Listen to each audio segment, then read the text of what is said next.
Nocturnes. Book jacket. Rating.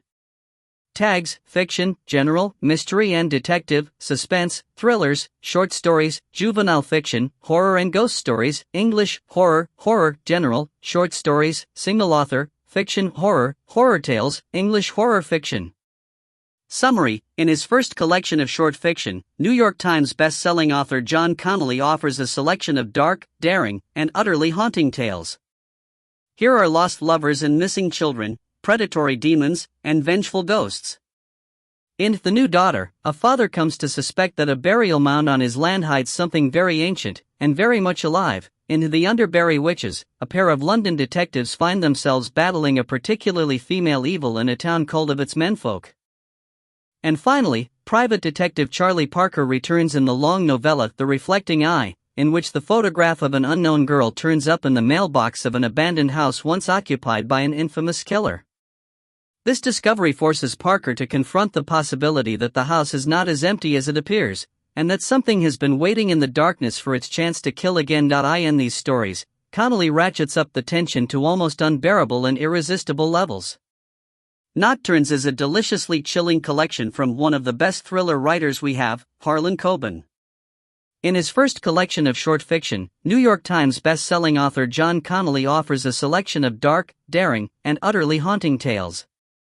Here are lost lovers and missing children, predatory demons, and vengeful ghosts. In The New Daughter, a father comes to suspect that a burial mound on his land hides something very ancient, and very much alive. In The Underbury Witches, a pair of London detectives find themselves battling a particularly female evil in a town called of its menfolk. And finally, Private Detective Charlie Parker returns in the long novella The Reflecting Eye, in which the photograph of an unknown girl turns up in the mailbox of an abandoned house once occupied by an infamous killer. This discovery forces Parker to confront the possibility that the house is not as empty as it appears, and that something has been waiting in the darkness for its chance to kill again. In these stories, Connolly ratchets up the tension to almost unbearable and irresistible levels.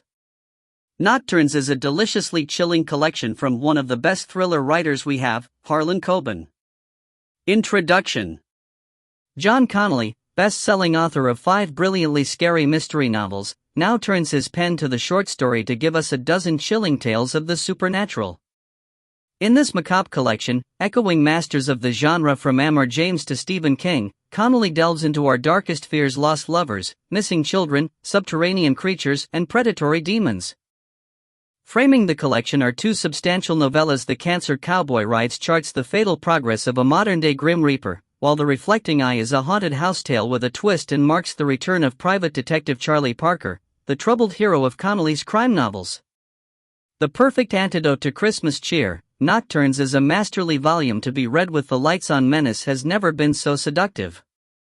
The Cancer Cowboy Rides. The rutted track was playing hell with Jerry Schneider's shocks. He could feel every cleft and furrow ramming hard into the base of his spine and shooting up to the top of his skull, so that by the time the farmhouse came into view he already had the beginnings of a raging headache. Migraines were his affliction, and he hoped this wasn't about to be the start of one of them. He had work to do, and those damn things left him near puking on his bed, just wishing to die. Jerry didn't much care for the detour to the Benson farm at the best of times. They were religious nutcases, the whole bunch of them, a family of 7, living pretty much apart from the rest of the world, keeping mostly to themselves except when they headed into town to buy supplies, or when Jerry made his twice-weekly call to pick up a load of free-range eggs and a selection of their homemade cheeses. Jerry thought the cheeses stank to high heaven, and he only ate his eggs scrambled and with enough salt to empty the Dead Sea. But the new wealthy who flocked to the state during both summer and winter swore by the taste of the Benson's cheese and eggs and were prepared to pay top dollar for them at Vern Smalley's place. Vern was a smart one, Jerry would give him that. He'd spotted the gap in the market straight off and transformed the rear of his general store into a kind of gourmet's paradise. Jerry sometimes had trouble even finding a space in which to park, Vern's lot being filled to the brim with Lexuses, salesroom-polished Mercedes convertibles, and, in winter, the kind of snazzy 4WDs that only rich people drove, with a smattering of designer mud on them for that authentic country look. The Bensons would have no truck with folks like that. Their old Ford was held together with string and faith, and their clothes were thrift store when they weren't handmade by Ma Benson or one of the girls. In fact, Jerry sometimes wondered how they squared selling their food to the kind of people they regarded as being on a one-way express ride to hell. He wasn't about to ask Bruce Benson himself, though. Jerry tried to avoid having much conversation at all with Bruce, since the old man used any kind of opening as an opportunity to peddle his own particular brand of God-hugging. For some reason, Bruce seemed to believe that Jerry Schneider could still be saved. Jerry didn't share Bruce's faith. He liked drinking, smoking, and screwing around, and last he heard, those pursuits didn't much enter into the Benson scheme for salvation.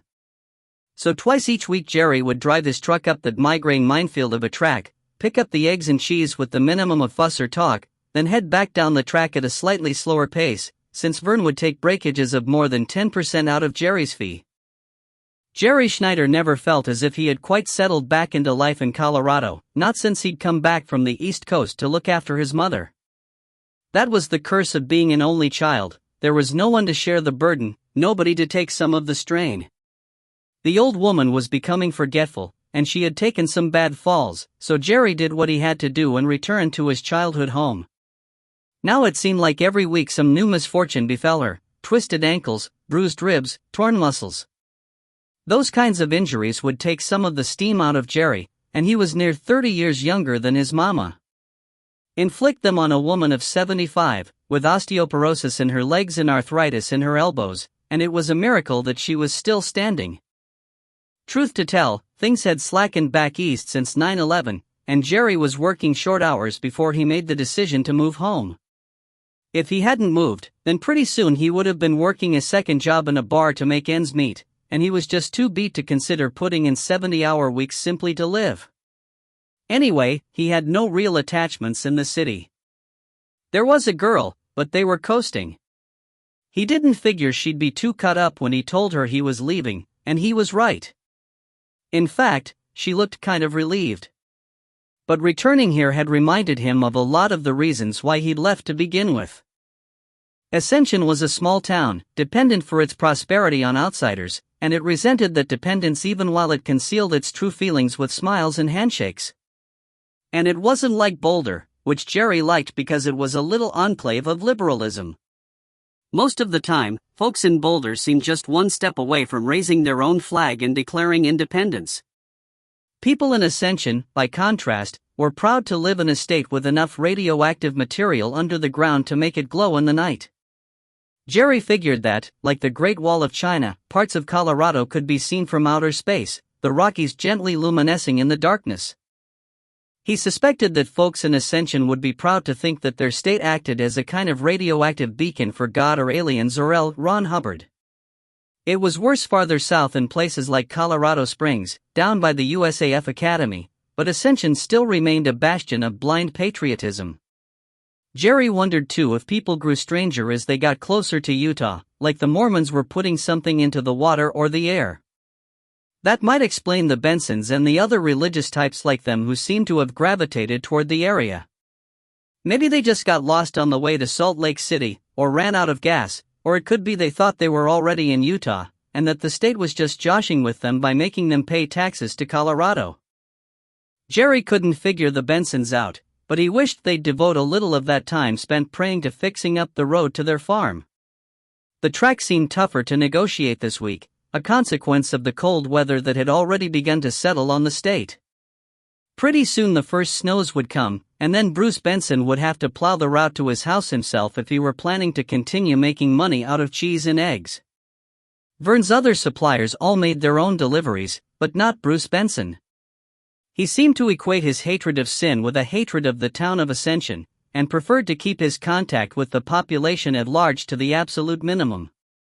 His wife was the same way. Jerry Schneider couldn't recall ever meeting a more hatchet-faced bitch, and he'd been around some.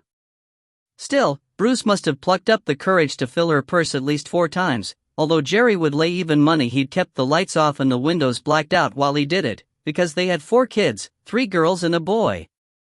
Then again, the kids were all good-looking, maybe with a little of Bruce to them but not so much that it would bother anyone, so maybe Bruce had seeded up someone better looking than his wife. The old hag probably sent him off with her blessing, grateful not to have to do something she might enjoy. The boy, Zeke, was the youngest. He had 3 sisters, the eldest of whom, Ronnie, was beautiful enough to make Jerry listen to Benson's ravings for a time if she happened to be out in the yard doing chores.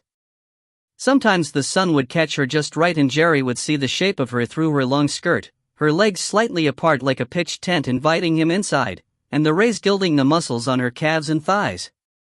Jerry suspected that Bruce knew what he was doing, but chose to ignore it in the hope that Jerry might see the light.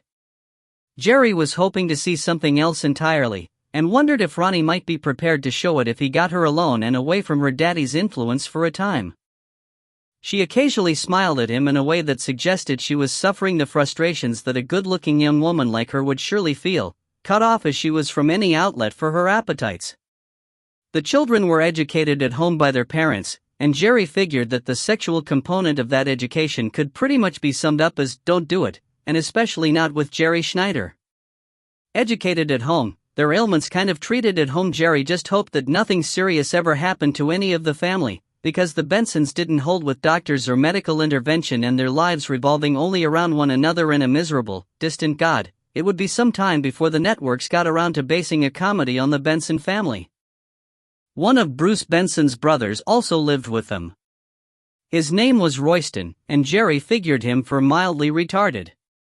He didn't say much, and his head was always nodding like one of those little dogs that some people kept on the dashboard of their car, but he seemed fairly harmless. There was talk around town that he'd once tried to feel up Vern's mother in the store a couple of years back, although Jerry had never worked up the courage to ask Vern or his mother if this was true. Maybe that was another reason why Bruce Benson never came down to the store. Nothing sours relations between folk like the dimwit brother of one party coming over all Italian on the upright Baptist mother of the second party. Jerry passed through the main gates to the Benson farm, instinctively turning down the volume on the truck radio, since Bruce didn't appreciate music much, and certainly not the stuff that was pouring out of Jerry's speakers just now, Gloria Scott's sultry vocals, backed up by the late, great Barry White's production skills. Jerry liked the old walrus's touch. He might not have been quite as out there as Isaac, and he could legitimately be blamed for setting the tone for the limp, insipid stuff that passed for modern R&B, but there was something about those mass strings that made Jerry want to find some willing young thing and mess up the sheets with baby oil and cheap champagne. He wondered if Ronnie Benson had ever heard of Barry White. As far as Jerry knew, the Bensons didn't even listen to the crazy preachers at the end of the dial, the ones who testified to the love of God yet seemed to hate just about everyone, or at least the kind of people that Jerry knew and liked. Introducing the Benson kids to Barry White would probably kill the old man stone dead, and drive the daughters into some kind of frenzy. Discreetly, Jerry turned the volume back up a notch. The Bensons always moved their chickens into a big barn as soon as winter came. In fact, Bruce had told Jerry last week that they'd be inside next time he came, but as he approached the chicken runs on the right, Jerry could see small bundles of white scattered upon the ground. They lay still. The wind ruffled their feathers some, so that they seemed to be trembling on the ground, but it was only a false impression of life. The sight made Jerry stop short. Leaving the engine idling, he stepped from the truck and walked to the wire. Close by lay the body of one of the Benson's chickens. Jerry leaned in to touch it, pressing gently into its flesh with the tips of his fingers. Black fluid instantly oozed from its beak and its eyes, and Jerry withdrew his fingers hurriedly, rubbing them on the seam of his pants in an effort to cleanse them of any potential contagion. All of the chickens were dead, but no animal had done this. There was no blood upon the feathers, and no damage that Jerry could see. In the far corner of the run, Jerry spotted the Benson's rooster strutting among his dead concubines, his red coxcomb clearly visible as he pecked at the ground, hunting for the last grains to stave off his hunger. Somehow he had survived the slaughter. Jerry leaned in and turned off the engine of the truck. Everything here was wrong.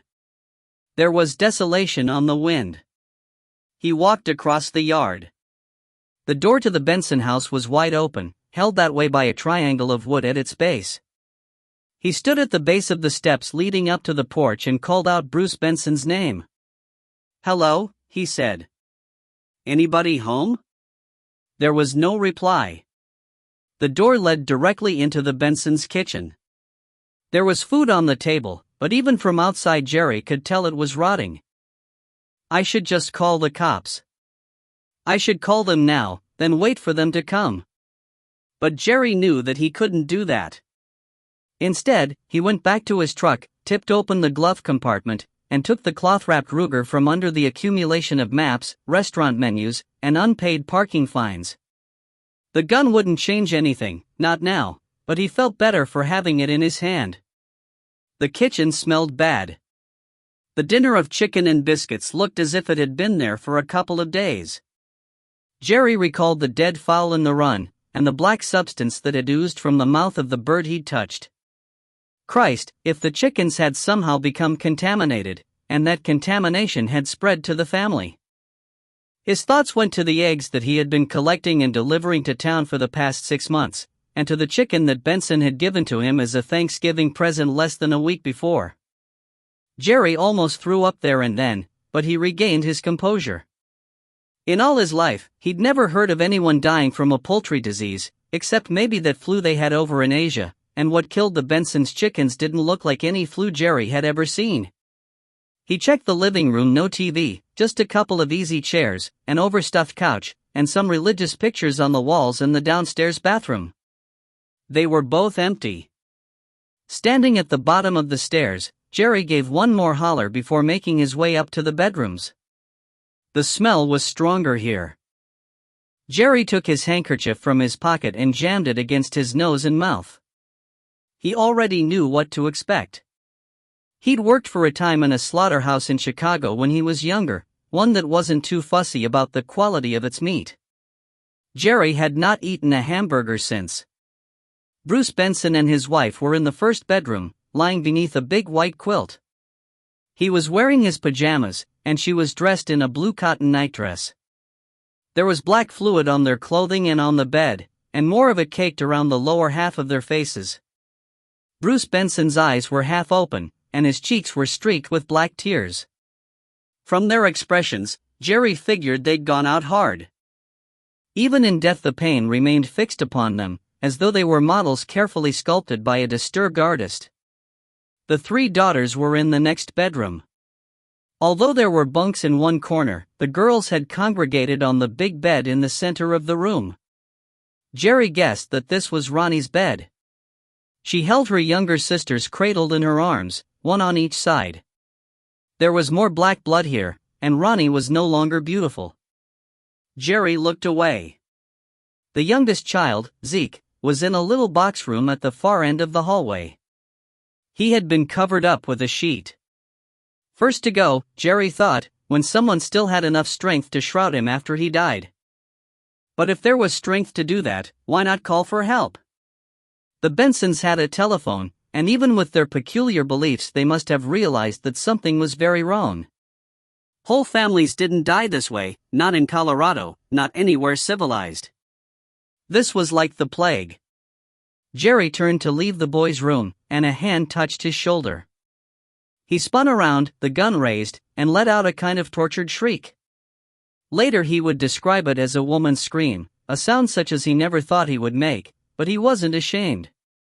Like he told the cops, anyone would have done the same, they'd seen what he'd seen. Royston Benson stood before him, poor dumb Roy, who loved God because his brother told him that God was merciful, that God would look out for him if he prayed hard and lived a good life and didn't go around feeling up other people's mothers in grocery stores. Except God hadn't looked out for Roy Benson, didn't matter how much he prayed or kept his hands to himself. His fingers were swollen and blackened, and his face was covered in dark tumors, red at the edges and dark at the center. One masked the entire left half of his face, closing the eye to a slit and disfiguring his lips so that they turned up at one side in the semblance of a grin. Jerry could make out what was left of his teeth, barely held in place by his rotting gums, and his distorted tongue flicking in the cavern of his mouth. Black fluid flowed like oil from his nostrils and his ears and the corners of his mouth, pooling on his chin before dripping onto the floor. He said something, but Jerry couldn't understand what it was. All he knew was that Roy Benson was rotting away before him, and crying because he couldn't understand why this was happening to him. He reached out for Jerry, but Jerry backed away.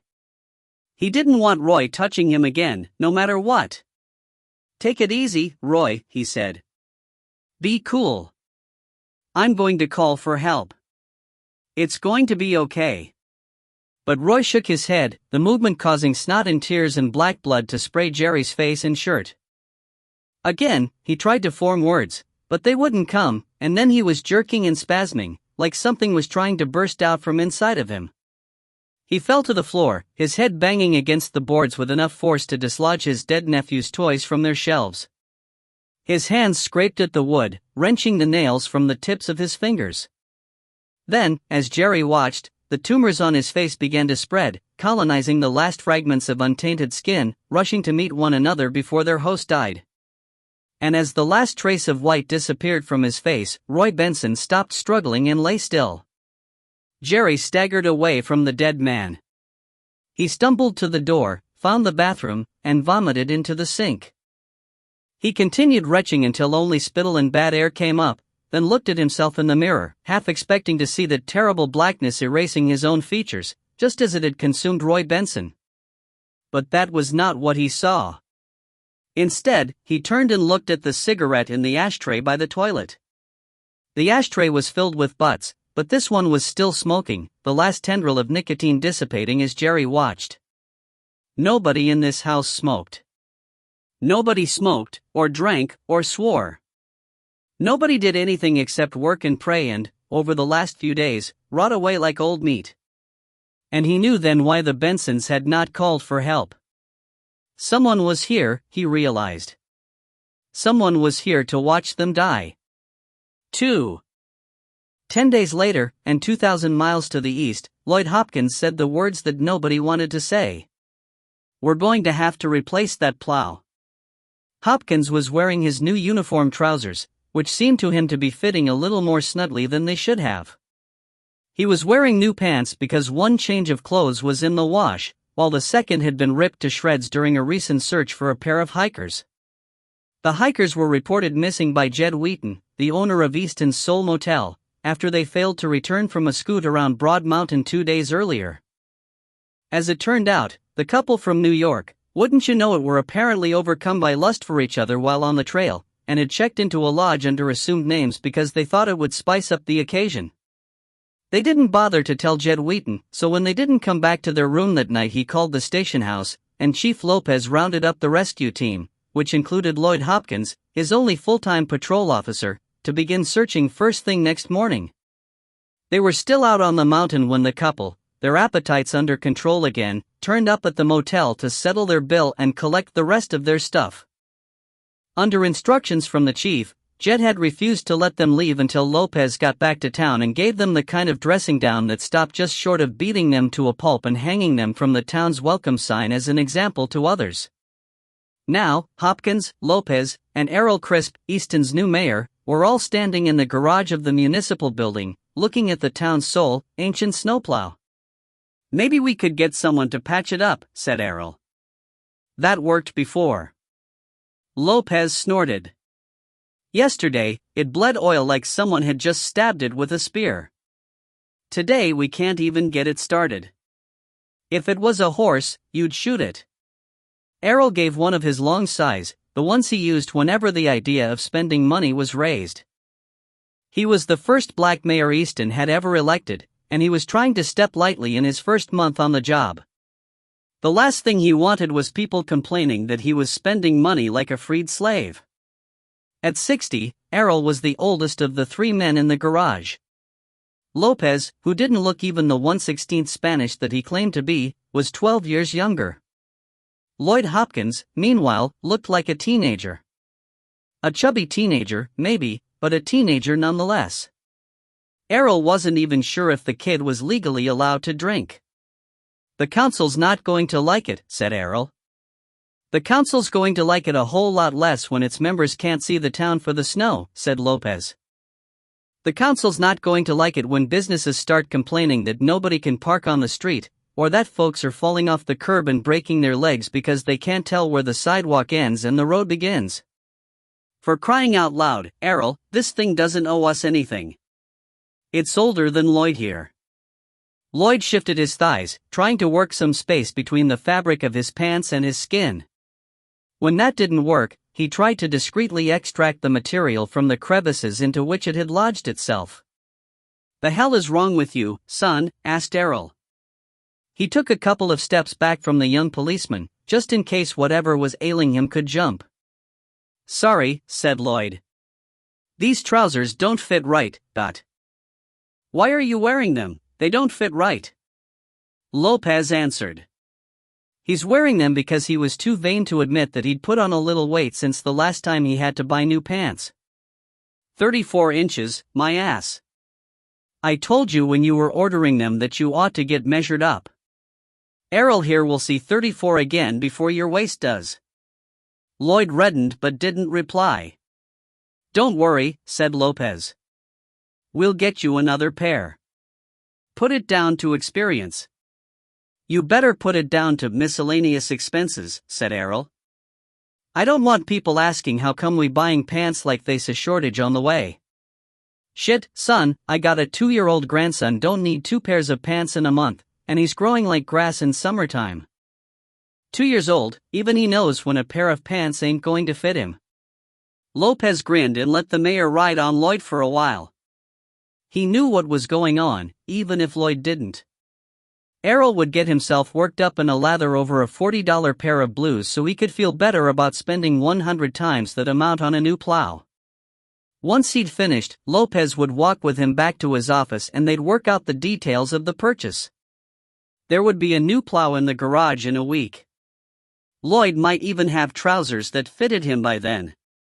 Still, the young patrolman could be forgiven his little idiosyncrasies. He was honest, diligent, smarter than he looked, except when it came to his weight, and he didn't claim overtime. Lopez would have a talk with him about his diet. Lloyd tended to listen to his superior on most things. Who knew, maybe those trousers could end up fitting him after all. It might take a while, but Lopez viewed Lloyd as a work in progress in any number of ways.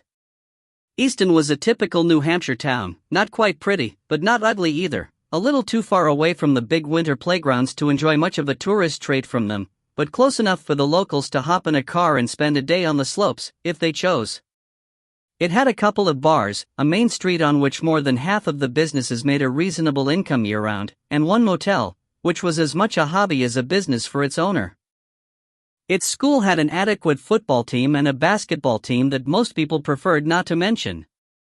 It also had a sense of civic pride out of all proportion to its apparently modest aspect, a conscientious, if frugal, town council, a police department that consisted of just 2 full-time cops and a handful of part-timers, and a crime rate just slightly below the average for a town of its size.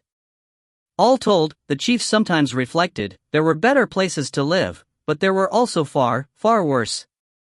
Frank Lopez, the chief's father, worked as an accountant in Easton from 1955 until 1994, when he retired and moved to Santa Barbara with his wife. His son, Jim, had by that time been a policeman in Manchester for almost 20 years. In 2001, the chief's job in Easton became vacant and Jim Lopez applied for it and got it.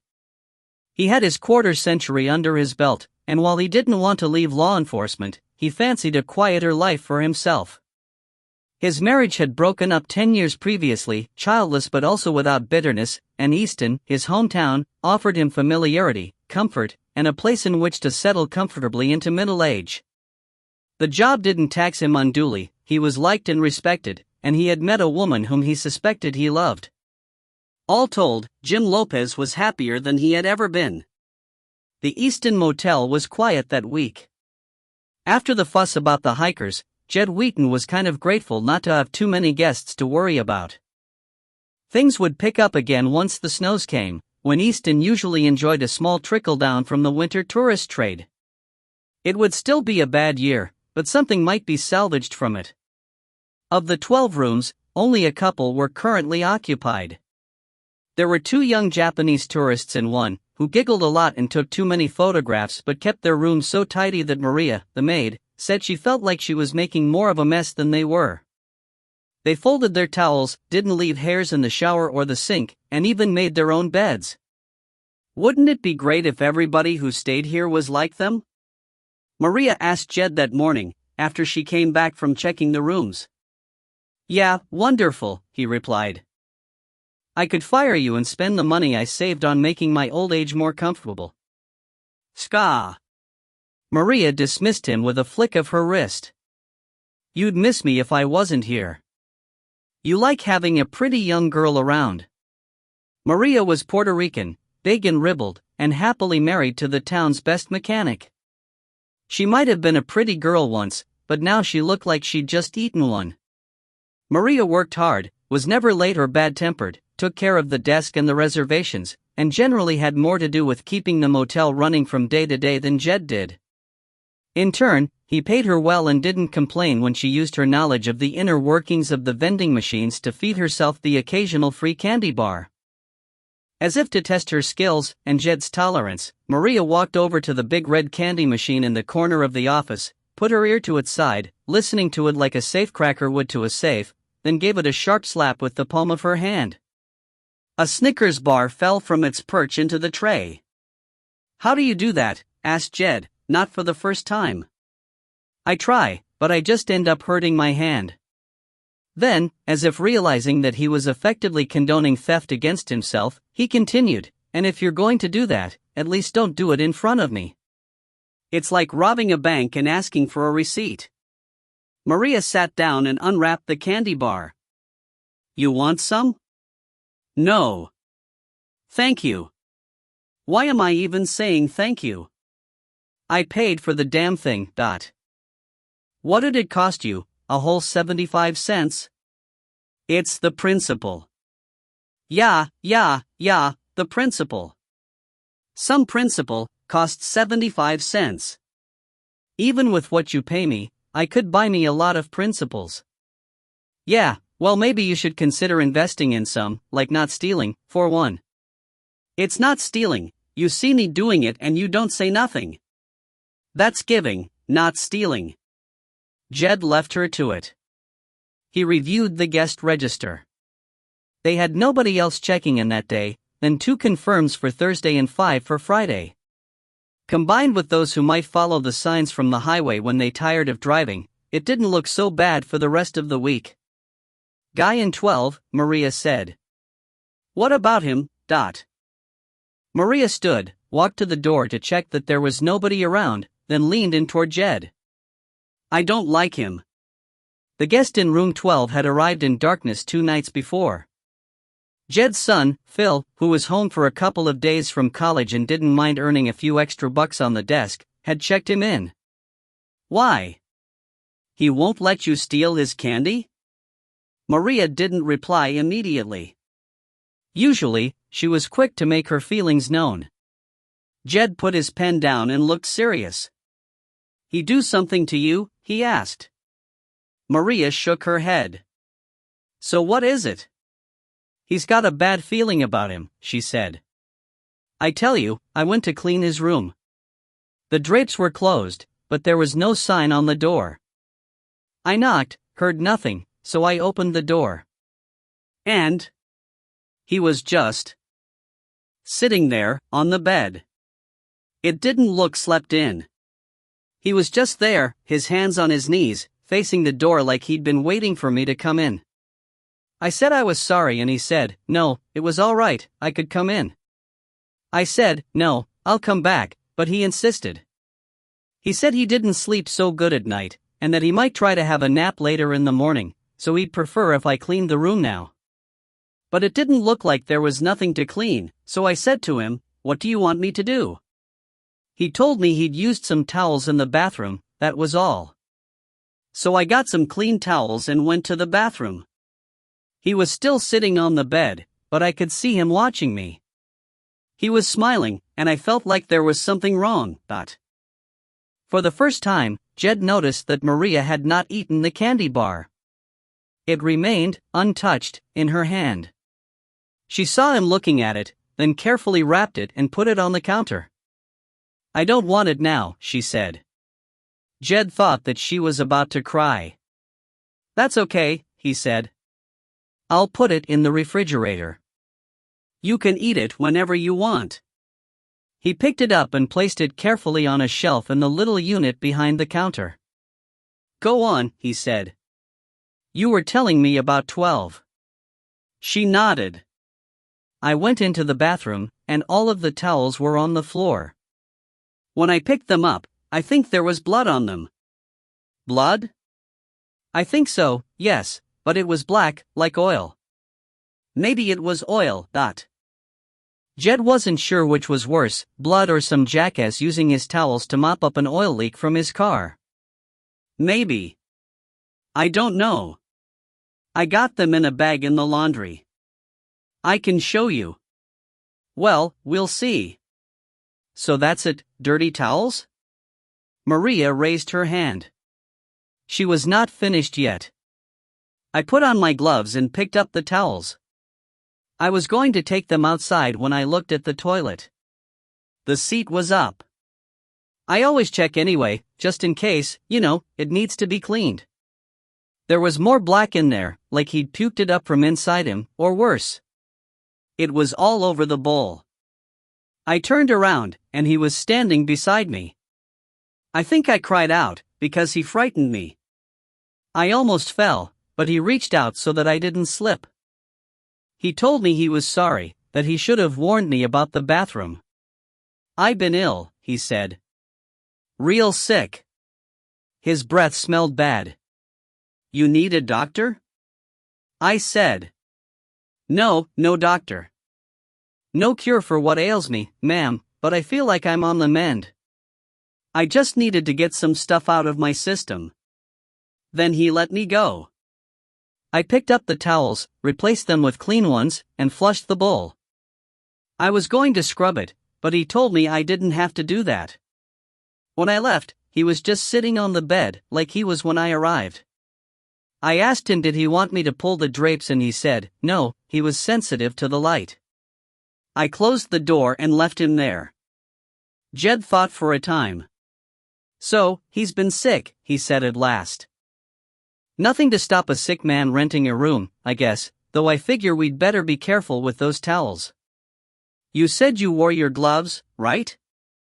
"I always wear my gloves. The HIV, the AIDS, I'm always real careful." "Good," said Jed. "That's good." He nodded to himself.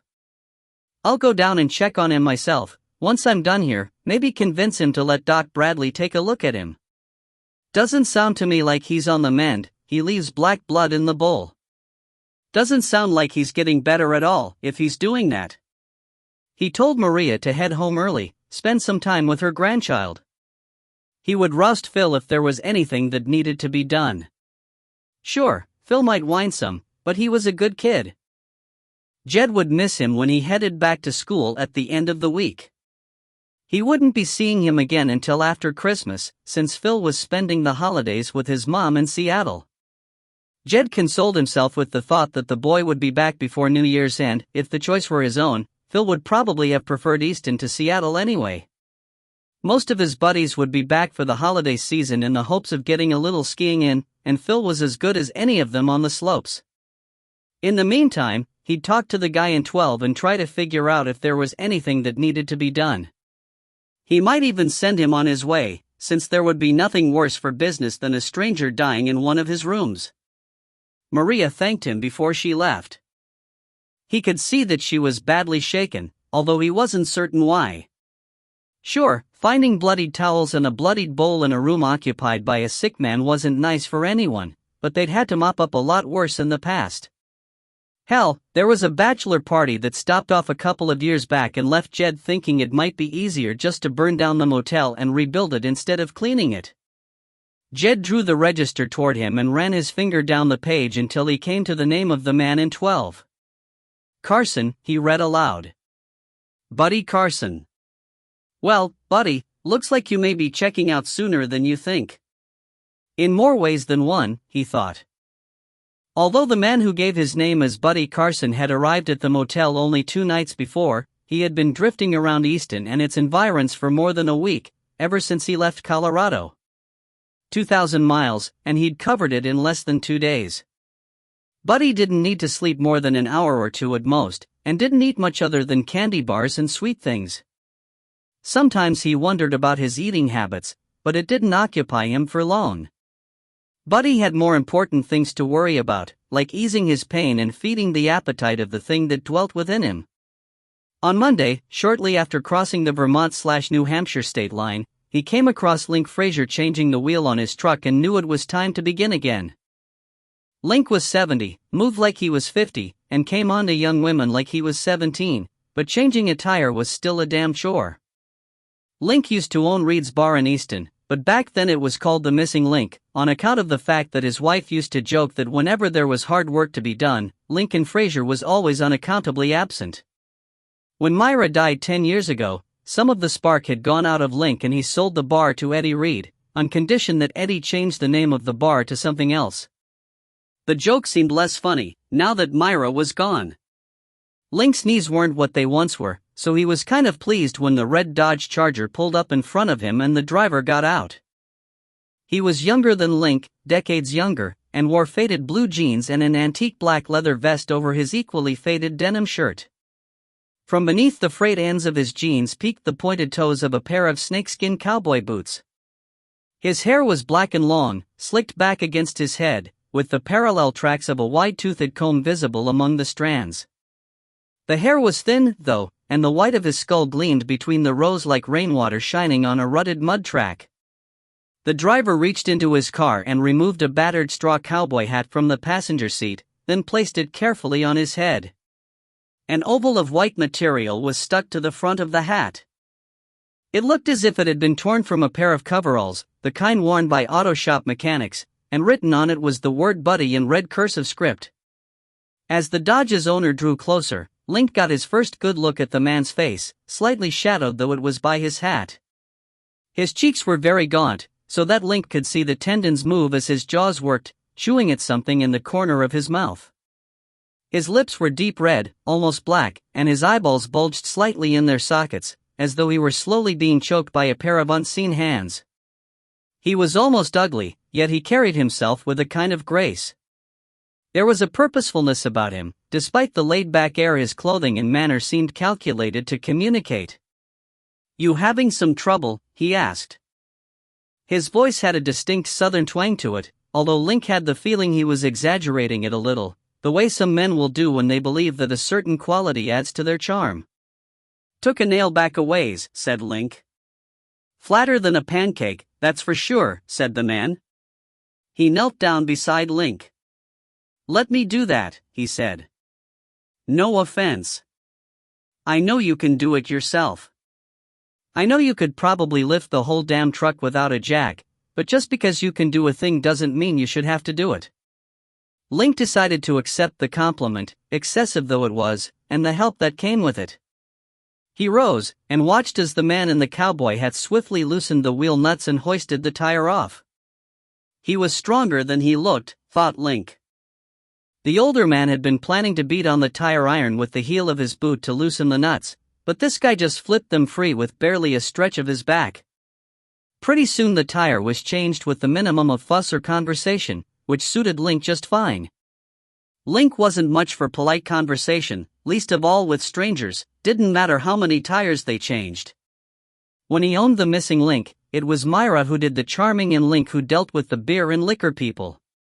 The cowboy stood, took a bright blue rag from his pocket, and wiped his hands clean. "I appreciate your help," said Link. He stretched out his hand in thanks. "The name's Link Fraser."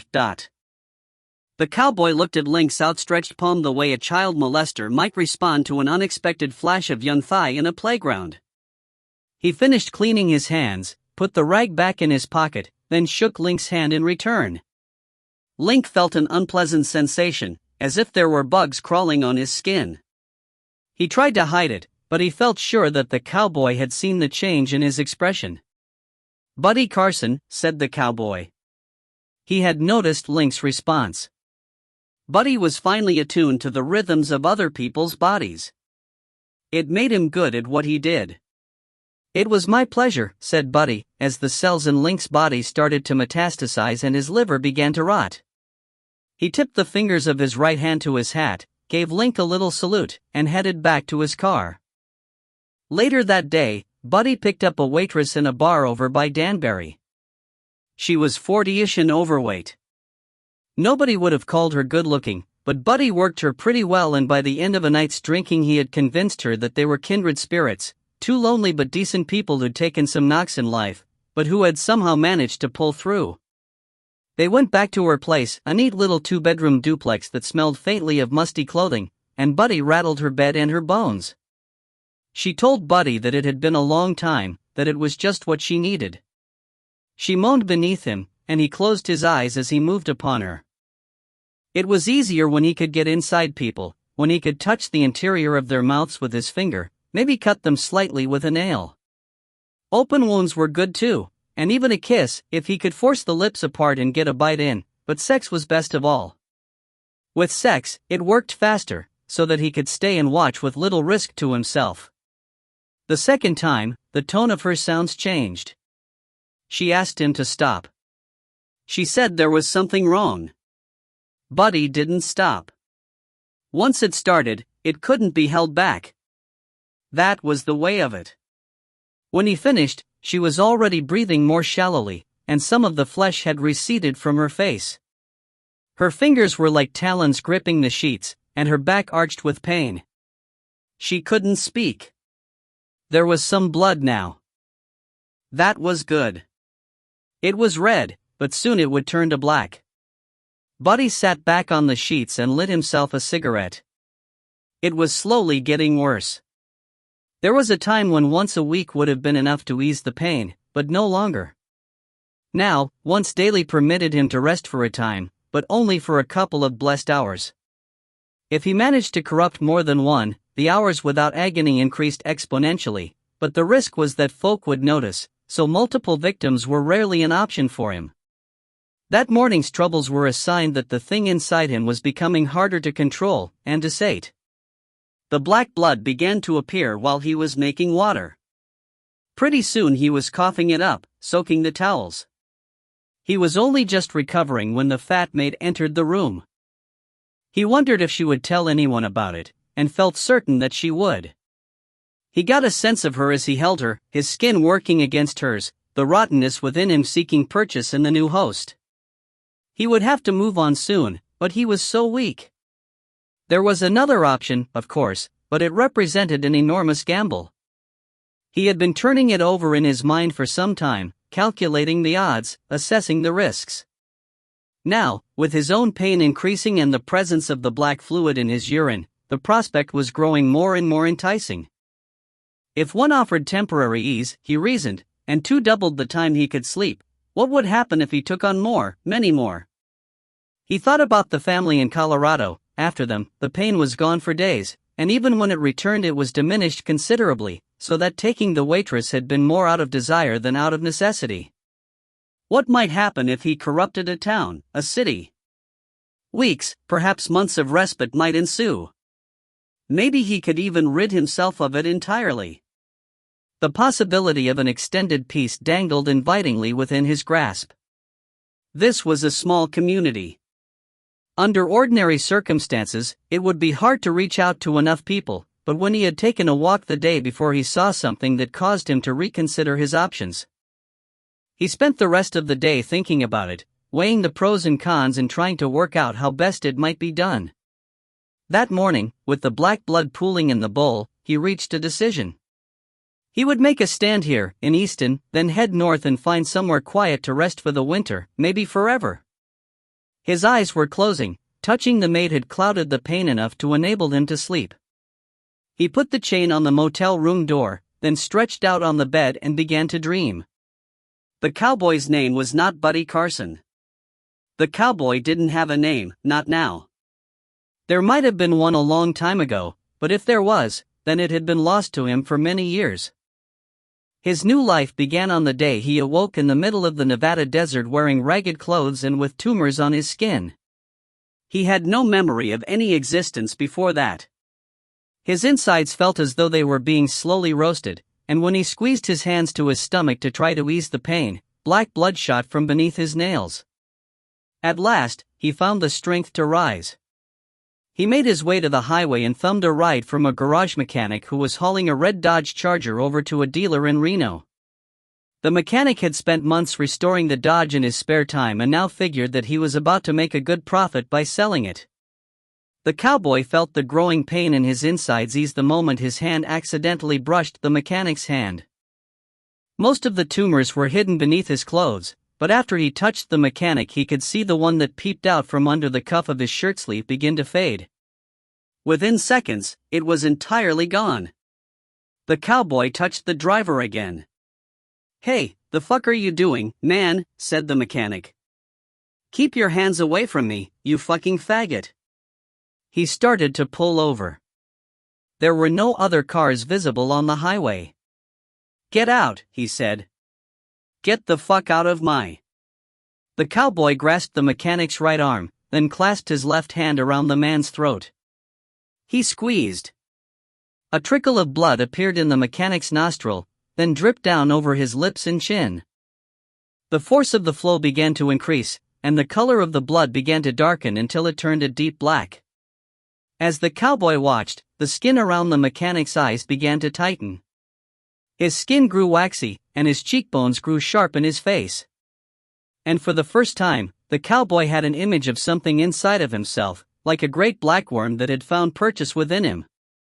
It lay in his bowels, feeding off him, slowly turning his cells to black, simultaneously destroying all that was human about him while keeping him alive, pumping its unknown poisons into his system. If it had a consciousness, then it was beyond the cowboy's capacity to understand. All he knew was that it had chosen him as its host, and if he did not do what it wanted, then it would destroy him. The cowboy howled, and his fingers broke through the mechanic's neck and into his flesh. He felt a pressure building in his arm, and then his fingers straightened convulsively as the poison erupted through the pores of his skin. The sockets of the mechanic's eyes flooded with darkness. He stopped struggling, even as the cowboy's own pain faded, and then was gone. The cowboy buried the mechanic's body in the desert. He kept his wallet, and when night fell he found the mechanic's apartment and spent the night there. As he rested up, he thought of the image of the worm in his body. He didn't know if it was really there or was simply his mind's way of trying to explain to itself what was happening to him. He decided to talk to a doctor as soon as possible, although in his dreams that night the worm inside him spoke to him, its blind head splitting to reveal a barbed mouth, and it told him that no doctor could ever help him, and that his purpose in life was not to be cured, but to spread the black word. Despite his dream, he visited a doctor's office the next day. He told the old man who examined him of his pain, and of the dark blood that he had coughed up in the desert. The doctor listened to him, then opened a syringe and prepared to take a sample. The agony as the needle entered was impossible for the cowboy to bear. As soon as it penetrated his skin, he felt the worm in his being convulse, as though the needle were entering through his stomach wall and puncturing his internal organs, scraping and tearing as it went. His screams brought the doctor's receptionist, and he took them both, just as he had taken the mechanic. But the pain did not go away that night, and he felt that he was being punished for his temerity in trying to cure himself. The mechanic lived alone and received no calls that were not related to his business. The cowboy kept the charger as a souvenir, as well as a pair of the mechanic's overalls. When they began to fall apart, he held on to the mechanic's name badge, which he attached to a straw hat he took from a drifter outside of Boise, Idaho. He already had the boots. They had been on his feet when he came to in the desert, and they felt as if he had been wearing them for years. The mechanic's name was Buddy, so that was what the cowboy decided to call himself. As for Carson, well, that was his private joke. He had found the word in a medical book for folks suffering from cancer, and Buddy figured that it pretty much summed up what he was, or what he had become. He was Buddy Carcinogenic, Buddy Carson for short. By the time folks might come to understand the humor, they were already dying. 3. Lopez drove around the streets, letting folks see that he was on the job. Like most small towns, Easton was a peaceful place with little real crime beyond petty theft, the occasional bar fight, and the omnipresent shadow of domestic violence. Lopez dealt with all of it as best he could. In a way, he suited the town. There were probably better cops than him, he figured, but there couldn't have been too many who tried as hard. After a couple of hours, during which he did nothing more than hand out a speeding ticket to a salesman doing 60 in a 40-mile zone and warn off a couple of kids who were skateboarding in the bank's parking lot, he slipped into Steve DeVentura's diner for coffee and a sandwich. He was about to take a seat at the counter when he saw Doc Bradley alone and a deuce by the window, so he asked Steve to send his order over. "Mind if I join you?" he asked. Greg Bradley looked as if he'd been jolted out of a reverie, although Lopez didn't think it was one that he was particularly sorry to leave. Bradley was about Lopez's age, but pure whitebread, tanned, blonde hair, good teeth, and money to his name. Lopez guessed that he could have earned a whole lot more for his services someplace other than Easton, but his family was from the country and he had a genuine attachment to the area and its people. Lopez could understand that. He shared Bradley's view. He also suspected that Bradley was gay, although he had never broached the subject with him. He could see why the doctor might want to keep that quiet. Most people in Easton were pretty tolerant after all. They had a black mayor and a police chief with a Hispanic name in a town that was 90% white, but patients were funny about their doctors, and there were some who would drive to Boston for a consultation before they would allow an openly gay man to touch them, and that went for women as well as men. So Greg Bradley remained single, and mostly the folks in Easton chose not to comment on the fact. It was the way things were done in small towns. "Sure, take a seat." Bradley's tuna on rye had barely been touched and his coffee looked cold. "Glad I didn't order the tuna," said Lopez. "Tuna's fine," said Bradley. "It's me that's not so good." A waitress brought Lopez his coffee and told him his sandwich was on the way. He thanked her. "Anything I can do to help?" asked Lopez. "Not unless you can work miracles." "I guess you'll find out soon enough, but you may as well hear it from me first. Link Frazier has cancer." Lopez leaned back in his seat. He genuinely didn't know what to say. Link seemed to have been a fixture around the town for as long as he could remember. Lopez had even dated one of his daughters, many years before. Link had been good about the whole thing, not even holding it against Lopez that he'd dumped her 1 week before senior prom. Well, not holding it against him for more than a couple of years, anyway. How bad? "He's riddled with it, as bad as I've ever seen. He approached me a couple of days back, first time he ever came near me. He'd passed blood that morning, a lot of it. He might have hated the idea of seeing a doctor about anything, but he knew there was something seriously wrong. I sent him for tests that afternoon, and they called me later that night with the results. Hell, I don't think they even had to wait for the biopsies. The X-ray was enough.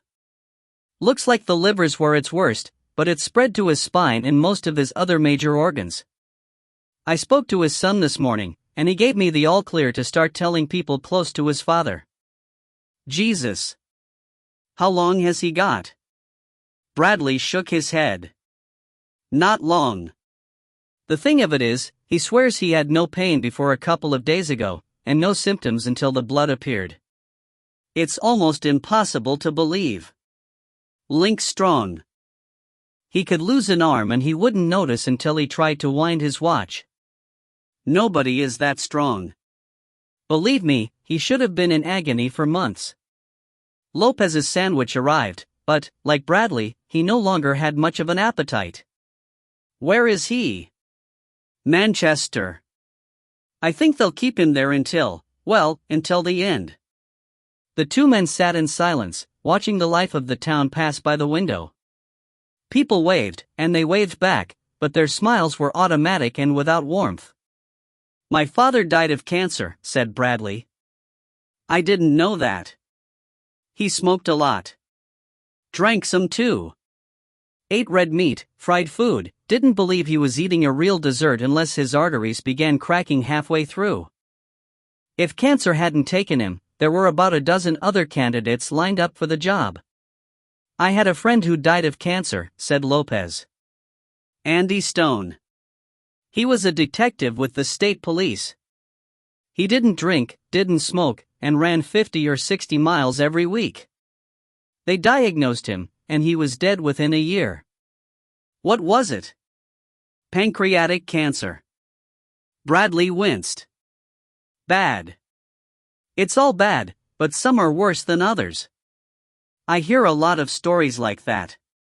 Some of them are people that I knew, or friends of friends, people contracting that shit without any apparent cause, people who ate like they were supposed to, didn't work in risky jobs, didn't even seem to have much stress in life. Next thing, they're just shadows. I don't think I can go that way. I don't know how good I am with pain, to tell the truth. I've never been shot, never broken a limb, never even been in the hospital since I had my tonsils taken out as a boy.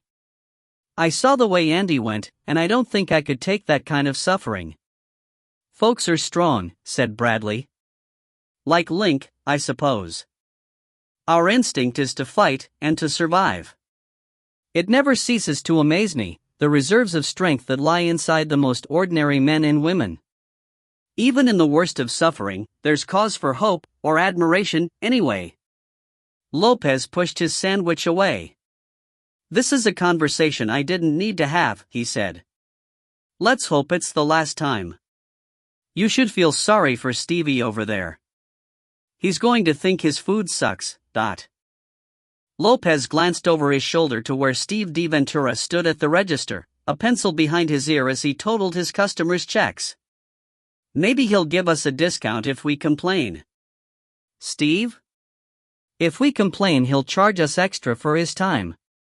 The subject of food brought Lopez's mind back to Link Fraser, and the bar that he had once owned and that he still used to frequent, driving the new owner crazy by commenting on what he described as the fancy food that it now served. You talked to Eddie Reed yet? He asked. No, you're pretty much the first person I've told. I'll tell Eddie. If I see anyone I think should know, I'll spare you the trouble of telling them too. I can give you a call later, maybe let you know how things have gone. Bradley looked grateful. I guess it's a job we share sometimes, giving people bad news about their friends and relatives. I guess. The difference is, I usually don't have to tell people that they're dying. Bradley smiled blackly. Yeah, I suppose most of yours already knew they were dead. Is that what they call laughing in the face of death? Whistling by the churchyard. Whatever works. It was Bradley who stood first. I'd better be getting back. It's hard enough to get people to come to see a doctor in the first place. If I keep them waiting, they just go home and treat themselves with aspirin. Lopez wished him luck. It was terrible about Link Fraser, just terrible. Lopez sipped at his coffee. He'd read somewhere that too much coffee was carcinogenic. It seemed like so many things these days were. He wondered what had caused Link Fraser's cancer, or if the connection was even that simple. Maybe Link had done nothing at all, except live his life as best he could.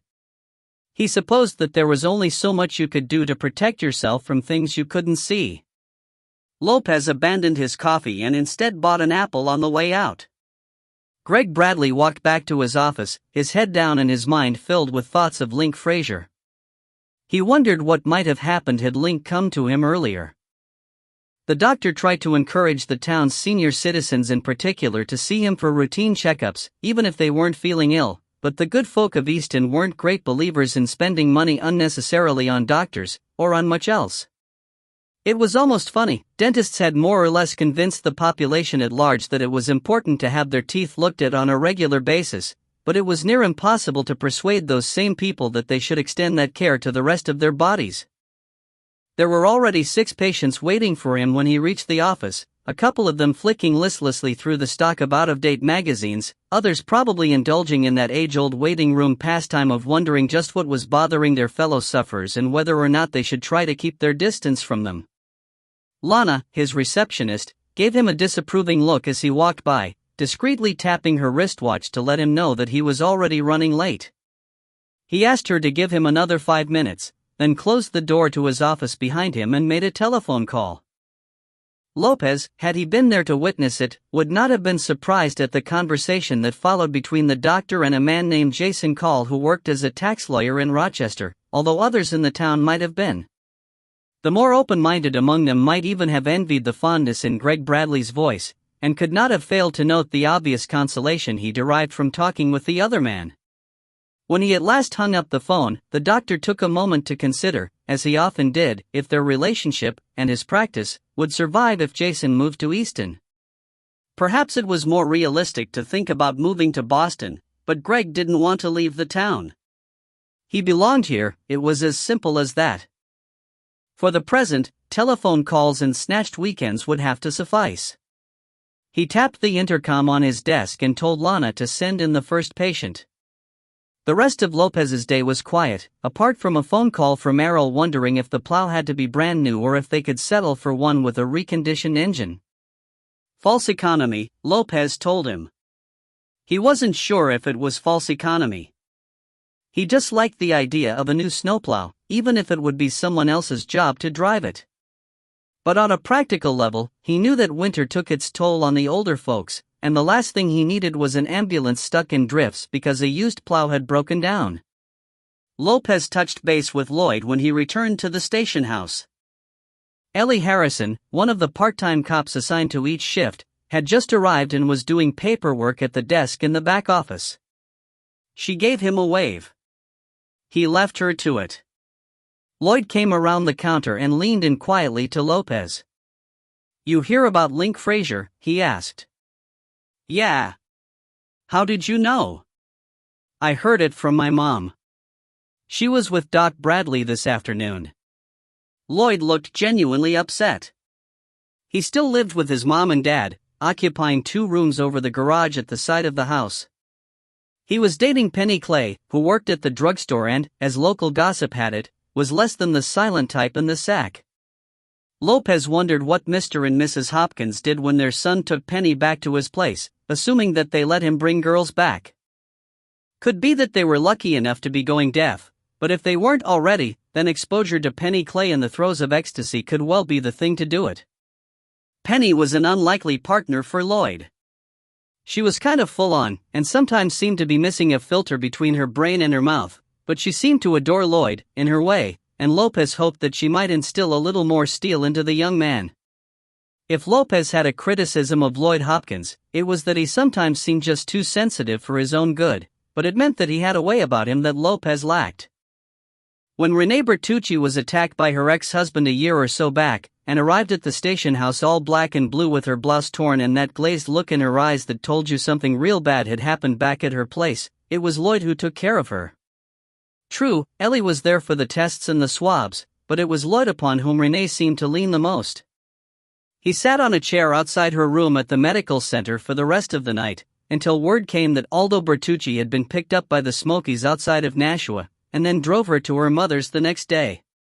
In a situation as delicate as that, there weren't many male cops who could be relied upon to do the right thing. Lloyd Hopkins didn't even have to think about it. It just came naturally to him.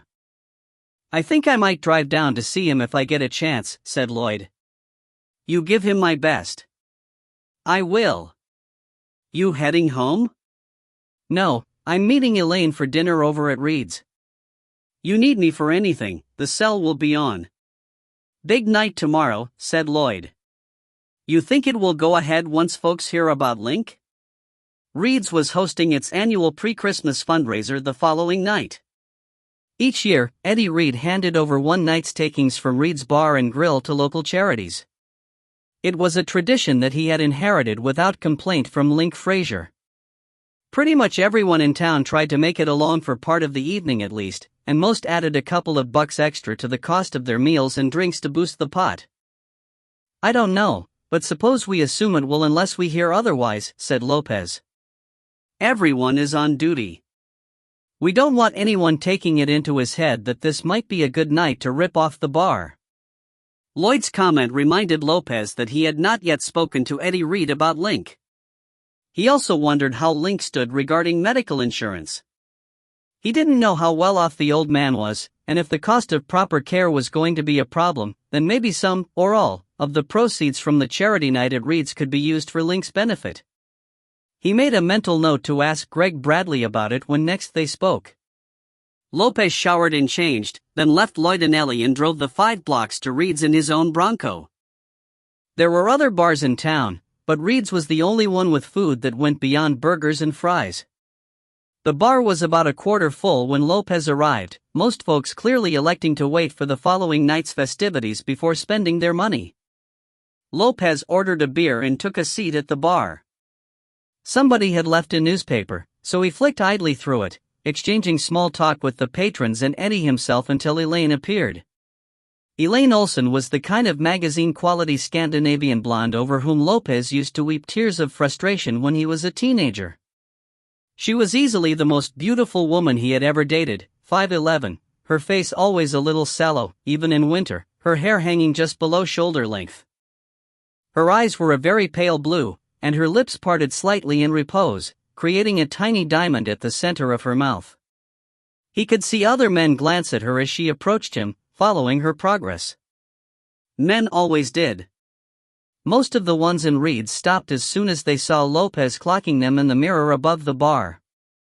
Only one man did not seem troubled by the policeman's presence. He continued to stare at Elaine as she took her seat, then turned casually away. He was drinking soda, the remains of a piece of apple pie on the table before him. His hair was slicked back on his skull, and he wore snakeskin cowboy boots and blue denims. A straw hat lay on the table beside the plate of apple pie. There was something written on the front, but Lopez couldn't read what it said. He considered rousting the stranger, partly out of annoyance at the way his gaze had lingered on Elaine, but also because of the feeling of unease he got when the man briefly caught his eye. "What's wrong?" said Elaine, after they had kissed. In the mirror, she followed the direction of Lopez's gaze. "Yeah, I saw him checking me out," she said. "Creep. He does it again, I may have words with him." Elaine touched her fingers to his lips. He kissed them lightly. "Isn't that abusing your position?" "Only if I beat him up after." "Oh. I never realized the law was so subtle." She sat down beside him and shrugged off her coat. She was wearing a red polo neck that followed her curves in a way that made Lopez catch his breath. Almost instinctively, he shot a look at the man in the window booth. He seemed to be staring through the glass at the street beyond, but Lopez was pretty certain that Elaine was reflected in that same glass. She ordered a white wine while they browsed the menus. "How was your day?" he asked her. Elaine was an assistant DA with responsibility for communications over at the New Hampshire AG's office, which made her the first point of contact between the media and the Attorney General. It meant that she appeared on TV whenever the AG's office was handling a big case, or when something controversial occurred that needed to be defused. Elaine Olsen was an expert at dealing with potentially explosive situations. Even the tougher male reporters tended to go a little weak when she turned the full wattage of her smile upon them, while female reporters simply tried to stay out of her way in case she made them look bad. "Pretty quiet for me. The rest of the office is looking to clear up as much stuff as possible before the holidays kick in. Nothing focuses the mind better than the prospect of putting someone in jail for Christmas. Gets you right in the spirit of the season. And you?" He finished his beer and called for another. "Same. Pretty dull. Errol whined about paying up for a new plow. Lloyd needs new trousers. What are you, his father? That boy just keeps growing and growing." His beer came. He picked at the label. "And Link Fraser is real sick. Cancer. I'm sorry, Dot." Elaine closed her eyes. Her house was only a mile up the road from Link's, and he'd been kind to her when she first moved to Easton 3 years before. "Are you sure?" asked Elaine, once she had recovered herself. "I saw him just a few days ago. He didn't look sick, and he wasn't complaining about any pain. I met Greg Bradley this afternoon. He said it was bad. He doesn't think Link's going to last too long." Lopez reached out for her and stroked her back. This was what Lloyd Hopkins was good at. Lopez knew that he just wasn't in his league. The news cast a shadow over the rest of the evening, but still they ate, and drank, and talked. Eddie now knew about Link, and he offered to approach the family about the state of Link's insurance and the possibility of the townsfolk making a contribution to his care if it was needed. Lopez thanked him, then walked with Elaine out to the parking lot. "You want to come back with me?" asked Elaine. "I'd like you to." "I'd like it too." She smiled and hugged him to her. Over her shoulder, he saw the man at the window watching them. He was licking his lips. Lopez pulled back from her. "Can you give me a minute?" he asked. "Sure. Is there something wrong?"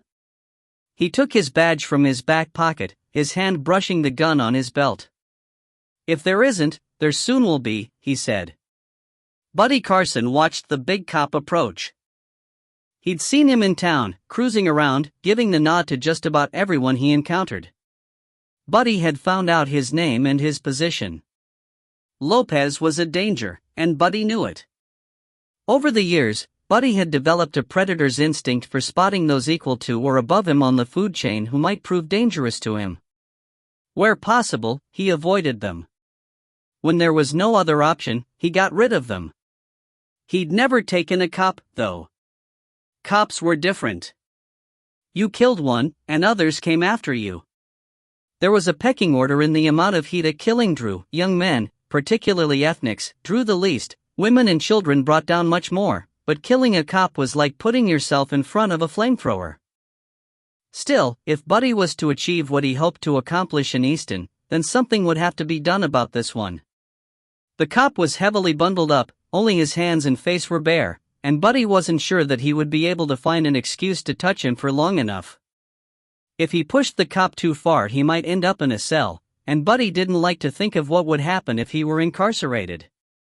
There was an additional risk factor involved in trying to corrupt him in the bar, when he wouldn't have long enough to really get to work on him.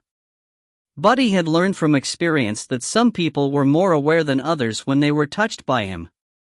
It was as though they actually felt themselves changing, as if they sensed the sudden distortion of themselves at the most basic of levels. They were the most dangerous, and Buddy's practice was to destroy them utterly, to remain in contact with them until they were completely subdued. He was like a spider poisoning a wasp, pumping it with venom even as it tried to sting, because to back away before it was completely subdued would leave it vulnerable to a lethal counterattack. Buddy had become adept at spotting the alert ones. The nature of their work meant that cops were particularly sensitive, and for that additional reason he tried to avoid even casual encounters with them whenever possible. Something about the way Lopez carried himself told Buddy that he was good at his job, which meant that Buddy had to be especially careful. Other customers were watching as Lopez approached the end table. He flashed Buddy his badge. "You got some ID?" he asked. "Why, did I do something wrong, officer?" said Buddy. "Sir, just show me some ID, please." Buddy reached for his jacket. The cop's hand was resting on the butt of his gun. The gun withdrew an inch from its holster, exposing the Glock's dull frame. "Slowly," said Lopez. "This is a tough town," said Buddy, as he felt in his jacket pocket. "Got laws against minding your own business, laws against looking at a pretty woman. That's what this is about, isn't it? I looked at your woman, and you don't like it." "I'm sorry, but she's a good-looking lady." "I didn't mean nothing by it." He found his wallet and removed his Nevada state driver's license. It was the genuine article. The man who had acquired it for Buddy assured him that it would stand up to scrutiny, and he had told nothing less than the truth. It was worth every penny that Buddy had briefly paid for it before the man's death made redundant his need for Buddy's money. He handed it to the cop, and was almost tempted to brush his knuckles against the policeman's hand. The barest of contacts would enable him to gauge the cop's sensitivity, as well as delivering a little added dose of mortality, but the policeman was too quick for him. "And what is your business, Mr. Carson?" "I'm between jobs. I'm just traveling around, trying to take in some of this great country. We don't get many people coming all this way just to visit Easton. You know anybody here?" "Not yet. If this is anything to go by, doesn't look like I'll be making too many friends here in the future." I guess that depends, said Lopez. On what? On how friendly you really are. I'm the real deal, said Buddy. I just want to reach out to people. Lopez told Buddy to stay where he was, then used his cell to call the station house. Ellie answered, and he asked her to do a check on Buddy Carson. He gave her the license number, then waited. He watched Buddy Carson sitting quietly in his booth. He wasn't looking at Elaine any longer. Instead, he was just staring at the blank wall before him. The check came back clean. Lopez was disappointed, but he still had his suspicions about the man in the booth. Where are you staying? He asked Buddy when he returned. Buddy was slightly disappointed that the cop didn't hand him back his license. Instead, Lopez placed it flat on the table, picture side up, his finger holding down one corner. The Easton Motel, said Buddy. It's real nice. I might extend my stay, it's so nice. Let me tell you something, Mr. Carson, said Lopez. There's not a whole lot for a man to do in Easton at this time of year. I reckon that by tomorrow you should have exhausted all of the possibilities, and then it will be time for you to be on your way. You have a safe journey.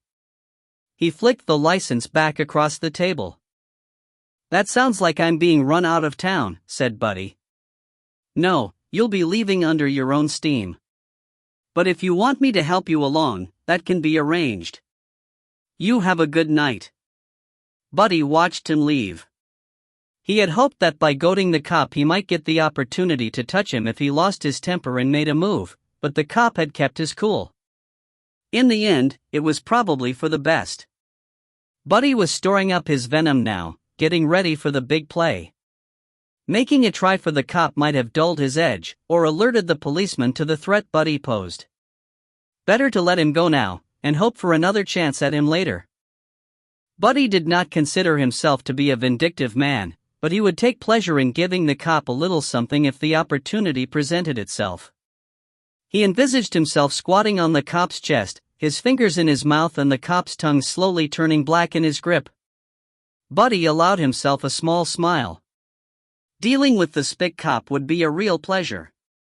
As for the woman, well, in her case the pleasure would be doubled. So, Elaine was driving. Lopez would pick up his car when she dropped him back to town the following morning. Elaine owned a black Mercedes CLK 430 convertible, and Lopez reckoned it was a good thing that she had a job with the AG's office because Elaine Olsen had never met a speed limit that she liked. There were times, driving with her on the stretch of 95 between Montpelier and White River Junction, that Lopez doubted even their combined influence would be enough to keep her out of jail or from being recruited for some form of secret NASA rocket testing program. So what? You've hardly said a word since the bar. Did that guy do something to you? He got under my skin, that's all. I've never met a guy called Buddy that I liked. It's one of those names that's trying too hard. Men named Buddy are right up there with guys who call you pal or friend. Are you going to give him the bombs rush? I already did. I told him I wanted him gone. Rough justice. Bet every girl who gets eyed up by a creep in a bar wishes her boyfriend could just have him thrown out of town. Lopez wasn't sure if she was being sarcastic or not. He glanced at her. She made sultry eyes at him. I like it, she purred. It's kind of sexy. For the first time since his encounter with Buddy Carson, Lopez grinned back. Next time I'll beat him up for you. Oh, she said. I can hardly wait. Hit him harder, officer. Hit him harder. 4. Buddy Carson left the bar and drove his Dodge back to the motel. He hadn't planned on checking out the next day.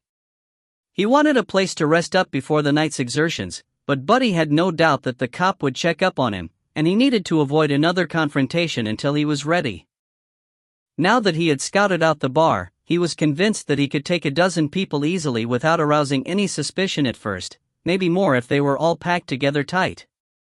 If his plan of action worked like he hoped, he would gain respite for weeks, maybe months. He liked the idea of moving on to New York, but it would be hard to find skin to touch casually in winter. With his pain alleviated for a time, he could afford to hibernate until spring. Maybe Florida, he thought, or California. San Francisco, with its hobos and tourists, appealed to him. Buddy had been sick again in the men's room of Reed's bar. It was almost as if the black worm knew what he was planning and wanted to make sure that he didn't back out by reminding him of its dominion over him. Buddy sometimes wondered what would happen if he tried to resist the impulse, if he took the pain and tried to see it out to the end. Would he die? In the beginning, on that second night after the deaths of the doctor and his receptionist, he had found a gun in the mechanic's nightstand. He drank a couple of shots of bourbon to give him a little Dutch courage, then placed the gun in his mouth.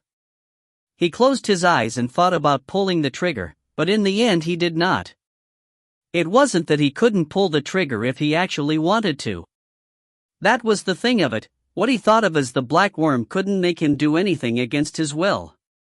Sure, it could use pain to force him into a certain course of action, but it didn't control him. He still had his own freedom of choice. No, the reason why Buddy didn't pull the trigger that night was at once simpler, and infinitely more complex, than mind control.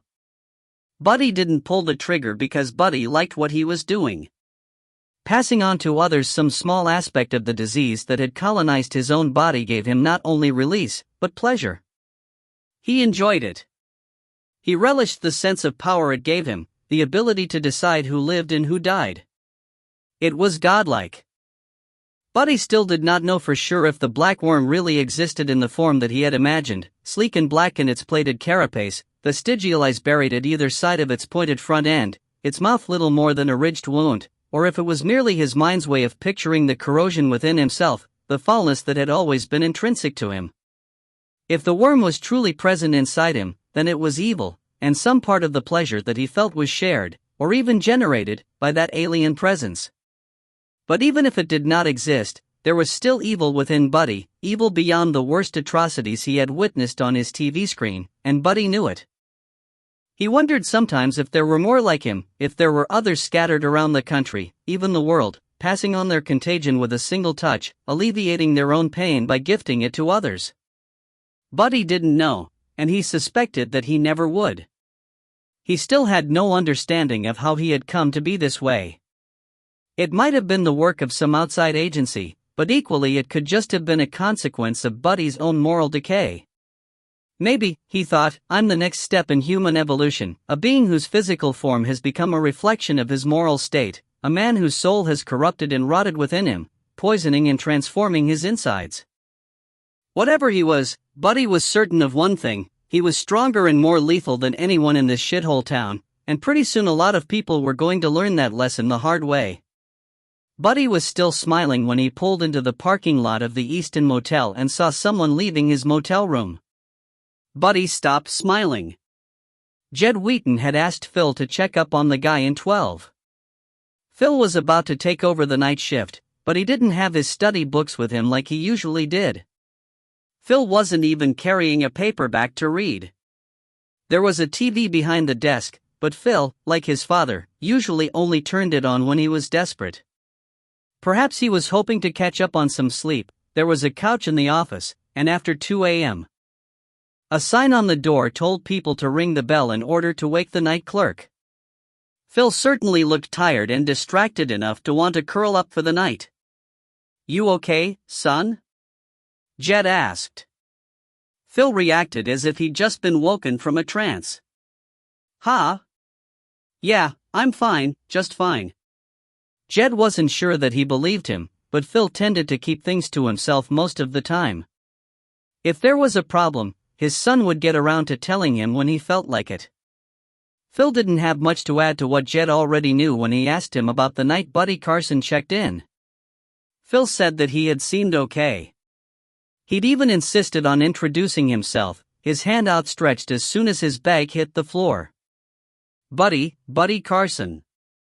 How you doing tonight, Dot?" His teeth were bad, and his breath smelled some, but that was about the sum total of Phil's recollection. Jed had called Greg Bradley that evening to discuss the health of his new guest, but Bradley, still troubled by Link Fraser's diagnosis, was already on his way to talk with the oncology people at Manchester Medical. A recording on his machine advised anyone needing a doctor in a hurry to call the doctors over in Brewster, 5 miles west of Easton. Jed left a message, asking Greg to call him because he was worried about one of his guests, but there was nothing more that he could do for him. He wasn't even sure that there was anything Greg Bradley could do. After all, it wasn't as if he could force Carson to consult with him. Still, when Phil arrived, Jed told him to take a quick look-see at 12. Carson's Dodge wasn't in the lot, so Jed figured it was a chance to check the room and make sure that his guest hadn't bled a gut over the bed. "Just stick your head in, take a look at the bathroom, then come back to me," he said. Phil, after what seemed like a couple of seconds while his addled brain tried to make sense of his father's simple request, grabbed the master key and headed out. Phil had found the lump while showering that afternoon. Like most men, he wasn't as careful as he should be about checking his privates. Secretly, and also in common with most men, he had a don't ask, don't tell attitude toward his own health. The last time he had consulted a doctor was 2 years before, when he broke his wrist snowboarding. Since then, Phil had suffered nothing worse than head colds and hangovers. But this lump couldn't be ignored. Hell, Phil could see it when he looked in the mirror, like someone had slipped a grape in there. It was tender, but not unduly painful, and Phil was certain that it hadn't been there the night before. There was no way that he could have missed something like that. But it couldn't be anything serious, right? I mean, these things took time. They didn't just happen overnight. He'd give it a day. Maybe it was just one of those oddities, and by morning it would be gone. He couldn't get rid of the image of it from his mind, though. Worse, he couldn't shake off the sensation that he had, like there were worms beneath his skin, burrowing into flesh and marrow, transforming everything within to black. Now, as he walked past the motel's small, clean rooms, he felt the throbbing in his groin, and knew that he would have to talk to someone about it. He had almost told his father what was troubling him, but he was simultaneously concerned about worrying the old man, and mortified at the prospect of Jed Wheaton asking his son to show him his privates. He decided that once the night shift was done, he would head over to Doc Bradley's first thing and get himself looked at. Phil opened the door to 12.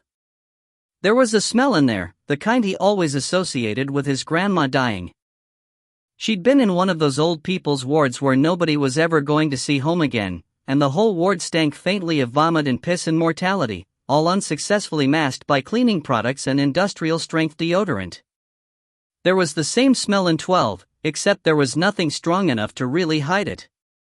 Phil thought he could detect the residue of Maria's spray, but she might just as well have hung one of those pine tree air deodorizers on a corpse for all the effect it was having.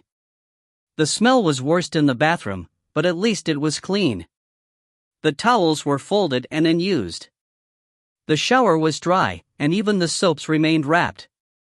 The toilet had been flushed, but there was some blood on the floor nearby. Phil stepped back into the bedroom. There was a bag in one corner, an expensive-looking leather duffel, but it was locked. It was the only sign that the room was occupied. Everything else was just as Maria always left it for arriving guests, even down to the remote for the TV lying perfectly centered on the cover of the latest HBO schedule. Phil killed the light, locked the door, and turned to find himself face-to-face with Buddy Carson. "Can I ask what you're doing?" said Carson. In the moonlight, his face looked gaunt and cadaverous, and up close his breath smelled like a distilled version of the stink in his room. Instinctively, Phil backed away from the stench. "Just checking to make sure you don't need more towels." "We do it for everyone," Phil lied. Buddy made a big play of looking at his watch. "Kind of late to be doing that, isn't it? You'll wake folks up. We got tied up with other stuff this evening, and you're the only guest tonight. I knew you were out, because your car wasn't in the lot. Seemed like the best chance I'd have without disturbing you." Buddy didn't say anything in reply. He just eyeballed Phil, nodding slowly to let the kid know that what he was saying might sound like the most reasonable thing he'd ever heard, and yet he still didn't believe a damn word of it. "Well, I appreciate it," he said at last. You have a good night." Phil made as if to walk around him, but Buddy gripped his wrist and, once again, Phil had an image of black creatures moving under his skin. "Hey, you feeling okay?" asked Buddy, and although there was concern in his voice, the moonlight made his face appear to be leering. "You look kind of sick." "Tired," said Phil, then winced as something stabbed into his groin. He looked down, half anticipating the sight of a needle sticking into his pants, but there was nothing. "I got to go," he said. "Sure," said Buddy. "You be careful now." He watched the kid stumble away. He'd make for the bathroom. That's what Buddy would do if he was the kid. He'd go to the bathroom, unbutton his pants, and take a look at what was going on downstairs, because it surely felt now as if that thing were growing and spreading. It was, of course, but not in any way that the kid would be able to see. Buddy figured the true pain would start in a couple of hours' time, as the cancer really started to eat away at him, making steady progress toward the major organs and eroding his spine. But in the bathroom, the lump would appear unchanged. "Just a lump, folks. Nothing to see here. Move along, move along." Buddy closed the door and glanced around his room. His bag had not been touched. That was good. Buddy had things in there that he didn't want other people looking at. Time was pressing. Buddy figured that the kid would go to the doctor the next day. By then, the bitch maid would probably have discovered the lump in her breast. On top of the old man, that would make 3 in less than 2 days, more if some of the other folks he touched that day proved weaker than suspected. A cluster like that would not go unremarked. Buddy had done some asking around that day. There wasn't but one doctor in the town, and he ran his clinic out of a peachy little one-story house on the eastern outskirts of town. It made things easier for Buddy. He would have only one call to make. He knelt down and used a small silver key to open the lock on his bag. Inside were a couple of changes of clothes, identical to those he was already wearing, a passport and a driver's license in the name of Russ Sirkin, another of Buddy's little jokes, and a glass jelly jar. It was this that Buddy now reached for, holding it up to the light the way an entomologist might examine a particularly interesting bug. Inside the jar was a black tumor. It had come from inside Buddy's own body, coughed up that morning as the pain began to tell upon him. He had crawled to the bathroom but didn't make it to the bowl. Instead, he lay retching on the tiles, coughing up blood and black matter, including the tumor now contained in the jar. It was a reminder of what dwelt within him, a gift from the disease to help him in the work to come. Dead cells, thought Buddy. That's all you are, just dead cells. He tapped the glass gently with his fingernail. And the tumor moved.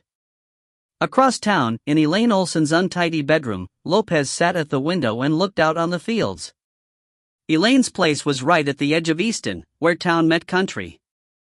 There was a stream close by, and distant mountains silvered by the moon. He heard an owl hooting. He wondered if it had already fed itself that night, or if it had not yet found its prey. Lopez could not stop thinking about Buddy Carson. Earlier that evening, as he stood over him in reeds, he had been conscious of a ringing in his ears, a kind of high-pitched whine. Lopez knew what the sound was. It was his senses kicking up a gear, like they did when, distantly, he thought he heard his garden gate open and knew that someone was approaching his door, even if he could not hear the steps on the path, or when a person came too close behind him and he felt his personal space being encroached upon, even though he could not see the individual in question without turning around. Faced with Buddy Carson, Lopez's senses appeared to go on high alert. Even though he had no reason to think it, Lopez believed that Buddy Carson was trying to touch him in the bar, as though some game were being played between them, the rules of which were clear only to Carson. It was in the awkward way that he turned his hand in order to pass his license over, or in the way his fingers leaped forward to take it back when Lopez returned it, aiming at once at and beyond the license itself. Lopez didn't want to be touched by Buddy Carson. Something told him that to have any physical contact with the cowboy would be a very bad idea indeed. Knowing that Carson had left town would help, but it would not alleviate his concerns entirely. He was bad news for somebody, and moving him along would only transfer to another man the burden of eventually dealing with him. There were times, when he was a trooper, that Lopez encountered individuals who brought nothing of worth to the world, who in fact seemed to enjoy making it worse for anyone who had the misfortune to cross their path. Lopez would often try to imagine what they had been like as children in an effort to modify his feelings of hatred for them. Sometimes it worked and sometimes it did not. When it didn't, Lopez would find himself agreeing with those of his peers who felt that the best thing for everyone involved would be if those people were dead. They were like bacteria in a petri dish, spreading out and colonizing their surroundings, tainting everything they touched. Lopez tried to picture Buddy Carson as a child, and found that he could not. Nothing came to him. Maybe it was tiredness, but in his head Carson seemed both old and young, both newly formed yet ancient, like old metal that had been smelted and reused again and again, becoming more and more corrupt in the process. Lopez looked to the bed, where Elaine lay sleeping. She always slept the same way, curled up on her right side, with her right arm pressed against her breasts and her left hand close to her mouth. She rarely moved in the night, and uttered no sounds in her sleep. He slipped back into the bed and made as if to reach for her. Instead, his hand remained hovering inches above her skin, unwilling to make contact. He drew it back to himself and moved away from her, finding his own space at the very edge of the mattress, where at last he drifted into sleep. Buddy Carson checked out of the Easton Motel shortly after 11 the following morning. The pain was growing in his right side. He could take a small hit from someone if it got too bad, but just a little in case he might be tempted to rest, for he usually felt sleepy after release, and there was work to be done. He would accept some discomfort now and return for more lasting relief later. Jed was too distracted by his family problems to care much about being polite to his sole guest. Phil Wheaton was already sitting in the waiting room of Greg Bradley's office, his face white and stretched taut with pain. He told his father that he wasn't feeling so good, that he had pains in his lower body, but Jed didn't need to be told that his son was sick. His physical appearance had changed drastically overnight. He seemed to have lost pounds in a matter of hours. Jed wanted to go see the doctor with him, but Phil said he would prefer to go alone, and that he'd give his father a call if there was a problem. Despite that, Jed was considering heading over to the doctor's office anyway when Maria called to say that she wasn't feeling great and that she'd be late. When Buddy Carson came in, Jed was already calling around his relief staff, trying to find someone who might be prepared to cover at short notice. Buddy had paid up front for his stay. Now that he had decided to check out early, he wanted his money back. Jed didn't argue. He just wanted Buddy gone so that he could set about seeing to his son's needs. "Bad morning?" asked Buddy. "Not so good," said Jed. He reached out to count the cash and Buddy Carson tapped him softly on the back of the hand with a yellowed index finger. "You need to take a deep breath, try to relax," said Buddy solemnly. "You'll make yourself sick." "Believe me, I know." Jed remembered the description of the blackened, bloodied towels, and registered the way Buddy Carson's teeth were streaked brown with nicotine, his gums a vivid purple. "I'll bet you know all about sickness," he thought. "I'm glad that you're leaving, but if I find out that you brought something into this town, if I discover that it was you that made my boy sick, I'll hunt you down, you fuck. I'll hunt you down and I'll take a knife to you, and then you won't have to worry about bloody towels, or your teeth falling out of your head, or your ragged fucking nails cracking and disintegrating, because I'll tear you apart, I swear to God I will." "Sure," said Jed. "You have a good day, now." Lopez woke with Elaine. They made love quickly, then Elaine showered while he toasted some bagels. He listened to the news on the radio in the kitchen, then took his shower while Elaine dressed. She dropped him outside Reed's, kissed him goodbye, and told him that she'd see him later that evening.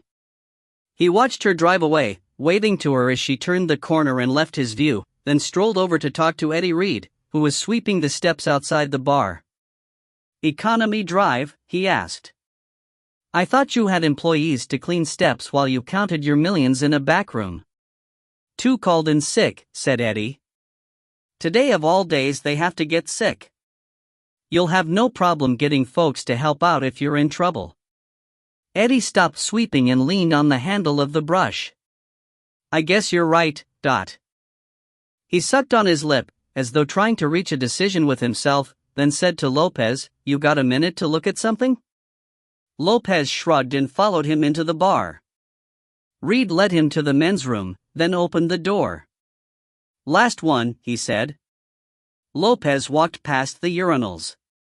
The door to the end stall was half closed. He pushed it open with the toe of his boot. There was black fluid on the wall, and more liquid pooled on the floor. An inexpert attempt had been made to prevent it from spreading by dumping toilet paper on top of it. The paper was almost entirely soaked through. Found it when I was locking up. It was quiet last night, so I guess nobody used the stall after it happened. I was going to call Lloyd, but it was after 2 in the morning and I figured that maybe it wasn't worth troubling him about. Lopez squatted down and took a closer look at the blood. Give me that brush for a second, he said. Reed handed over the brush, and Lopez used the handle to explore the accumulation of paper and fluid. At the center of the mass, he found pieces of black matter. What are they? Asked Reed. I don't know. Looks like someone might have coughed them up. Whoever it is, he's real sick. Lopez stood, then washed the tip of the broom in the sink before handing it back to Reed. You remember who was in the bar last night after I left? Reed considered the question. Locals, mostly. I can name them. 2 couples from out of town. Don't think they were staying here. And the guy in the corner booth, the one you were talking to. Creepy son of a bitch. Kept brushing up against the waitstaff. Lopez swore softly. I think I know where to find him, he said. I want you to make a list of the people who were here, just in case. Put some scotch tape over the door to the stall, maybe an out-of-order sign too. I'll get Greg Bradley to stop by and take a look at it. And Ed, don't tell anyone about this, okay? Ed looked at him as if he'd just been advised not to stir cocktails with his wiener. You mean you don't want me to tell my brunch customers about what looks like black blood in the men's room, which might make them think twice about ordering the beef? I don't know, Chief, but if you insist, Dot. Lopez called by the Easton Motel. Jed was no longer behind the desk. A young girl, one of Pat Kapoor's kids, was looking after things while Jed was gone. A teen magazine was open in front of her, and she was sipping a can of soda through a straw. You know where he is? He asked. His son, Phil, isn't feeling so good. He told me he'd be over at Greg Bradley's if there was a problem. Lopez asked for the motel's registration cards. He flicked through them until he came to Buddy Carson's. Did this man check out? The motel's empty. I guess he must have done. Have you made up the room? I don't think it's been done yet.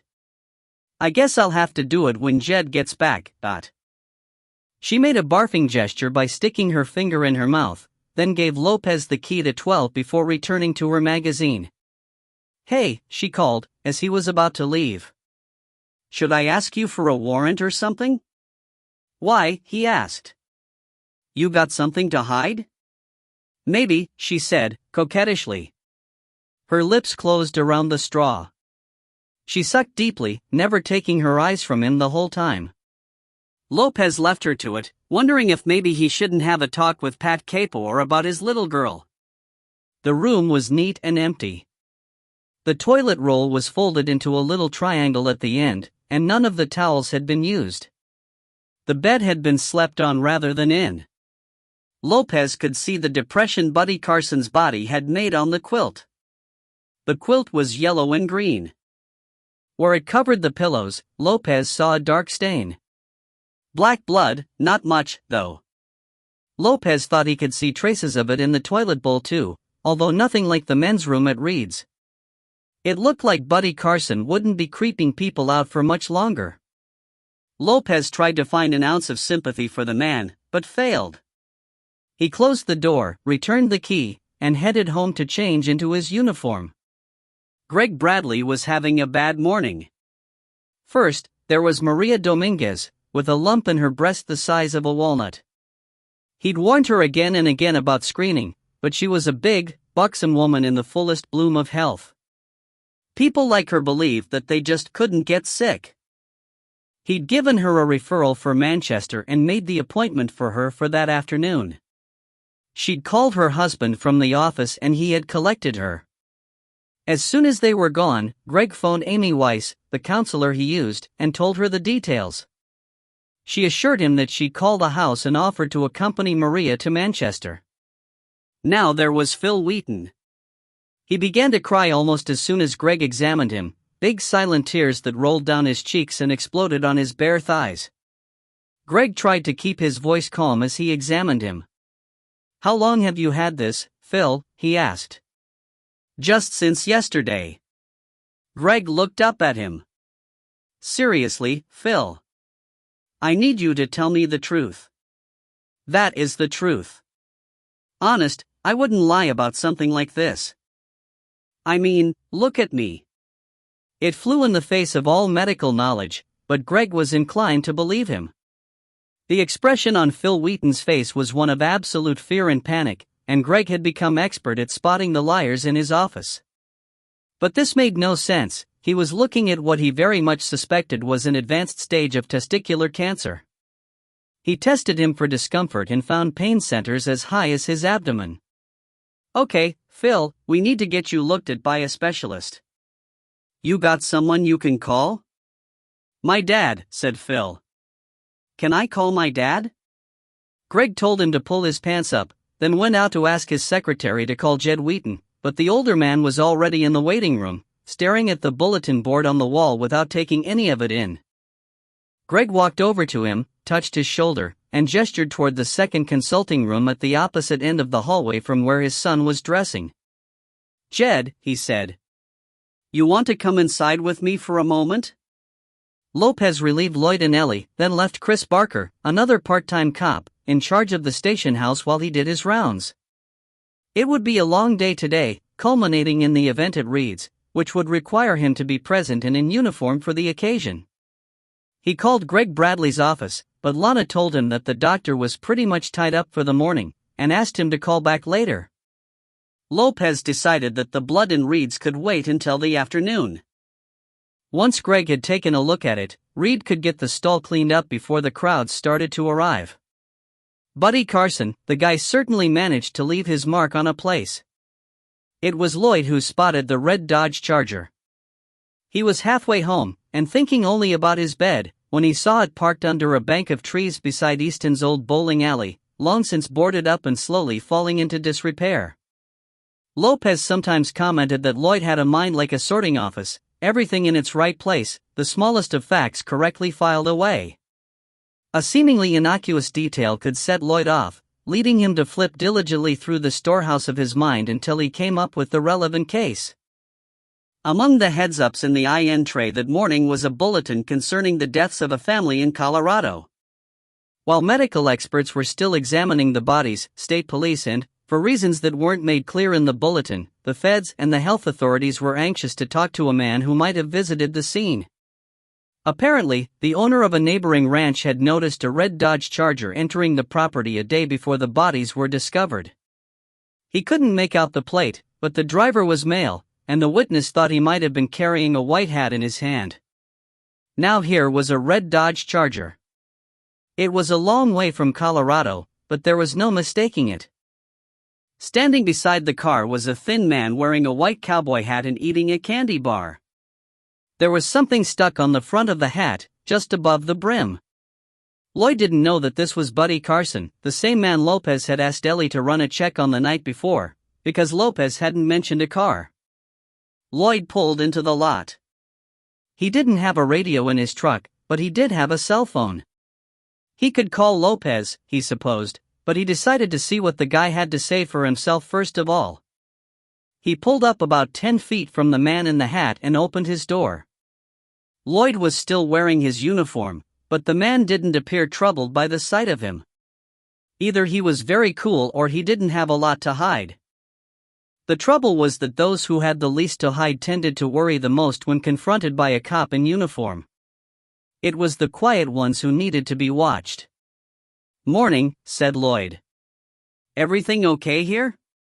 Buddy Carson finished the candy bar, rolled the wrapper into a ball, then placed it carefully in his shirt pocket, just behind his wallet. He was wearing black leather gloves. "Everything's just fine," he said. "You got some identification?" "Sure," said Buddy.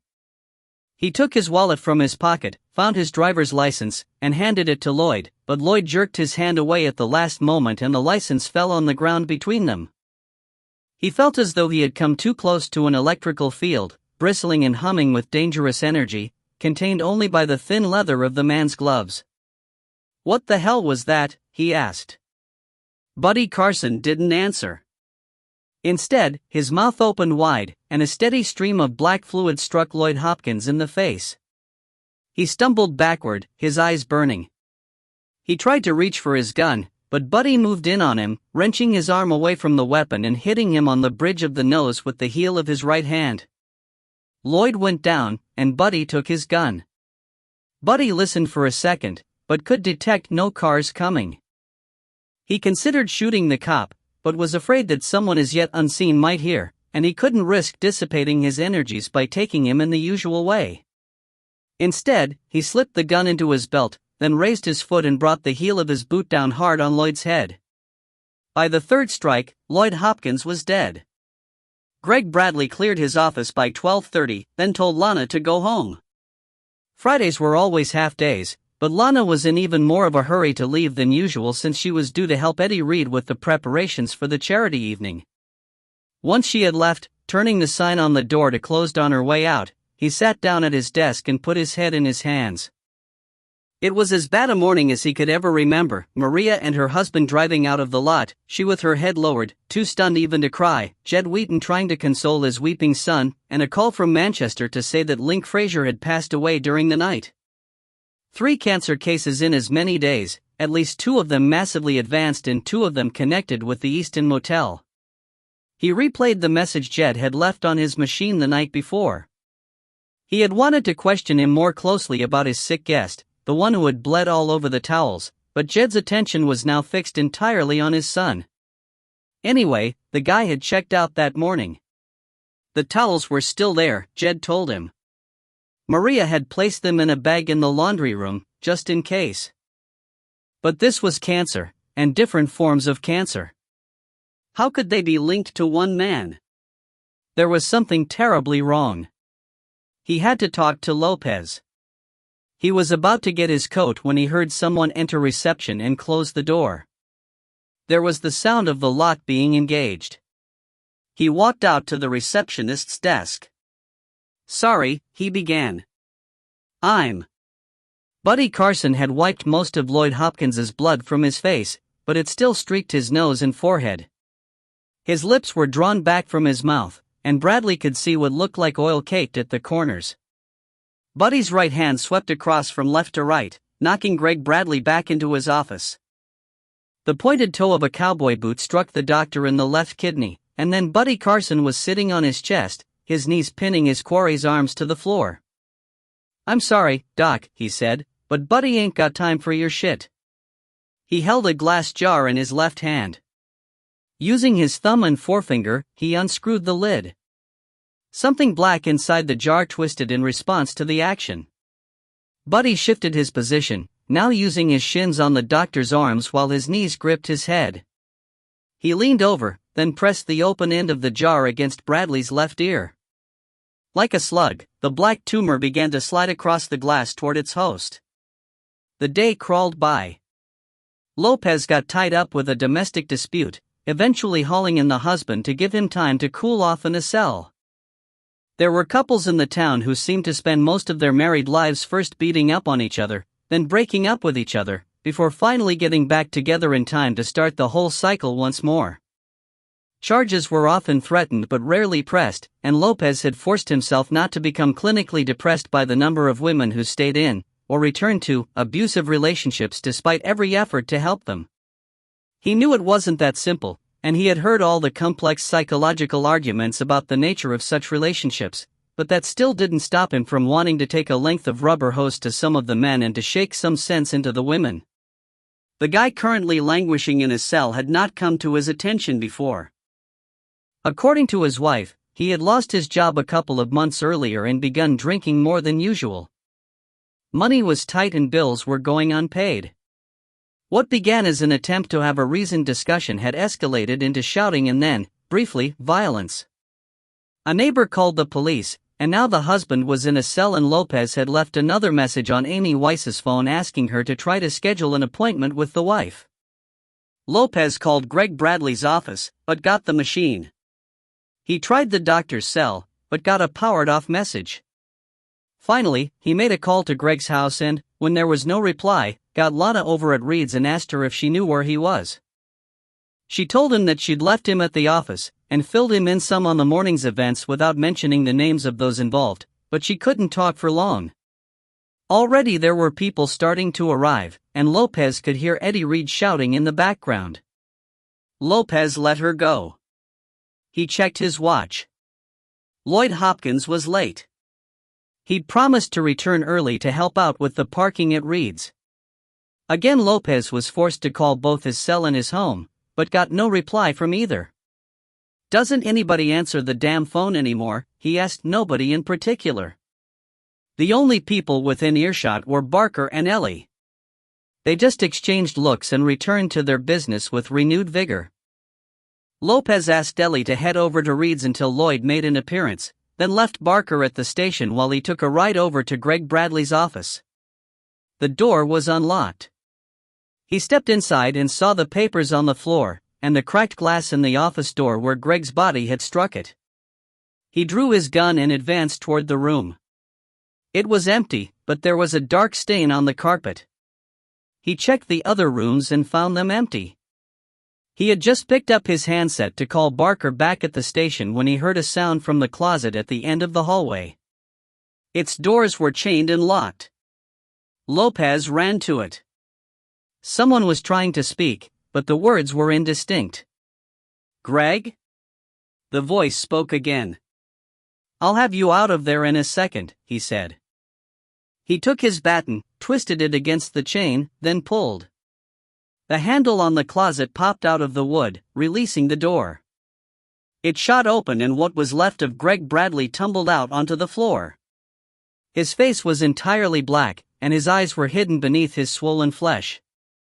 Most of his hair had fallen out, and what remained were gray strands, stuck to the lesions that had opened in his scalp. Lopez turned away, feeling himself start to retch at the smell. "Aye," said Bradley. "I can't." Bradley's hand tried to grip at Lopez's shirt, but it had no strength. "Aye," repeated Bradley. "Aye, sick." His consciousness was failing, the black things eating away at him, consuming him by turning his own body against him. He could not remember his own name, or where he was. He was lost in the growing darkness, and he would never be found again.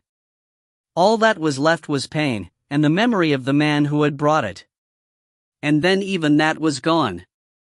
Lopez eased Bradley's body slowly to the floor. Buddy. At that moment, Buddy Carson was standing in the shadows at the back of Eddie Reed's bar.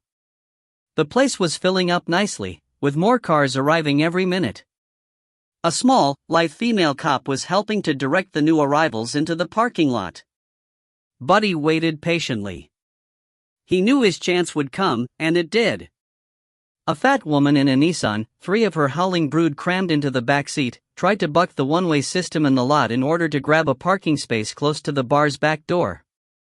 Unfortunately, she reckoned without a big Explorer, which was next in line for the space and which pipped the Nissan.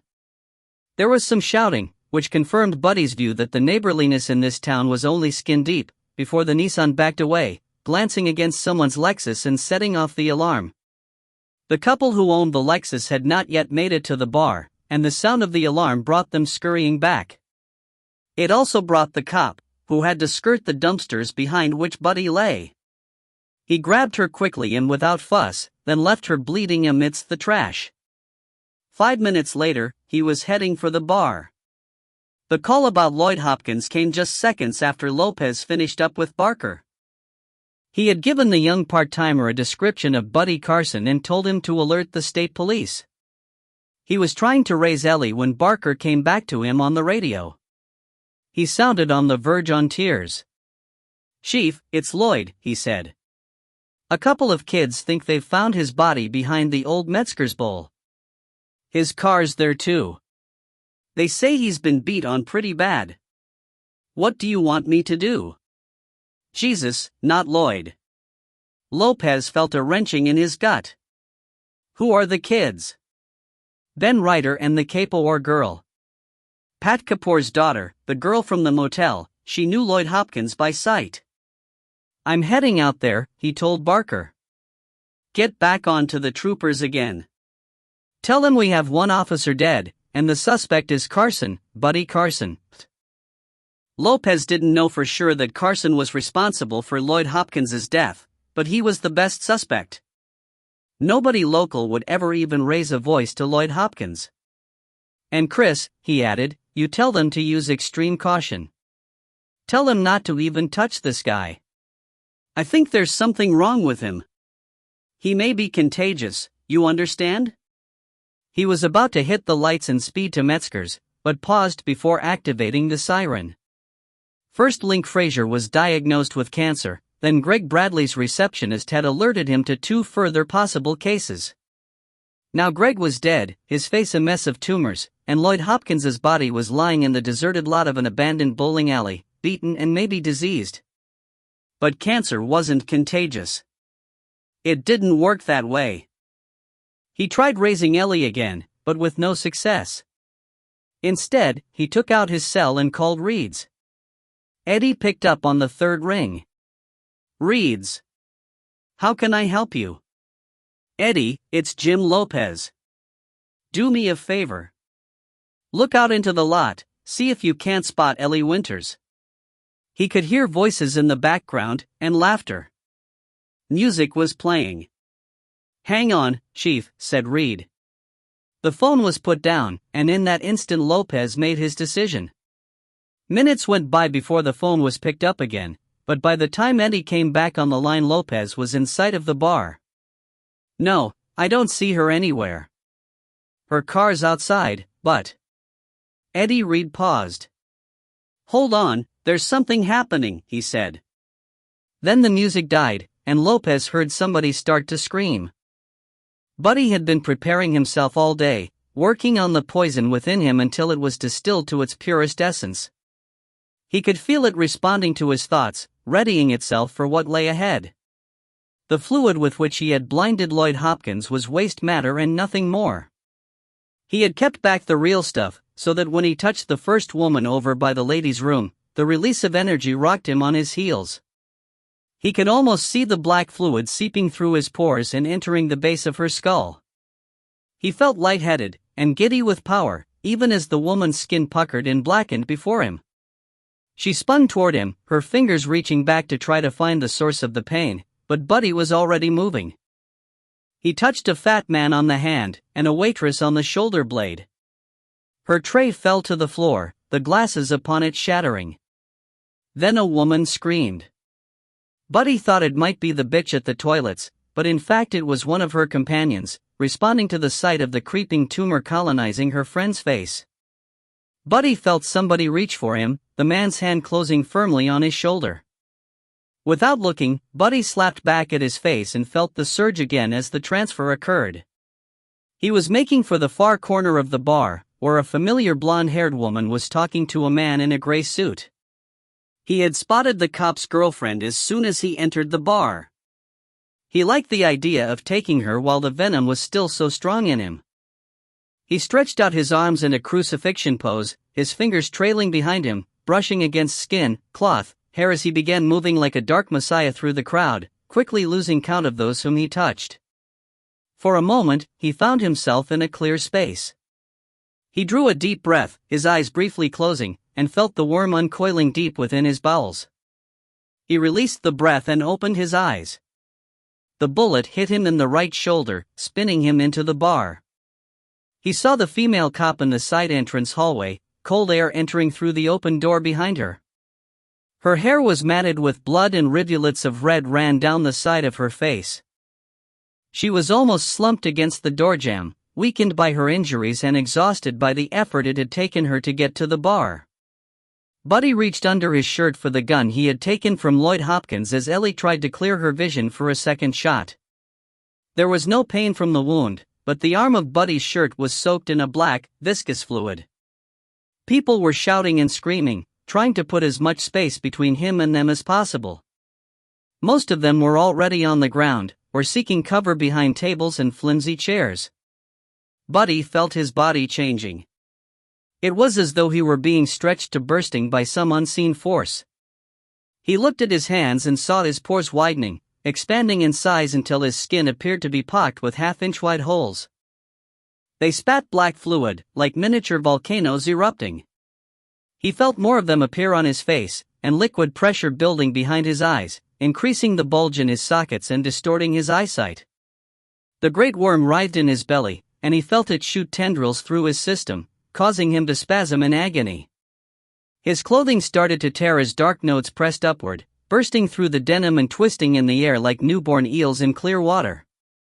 Buddy's hand found the gun and drew it from his belt.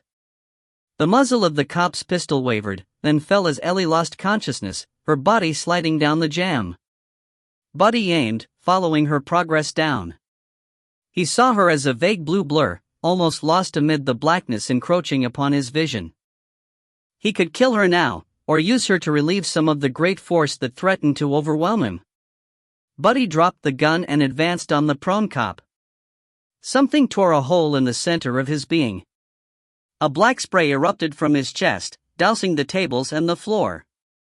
Buddy was propelled forward, tripping over Ellie's body as his hands scrabbled at the walls to prevent himself from falling. He opened his mouth to scream, aware of the massive shock that his system had endured. There was a great wound in his chest. He touched his fingers to it and thought that he saw at last the black worm, twisting and biting in the corrupted remains of his flesh.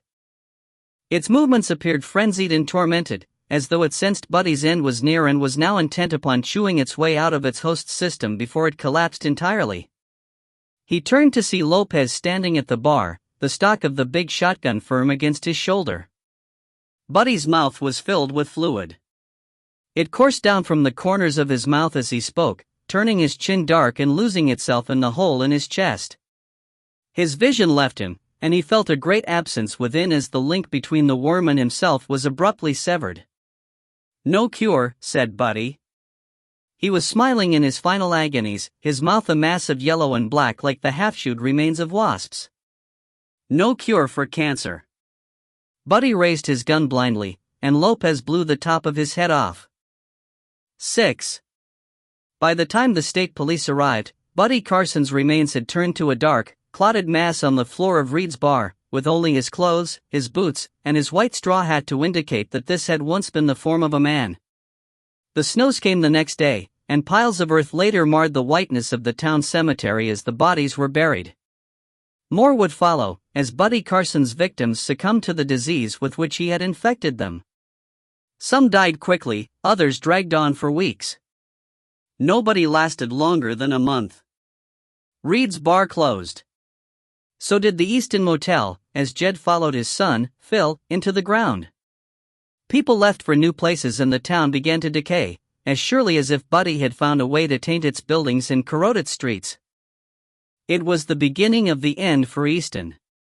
Even Lopez left. He followed the trail of pain and death back to Colorado, and drank a beer with Jerry Schneider, who told him of what he had seen at the Benson farm. He traveled through Wyoming and Idaho, and ended up in Nebraska before the trail ran dry. He returned to New Hampshire and settled down with Elaine Olson near Nashua, but he never forgot Buddy Carson. He never forgot the cancer cowboy. In a desert in western Nevada, a man dressed in cheap denim opens his eyes. He is lying on the sand, and though the sun beats down upon him, his skin has not burned. He cannot remember his name or how he came to be here. He knows only that he is in pain and he needs to reach out to someone. The man rises to his feet, the lizard-skin cowboy boots strangely familiar upon his feet, and heads for the highway. Mr. Pettinger's Demon. The bishop was a skeletal man, with long, unwrinkled fingers and raised dark veins that ran across his pale skin like tree roots over snowy ground. His head was very bald, tapering to a point at the top of his skull, and his face was either scrupulously clean-shaven or quite without natural hair of any kind.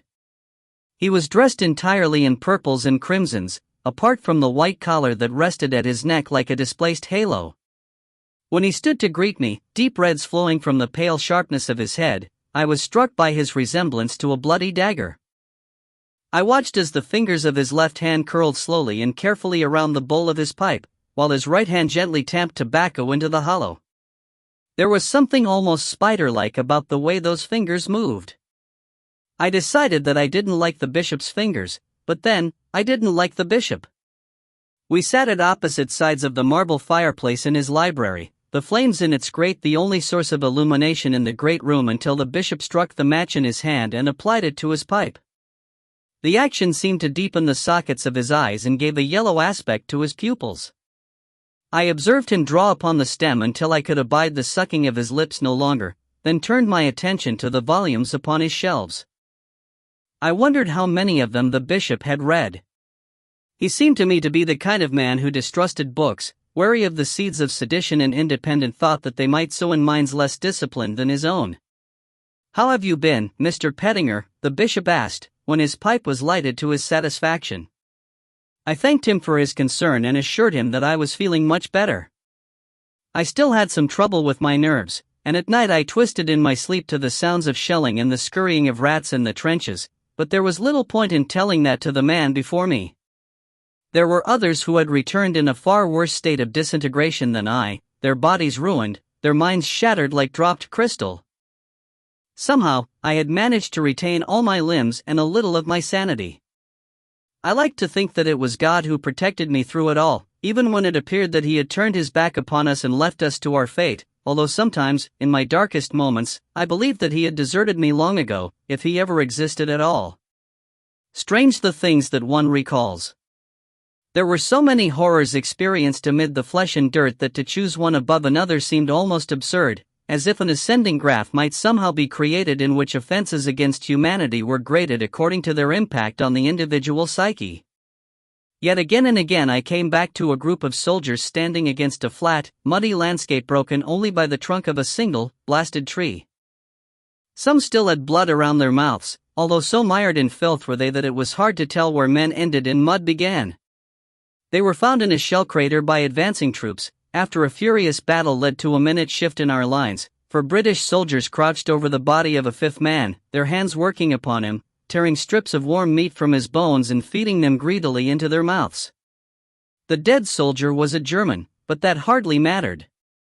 Somehow this quartet of deserters had contrived to survive for weeks in the no-man's land between the two lines by feeding upon the bodies of slain soldiers. There was no trial, and no record was kept of their execution. Their papers were long gone, and they declined to offer their names before the sentence was carried out.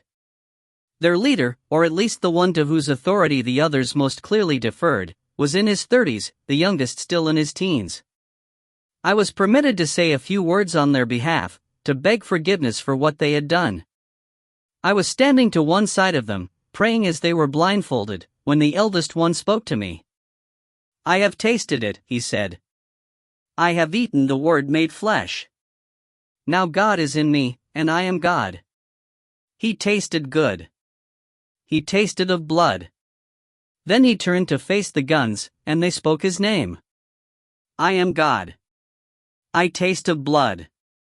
This too I decided not to share with the bishop. I was uncertain of the bishop's views on God.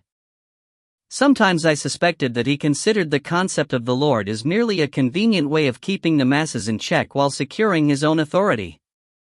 I doubted if his beliefs had ever been tested beyond the occasional intellectual joust over sherry. How he would have fared in the mud of the trenches, I do not know. I think, perhaps, that he would have survived, but only at the expense of others. "And how are you finding your time at the hospital?" As with all of the bishop's utterances, it was important to understand the subtext before one answered. Thus, in reply to the bishop's earlier question, I was tolerably well, even though I was not. Now he was inquiring about the army hospital at Brayton, to which I had been assigned upon my return from the war. I ministered to those who had been deprived of limbs or senses, attempting to ease their pain and to make them understand that God was still with them.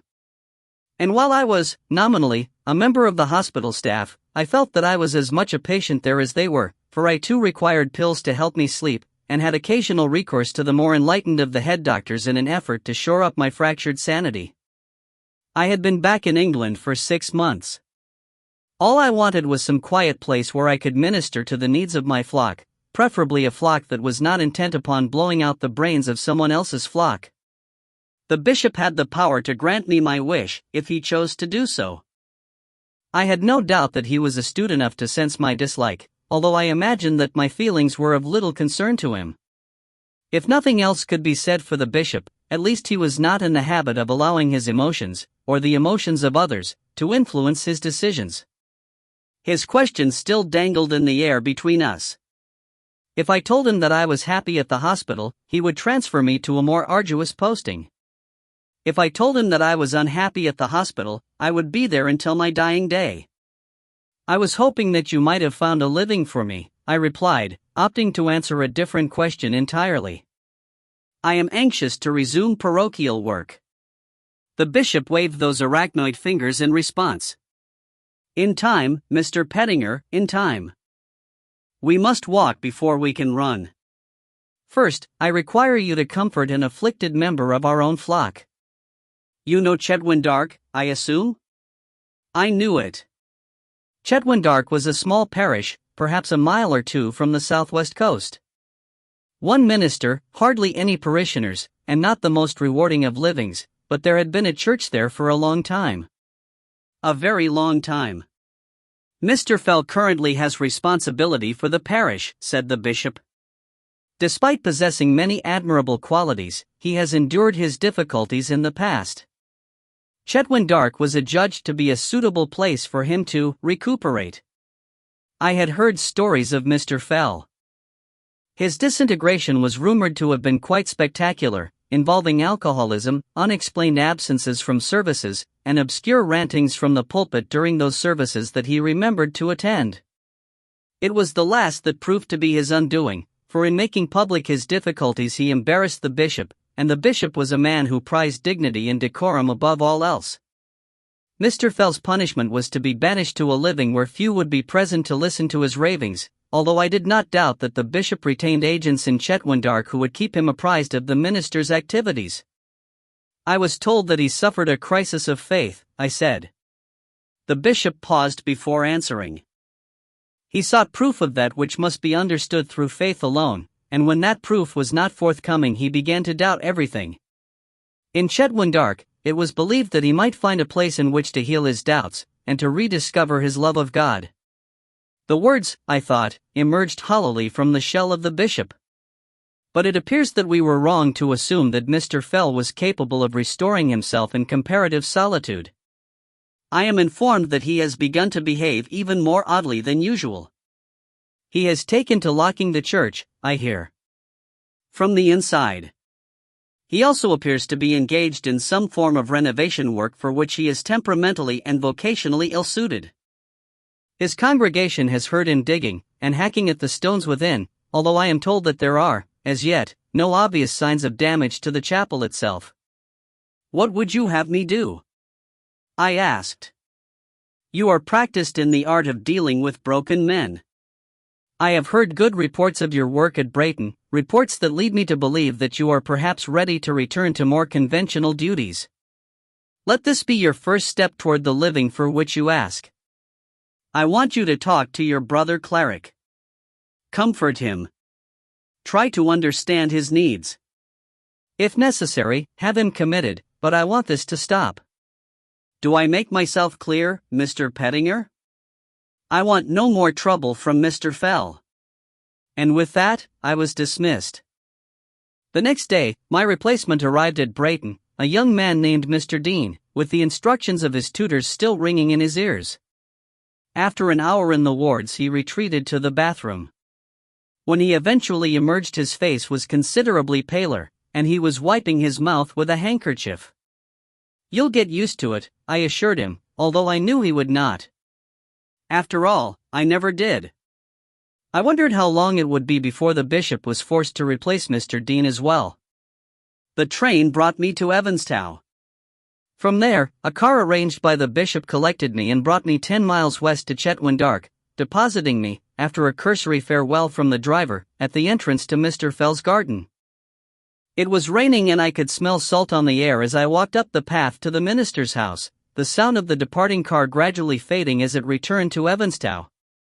Beyond, accessible by another paved pathway, was the church itself, silhouetted against the evening sky.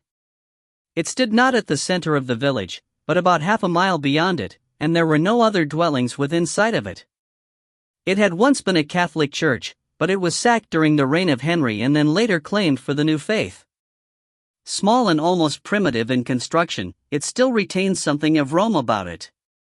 A light burned in the depths of the house, but when I knocked no one came.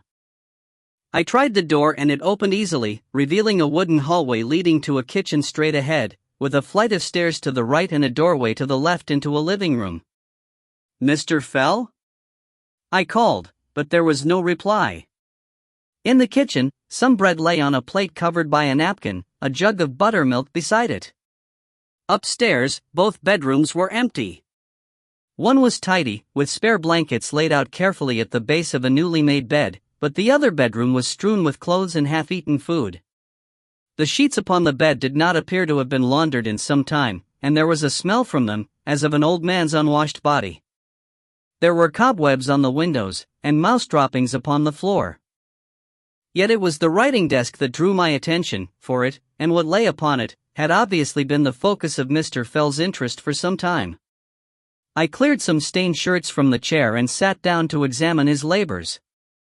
Under ordinary circumstances, I would not have intruded upon another man's privacy in such a way, but my duty here was to the bishop, not to Mr. Fell. His cause was already lost.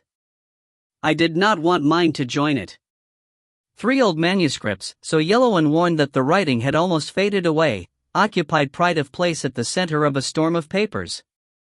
The language was Latin, but the script was in no way ornate. Instead, it was neat, almost businesslike. At the end, beside an illegible signature, was a darker stain.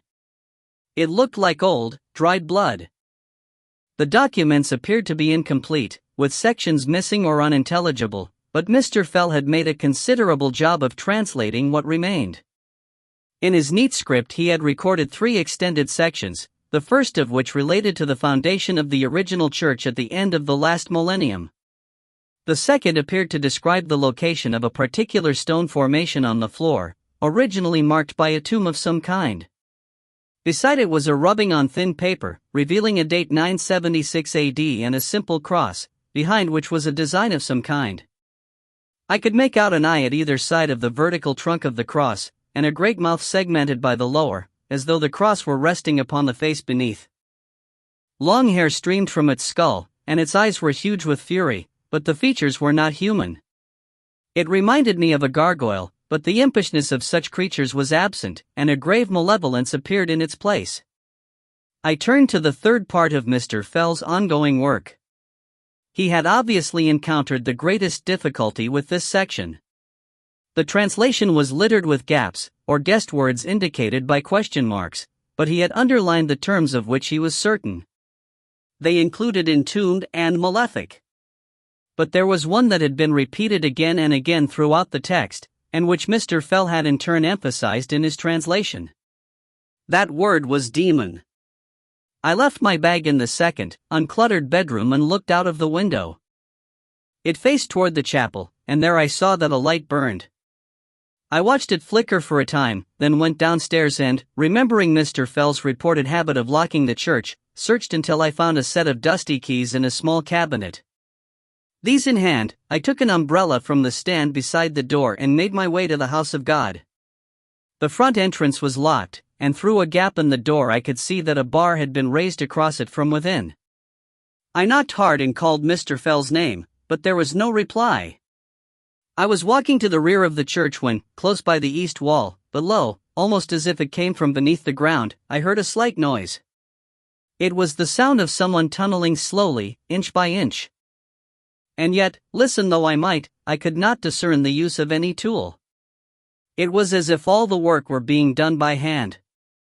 I continued quickly to the back door and tried each key in turn until the lock clicked, and I found myself standing in an alcove of the chapel, with carved heads on the cornices above me. And as I stood, the sound of digging came again to me. "Mr. Fell?" I called, and I was surprised to find my voice catching in my throat, so that the words came out as almost a croak. I tried again, louder this time. "Mr. Fell?" The digging from below stopped. I swallowed hard and moved toward a lamp that burned in a small nook, my feet echoing softly on the stone floor.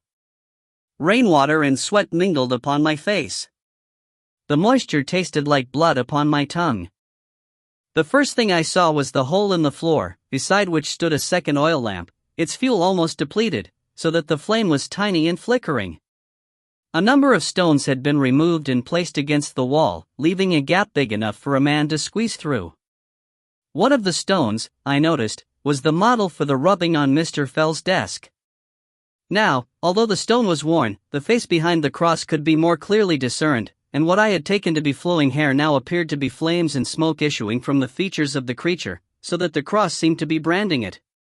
The hole itself was dark and dropped gently down, but I thought that I could discern another light deeper within. I was about to call again when the digging resumed, this time with greater urgency, and the sound made me stumble back in fright. On the floor, the oil lamp was almost sputtering its last. I took the second lamp from the nook and knelt at the opening. I caught the smell that came from within, faint but definite, the stench of waste matter.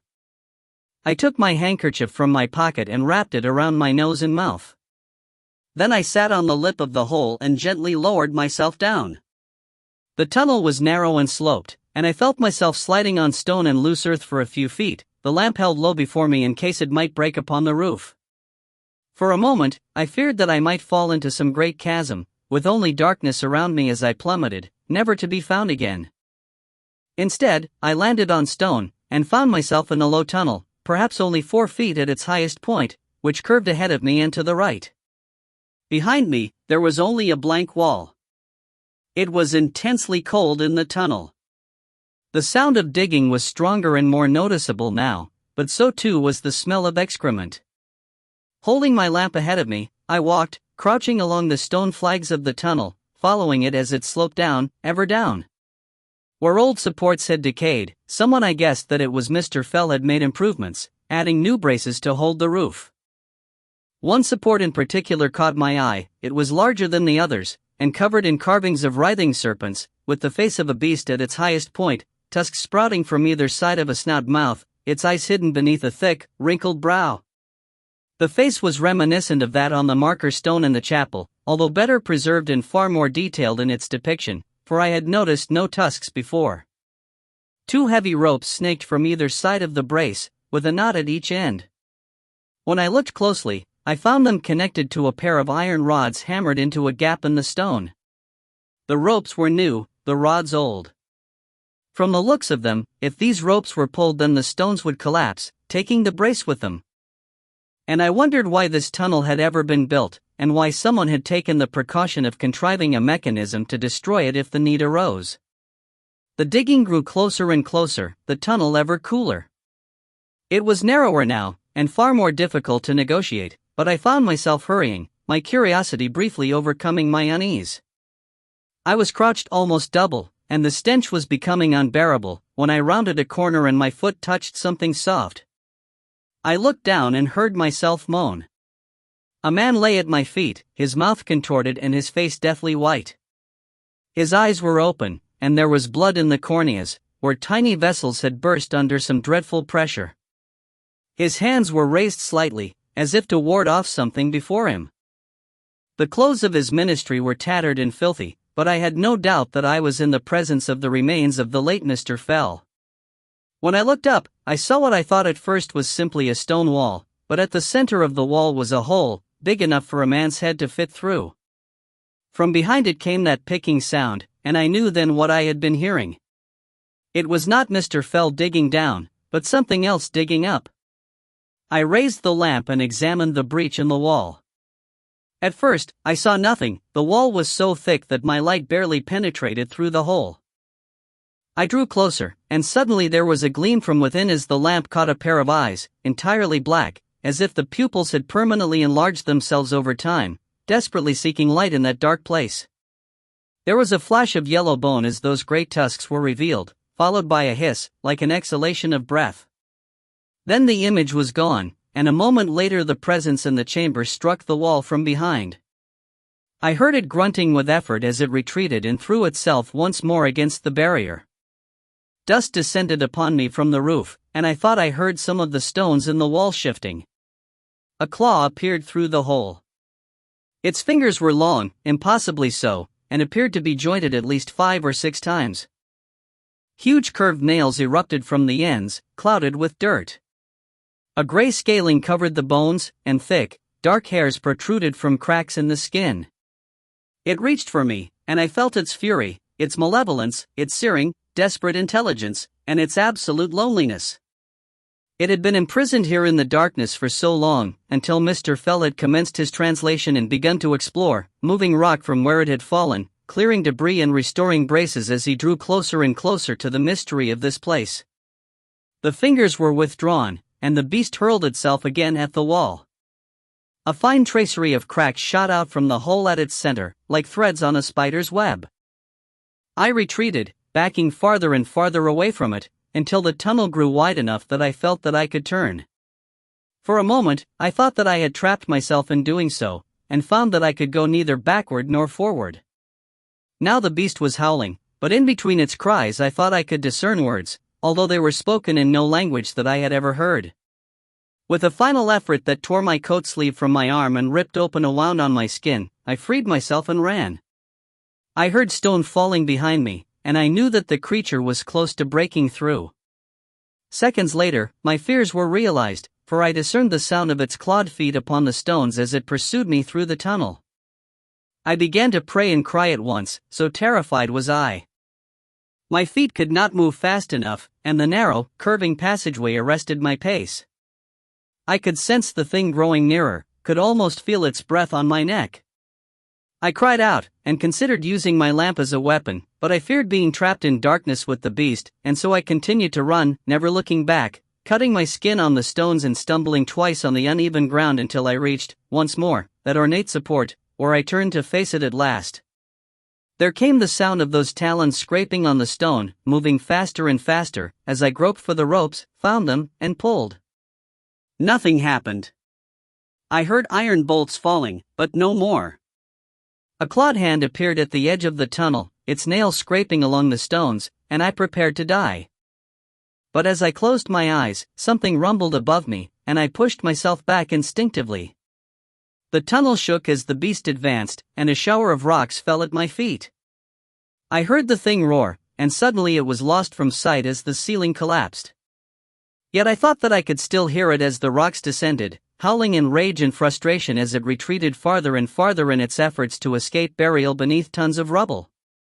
Then I too was running, until at last I was hauling myself up into the blessed calm of the chapel, and dust was belching from the hole, and the sound of stones falling seemed to go on forever. I received my living.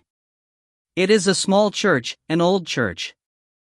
There is sunken ground nearby, and visitors sometimes stop and stare at this unexplained and recent phenomenon.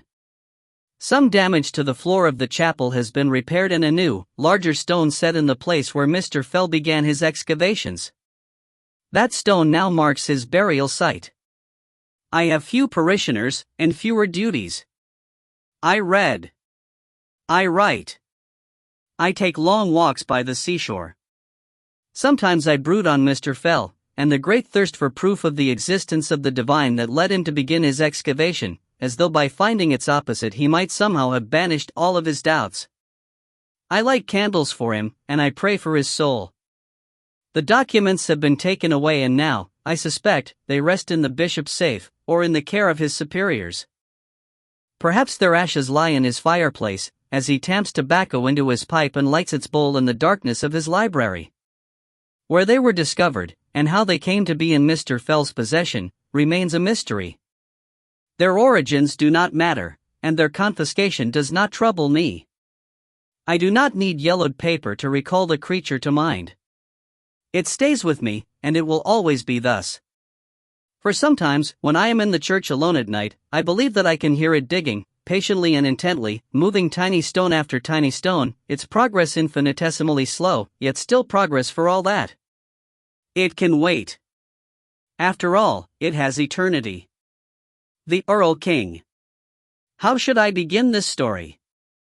Once upon a time, perhaps, but, no, that's not right. That makes it a story of long ago and far away, and it's not that kind of story. It's not that kind of story at all. Better, then, to begin the tale as I remember it. After all, it is my story, mine to tell, mine in experience. I am old now, but I am not foolish. I still bar the doors and lock the windows at night. I still check in the shadows before I sleep, and give the dogs free roam through the house, for they will smell him if he comes again, and I will be ready for him. The walls are stone, and we keep torches burning. There are always blades to hand, but it is fire that he fears the most.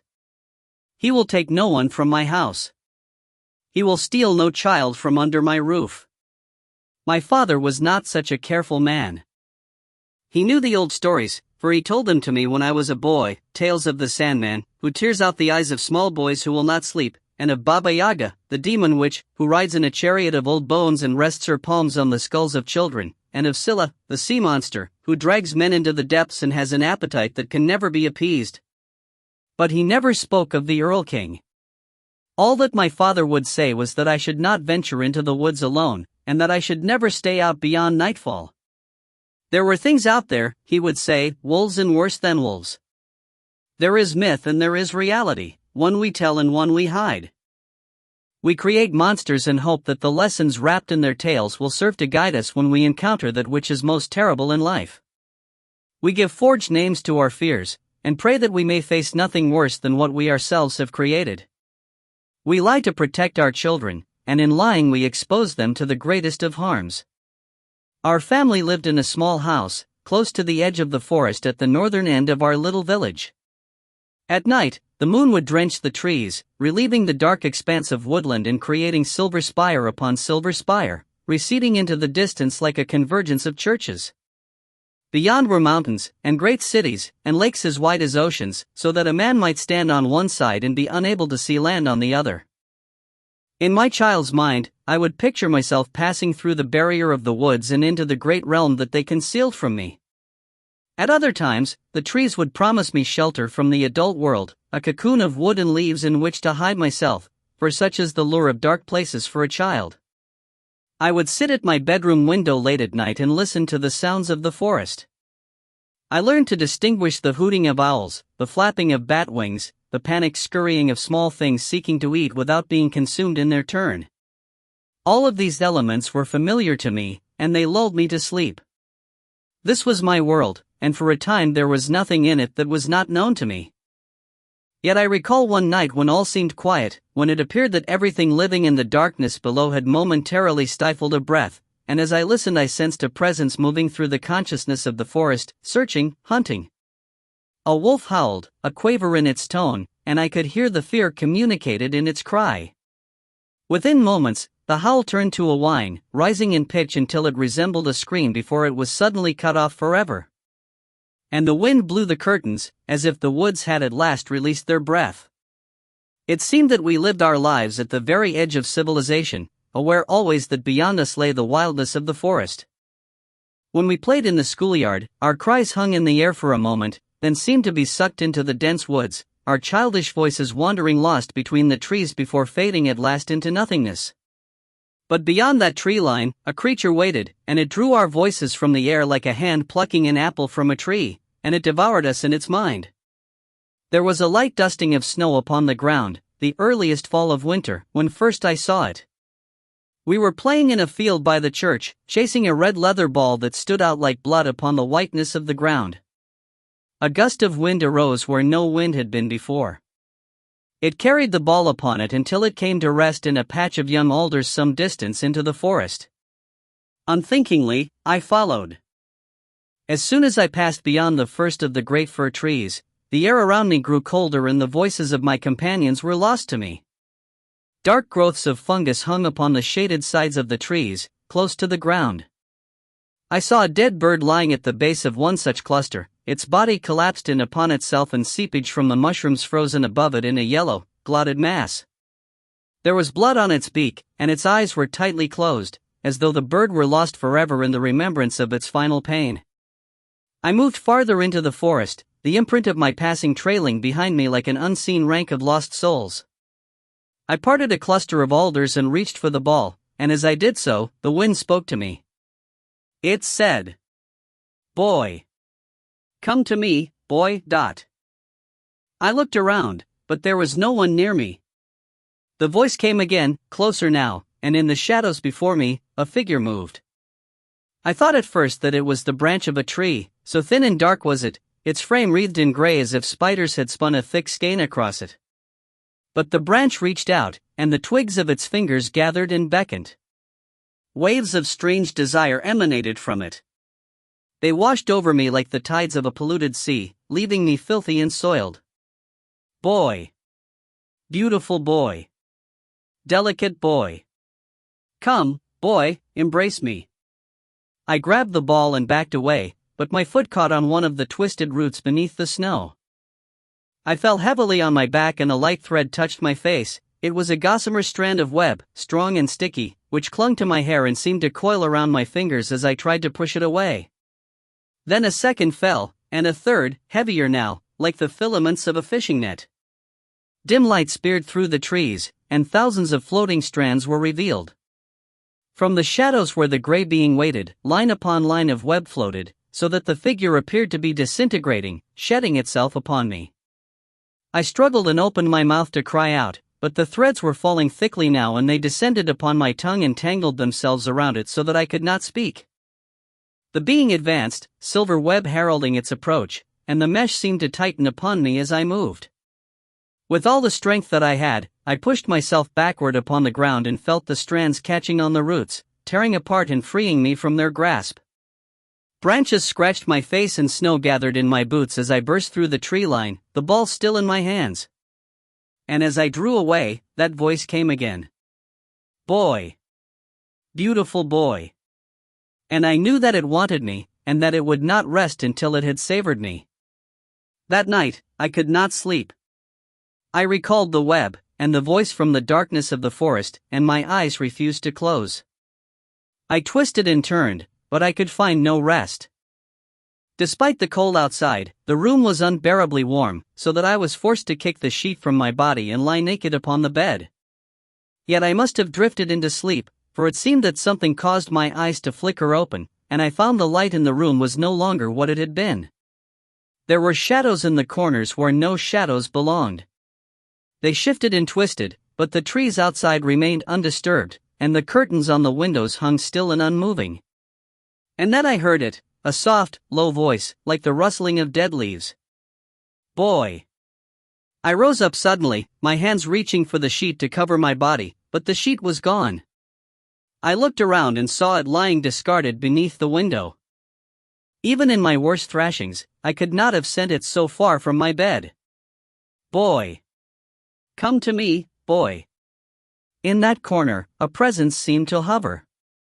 At first, it was almost shapeless, like an old blanket that has begun to rot, and strands of spiderweb filigreed themselves upon it. The moonlight illuminated folds of faded, wrinkled skin that hung across its stick-thin arms like old bark. Ivy curled around its limbs and wreathed the thin fingers that now beckoned to me from the shadows.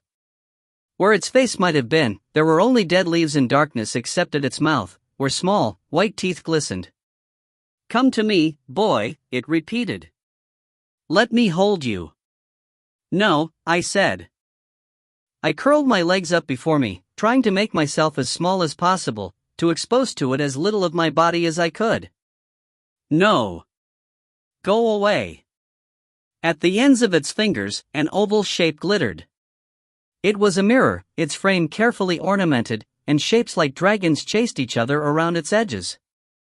"Look, boy, a gift for you, if you let me embrace you." The mirror's face was turned to me and, for an instant, I saw my own face reflected in its surface. For that single, fleeting moment, I was not alone in the mirror's bright reaches. Other faces crowded around mine, tiny faces, tens, hundreds, thousands of them, a whole legion of the lost. Small fists beat at the glass, as if hoping to break through to the other side. And among them, its eyes huge with terror, I saw my own face, and I knew that this was how it could be. "Please, leave me alone." I was trying not to cry, but my cheeks burned and my sight grew misty. The thing hissed, and for the first time I became conscious of the smell, a dense, loamy stench of rotting leaves and still, dank water. A lighter, less foul odor drifted in and out of my senses, curling through the stink of decay like a snake through the undergrowth. It was the scent of alder. The stick hand gestured again, and this time a puppet danced at the ends of its fingers, a small infant, carefully carved, so lifelike that it looked like a tiny person, a homunculus, silhouetted against the moonlight. It jerked and danced as the fingers moved, yet I could see no strings controlling its limbs and, when I looked closer, I could discern no joints at its elbows or legs. The creature's arm extended, moving the puppet closer to me, and I could not help but give a little moan of fear when the true dimensions of the marionette became clear. For it was not a toy, not in any sense that we might mean. It was a human baby, tiny and perfectly formed, with wide, unblinking eyes and dark, ruffled hair. The thing gripped it by the skull, applying pressure to which the child responded by moving its arms and legs in protest. Its mouth was open, but it made no sound, and no tears fell from its eyes. It was dead, it seemed, and yet somehow alive. "A beautiful toy," said the shadow being, "for a beautiful boy." I tried to shout out then, but it seemed as though fingers had grasped my tongue and gripped it tightly. I could taste the thing in my mouth, and for the first time in my life I knew what it would be like to die, for the tang of death was upon its skin. The hand moved in a flash, and the child was gone. "Do you know me, boy?" I shook my head. Perhaps it was a dream, I thought. Only in dreams were you unable to cry out. Only in dreams could a sheet spring unbidden from a bed. Only in dreams could a being that smelled of leaves and stagnant water hold a dead child before you and make it dance. I am the Earl King. I have always been, and I will always be. I am the Earl King, and I take what I desire. Would you deny me my desire? Come with me, and I will give you treasures and toys. I will give you sweet things to eat, and I will call you beloved until the day you die. From where its eyes should have been, 2 black butterflies fluttered forth, like tiny mourners at a wake. Then the mouth opened wide, and its knotted fingers reached for me, and something caught in its voice as desire overwhelmed it. The Earl King advanced, and I saw him in all his terrible glory. A cloak of human skins hung upon his shoulders, falling almost to the floor, and in place of ermine it was fringed with scalps, yellow hair and dark hair and red hair all interwoven like the colors of autumn trees. Beneath the cloak lay a silver breastplate, intricately carved with details of naked bodies intertwining, so many of them that it was impossible to tell where one individual began and another ended. There was a crown of bone upon his head, each time the remains of a child's finger bound with gold wire, curling inward as though beckoning me to add to their number. And yet I could see no face beneath the crown. All that was visible was the dark mouth with its white teeth, appetite made flesh. With all the strength of will that I could muster I sprang from my bed and leapt for the door. From behind me came the sound of leaves rustling and branches scraping. I twisted the door handle, but the sweat of my palms made it slippery and treacherous. I fumbled once, then again. The stench of rotting vegetation grew stronger in my nostrils. I let out a little whine of panic, and then the doorknob was turning, my feet were on the passageway, and branches were scraping at my naked back. I wrenched myself away and, with one twisting motion, pulled the door closed behind me. I should have run to my father then, but some instinct sent me to the fireplace in the parlor, where the last flickering embers of the fire still remained. I took a stick from the woodpile, wrapped a rag around it, and soaked it in oil from the lamp. I plunged it into the fire and watched as the flames leapt before me. I lifted a hearthrug from the floor and wrapped it around my body. Then, my bare feet slapping softly on the cold flagstones, I made my way back to my room. I listened silently before turning the handle of the door and pushing it open slowly before me. The room was empty. The only shadows that moved came from the flickering of the flame. I made my way to the corner where the Earl King had stood, but now there were only cobwebs and the drained husks of dead insects. I stood at the window, but the woods beyond were quiet. I pulled the window closed, but, as I stretched to do so, I became aware of a pain in my back. I reached behind me, and my fingers came back with blood at the tips. In the small shard of mirror that hung above my jug and bowl, I could see a series of 4 long slashes across my back. I thought that I screamed, except that no noise came from my lips. Instead, the scream came from the room where my father and mother both slept, and I followed the sound. In the sputtering torchlight, I saw my father at the open window and my mother on her knees beside the overturned cradle where my younger brother slept each night, swaddled in blankets.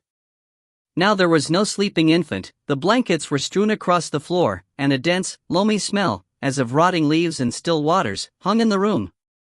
My mother never recovered. She cried and cried, until at last she could cry no more, and then body and spirit surrendered themselves to eternal night. My father grew old and quiet, and the sadness hung about him like a mist. I could not confess to him that I had denied the Earl King, and that he had taken another in my place. I carried the blame inside me, and vowed that I would never let him take another being who was under my protection. Now I lock the windows and bar the doors to the outside, and give the dogs free roam of the house. My children's rooms are never locked, so that I can reach them quickly, day or night. And I warn them that if they hear the knocking of branches at their window, they must call me and never, ever open the window themselves. And if they see a bright and shiny object dangling from a tree branch, then they must never reach for it, but should continue on their way, always remaining on the true path. And if they hear a voice offering them sweet things to taste for the promise of an embrace, then they should run and never look back. And, in the light of the fire, I tell them tales of the Sandman, who tears out the eyes of small boys who will not sleep, and of Baba Yaga, the demon witch, who rides in a chariot of old bones and rests her palms on the skulls of children, and of Scylla, the sea monster, who drags men into the depths and has an appetite that can never be appeased. And I tell them of the Earl King, with his arms of bark and ivy, and his soft, rustling voice, and his gifts to trap the unwary, and his appetites, which are so much worse than anything they can imagine. I tell them of his desires so that they will know him in all his forms, and they will be ready for him when he comes. The new daughter. In truth, I cannot recall the first time I noticed the change in her behavior. She was always developing, altering, or so it seemed with each passing day. It is the element of being a parent that is most difficult to explain to those without children of their own, the fact that every day brings something new and unexpected, revealing some previously unsuspected facet of their personalities. It is harder still for a father bringing up a daughter alone, for there will always be some part of her hidden from him, unknowable to him. As she grows older, the mystery of her intensifies, and he is forced to rely on love and memories in an effort to remain close to the little girl that was once his own. Or perhaps I can talk only about myself, and other men have no such fissures in their understanding. After all, I was married once, and thought that I understood the woman who shared my bed, but her dissatisfaction with the life she had made for herself must have been simmering for many years before it revealed itself to me. I was shocked when it emerged, but not as shocked as I might have been. I suppose, looking back, that her discontent must have communicated itself to me in 1,000 subtle ways, and that I had already been preparing myself to receive the blow long before it landed. That makes me sound like a passive element in all that occurred, but I am not, by nature, an aggressive man. I am not even terribly proactive in most matters, and, when I look back on the path that led my wife and me to the altar, it was she, not I, who made most of the running. Still, I was prepared to fight her for the children, even though my legal advisors, and my instincts, told me that the courts rarely decided in favor of the father in such cases. To my surprise, my wife decided that the children were a burden that she wished to relinquish, at least for a time. They were very young. Sam was 1, Louisa 6, and my wife did not feel that she could take advantage of the opportunity she sought in the wider world while carrying 2 children in her arms. She left them with me, and there was an end to it. She calls them a couple of times each year, and sees them when she passes through the country. Sometimes she talks about them coming over to join her at some point, but she knows that it will never happen. They are settled, and doing well in their lives. They are, or were, I think, happy. Sam is gentle and quiet, and likes to stay close to me. Louisa is a more independent spirit, inquisitive and testing of the constraints placed upon her, and as she approaches adolescence, these aspects of her character have become more and more pronounced. And so it may have been that she had already become something different, even before we took the house for the summer. I do not know. All I can say for certain is that I awoke one night to find her standing in the darkness by my bedside, my son asleep beside me. I said to my daughter, or what used to be my daughter, Louisa, "What's the matter?" She replied, "I'm not Louisa. I am your new daughter." But I move ahead of myself. I should explain that this announcement was preceded by some tumultuous months. We moved, abandoning our life in the city for what we hoped would be a more peaceful one in the countryside. We sold our house for what still seems to me an obscene sum of money, and bought an old rectory on 5 acres by the outskirts of the town of Marydown. It was a beautiful property, and absurdly underpriced, leaving me with a considerable nest egg with which to provide for our comforts and for the education of my children. Both Louisa and Sam were due to transfer to new schools anyway, and their friends would be scattered. Neither objected to the prospect of a move, and my ex-wife, after the obligatory grumblings, decided to raise no formal objection. In any case, I informed them that nothing was written in stone. We would try it for a time, and, if we were not all happy by the end of the trial period, we would return to the city. The house had 5 bedrooms, 4 of them quite substantial in size, so the children were able to claim spaces for themselves far larger than had previously been available to them in the city. 2 remained unoccupied, while I took possession of the last, to the rear of the house. In addition, there was a large kitchen that overlooked the rear garden, a dining room, a study that I annexed for my own use, and a spacious living area lined with oak bookshelves. To one side of the house were some old stables. They had not been used in some time, but the faint smell of hay and horses still hung about them. The stables were gloomy and damp, and, after a cursory investigation, the children decided that they would provide little scope for play. It appeared that the rectory had been on the market for some time, although I did not learn why this was so until some months after it was sold to me. Apparently, it had never provided a good living, and the care of the village's flock now lay with clerics from the larger town of Gravington, who took turns offering services in the old chapel. An artist, an illustrator of children's stories, had lived in the rectory for a time after the last cleric had departed, but she did not stay very long and had since died in a house fire far to the north. I suspected that she had trouble keeping up the modest rent on the rectory, if the nature of her work was anything to go by. I came across a box of hers amid a heap of rubbish and dead branches at the back of the house. Some attempt had been made to burn the whole pile, but either the fire had not taken or rain had doused it, for the box was wet and the ink had run on many of the drawings. Still, it was clear from what remained that her true vocation probably did not lie in working with material for children. The illustrations were uniformly horrific, I felt, dominated by pale half-human creatures with melted features, their eyes narrow oval slits, their nostrils unusually wide, and their mouths agape, as though they relied predominantly on smell and taste for their survival. Some had long tattered wings extending from bony nodes upon their backs, the membranes punctured and torn, like those of dead dragonflies rotting on the spider's web. I kept none of the drawings for fear that the images might disturb the children if found, and the addition of a little paraffin to the fire ensured that, this time, all was burned. There was nothing structurally at fault with the rectory itself, and the introduction of new paint and furnishings meant that the previous dark hues and heavy drapes were quickly replaced by summer tones, brightening our surroundings considerably. There were apple trees at the end of the back garden, from which a series of small, sloped fields descended gradually toward a stream overhung by thick green trees. It was good land, but none of the locals appeared anxious to pursue grazing rights upon it for their cattle, despite repeated offers on my part. The reason for their reluctance could be traced to a mound in the third field, equidistant from our house and the stream. It was perhaps 20 feet in circumference and a little over 6 feet in height. Its origins were unclear. Some in the village referred to it as a fairy fort, a former dwelling place for some older, mythical race.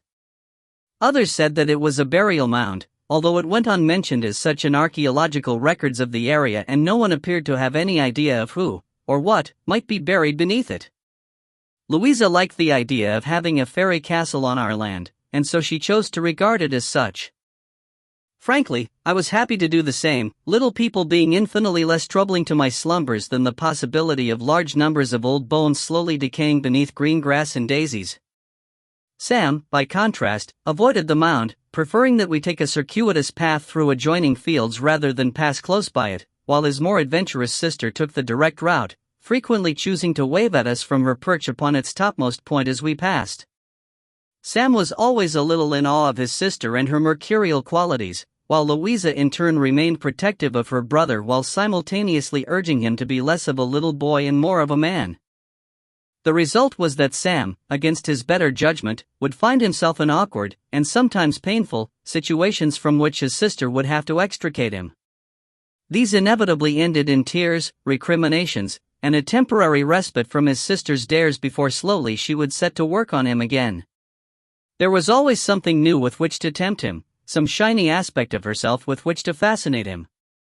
Once again, perhaps that was why I failed to spot the changes in her, for they took place against a constantly shifting backdrop of moods and humors. Yet now that I consider the matter more closely, I do recall an incident 2 weeks after we arrived. I woke to feel a cool breeze flowing through the house, accompanied by the sound of a window beating against its frame. I left my bed and followed the sound to my daughter's bedroom. She was standing at the window, reaching out to the sill. "What are you doing?" I asked. She turned quickly from the window, pulling it closed behind her. "I thought I heard someone calling to me," she said. "Who would be calling to you?" I said. "The people in the fort," she replied, but she was smiling as she said it, and I took it for a joke, even as I noticed that she appeared to be concealing something from my view as she climbed back into bed. I went to the window and looked out, but I could see only blackness beyond.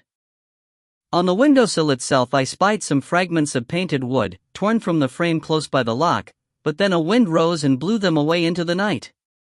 I returned to Louisa.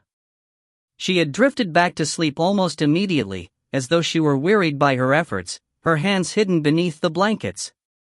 There was a leaf caught in her hair, perhaps blown in through the window, and I removed it gently, brushing the rest of her hair away from her brow so that it would not tickle her in her sleep.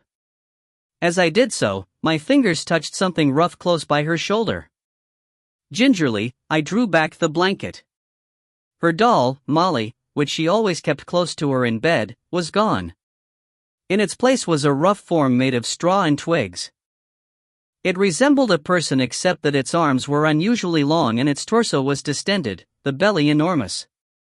6 matted strands of woven hair hung from its head. There was a circular hole where its mouth might have been, and oval sockets for eyes. For dandelion leaves intersected at its back in a crude imitation of wings. I saw movement inside the hollow of its abdomen. I looked closer and discerned a large spider trapped beneath the branches and straw. It could not have found its way inside by accident, for the figure was too tightly woven.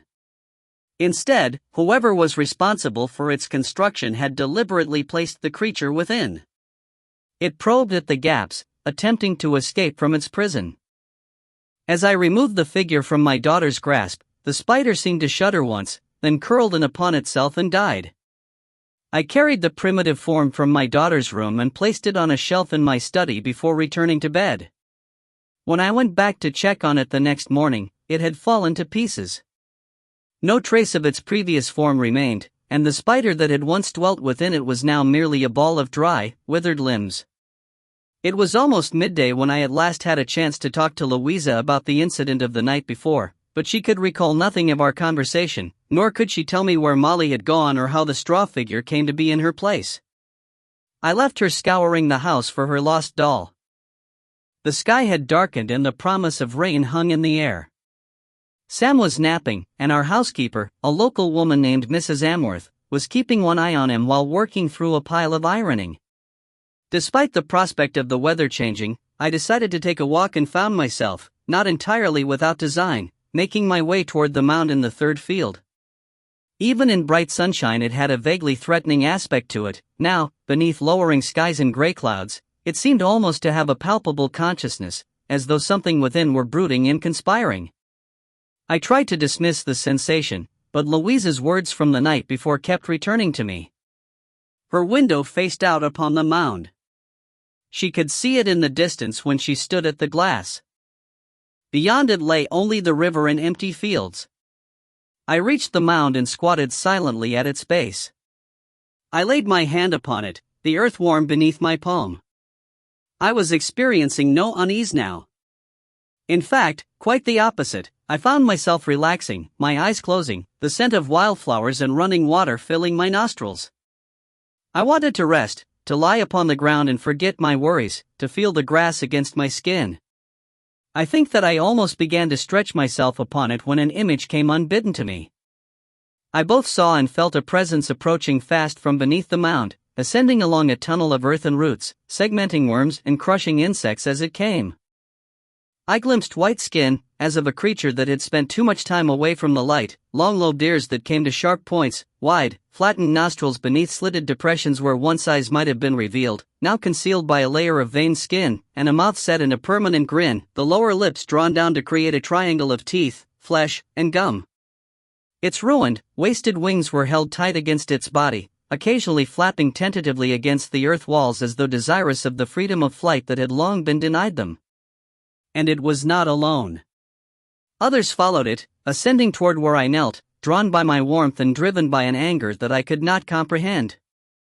My eyes snapped open, my mind emerging from its torpor, and I snatched my hand away and threw myself back from the mound. But for a brief moment I felt movement beneath my palm, as though some force had tried to thrust itself through the crust of the earth in order to grasp me to itself.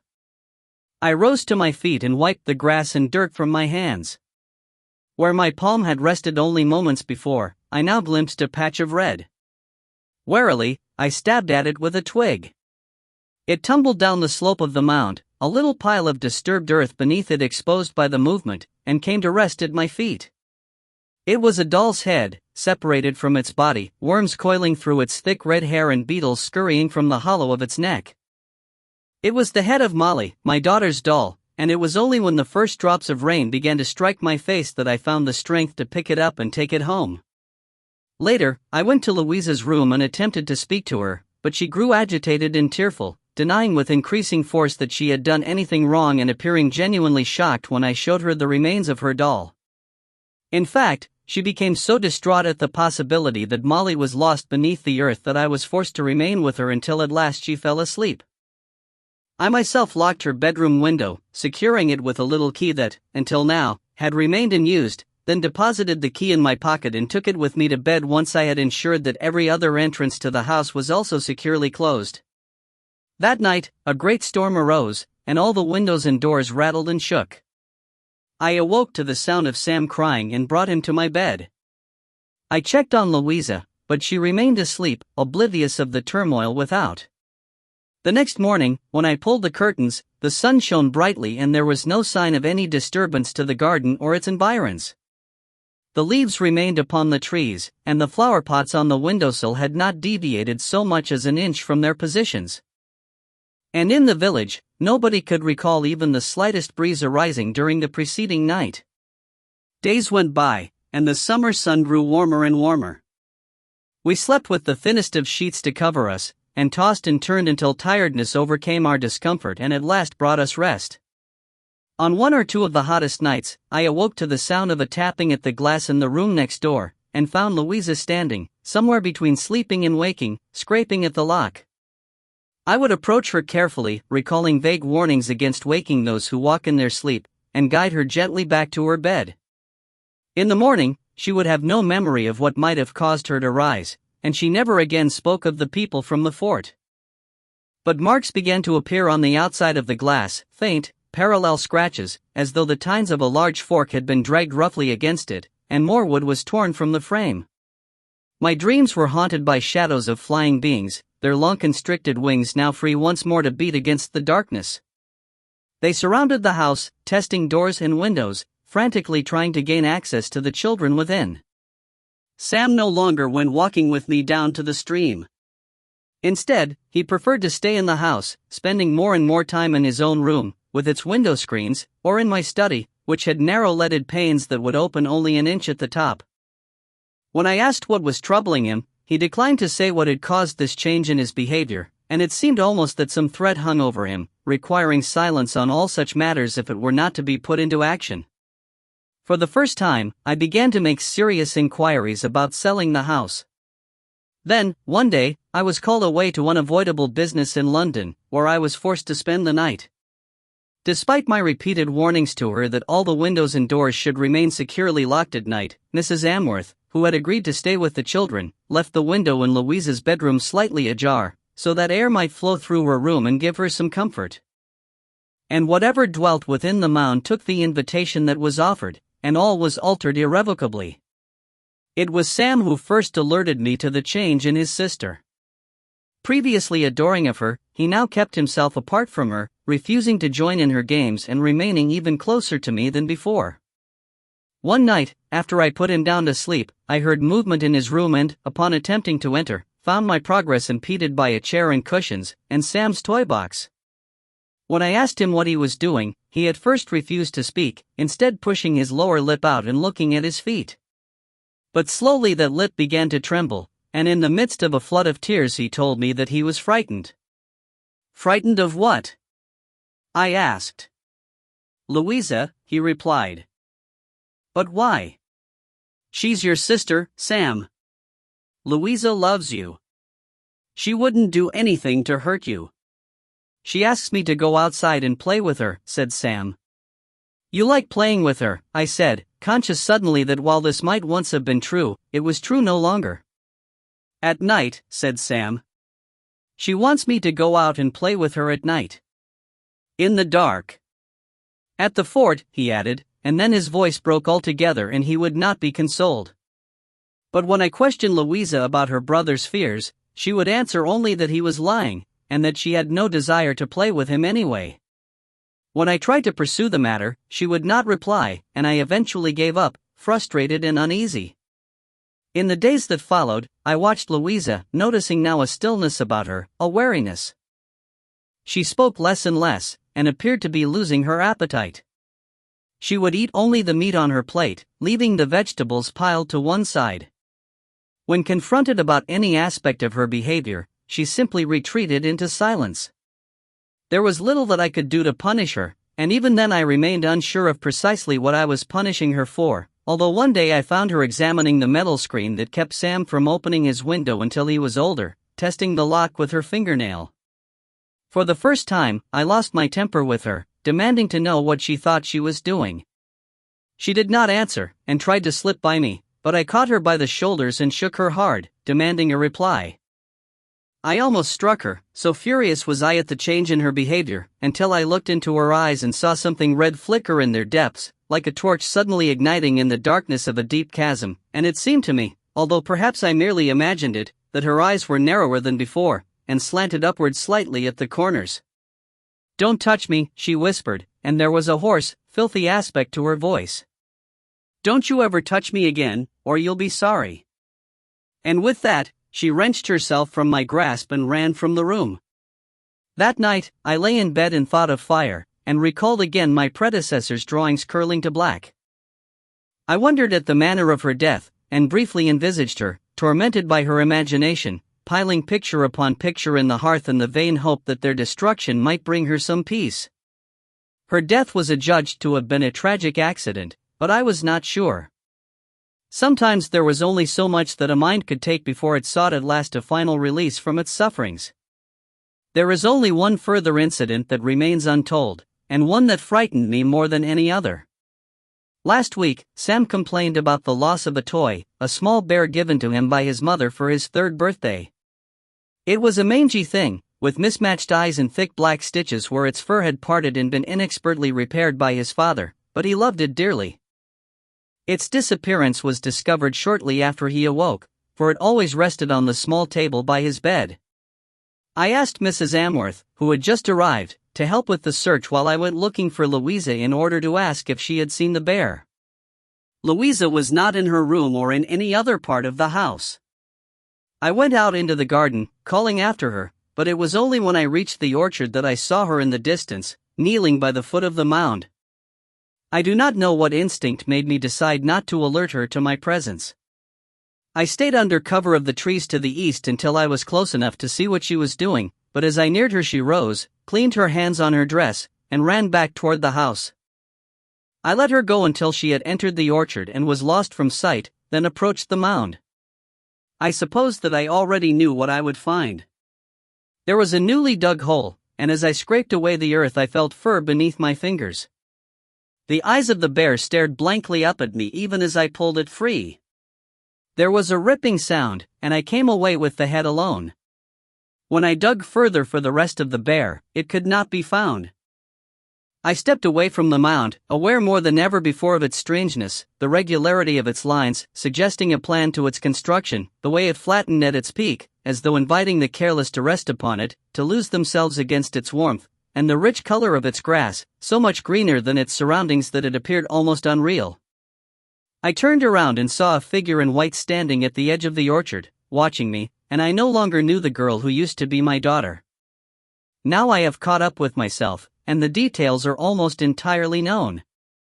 I am once again lying on my bed, my daughter standing beside me in the darkness, a red cast to her eyes as she says, "I am your new daughter." And I believe her. Close by me, Sam sleeps. I keep him with me every night. Sometimes I wake him with my dreams in which my true daughter lies buried beneath a mound of earth, alive yet not alive, surrounded by pale things that have taken her and now keep her close to them, both curious and hateful of her cries smothered by the dirt. I have tried digging for her, but I hit stone within inches. Whatever lies under the mound has secured itself well. Go away, I whisper to her. The red lights flicker briefly as she blinks. You can't keep him safe forever, the new daughter says. You're wrong, I reply.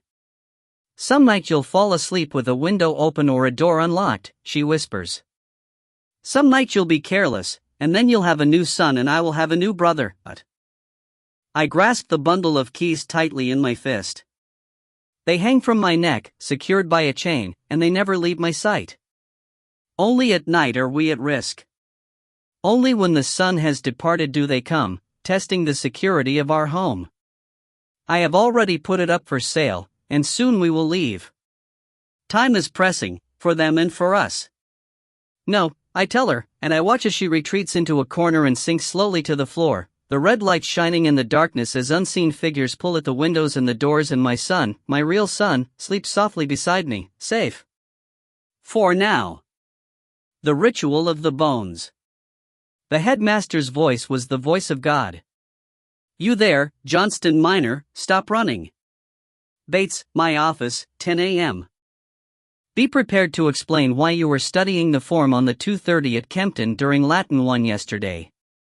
In Latin, boy, since you're obviously so adept at the language that you no longer feel obliged to study it. You there, boy, what's your name? And, for the first time, or so I thought, I found his attention turned upon me. Jenkins, headmaster. The scholarship student. Ah, Jenkins, the scholarship student. He nodded, as if everything had suddenly slotted into place.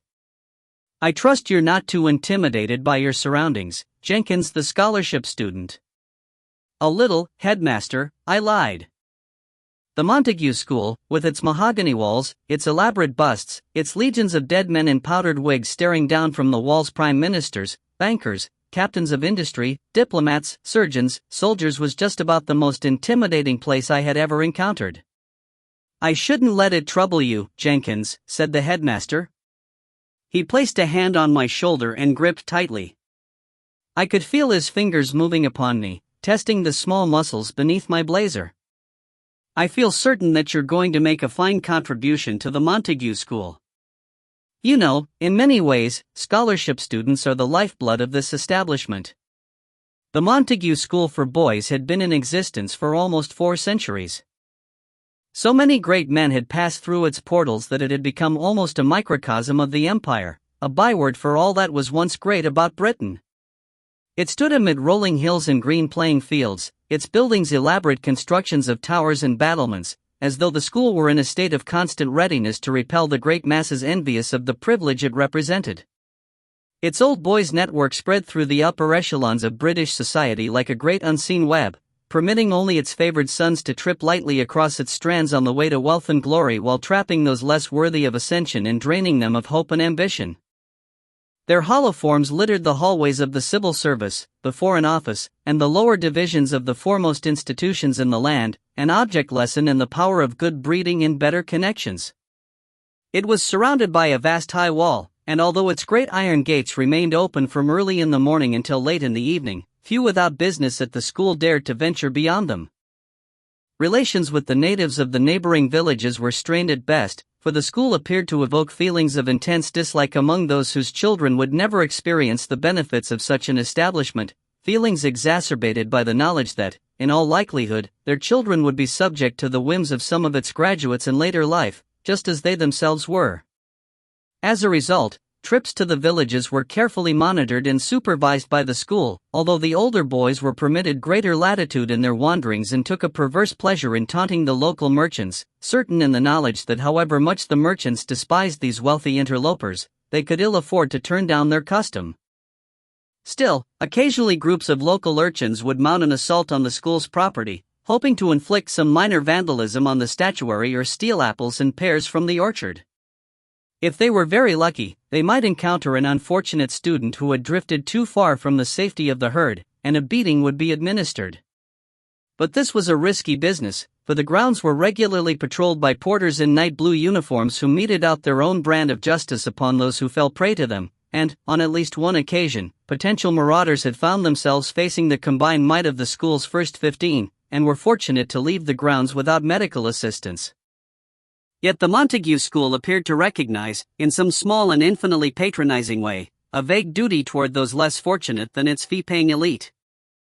Every 10 years, a scholarship examination was held in the school's Great Hall, and this test, along with a subsequent interview, was used to determine the identities of those lucky few who would be plucked from a life once destined to be littered with disappointment and unhappiness and instead allowed to glimpse the possibility of a better future, even if that future was never really on offer. For the ignominious reek of charity would hang about them for the rest of their days, and dirt would forever cling to their boots, leaving a trail behind them so that the wealthy and privileged might not, however briefly, mistake them for their own. Like all such great institutions, the Montague School had its own unique traditions and rituals. There were particular dress practices to be followed, certain directions in which to walk, and peculiar hierarchies of students and teachers that appeared to have little to do with age or merit. Those with the strongest familial ties to the school were permitted dominion over those with less secure links, and with great wealth came the freedom to inflict pain and humiliation with impunity. There were songs to be learned and histories to be recited. There were games with no rules and rules without purpose. And then there were the bones, and with them went the strangest ritual of all. That morning, following my first face-to-face encounter with the headmaster, I saw them for the first time. A selection of the final year boys was presented with them at assembly, each one stepping onto the stage in turn to receive a bone locked in a small velvet box. In most cases their fathers had held the bones before them, and their fathers in turn, back for hundreds of years. When a family line died out, there was always another great name waiting to take its place, and so possession of the bones remained the preserve of only the bluest of bloodlines. It was an old Montague tradition, this ritual of the bones. When at last the final student received his token, all the boys turned to face their younger fellows and we were permitted, nay, instructed to cheer loudly 3 times. I wondered where the bones had come from, but when I tried to catch more than a glimpse of them as their new owners were proudly displaying them, I found myself shunted roughly away, and a sea of backs closed before me, denying me even that small concession. Later that night, as I lay in my dormitory bed, I imagined my father, devoted but impecunious, discovering to his surprise that he was the lost heir to a great fortune, with a title to his name that would eventually be passed on to his son. Overnight, I would find myself elevated to a position of influence and respect in the school. I would perform heroic deeds on the sporting field, and my academic achievements would dwarf those of my peers. As my reward, the school would ignore the submissions of better-known families in order to make up for earlier injustices, and I would take my place on the stage and receive into my hand a small velvet box containing a single yellowed bone, the symbol of a new life to come. It was a brief fantasy, driven sharply away by the flicking of a towel at my face and a burst of laughter from the culprits. I knew that there would never be a relic for a scholarship boy, that they were not for the likes of us. But I was wrong, for in a way they were all for us. 1 week later, I was standing in the rain watching a dispiriting rugby match when a small untidy-looking boy with dirty blonde hair approached me. "Jenkins, isn't it?" said the boy. "Yes?" I replied. I tried to sound detached and unconcerned, but secretly I was quite grateful to be approached.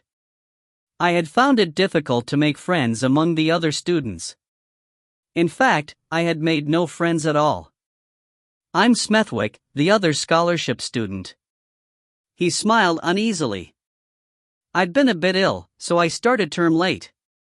"Crumbs, it's quite a place, isn't it? So big and old, but everyone's being jolly kind, even the older boys, and they were the ones who scared me the most." For a brief moment, I was jealous of Smethwick. Why had the older boys spoken to him but not to me? "Scared you?" I said at last. "Why?" "Oh, in case they try to bully me." And then there are the stories. "The stories?" "Crikey, Jenkins, you're like an echo." "The stories. You must have been told some of them?" 10 years ago, a scholarship boy died during some kind of prank. It was all hushed up, of course. They claim he wandered off and got hit by a passing train, but some say he was dead before the train even left the station. Smethwick's face betrayed mingled terror and fascination at the tale. I wasn't sure what to feel. I was finding it hard enough to settle into the routine of life there without adding stories of mysterious deaths to my woes. I had already been regaled with tales of wandering spirits and creatures that lived in the eaves, and on my second day at the school my head was covered with a pillowcase and I was locked in a dark cupboard beneath the stairs until the housemaster heard my cries and finally released me. "But don't worry, Dot." Smethwick smiled and patted my shoulder. "We'll be fine." But we were not going to be fine. We were not going to be fine at all. In the weeks that followed I grew closer to Smethwick, even though we had little in common. It was natural that I should do so, for I was without allies or support in that place, and Smethwick offered both. Yet I found myself distanced from him by the actions of the older boys. It was as though they had chosen to take Smethwick under their wing, for he was not subjected to the same little humiliations and hurts that marked my first months at the school. Instead, they joshed with him and permitted him to run small errands for them, in return for which he was allowed to conduct his business without fear of casual violence. He seemed to become almost a mascot for them, a totem of some kind. I took to staying close to him, in the hope that some of the goodwill directed toward him might extend to me. Smethwick, to his credit, did all that he could to protect me, even to the extent of placing himself between me and those who would have harmed me otherwise. On one such occasion, he received a gash to his forehead that required treatment by the school nurse. The headmaster was called, and although he spent some time with both Smethwick and me in an effort to discover the identities of those responsible, we both remained silent. Nevertheless, the fifth formers who had perpetrated the assault were quickly found, and their punishment was both savage and public as an example to others. The result was that, gradually, I was left in peace, although less out of a regard for my well-being than a greater reluctance to cause Smethwick any harm. Things continued that way for some months. For my part, I neither understood nor trusted the motives of the older boys in taking Smethwick under their wing, but Smethwick himself was too grateful to be suspicious. When at last they came for him, I believe that he cried as much out of sorrow as from dread. On the night of the ritual, I remember waking as a long line of sixth formers entered our dormitory, some with candles, but all holding their little velvet boxes in their hands. They moved silently, and none of the other boys appeared to be awake to see them or, if they were, they chose not to reveal the fact. The sixth formers slapped their hands over Smethwick's mouth so that he couldn't scream, while 4 or 5 of them lifted him from his bed. I could see Smethwick thrashing in his pajamas, his eyes full of fear and panic. Perhaps I should have cried out, but I knew that it would do no good. Perhaps also I should have left Smethwick to his fate and remained content in my ignorance, but I did not. I was anxious to see what they were going to do to him. It pains me to say it, but I was glad that it was him instead of me. I shadowed the group at a distance, following them down corridors and stairs until they came to an oaken door bound with iron bands that stood open in a corner by the staff common room. I can't say that I remembered ever seeing the door before. Perhaps it had been hidden by a tapestry or a suit of armor, for there were many such relics in the Montague school. The door was pulled closed behind the boys, but not locked. I opened it gently and felt cool air on my face. Stone steps wound down in front of me. In the quickly fading light from the candles of the group, I descended until I found myself in a huge, cold room with stone walls and a low, vaulted ceiling. There were more candles here, and more figures waiting. I hid in the shadows behind a stone column and watched. On a raised stone platform below me stood the male teaching staff of the school. There was Bierce, the games master, and James, who taught Latin and Greek, and Dickens and Burrage and Poe. Before them all stood Mr. Lovecraft, the headmaster, dressed in a red tartan nightgown and matching slippers. "Bring him forward, boys," said the headmaster. "Gently now, that's it. Tie him down well, Hyde, we don't want him running off on us, do we? Oh, do stop whimpering, Smethwick. It'll soon be over." They tied Smethwick to 4 iron rings set into the stone slab, binding his arms and his legs tightly with strong rope to each ring. Smethwick was wailing now, but nobody seemed to be paying him much attention, and the stone walls simply threw his cries back at him. "All right, you older boys," said the headmaster, beckoning them with his right hand. "Up you come, one at a time. You know what to do." The 6th formers stood in an orderly line facing the platform. On the floor beside Smethwick I could make out a pattern, perhaps a foot long and 6 inches wide, marked in a stone that was darker and older than those surrounding it. It looked like fossil remains, except concave, as if whatever fossil had once been entombed there had been expertly removed, leaving only the impression of what it had once been. And as I watched, each of the boys stepped forward, opened his little velvet box, and placed his bone in a section of the hollow pattern, filling it bit by bit, until at last the skeletal remains of some kind of animal lay on the floor, although it was like no animal I had ever seen. It seemed to have 8 legs, like a spider, but its skeleton was obviously internal, not external. I could see its rib cage and a tiny, pointed skull, and a kind of short, barbed tail that followed a groove in the stone. The headmaster smiled as the last bone was positioned, then removed a small, ivory-handled knife from the pocket of his dressing gown. "Hyde, as head prefect, the honor of bleeding Smethwick falls to you." Hyde, a dark-haired, smug-looking youth, stepped forward in his brocade gown. He accepted the knife from the headmaster with a small bow, then turned to Smethwick. The cries of the spread-eagled boy rose an octave. "Please, let me go," sobbed Smethwick. "Please, headmaster. I won't tell. Please, please, Hyde, don't hurt me." The headmaster shook his head in exasperation. "For goodness sake, Smethwick, stop whining. Be a man about it. It's no wonder your family never made anything of itself." Hyde's brother died at the Somme, leading a charge of 200 men. They all died with him, and were grateful for the chance to go out like soldiers behind their beloved captain. "Is that not correct, Hyde?" "Yes, headmaster," replied Hyde, with the kind of misplaced pride that only the relative of a bloodthirsty lunatic could show. "You see, Smethwick? Hyde's the kind of chap that other men follow to their deaths.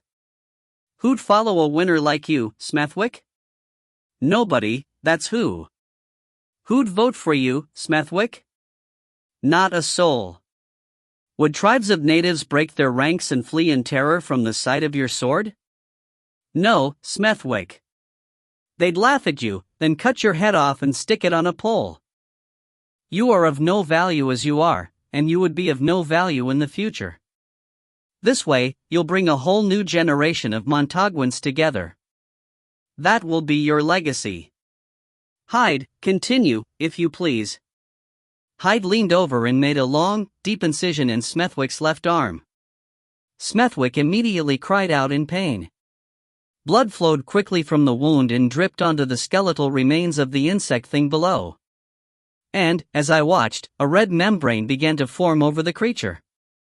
I saw veins and arteries appear, and a tiny dark heart began to pump blood. The bones on the beast's skeletal legs, which had lain curled over what had once been its abdomen, now bonded and began to twitch, testing the air. A yellow substance flowed over its little skull as the spine tail moved on the stone with a thin, raking sound. The creature twisted where it lay, then coiled its body in on itself and stretched suddenly, the springing movement ejecting it from its bed and bringing it to rest on the ends of its long-jointed legs. It stood about 10 inches tall, the semi-transparent skin on its back a whitish yellow and sectioned like a caterpillar's. In the candlelight, 6 round black eyes of varying sizes gleamed at the front of its skull. It raised its head, and I caught a glimpse of a long mouth, perhaps an inch or 2 in diameter, flanked at either side by small, thick palps. The headmaster took a careful step back, then raised his left hand like a conjurer displaying his latest illusion. "Gentlemen," he said, his voice quavering with pride, "I give you, the school mascot." There was a round of applause from the assembled boys. On the stone slab, Smethwick's whole body twisted and shook as he tried to wrench his limbs free. "No, please," he pleaded. "Let me go. I'm sorry for whatever I've done. I'm sorry." "What did I do? Tell me. What did I do?" The headmaster looked at him with what might almost have been pity. "You, Smethwick, were born into the wrong class." Then the creature found at last the source of the blood. Its jaws opened and its mouth expanded and contracted as it swallowed the drops. It tensed its body again, its abdomen lowering until it almost touched the ground, and sprang up onto the slab. I heard Smethwick scream as the thing scuttled across his chest, arched its back, and, with a single scorpion thrust, plunged its tail into Smethwick's neck. There was a jet of red that was quickly stopped by the creature's mouth as, slowly, it sucked the life from the boy. I tried to block my ears from the soft, rasping noise that it made, and I felt my gorge rise as its horrid body began to expand, stretching to store the blood of the unfortunate boy dying beneath it. At last, the thing was sated. It drew away from Smethwick and staggered slowly onto the slab itself. Smethwick lay still, his eyes open and his face pale. There was a round, bloody hole at his throat. His left hand spasmed once, twice, then was still. Gingerly, the headmaster lifted the beast by its sides and raised it high into the air, its legs flailing gently and blood dripping from its jaws. "By this ritual of the bones, we are bonded together, all complicit, all united in the great family that is our class," he declared. "Generations of men have learned their most valuable lesson from this little creature. The blood of the lower classes is also our lifeblood. Without it, we cannot be great, and if we cannot be great, our country cannot be great. Now, 3 cheers for the Montague School."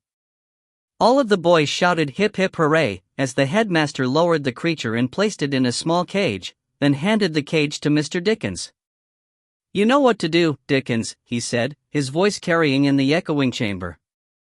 "In a few days it'll be skin and bone again, then you can disassemble it and put the pieces back into the boxes." Mr. Dickens held the cage away from his body and stared at its occupant, now drowsy and gorged with blood. "It is the damnedest thing, isn't it, Head?" For the first time, what might almost have been disgust showed itself on the headmaster's face. "Indeed it is, the damnedest thing. Hyde, you and 2 boys take Smethwick here and dispose of him. I suggest a walk along the cliffs, but be sure to weight him down before you drop him off. Now, Mr. Bierce will lead the rest of you boys in a chorus of the school song." But I didn't wait to hear it. I ran back to my room and packed my bags, and by morning I was gone. My parents were surprised to see me, and wanted to take me back to the school. My father was angrier than my mother, conscious, I think, of the opportunity that I was rejecting, and the future hardships attendant upon this decision. I cried and screamed, even vomiting with distress, until they relented. I think, perhaps, that my mother guessed something was very wrong, although she never said anything about it and I never told her of what I had witnessed. After all, who would have believed me? And so a letter was sent to Mr. Lovecraft announcing my withdrawal from Montague. A place was found for me at a local school, one to which every child brought with him his own sandwiches and milk, and in which lice were rumored to be a constant irritant. I was surrounded by those who were like me, and I quickly found my place among them. 1 week after leaving the Montague school, the headmaster came to the house for a visit and a talk. My father was at work. My mother gave him tea and scones, but politely declined to return me to his care. "We'll be sorry to lose him, Mrs. Jenkins," he said, as he shrugged on his long blue overcoat. "He could have made a wonderful contribution to the school. New boys are our lifeblood, you know. Will you permit your son to walk me to the gate? I should like to say farewell to him." My mother gave me a push in the small of the back, and I was compelled to follow the dark form of Mr. Lovecraft to the garden gate. He paused on the footpath and looked closely at me. "As I told your mother, Jenkins, we're sorry to lose you." He gripped my shoulder, and, once again, I could feel those fingers working at my flesh. "But mark my words, Jenkins, in the end, you can't escape your destiny. One way or another, we'll have you." He leaned in close to me, so near that I could see tributaries of blood in his eyes. "Because, Jenkins, like all the members of your sturdy, loyal class, you're full of the stuff that makes Britain great." The furnace room. The Thibault Company once made locomotives and carriages for the railroads, famous names that ran on lines all across the Northeast: green cars for Wachusett and Quebec, green and red for Sandy River, yellow and green for Brickton and Saco. Then the railroads closed down, first the narrow gauge in the 40s, then the standard gauge in the 50s, and the trains from Boston no longer made the journey north. Union Station, once the hub of the rail network in that part of the world, had disappeared from the map, to be replaced by an ugly shopping mall. The only reminder of the great trains that had once proudly left the yards were some disused tracks, their sleepers now rotted and overrun by dark weeds. The Thibault Company closed its doors, and its buildings fell into disrepair. Windows were shattered, and holes were punched in roofs. Weeds sprouted in the yard, bursting through cracks in the concrete, while the gutters filled with filth and rainwater streaked the walls. Occasionally, there was talk of knocking the whole place down and building something new and impressive there instead, but the city was in decline and no investor could be found who was willing to pump money into the economic equivalent of an open grave. After all, there were malls being constructed on the outskirts of the city, and businesses were abandoning the center of town in favor of covered streets bathed in artificial light, so that elderly walkers could pretend to fend off mortality without being troubled by either the elements or fresh air. Then, a decade or so ago, the city stopped dying. Someone with an ounce of intelligence and imagination noticed that the port, with its beautiful old buildings and its cobbled streets leading down to the working harbor, was pretty enough to warrant its preservation. True, not every business had closed up shop and headed for the suburbs. There were old bars, and a couple of general stores, even a diner or two. They soon found themselves side by side with shishi souvenir stores and microbreweries, and pizzerias that offered more than one kind of cheese. There was some whining, of course, and claims that the character of the port had been sacrificed for the tourist dollar, but, truth be told, the old character hadn't been much to write home about to begin with. That kind of nostalgia tends to come from folks who never had to scrape together nickels and dimes to pay the rent on a bar, or who never opened their store and sat there, all the long day, just for a couple of sales and a side order of chit-chat. Soon there were visitors on the streets for more than half of every year, and the old port became a curious mix of working fishermen and gawping tourists, of those who remembered the bad times and those for whom there were only good times to come. The developments began to expand beyond the natural boundaries of the old port, and it was decided to reopen the Thibault Company yard as a business park. The old red brick buildings were converted into specialized engineering works, and boatmakers' sheds, and a locomotive museum. A narrow-gauge railway ran up and down the waterfront from early summer until Christmas, when the last of the tourists departed after seeing the city's festive lights. The place wasn't exactly bustling, since the kind of work it attracted was the low-key sort, done indoors and undercover.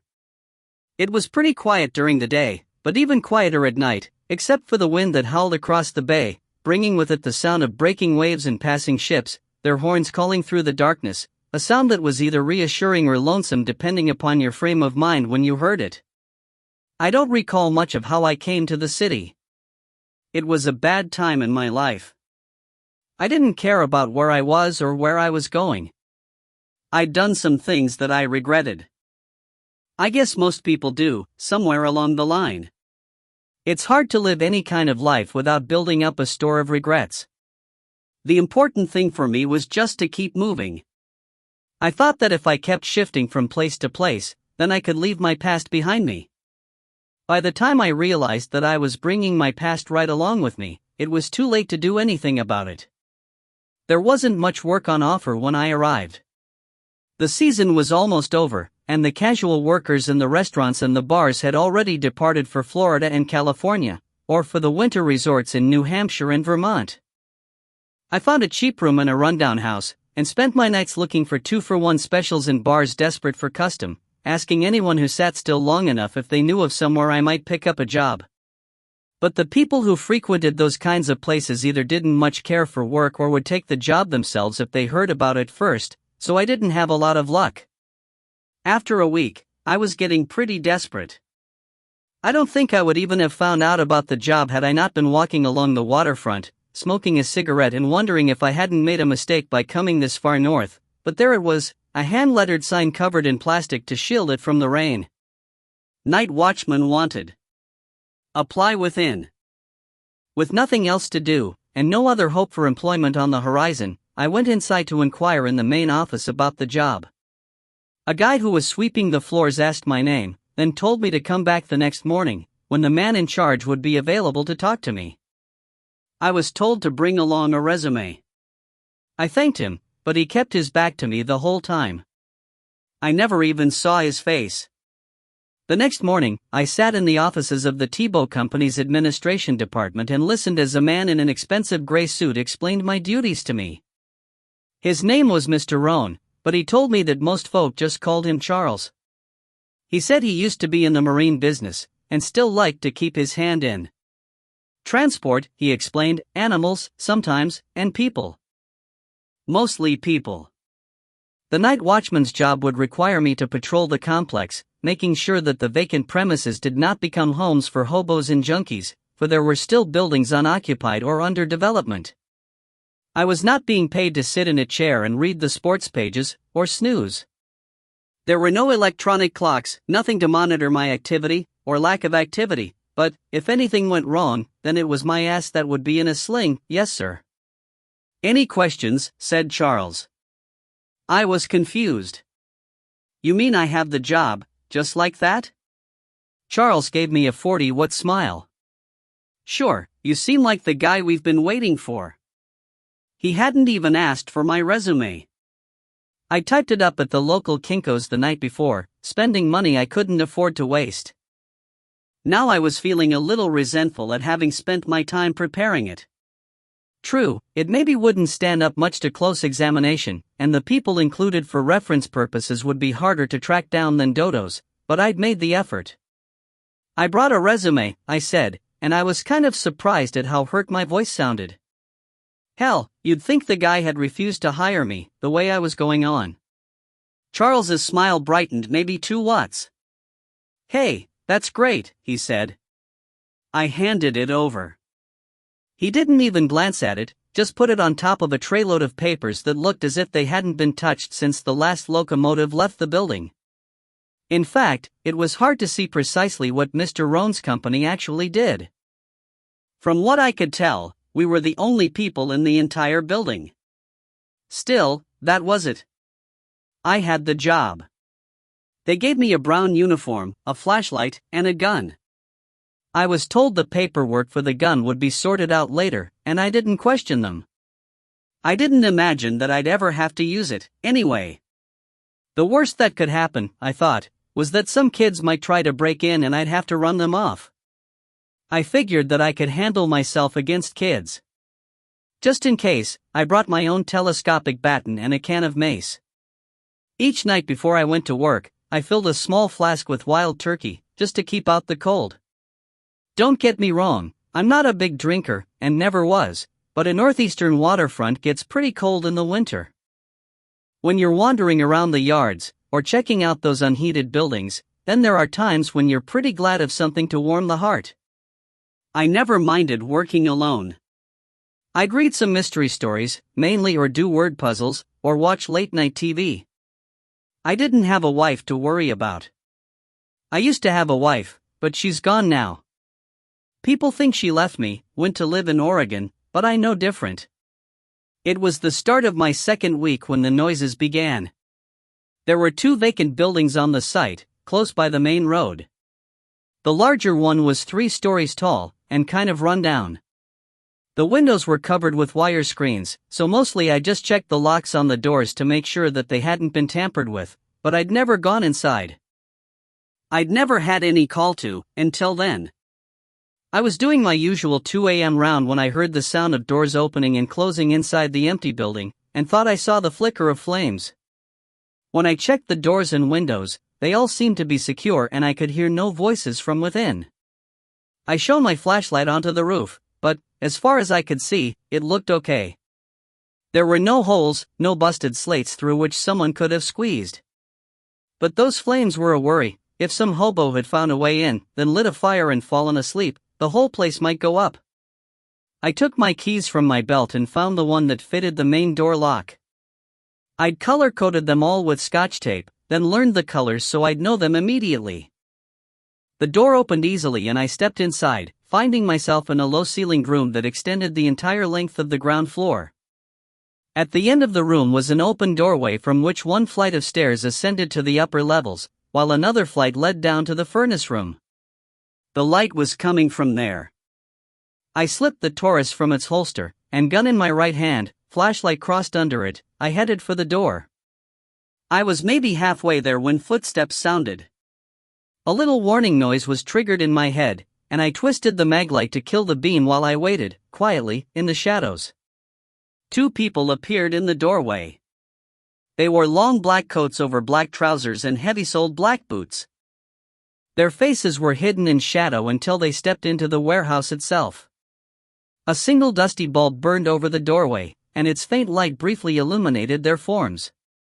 They were a man and a woman, but they were all wrong. Both were bald, with pale, almost gray skulls, crisscrossed with thick veins that bulged against their skin. The man was bigger, with red eyes set into his hairless face, but he had no other features. There was no nose, no mouth, just a flat expanse of skin below those eyes. The woman stood beside him, the shape of her breasts visible beneath her coat. She had a mouth, and a small button nose, but no eyes, just smooth skin from her hairline to her nose. From my left came a sound, and 2 more figures came forward. The first was another tall man, dressed in black like the others. I couldn't see his face, but the back of his skull was perfectly round and pale. There were no ears to be seen. 1 hand hung by his side, but the other hand rested on the shoulder of a small, thin man wearing a brown shirt and pants.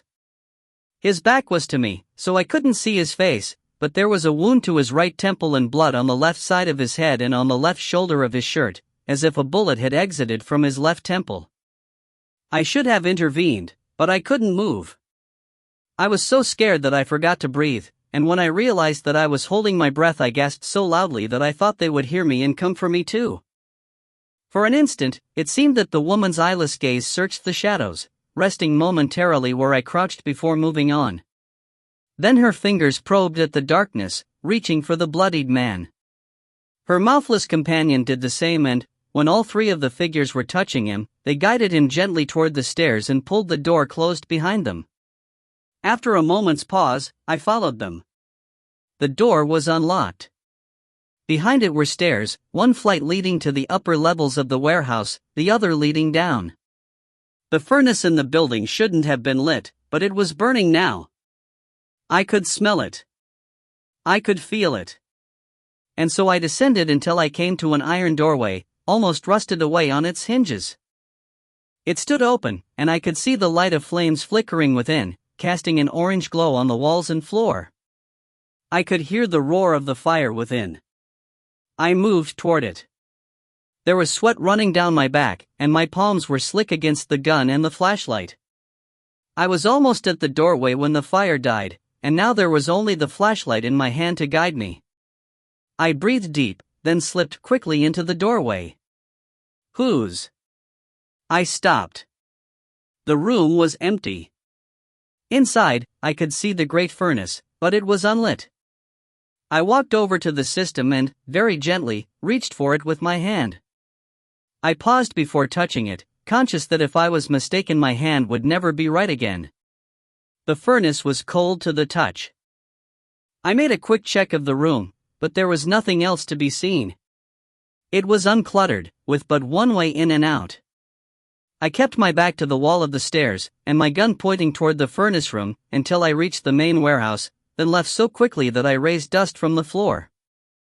I spent the rest of the night in my office, with my gun on the desk before me, my senses so heightened that my ears rang. I didn't say anything to anybody about what I thought I had seen. In fact, when I woke up that afternoon and prepared for another night's work, I thought that I might just have imagined it all.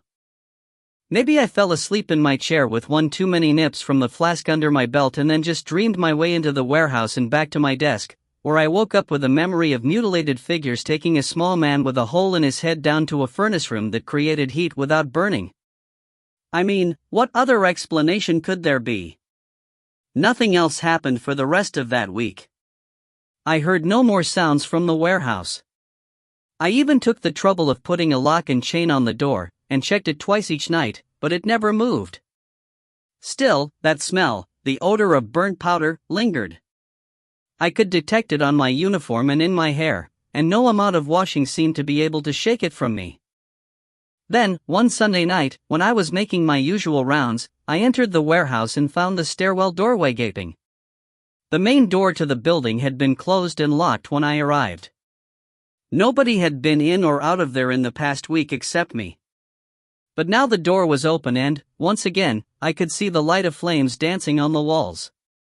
I drew my gun and called out. "Hello, anybody there?" There was no answer. "Come out now," I shouted, sounding braver than I felt. "You come out now, or I swear I'll lock you in here and call the cops." There was still no reply, but, in the shadows to my right, a figure moved behind some old crates to the right of the door. I shone the flashlight and caught the edge of something blue as it slipped back into the darkness. "Damn it, I see you. You come out now, why here?" I swallowed once and the noise of it seemed to echo in my head. Although it was a cold night, there was sweat on my forehead and my upper lip. My shirt was soaked in it. Heat was coming from somewhere, intense, searing heat, as if the whole warehouse were ablaze with some hidden fire. And I heard the furnace roar. I kept the gun level with the flashlight as I stepped softly toward the crates. As I drew closer, the light revealed a bare foot, with filthy, twisted toenails and thick, swollen ankles marbled with blue veins. The hem of a dirty blue dress was visible just below the knee. It was a woman, a down-and-out taking shelter in the warehouse. Maybe she had been there all along and I had just never seen her. There must have been another way in and out for her, a busted window or a concealed door. I'd find it, after I rousted her ass. "Okay, lady," I said, as I drew almost level with her, "out you." But it wasn't a hobo. Like the old joke goes, it wasn't even a lady. It was my wife. Except I wasn't laughing.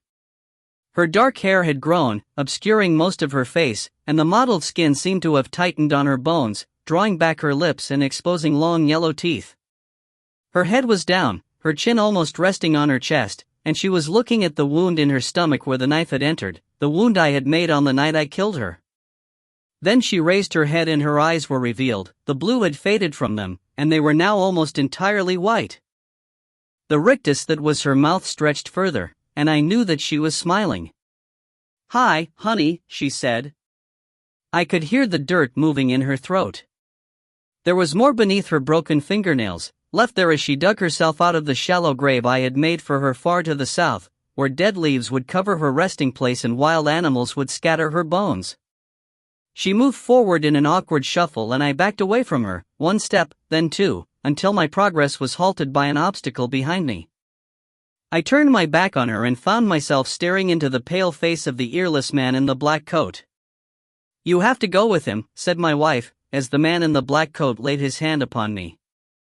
I looked up into his face, for he was taller than me by a foot or more. In fact, he might just have been the tallest man I'd ever met. "Where am I going?" I asked him, before I realized that he couldn't hear me. I wanted to run, but the pressure of his hand kept me rooted to the spot. I looked over my shoulder to where my dead wife stood. This had to be a dream, I thought, a bad dream, the all-time worst nightmare I could ever fear to have. But instead of struggling, or crying out, or pinching myself awake, I heard the sound of my own voice speaking calmly. "Tell me," I said.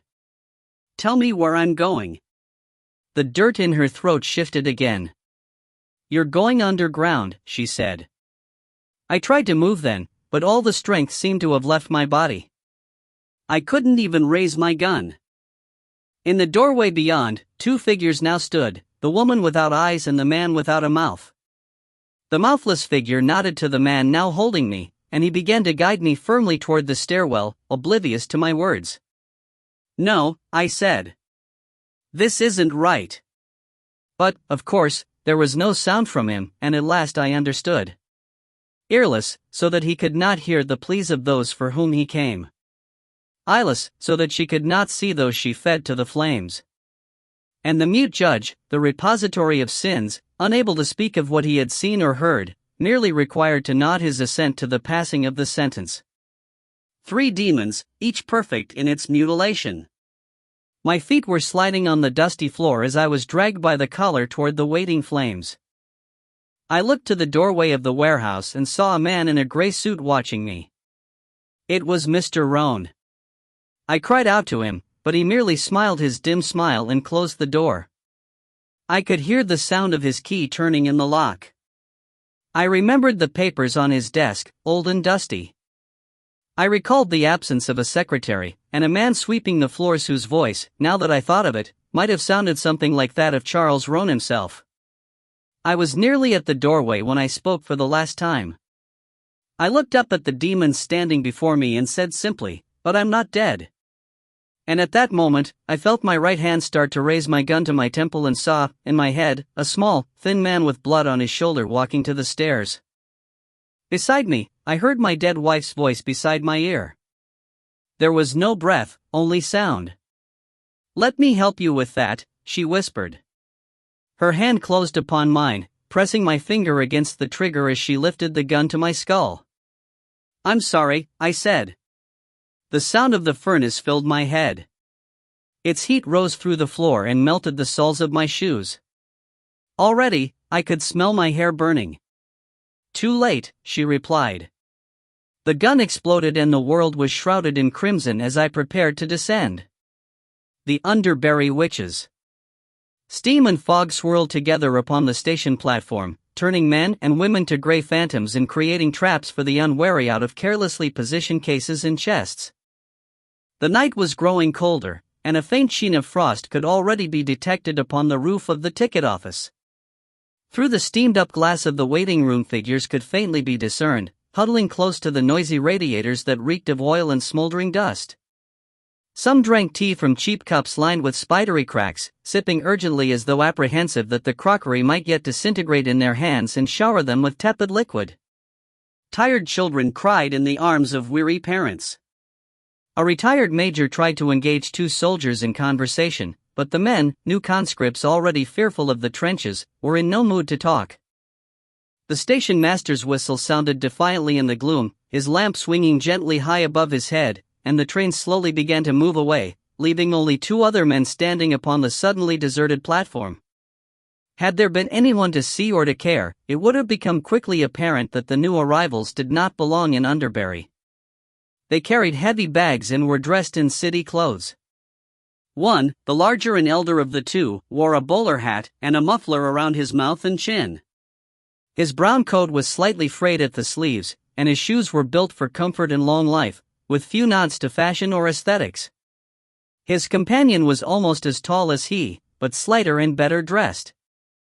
His coat was short and black, and he wore no hat, exposing a mass of dark hair that was a good deal longer than would ordinarily have been considered acceptable in his chosen profession. His eyes were very blue, and he might almost have been called handsome were it not for a curious aspect to his mouth, which curled down slightly at the edges and gave him an air of perpetual disapproval. "No welcoming committee, then, sir," said the older man. His name was Arthur Stokes, and he was proud to call himself a sergeant of detectives in what he did not doubt was the greatest police force in the world.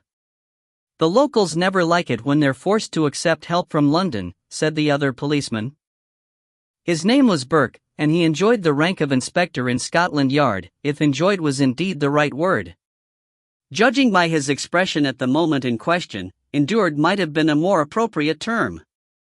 The arrival of two of us is unlikely to make them doubly grateful.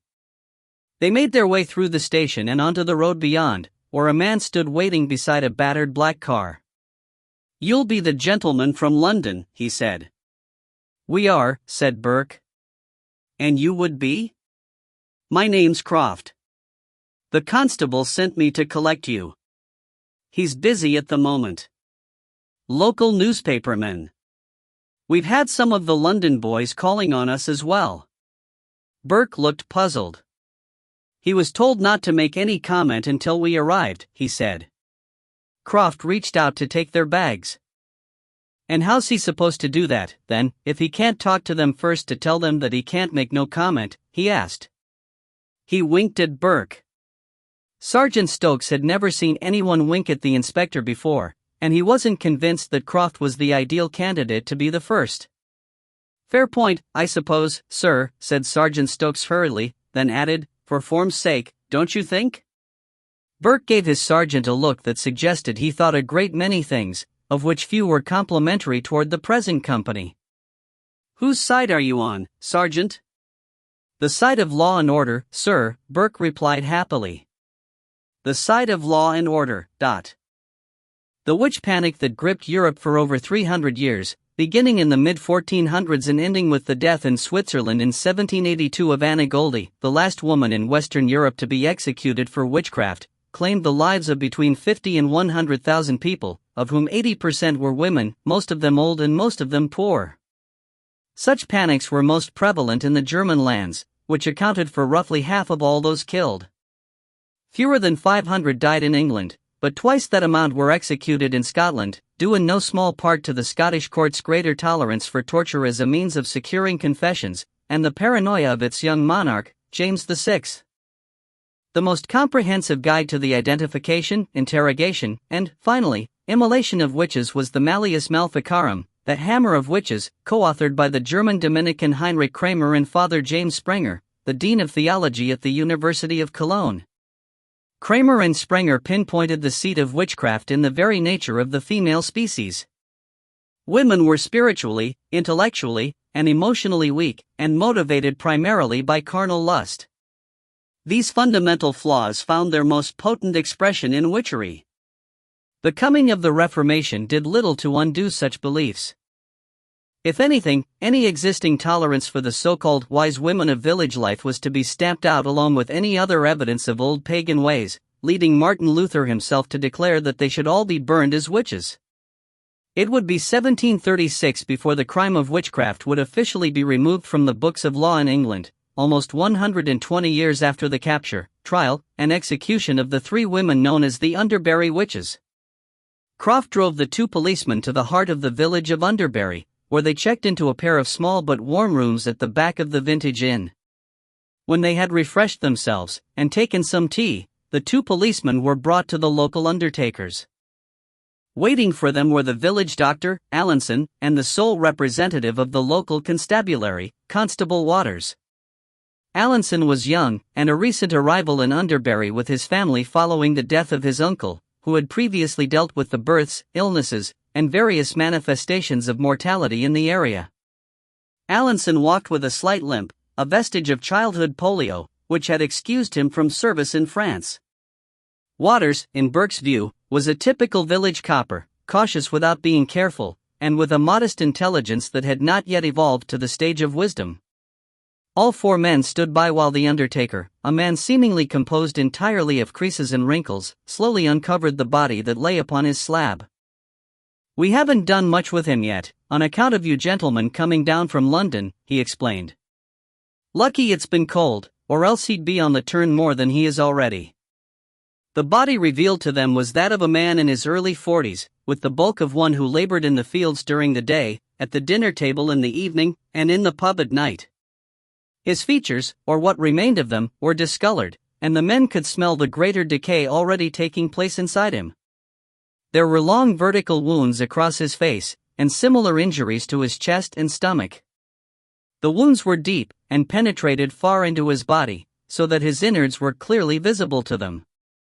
Rolls of torn intestine extruded from two of the cuts, like the larvae of some dreadful parasite. "His name was Malcolm Travers," said Waters. "Mal to most people. Single man, no family." "Good Lord," said Stokes. "It looks as though an animal attacked him."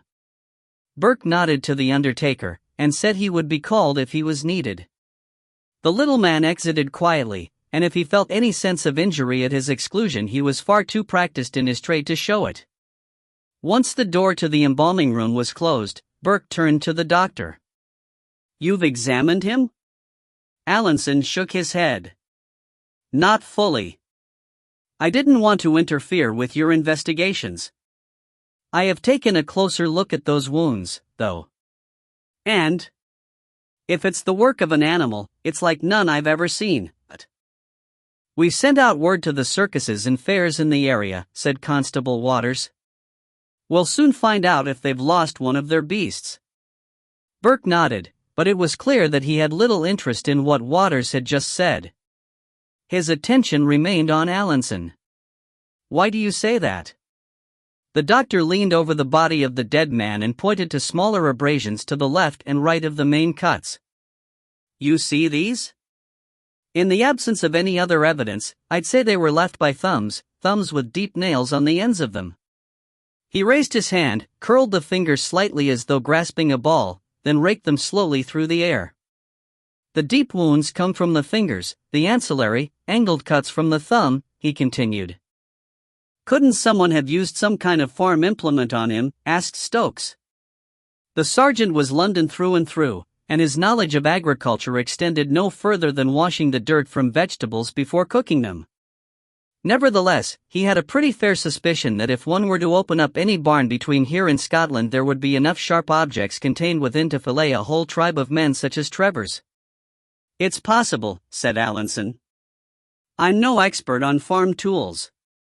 We may know a little more once I've taken a closer look at the body. With your permission, Inspector, I'd like to open him up. A more detailed examination of the wounds should confirm it." But Burke was once again leaning over the body, this time looking at the hands. "Can you pass me a thin blade?" he asked. Allinson took a scalpel from his instrument bag, then handed it to the policeman. Burke carefully placed the blade beneath the nail of the dead man's right index finger and probed. "Get me something to hold a sample." Allinson gave him a small specimen dish, and Burke scraped the residue from beneath the nail into it. He repeated the process with each nail of the right hand, until a small scattering of matter lay upon the dish. "What is it?" asked Constable Waters. "Tissue," answered Allinson. "Skin, not fur. Very little blood. Hardly any, in fact." "He fought back," said Burke. "Whoever attacked him should be marked." "He'll be long gone, then," said Waters. "A man scarred in that way won't hang around to be found out, "No, perhaps not," said Burke. "Still, it's something. Can you take us to where the body was found?" "Now," said Waters. "No, the morning should do. In this fog, we'll risk trampling on any evidence that hasn't been crushed or lost already. Doctor, when do you think you might complete your examination?" Allinson removed his jacket and began to roll up his sleeves. "I'll start straight away, if you like. I should know more by morning." Burke looked to his sergeant. "Right then," he said. "We'll be off for now, and we'll see you at 9 tomorrow." "Thank you, gentlemen." And with that, the strangers left. The village of Underbury numbered barely 500 souls, half of whom lived on small farms some distance from the village itself, with its church, its inn, and its handful of stores, all set near the crossroads that marked Underbury's heart. A visitor might have noted that the central area in which the two roads met was considerably larger than one might have expected. It was perhaps 60 feet across, and was dominated by a raised grass circle upon which no flowers grew. Instead, to alleviate its dullness, a statue had been raised to the Duke of Wellington, although the cheap stone used for its creation had already begun to disintegrate, giving the Duke the physical appearance of one who was slowly succumbing to leprosy, or one of the more unmentionable social diseases. To understand the nature of the circle at the crossroads required a knowledge of local history of which few visitors could boast. Underbury, once upon a time, was a far more populous place than it now appeared to be, and was, in fact, the commercial hub for this part of the county. A vestige of those former days still remained in the form of the weekly farmers' market held each Saturday in a field on the east side of the village, although in the past, and, indeed, in the present, in places other than Underbury, such markets traditionally took place in the very heart of the village. This practice came to an end in the latter half of the 17th century, when Underbury became the focus of the largest single investigation into witchcraft ever undertaken in the British Isles up to that point. The reasons for the arrival of the witchfinders remain unclear, although an outbreak of illness among some of the children in the village may have provided the initial spur. 5 children died in the space of a single week, all of them firstborn males, and suspicion fell upon a trio of women newly arrived in Underbury from parts unknown. The women claimed to be sisters of independent means, formerly resident in Cheapside. The eldest, Ellen Drury, was a midwife, and took over such duties in the village following the sudden drowning of her predecessor, one Grace Polly. Ellen Drury delivered the male children who subsequently passed away, and it was immediately said of her that she had cursed them as they passed from womb to world. Demands for the women's arrest and questioning grew louder, yet the Drury sisters had managed, in their brief time in Underbury, to make themselves popular with many of the local women, due to their facility with various medicines and herbs. It may also have been that the Drury sisters could have been described almost as proto-feminists, for they encouraged those who were victims of casual abuse from their husbands and male relatives to make a stand against such acts, and a number of men found their houses surrounded by groups of shouting women, invariably led by Ellen Drury and one or both of her sisters. In fact, one resident, a farmer named Brodie, and a vicious man towards his wife and daughters to boot, was so badly beaten as he made his way home through his fields one night that it was thought he would not survive his injuries. Brodie subsequently declined to name his assailants, but gossip in the village intimated that the Drury sisters were abroad that night, and that their walking staffs were ingrained with Brodie's blood. While few wept for the victim of the assault, who was left with a useless right hand and an impediment to his speech as a result of the attack, this was clearly a state of affairs that could not be allowed to continue. The deaths of the children gave the men of the village the excuse that they sought, and a pair of witchfinders was dispatched from London on the orders of the king to investigate the occurrences. There is little that needs to be said about the manner of the witchfinders' inquiries, for their methods have been recorded elsewhere. Suffice it to say that the Drury sisters were sorely tried, along with 10 other women from the village, of whom 2 were married, 3 very ancient, and 1 barely 12 years of age. Marks were found upon their bodies, patterns of warts, unexplained folds of skin in their private parts that were construed as evidence of the women's diabolical nature. The young girl, under threat of torture, admitted to the practice of witchcraft, and claimed that she had seen Ellen Drury prepare the potion that took the lives of the newborn infants. She told her interrogators that the 3 women were not in fact sisters at all, although she did not know their true names. Finally, she added stories of debauches conducted in the women's cottage, in which she was forced to participate, and of treason spoken against the Church of England, and even against the king himself. A confession thus secured, the women were presented to the circuit court judges and sentence was passed. On November 18, 1628, Ellen Drury and her sisters were hanged to death in the village square at Underbury, and their remains buried in an unmarked plot to the north of the cemetery, just beyond its walls. Their co-defendants were set to suffer the same fate, but the intervention of the king's physician, Sir William Harvey, who was curious about the nature of the witch marks allegedly found upon the bodies of the convicted women, led to their transportation to London, where they were re-examined by the Privy Council and among whose members their fate was subsequently debated at leisure. 5 of the prisoners passed away while imprisoned, and 10 years went by before the survivors were quietly released to spend their final years in poverty and ignominy. Ellen Drury was the last to die on the gallows. Even in her final agonies it was said of her that her eyes remained fixed on her tormentors, unblinking, until a relative of the unfortunate Brodie threw pitch upon her and set her alight, whereupon her eyes exploded in their sockets and her world went dark. Dr. Allinson worked into the early hours, examining the wounds left upon the body of Maltravers. The largest of them, as he later told Burke and Stokes over breakfast at the inn, extended internally from the man's belly all the way to his heart, which had been pierced in 5 places by long claws or nails. At this point, Sergeant Stokes briefly lost his appetite for his bacon. "Are you telling us that a hand was pushed up through this man's body?" asked Burke. "It would appear so," replied the doctor. "I inspected him closely in the hope that I might find a fragment of nail, but none was forthcoming, which I find surprising under the circumstances. It is no easy thing to tear apart a man's insides in such a way, and some shattering would have been expected. It leads me to suspect that either the nails of the hand were unusually strong, or that the fingers had been artificially enhanced in some way, perhaps by the addition of metal talons that could be strapped on or removed as needed." The doctor could add nothing more to the sum of their knowledge, and retired to his bed at the behest of his wife, who had arrived to do a little shopping and encourage her exhausted husband to return home. She was a woman of striking looks, a tall blonde with flawed green eyes that caught the light as though they were emeralds inset with fragments of diamond. Her name was Emily, and Burke exchanged only a few words with her as he escorted her husband to the door. "Thank you for your help," he said, as Allinson buttoned his coat at the door of the inn, his wife remaining inside to exchange some pleasantries with the innkeeper's daughter. "I'm sorry that I could not be of more assistance," said Allinson. "Nevertheless, it is most intriguing, in a dreadful way, and I should like to take one more look at Travers later before we leave him to the gentle ministrations of the undertaker. It may be that, in my exhaustion, I missed some detail that could prove useful, but—" Burke assented, then stepped aside in order to allow Mrs. Allinson to pass. And a most curious thing happened. Directly across from Burke was a mirror, advertising some brand of whiskey with which the policeman was unfamiliar.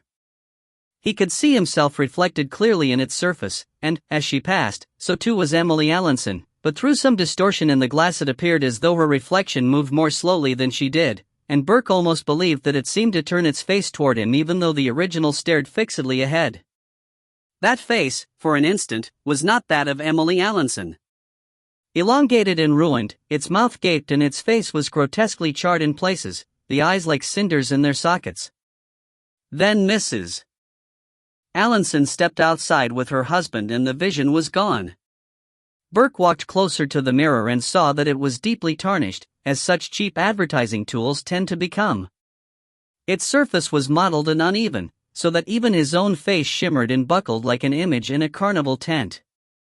Yet he remained unsettled, even as he watched Mrs. Allinson escort her husband down the street, the doctor seeming almost to lean into her for support as they went.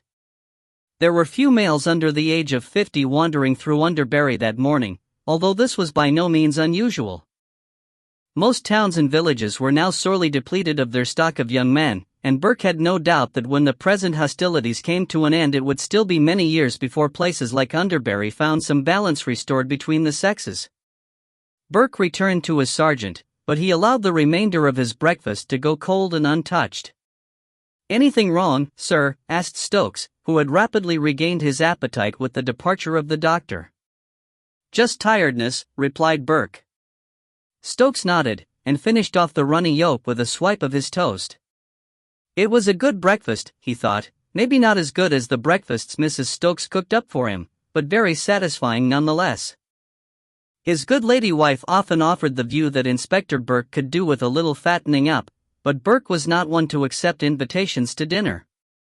In any event, Stokes understood that by fattening up his wife meant that Burke should be married, with a good strong table beneath which he could rest his feet while a woman fed him cooked meals, but Inspector Burke appeared to have little time for women. He lived alone with his books and his cat, and while he was always courteous in his dealings with ladies, even with those for whom the term ladies usually came with the appendage of the knight, he remained distant, and even slightly uncomfortable, in female company. Such an existence would have proved insufferably lonely for Stokes, who fitted easily into the company of both sexes, but police work had made him conscious of the differences between people, and the complexity that lay beneath even the most apparently mundane of lives. Besides, he felt a great admiration, and even a fondness, for the inspector, who was a very good copper indeed. Stokes was proud to serve alongside him, and his private life was a matter for himself and no one else. Burke stood and removed his coat from a hook on the wall. "I think we need a little air," he said. "It's time to see where Mal Travers died." Burke and Stokes stood at one side of the post, Constable Waters at the other. It was still possible to discern traces of the victim's blood upon the wood, and fragments of his jacket sleeve were caught in the barbs of the wire that formed a fence marking the verge of the property on which they stood. Beyond lay barren ground, then the low wall surrounding the church and the village cemetery. "He was found against the post, his sleeves hanging from the wire," said Waters. "Poor beggar," he added. "Who found him?" asked Stokes. "Fred Paxton. He remembered Travers leaving the pub shortly before 10, and he followed about an hour later." "Did he touch the body?" "No call to. Didn't need letters after his name to tell that he was dead. We'll have to talk to Paxton." Waters probably drew himself up a little. "Thought you might say that. He and his missus live not half a mile up the road, and I told them to expect us this morning." Burke would happily have flayed Waters with the fence wire had he not taken this simple step, but the detective allowed the village policeman a muted "Well done, constable," which seemed to content Waters. "Did you search the area?" Burke resumed. "I did." Burke waited. Travers was crossing the field when he was attacked, and it was a cold night. The temperature had not risen much since, in fact, if anything it had fallen. Burke could see his footsteps and those of his companions receding toward the road. Whoever attacked Travers must have left some sign upon the grass. Well, there were only two sets of footprints, Mal Travers's and Fred Paxton's. I tried to keep people away from the body, once I'd seen what had been done to it, so there wasn't as much disturbance as you might think. "Perhaps he was attacked on the road," said Stokes, then attempted to escape across the fields and died on the fence when he could go no further. "Don't think so," said Waters. "There was no blood in the field between the road and the fence. I checked." Burke knelt and examined the ground at the base of the post. There was still a great deal of dried blood visible upon the blades of grass. If what Waters said was true, and even Burke was forced grudgingly to acknowledge a certain level of competence on the part of the village copper, then Waters had been attacked on this spot and had died here. "Something must have been missed," he said at last. "No disrespect to you, Constable, but whoever killed Travers didn't materialize out of thin air. We'll go over the ground on either side of the fence, inch by inch. There has to be some trail." Waters nodded his assent, and the three men spread out from the death post, Burke moving toward the cemetery, Stokes toward the road, and Waters in the direction of a cottage some way distant, which was, he informed the detectives, the home of the Paxtons. The policemen searched for an hour, until the cold had burrowed into their hands and feet, yet found nothing. It seemed that Mal Travers had been attacked, quite literally, from out of nowhere. Burke finished his examination of the ground and sat upon the low cemetery wall, watching his fellow policemen as they moved across the field. Stokes bent over slightly, his hands in his pockets, Waters less careful, but still doing his best. In his heart, Burke knew that it was a futile yet necessary effort. To have made a proper search would have required more men, and men were scarce, but even then he remained unconvinced that anything would be found. Still, it made no sense to him that a big man like Travers could be savagely murdered with no sign of a struggle. He took a handkerchief from his pocket and wiped it over his face. He was sweating profusely, and starting to feel a little ill. It's this place, he thought, it saps one's energy. He recalled Dr. Allinson walking down the main street, virtually propped against his wife, and the earlier lassitude of Constable Waters, which seemed to have been arrested somewhat by the arrival of new blood in the form of the 2 London policemen. Underbury was a village emptied of its most virile men, all of whom were now fighting in foreign fields. Those that remained must have been aware of their status as flawed bodies, unsuited for combat or sacrifice, and that awareness hung like a miasma over their lives. Now Burke was feeling it too. If he stayed here too long, perhaps he also would end up like Allinson, exhausted after a few hours' labor, for the doctor told him that he had retired to bed shortly after 1 in the morning. He had therefore rested for some 6 hours, but at breakfast Burke would have sworn that the man had not enjoyed proper sleep in many months. Burke slipped down from his perch and went to rejoin his colleagues. As he did so, his foot struck stone. He stepped back, then knelt down and brushed the tips of his fingers along the ground. There was a slab there, almost entirely covered by long grass and weeds.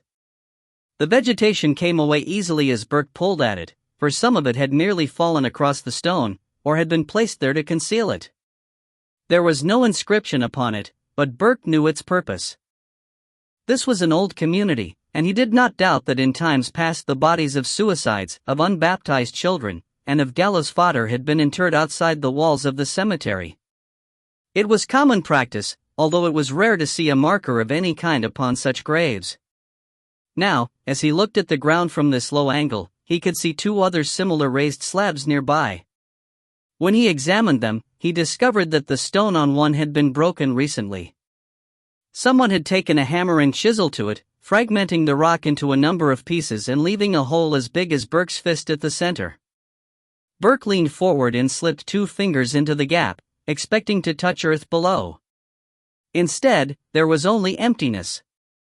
He tried a similar experiment using his pen tied to a piece of thread from his coat, and again felt the instrument dangle in the space beneath the stone. Curious, he thought. He stood and saw Stokes and Waters watching him from the road. There was nothing more to be learned by the cemetery wall, so he joined them and made no argument when Waters suggested that now might be the time to talk to the Paxtons, and perhaps take some tea for their trouble. What kind of man was Travers? Burke asked Waters, as they made their way along the road. The constable made a noise somewhere between a cough and a sigh. I didn't care much for him myself, he said. He served time in a prison up north for assault, then came back down here when he was released and lived with his father until the old man died. After that, it was just him alone on that farm. And the mother? Died when Mal was a boy. Her husband used to beat her, but she never made a complaint. Constable Stewart, my predecessor, he tried talking to her, and to her husband, but nothing ever came of it. I reckon Mal picked up some of his old man's bad habits, because he was jailed for beating up well, you'll forgive me, sir, but a prostitute in Manchester. Near Kildare, from what I hear. When he came back here, he took up with a woman named Elsie Warden, but she soon gave him a wide berth when he fell back into his old ways with her. There was an incident about a week ago, when he came to her house in the night and demanded to speak to her, but her father and younger brothers sent him on his way. They'd already given him a taste of his own medicine once, and he didn't fancy another spoonful. Burke and Stokes exchanged a look. Could the Wardens be suspects? They were all in the bar when Travers left, and they were still there when Fred Paxton came back there with news of what he'd found. They never left. Even Elsie was with them. They're in the clear, as far as this is concerned. Waters reached into his pocket, withdrew a folded sheet of paper, and handed it to Burke. Thought you might want this. It's a list of all the people who were in the bar that night. A star marks the ones who were there from the time Travers left until the time the Paxtons returned. Burke took the list and read it. One name caught his eye. Mrs. Allinson was there that night? And her husband. Saturday night's the big night in the village. Most people find their way to the inn, sooner or later. Emily Allinson's name was one of those marked with a star. And she never left, he said, so quietly that nobody heard him utter the words. The Paxtons, a young couple with no children, were both relative newcomers to the area. Fred was born about 20 miles west of Underbury, and after a period of city living decided that it was time to return to the countryside with his wife. The land at Underbury had cost them comparatively little, and they were now raising cattle and hoping for a good crop of vegetables to sell in the coming year. They fed the detectives bread and cheese, and brewed up a pot of tea large enough to sate a field of laborers. I remember I was walking along, my mind on getting home, and I just happened to look to my right, said Fred Paxton. His left eye was yellowy white, with tendrils of red crisscrossing upon it. It brought back to Burke an image from his childhood, a visit to his uncle's farm on the outskirts of the city, where his father had drunk milk fresh from the cow and the boy had seen blood in the creamy liquid. There was a shape draped across the fence, Paxton continued. It looked like a scarecrow, but there's no scarecrow on that land. I climbed the gate and went to have a look-see. I never seen so much blood. I felt it under my boots. I'd say Mal hadn't been dead more than a couple of minutes when I found him. Why do you say that? Asked Stokes. His innards were steaming, replied Paxton, simply. What did you do then? Said Burke. I went back to the village, fast as I could. Ran into the pub and told old Ken the barman to send for the constable here. I think some people might have been on their way to take a look at the body for themselves, soon as they heard, but as it happened the constable was passing when they came out and he went with them. And you also went back, I presume, said Stokes. I did. When all was done, I went home to the missus here and told her what had happened. Burke turned his attention to the young woman seated to his left. Mrs. Paxton had spoken barely 5 words since their arrival. She was a slight thing, with dark hair and large blue eyes. Burke supposed that she might even have been termed beautiful. Is there anything you can add to what your husband has told us, Mrs. Paxton? He asked her. Did you hear or see anything that night that might help us? Her voice was so low that Burke had to lean forward to hear what she was saying. I was asleep in bed when Fred came in, she said. When he told me it was Mal Travers, well, I just felt something turn inside me. It was terrible. She excused herself and rose from the table. Burke watched her go, then caught himself doing so and returned his attention to the men around him. Do you remember how the people in the inn responded when you told them the news? He asked Paxton. Shocked, I suppose, he said. Was Elsie Warden shocked? Well, she was later when she found out, said Paxton. Later? Dr. Allenson said that Elsie'd taken ill not long before I returned. His wife was looking after her in old Ken's kitchen. Burke asked if he might use the toilet, so that he could have a little privacy in which to consider what he had learned. Fred Paxton told him the facilities were outside, and offered to show him, but Burke assured him that he would be able to find them alone. He walked through the kitchen, found the privy, and relieved himself while he thought. When he went back outside, Mrs. Paxton was standing at the kitchen window. Her upper body was bare and she was washing herself with a cloth from the sink. She stopped when she saw him, then lowered her right hand so that her breasts were exposed to him. Her body was very white. Burke looked at her for just a second longer, then slowly she turned away, her back a pale expanse against the shadows, and disappeared from view. Burke skirted the side of the house, returning to the main room through the front door. Upon his return, Waters and Stokes stood and the 4 men walked together into the front yard. Paxton spoke to the constable about local matters, and Stokes ambled onto the road, taking the air. Suddenly, Burke found Mrs. Paxton by his side. I'm sorry, he said. I didn't mean to embarrass you. She blushed slightly, but Burke felt that the only real embarrassment was his own. It wasn't your fault, she said. I do have just one other question, he said to her. She waited. Did you like Mal Travers? It took a moment for the answer to come. No, sir, she said eventually. I did not. May I ask why? He was a brute of a man, and I saw the way he looked at me. Our land adjoined his, and I made a point never to be alone in the fields when he was around. Did you tell your husband of this? No, but he knew how I felt, right enough. She stopped talking suddenly, conscious that she might have said something to incriminate her Fred, but Burke reassured her. It's all right, Mrs. Paxton. Neither you nor your husband is a suspect here. She remained suspicious of him, though. So you say. Listen to me. Whoever killed Mal Travers would have been covered in blood afterward. I hardly think that description applied to your husband that night, did it? No, she replied. I see what you mean.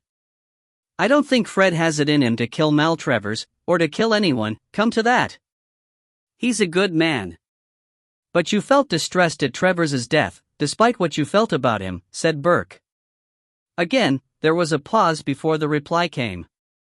Burke could see her husband over her shoulder, no longer distracted by Waters but now coming to his wife's aid.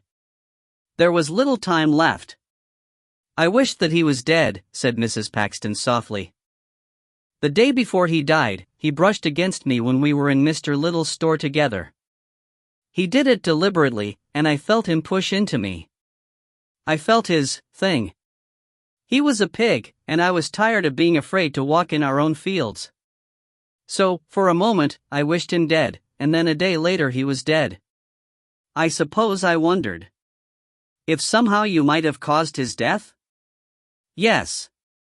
Fred Paxton was now beside them. Is everything all right, love? He asked, placing a protective arm around his wife's shoulders. Everything's fine now, she said. She smiled at her husband, but it was to reassure him rather than to express any real emotion on her own part, and Burke caught a glimpse of the real power behind their marriage, the strength hidden inside this small, pretty woman. And he felt a surge of unease. Everything's fine. Everything's fine now that Mal Travers is dead. Sometimes you do get what you wish for, don't you, my love? By now it was growing dark. Stokes remarked that winter seemed to be extending its reach far into February, for although the winter solstice had long since passed, daylight was in short supply in Underbury and its surrounds. Constable Waters counseled the detectives against visiting the Warden family after dusk. They're an uneasy lot, and like as not the old man will have a shotgun in his hand to greet visitors at this hour, and so the policeman returned to the village, where Stokes and Burke ate stew together in one corner of the inn, untroubled by inquiries after their health. Burke announced that he wished to visit Dr. Allinson, and politely declined his sergeant's offer of company on the road. He wished to have some time alone, and although Stokes generally knew when to keep quiet in the presence of the inspector, Burke nevertheless found the presence of others distracting when he was trying to think. He secured a lamp from the innkeeper and then, once the directions offered were clear in his head, he took to the road and walked to the Allinsons' house, which lay about 1 mile north of the village. It was a starless night, and Burke was oppressed by unseen clouds. All of the windows were dark when he arrived at the house, save one at the very highest eave. He knocked loudly and waited, expecting a housekeeper to open the door. Instead, after some minutes, and to his surprise, the lady of the house herself greeted him. Mrs. Allinson wore a very formal blue dress that extended from her ankles to her neck, where it ended in a faint ruffle beneath her chin. It was somewhat dated to Burke's eye, but she carried it off with aplomb, aided by her height and her fine features, not least of which were the flawed green eyes now regarding Burke with polite inquiry and, he felt, not a little amusement. "Inspector Burke, this is a surprise," she said. "My husband had not told me to expect you." "I regret any imposition," said Burke. "I take it that your husband is not at home?" Mrs. Allinson stepped back and invited the policeman inside. After an almost imperceptible pause, Burke accepted the invitation and followed her into the drawing room, once Mrs. Allinson had illuminated the lamps. "I'm afraid he was called out suddenly. Such are the duties of a village physician. He shouldn't be very long. May I offer you tea?" Burke declined. "I rather expected you to have a housekeeper, or a servant of some sort," he said, as Mrs. Allinson took a seat on a couch and waved him toward an easy chair. "I gave her the night off," said Mrs. Allinson. "Her name is Elsie Warden. She's a local girl. Have you met Elsie, Inspector?" Burke replied that he had not yet had that pleasure. "You'll like her," said Mrs. Allinson. "A lot of men seem to like Elsie." Once again, Burke was aware of Mrs. Allinson's distant amusement, an amusement that he believed she felt at his expense, although he was unable to guess why this might be so. "I understand you were with her on the night Mel Travers died." Mrs. Allinson raised her left eyebrow slowly, an action followed closely by the hint of a smile on the left side of her mouth, as though a wire extended from eye to jaw, linking their movements. "I was with my husband, Inspector," she replied. "Do you usually spend your Saturday nights at the village inn?" "You sound almost disapproving, Inspector. Don't you believe that ladies should socialize with their husbands? Doesn't your good lady accompany you on the occasional evening?" "I'm not married." "That is a shame," said Mrs. Allinson. "I believe that a wife tames a man wonderfully. A good woman, like the alchemists of old, can make gold from the lead of most men." "Except the alchemists failed in their efforts," said Burke. "Lead remained lead." "I expect the late Mal Travers might have been construed as a man of lead, don't you think?" "Mal Travers was corrupted metal," said Mrs. Allinson dismissively. "In my view, he is of more benefit to the earth now that he lies beneath it than he ever was when he walked upon it. There, at least, he will provide food for worms and nourishment for plants. Poor eating, admittedly, but sustenance for all that." Burke did not remark upon this display of feeling. "It appears that few people have a good word to say about the late Mr. Travers," he said. "I expect it will be a short eulogy." "I believe succinct is the word, and any eulogy would be more than he deserves." "Do you have any theories yet on how he might have died?" "They talk in the village of a wild animal, although my husband scoffs at the possibility." "We are keeping an open mind on the subject," said Burke. "Nevertheless, we appear to have become sidetracked from the subject of Miss Elsie Warden. My understanding is that she was taken ill on the night that Mel Travers died." "She had a moment of weakness," said Mrs. Allinson. "I took care of her as best I could." "May I ask the cause?" "You may ask Elsie Warden, if you choose. It's not my place to tell you such details. I thought it was only doctors who took the Hippocratic Oath. Women have their oaths too, Inspector, and I doubt if even Hippocrates himself could rival them for their fastness when they choose to be silent. I am curious, though, as to whom it was that spoke to you of Elsie Warden's illness." "I'm afraid I can't say," replied Burke. "Policemen too have their secrets." "Never mind," said Mrs. Allinson. "I expect I will find out soon enough." "Elsie Warden clearly trusts you a great deal, for one so recently arrived in the village." Mrs. Allinson tilted her head slightly and regarded Burke with renewed interest, rather like a cat that suddenly finds the mouse with which it is toying making an unexpected but ultimately doomed break for freedom, all the while with its tail pinned firmly beneath the feline's paw. "Elsie is a strong young woman," answered Mrs. Allinson, with what Burke construed as a degree more caution than she had previously exercised. "This is not a village known for its tolerance of strong women." "I'm afraid I don't understand," said Burke. "They hanged witches here, many years ago," said Mrs. Allinson. 3 women died at the heart of the village, and more languished in jail until they too began to die. The hanged women still bear the name of Underbury when they are spoken of, and their bodies lie buried beyond the cemetery walls." "The 3 stones," said Burke. "So you've seen them?" "I didn't know what they were, although I suspected that they marked graves of some kind," said Burke. "I was surprised to see plots beyond the wall commemorated in any way. I don't believe the stones were placed there to commemorate 3 murdered women," said Mrs. Allinson. "There is a cross carved in the underside of each stone, facing down. The superstition that caused their deaths followed them into the ground." "How do you know about the crosses?" "The village records. In a small place like this, one has to entertain oneself as best one can. Yet these are more enlightened times, and Underbury is no longer as it once was." "Would you have considered Mal Travers an enlightened man, Inspector?" "I never met him, except to look upon his remains." All I have is the testimony of others as to his character." "Why are you not married, Inspector?" asked Mrs. Allinson suddenly. "Why is there no woman in your life, Dot?" Now it was Burke's turn to answer cautiously.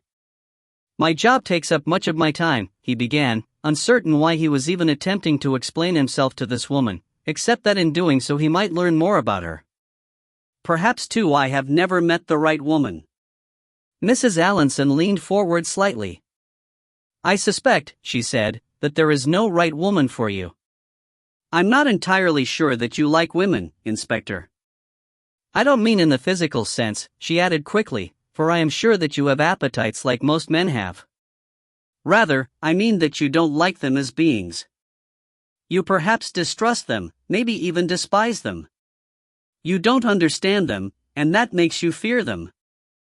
Their appetites, their emotions, the workings of their bodies and their minds, all are alien to you, and you are afraid of them for that reason, just as the men of Underbury were afraid of the women whom they named witches and hanged amid the winter snow." "I'm not afraid of women, Mrs. Allinson," said Burke, a little more defensively than he had intended. She smiled before she spoke again, and Burke was reminded of the faint smile on the face of Mrs. Paxton as she reassured her husband earlier that day. He heard the sound of footsteps approaching the house, their rhythm slightly distorted, and knew that Dr. Allinson had returned, yet he found himself staring only at Mrs. Allinson, caught in the depths of those green eyes. "Really, Inspector, I don't know if that's true," she said, apparently untroubled by any offense that she might be causing him. "In fact, I don't believe that's true at all." Dr. Allinson joined them and, after a suitable period had elapsed, his wife announced that she was retiring for the evening. "I know I'll be seeing you again, Inspector," she said, as she left them. "I look forward to it." Burke spent another hour with Allinson, learning little that was new but content to bounce theories back and forth with someone whose knowledge of physiology was so intimate. Allinson offered to take him back to the village, but Burke declined, consenting only to a little brandy to warm him on the journey. Burke almost instantly regretted taking the brandy once he set out for the village, for while it was undoubtedly warming, it clouded his head, and the cold was doing little to sober him. Twice he almost slipped before he had even made it to the road, and once upon it he kept to the center, fearing for his safety if he drew too close to the ditch. He had been walking for only a few minutes when he heard movement in the bushes to his right. He stopped and listened, but the presence in the undergrowth had also paused. Burke, like Stokes, was every inch the city dweller, and supposed that there must be a great many nocturnal animals in these parts, yet whatever was on the other side of the bushes was quite large. Perhaps it was a badger, he thought, or a fox. He moved on, the lamp raised, and felt something brush past his coat. He turned suddenly, and caught a flash of black as the creature entered the bushes to his left. It had crossed the road behind his back, so close to him that it had touched him as it went. Burke reached behind himself and brushed at his coat. His fingers came back coated with something dark and flaking, like pieces of charred paper. He brought them closer to the lamplight and examined them, lifting them to his nose to sniff them as he did so. They smelled of burning right enough, he thought, but not of paper. Burke recalled an incident, some years earlier, when he had been forced to enter a house about to be engulfed by fire in an effort to extract any survivors before the building collapsed. He found only one, a woman, and her body was already badly burned when he discovered her. She expired upon the road outside, but Burke remembered the way that fragments of her skin adhered to his hands, and the smell of her had never left him. It was why he rarely ate pork, for the smell of roasting pig was too close to that of human meat burning. That was the smell that now lay upon his fingers.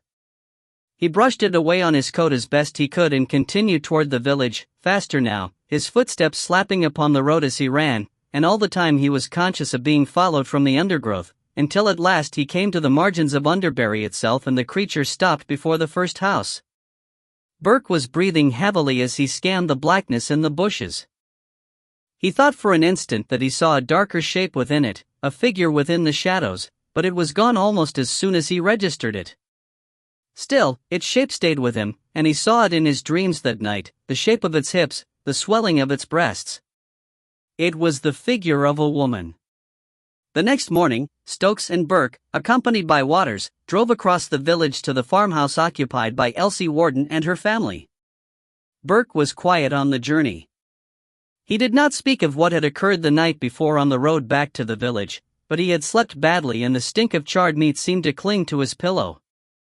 Once he awoke to the sound of tapping at his window, but when he went to check upon it, all was still and silent outside, yet he could have sworn, for a moment, that the smell of roasted fats was stronger by the sill. He dreamed of Mrs. Paxton, watching him through the glass with her breasts exposed, but in his dream her face was replaced by that of Mrs. Allinson, and the green of her eyes had turned to the black of cinders.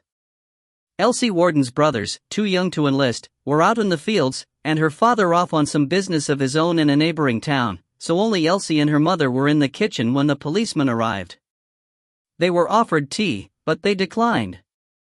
In truth, Burke was not entirely certain why they had come, except that there had clearly been bad blood between the Warden family and the late Maltravers. Mrs. Warden remained sullen and unresponsive in the face of their questions, and Burke saw her glance occasionally through the window that looked out over the family's fields, hoping to catch sight of her sons returning from their labors. Elsie Warden was more forthcoming, and Burke was a little surprised at the level of assurance exhibited by a young woman brought up in a household largely composed of menfolk. "We were all in the pub that evening," she told Burke. "Me, my mum and dad, and my brothers. All of us. That's the way around here. Saturday nights are special." "But you knew Maltravers?" "He tried to court me," she said. Her eyes dared Burke to dispute any man's reasons for pursuing her. The detective was not about to argue with her. Elsie Warden had lush dark hair, fine features, and a body that Sergeant Stokes was doing his very utmost not to notice. "And how did you respond to his advances?" Elsie Warden pursed her lips coyly. "Whatever do you mean by that?" she asked. Burke felt himself redden. Stokes appeared to be suddenly afflicted by a fit of coughing. "I meant," Burke began, wondering what exactly he had meant, when Stokes came to the rescue. "I think what the inspector means, miss, is did you like Maltravers, or was he barking up the wrong tree, so to speak?" "Ah," said Elsie, as if she were only now beginning to understand the direction the conversation was taking. "I liked him well enough, to begin." "She always was attracted to bad sorts," said her mother, speaking a full sentence for the first time since they had arrived. She kept her head down as she spoke, and did not look at her daughter. Burke wondered if the old woman was scared of her. Elsie Warden seemed to radiate life and energy, and it was clear that she had the capacity to arouse strong feelings in men. There was something fascinating about her, especially seeing her seated next to the worn-out figure of her mother in the gloomy kitchen. "Was Maltravers a bad sort?" asked Burke. Elsie tried the coy look again, but it faltered a little on this occasion. "I think you know what Maltravers was," she said. "Did he hurt you?" "He tried." "What happened?" "I struck him, and I ran." "And then?" "He came looking for me." "And took a beating for his troubles," said Burke. "I wouldn't know anything about that," she replied. Burke nodded. He took his notebook from his pocket and flicked through the pages, although he had no need of its contents to guide his thoughts. Sometimes he found that the very act of checking the written word was enough to disconcert an individual under police scrutiny. He was pleased to see Elsie Warden crane her neck slightly, as though in an effort to discern what might be contained within. "I'm told you took ill the night Maltravers was killed," he said. Elsie Warden flinched. It was a small reaction, but enough for Burke. He waited for an answer, and watched as Elsie appeared to analyze the possible answers she might give. Burke felt a shift in her, and was aware of the charm slowly seeping out of her, disappearing between the cracks on the floor to be replaced by what he could only regard as a form of restrained ferocity. "That's true," she said. "Before or after you heard about Maltravers?" "Before." "May I ask what ailed you?" "You may ask," she said, "if you want to embarrass yourself." "I'll take that chance," said Burke. "I had my visitor," she said. "The monthly guest. Are you happy now?" Burke gave no sign of happiness or unhappiness. Underbury was giving him much-needed practice in hiding any embarrassment he might feel. "And Mrs. Allinson assisted you?" "She did. She took me home later, and tended to me. It must have been most severe, to require her ministrations." He was aware of a sharp intake of breath from Stokes, and even Waters felt compelled to intervene. "Now, sir, don't you think we've gone far enough?" he said. Burke stood. "For the moment," he said. Suddenly, he staggered, overcome, it seemed, by a moment of weakness. He stumbled and brushed against Elsie Warden, then found purchase on the mantel. "Are you all right, sir?" Stokes had come to his aid. Burke waved him away. "I'm fine," he said. "Just a little lightheadedness." Elsie Warden now had her back to him. "I'm sorry, miss," he said. "I hope I didn't injure you." Elsie shook her head and turned to face him. Burke thought she was a little paler than before, and her hands were folded across her chest. "No," she said. "You didn't." He took a breath, thanked the women, then left. Mrs. Warden saw them to the door. "You're a rude man," she said to Burke. "My husband will hear of this." "I don't doubt it," he replied. "I should tend to your daughter, if I were you. She looks ill." He said nothing to Stokes or the disapproving Waters as they returned to the village. Instead, he thought of Elsie Warden, and the look of pain that had crossed her face as he brushed against her body. And of the new speckles of blood upon her blouse that were almost, but not quite, hidden by her folded arms. Maltravers was buried in the churchyard the following day. Many turned out for his funeral, despite his reputed failings as a human being, for in a village such as Underbury a funeral served a greater social purpose than that represented by the mere interment of a body. It was an opportunity to exchange information, to gather, and to speculate. As Burke looked around the graveside, he could see faces familiar to him from his brief time in the village. The Wardens were there, the family making its dislike of Burke clear only through hostile glances in his direction rather than outright force. So too were the Allinsons and the Paxtons. As the ceremony concluded, Burke saw Emily Allinson leave her husband, who made his way over to join Burke and Stokes. Mrs. Allinson walked by the wall of the cemetery, staring out over the fields toward the spot where Maltravers had died. She exchanged a few words with Elsie Warden as she passed her by, and they both looked for a moment in Burke's direction and laughed before going their separate ways.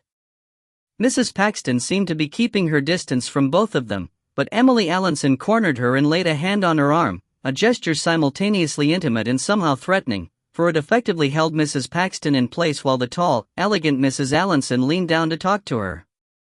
"What do you think that's about, sir?" asked Stokes. "A little friendly greeting, perhaps?" "Doesn't look too friendly to me." "No, it doesn't, does it? Perhaps we need to have another talk with Mrs. Paxton." By now, Allinson was almost upon them. "Any progress on your investigation?" he said.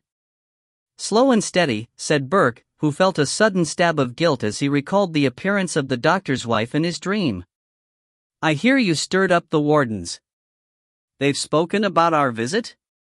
"The mother has spoken of little else. She seems to think you're somewhat improper in your manner. She's suggesting that someone ought to teach you a lesson." "Any candidates for the role?" "No shortage, apparently. The Warden family is large, extended, and very male. I'd watch my back, if I were you, Inspector." "I have Sergeant Stokes here to watch my back," said Burke. "It leaves me free to watch other people." Allinson grinned. "Good. I'm rather hoping that you won't have any reason to call on my services in a personal capacity." "You know," said Burke, "I'm rather hoping that too.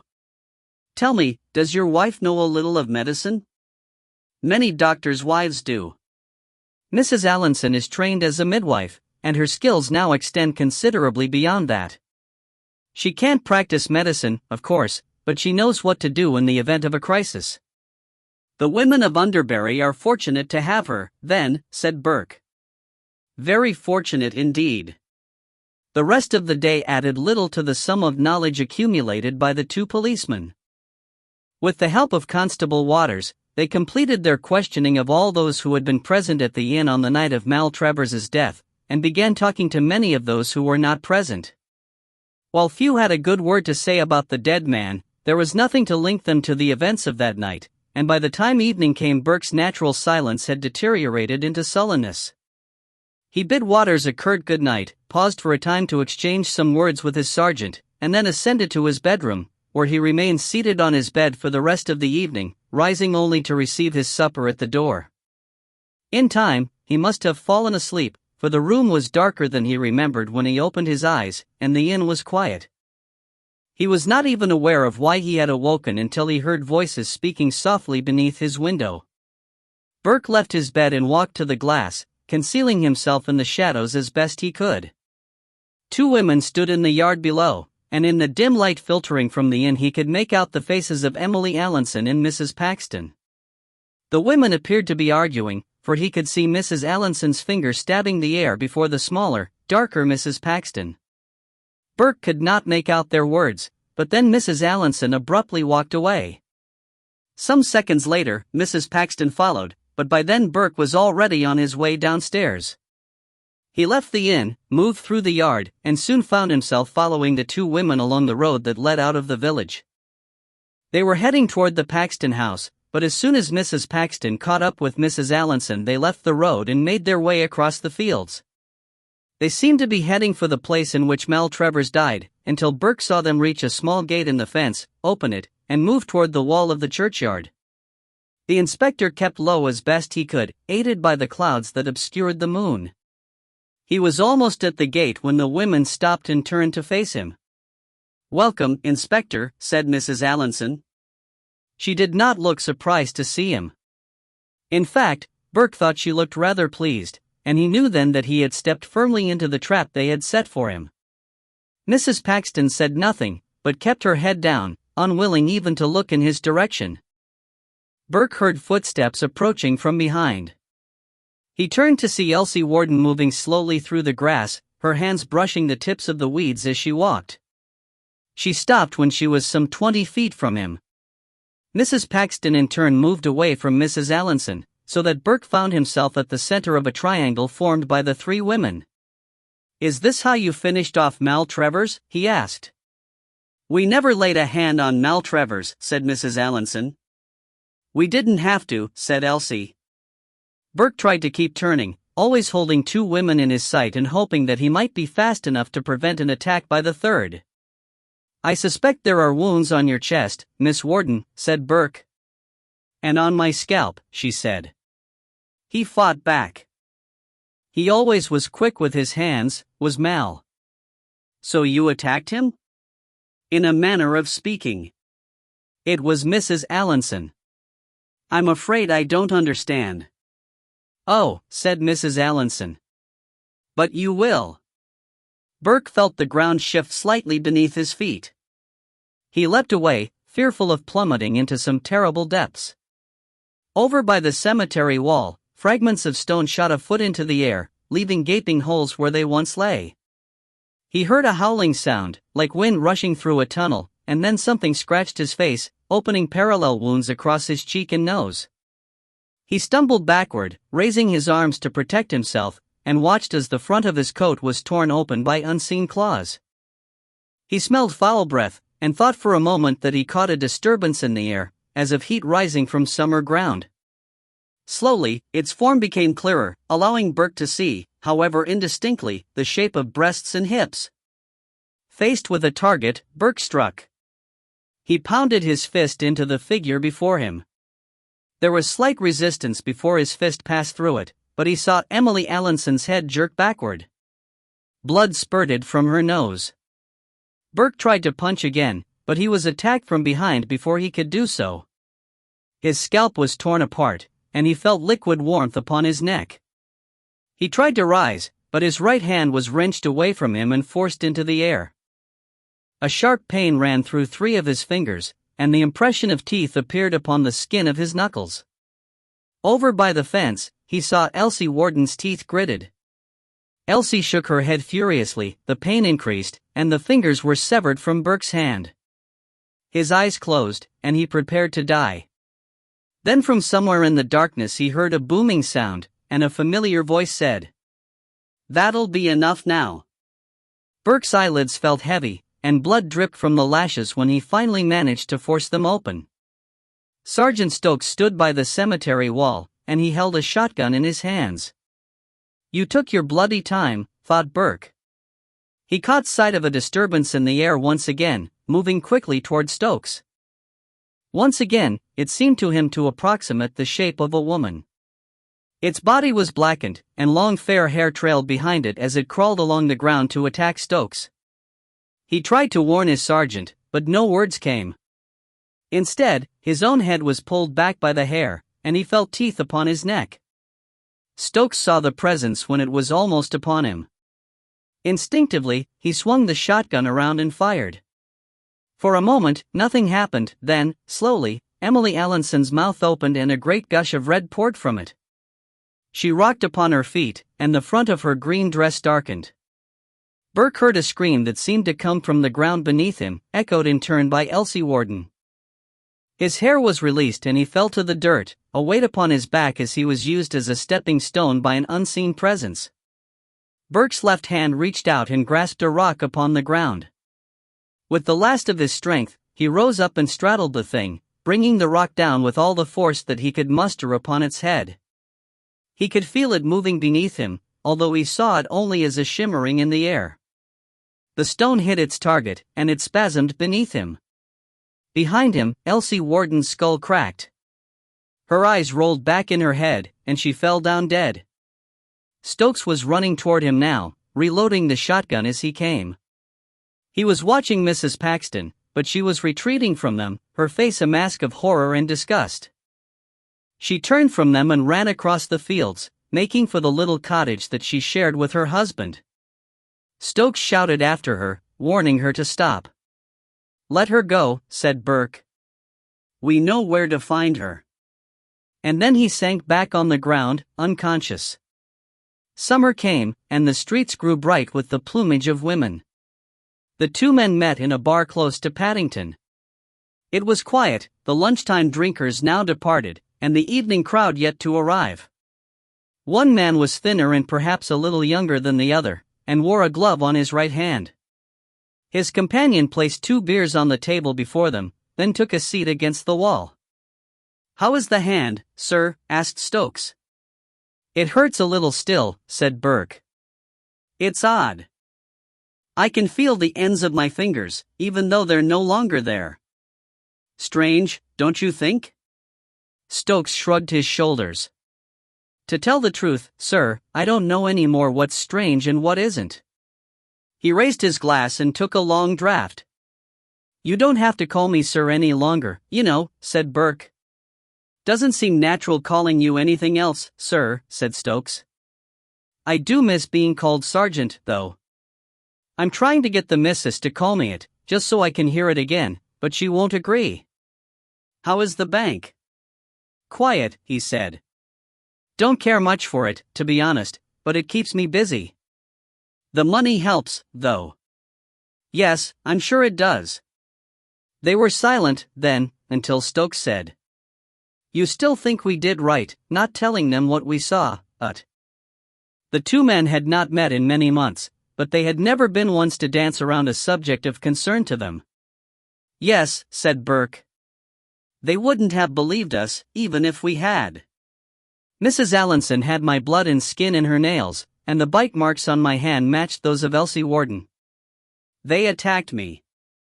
That's what the evidence said, and who were we to disagree with the evidence?" "Killing women," said Stokes. "I suppose they had no choice but to send us on our way." "No, I suppose they didn't." Burke looked at his former sergeant, and laid his good hand upon the older man's arm. "But never forget, you didn't kill women. You never fired at a woman, and I never struck one. Let your conscience be clear on that score." Stokes nodded. "I hear they let the Paxton woman go," he said. She supported our story. Without her testimony, it would have gone much harder for us. Doesn't seem right, though. She wished a man dead. I don't think she expected that wish to come true, and I don't believe that she wanted a part of what the other women were offering. She was weak, but she did nothing wrong. Nothing that we can prove, at any rate. Stokes took another draught from his glass. And that poor beggar, Allinson. Yes, said Burke. Poor Allinson. The doctor had taken his own life in the weeks that followed the incidents at Underbury. He had never uttered a word of blame towards Stokes or Burke for the part they played in his wife's death. Burke spent most of his waking hours thinking about that night, juggling facts with suspicions but never able to make them fit to his satisfaction into a cohesive theory. A village depleted of its men, the arrival of a strong woman, Mrs. Allinson, from outside, the threat posed to Elsie Warden and, perhaps, Mrs. Paxton by Mal Trevors, and the response to that threat, which had led to Trevors's death and the subsequent attack on Burke and Stokes. Burke had not yet been able, or willing, to put a name to that response. He now knew more about the Underbury witches and their leader, Ellen Drury, burned as she hanged. Possession, the term that Stokes had used in the aftermath, was one possibility, but it seemed inadequate to Burke. To him, it was something more. He believed with all his heart that it came from within the three women, not solely from some outside force, but then he would have been the first to admit that he had never enjoyed a great understanding of the fairer sex. They finished their drinks, then parted on the street with vague promises to meet again, although both men understood that they would not. Burke walked in the direction of Hyde Park, while Stokes stopped at a flower stall to buy some carnations for his wife. Neither saw the small, dark-haired woman who stood in the shadows of a lane, watching them closely. The air shimmered around her, as though distorted by the summer heat, and a faint smell of roasting meat could be scented by passers-by. Mrs. Paxton made her choice, and slowly began to follow Burke toward the park. The Inkpot Monkey. Mr. Edgerton was suffering from writer's block. It was, he quickly grew to realize, a most distressing complaint. A touch of influenza might lay up a man for a day or two, yet his mind could continue its ruminations. Gout might leave him racked with suffering, yet his fingers could still grasp a pen and turn pain to pennies. But this blockage, this barrier to all progress, had left Mr. Edgerton a virtual cripple. His mind would not function, his hands would not write, and his bills would not be paid. In a career spanning the best part of 2 decades, he had never before encountered such an obstacle to his profession. He had, in that time, produced 5 moderately successful, if rather indifferent, novels, a book of memoirs that, in truth, owed more to invention than experience, and a collection of poetry that could most charitably be described as having stretched the capacities of free verse to the limits of their acceptability. Mr. Edgerton made his modest living from writing by the yard, based on the firm but unstated belief that if he produced a sufficient quantity of material, then something of quality was bound to creep in, if only in accordance with the law of averages. Journalism, ghostwriting, versifying, editorializing, nothing was beneath his limited capabilities. Yet, for the past 6 months, the closest he had come to a writing project was the construction of his weekly grocery list. A veritable tundra of empty white pages stretched before him, the gleaming nib of his pen poised above them like a reluctant explorer. His mind was a blank, the creative juices sapped from it to leave behind only a dried husk of frustration and bewilderment. He began to fear his desk, once his beloved companion but now reduced to the status of a faithless lover, and it pained him to look upon it. Paper, ink, imagination, all had betrayed him, leaving him lost and alone. At first, Mr. Edgerton had almost welcomed the opportunity to rest his creative muscles. He took coffee with those less successful than himself, safe in the knowledge that a brief hiatus in production was unlikely to damage his reputation among them as a prolific producer of adequate material. He attended the best shows, making sure that his presence was noted by taking his seat at the last possible moment. When questioned about his latest endeavors, he would merely smile mysteriously and tap the side of his nose with his index finger, a gesture employed by Mr. Edgerton to suggest that he was in the midst of some great literary endeavor, but which instead gave the unfortunate impression that a particularly irritating fragment of snuff had stubbornly lodged itself in his nostril. But after a time, Mr. Edgerton stopped attending musical performances, and his peers were forced to find other sources of amusement at the city's coffeehouses. Conversations about writing began to pain him, and the sight of those whose creative juices flowed more freely than his own compounded his agony. He found himself unable to keep the bitterness from his voice as he spoke of such blessed souls, arousing immediately the suspicions of his fellow, less prolific, scribblers, for although they were more than willing to skewer another's reputation with a barbed witticism or unflattering anecdote, they avoided the use of brute insults or, indeed, any form of behavior that might lead a casual listener to suspect that they were not their rival superiors in talent, success, and critical acclaim. Mr.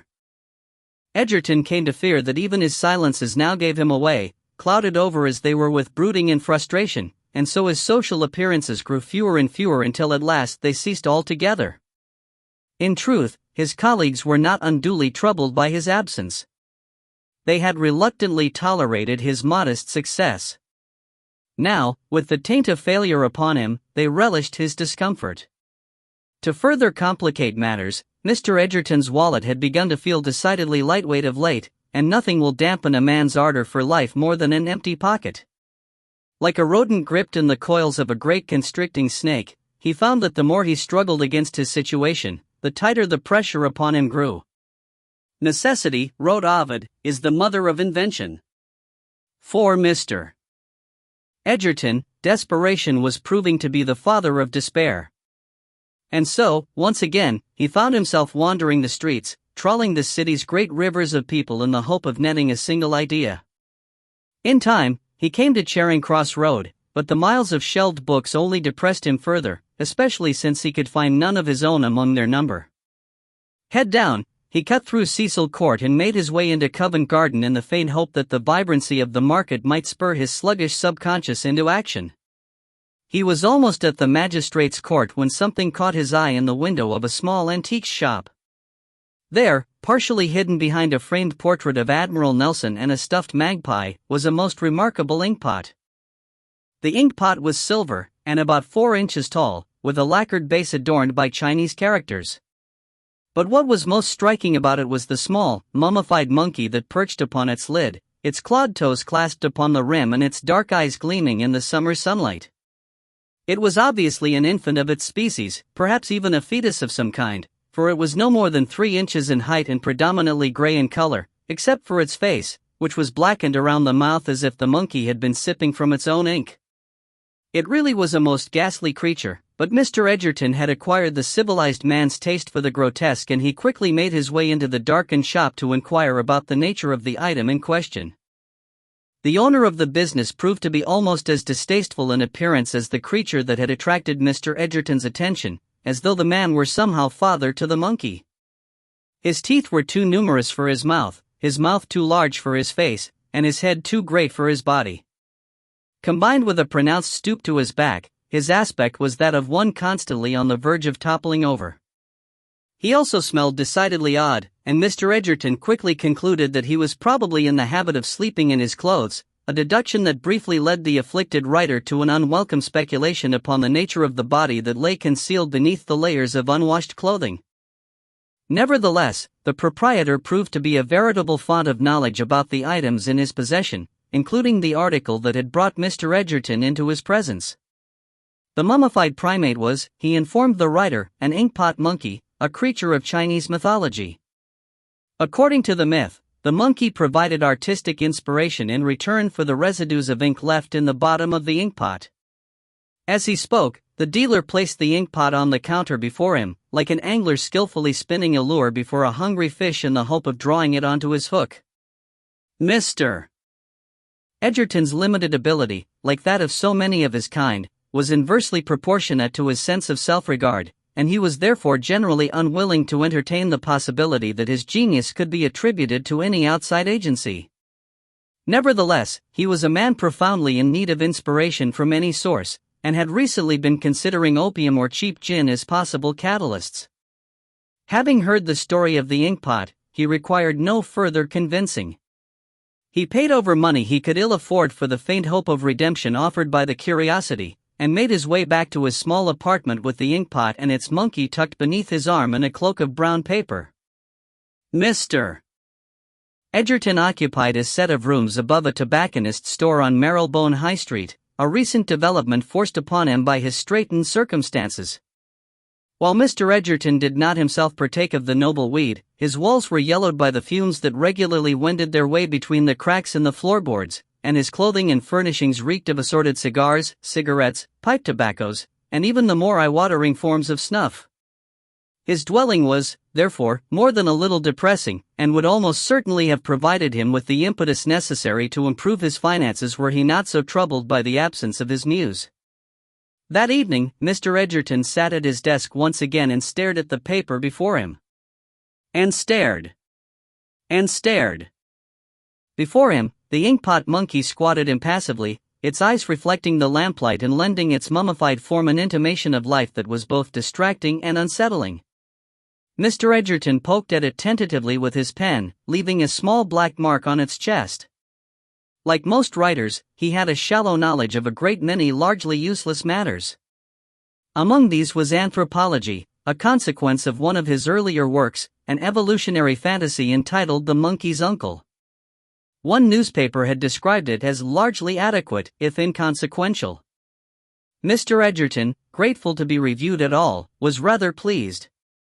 Yet, despite searching through 3 reference volumes, he had been unable to identify the origins of the inkpot monkey and had begun to take this as a bad omen. After another unproductive hour had gone by, its tedium broken only by the spread of an occasional inkblot upon the paper, Mr. Edgerton rose and determined to amuse himself by emptying, and then refilling, his pen. Still devoid of inspiration, he wondered if there was some part of the arcane ritual of fueling one's pen from the inkpot that he had somehow neglected to perform. He reached down, and had gently grasped the monkey in order to raise the lid, when something pricked his skin painfully. He drew back his hand immediately and examined the wounded digit.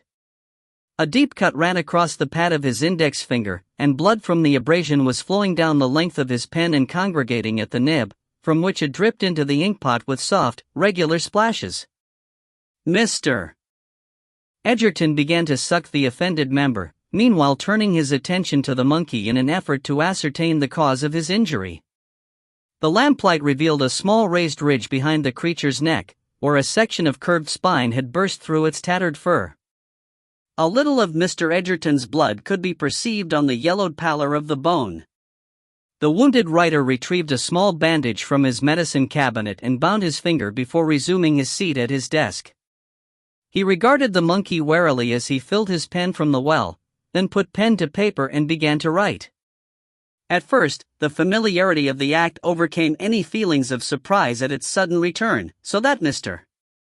Edgerton had completed 2 pages of close script and was about to embark upon a third before he paused and looked in puzzlement first at his pen, then at the paper. He reread what he had written, the beginnings of a tale of a man who sacrifices love and happiness at the altar of wealth and success, and found it more than satisfactory. It was, in fact, as fine as anything he had ever written, although he was baffled as to its source. Nevertheless, he shrugged and continued writing, grateful that his old imagination had apparently woken from its torpor. He wrote long into the night, refilling his pen as required, and so bound up was he in his exertions that he failed entirely to notice that his wound had reopened and was dripping blood onto pen and page and, at those moments when he replenished his instrument, into the depths of the small Chinese inkpot.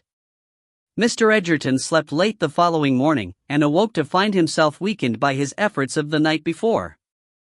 It was, he supposed, the consequence of months of inactivity, and after tea and some hot buttered toast, he felt much refreshed.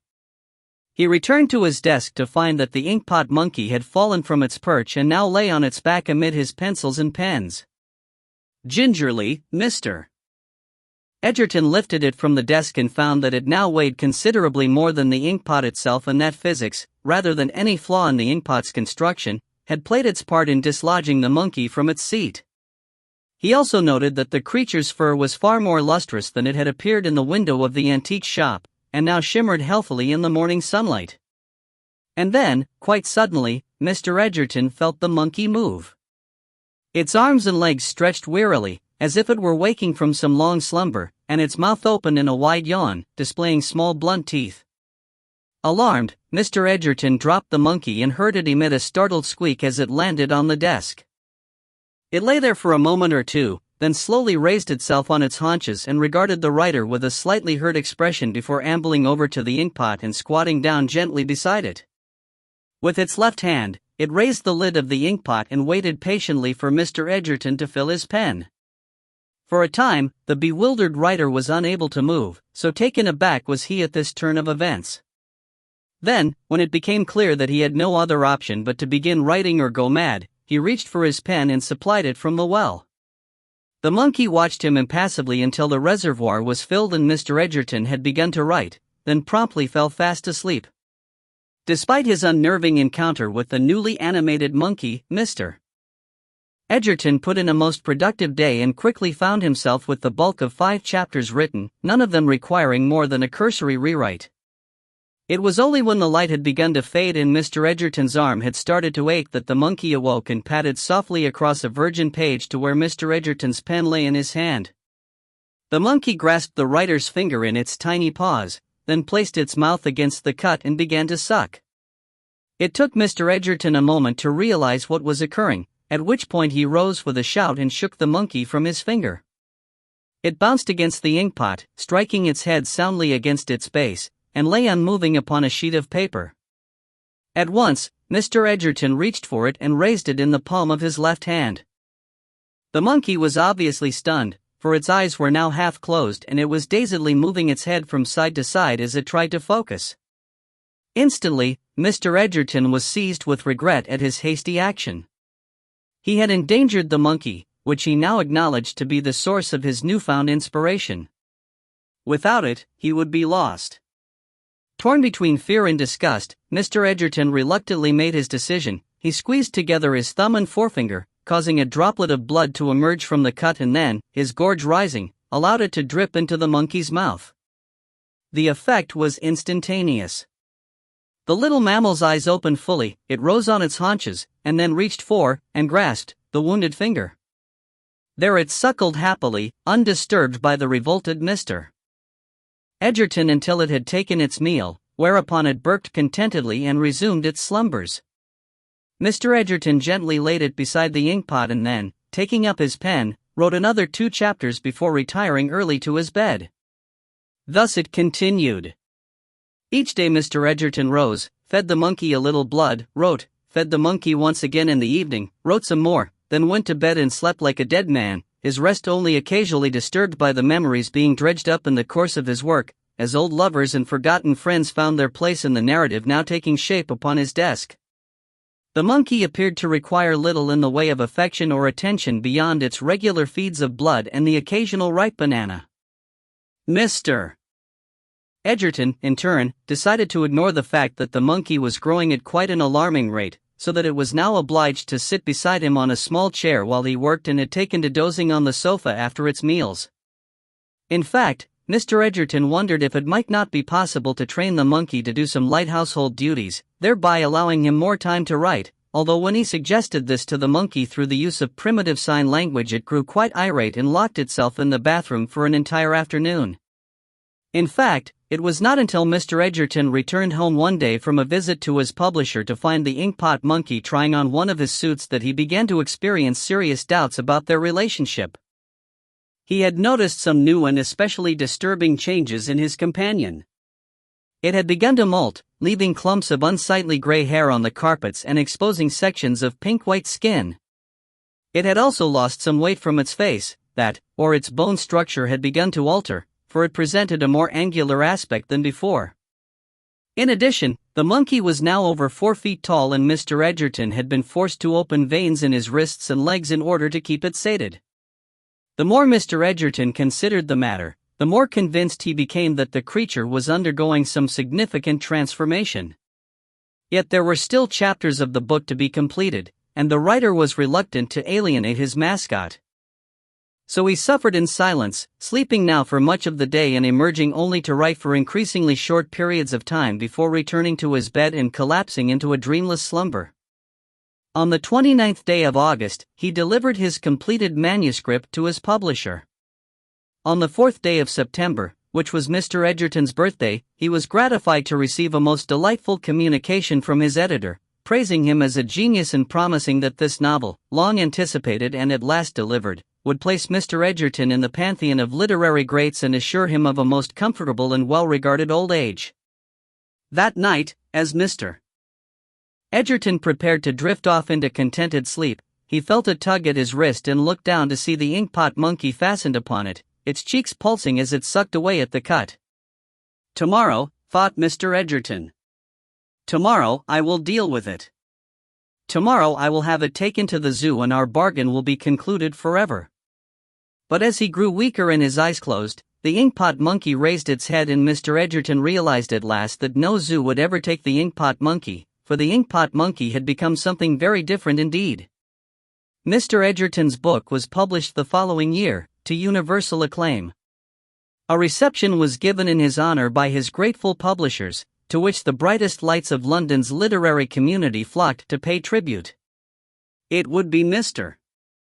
Edgerton's final public appearance. From that day forth, he was never again seen in London and retired instead to the small country estate that he purchased with the royalties from his great valedictory work. That night, speeches were made, and an indifferent poem recited by one of Mr. Edgerton's new admirers, but the great man himself remained silent throughout. When called upon to give his speech, he replied only with a small but polite bow to his guests, accepting their applause with a gracious smile. And while all those around him drank the finest champagne and feasted on stuffed quail and smoked salmon, Mr. Edgerton could be found sitting quietly in a corner, stroking some unruly hairs on his chest and munching contentedly on a single ripe banana. The shifting of the sands. The decision to reopen the rectory at Black Sands was not one made lightly. The Church of England, it was felt, was not welcome in that place, although antipathy was not directed toward the King's Church alone. The community had resisted the presence of organized religion since its inception some 400 years earlier.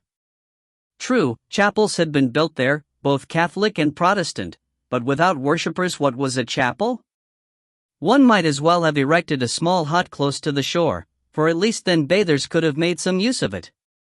The small Catholic church had been deconsecrated at the turn of the century and subsequently demolished after a fire consumed its roof and turned its walls as black as the very grains that gave the village its name. The Protestant house of worship remained but was in a state of shameful neglect. There was no living to be had at Black Sands.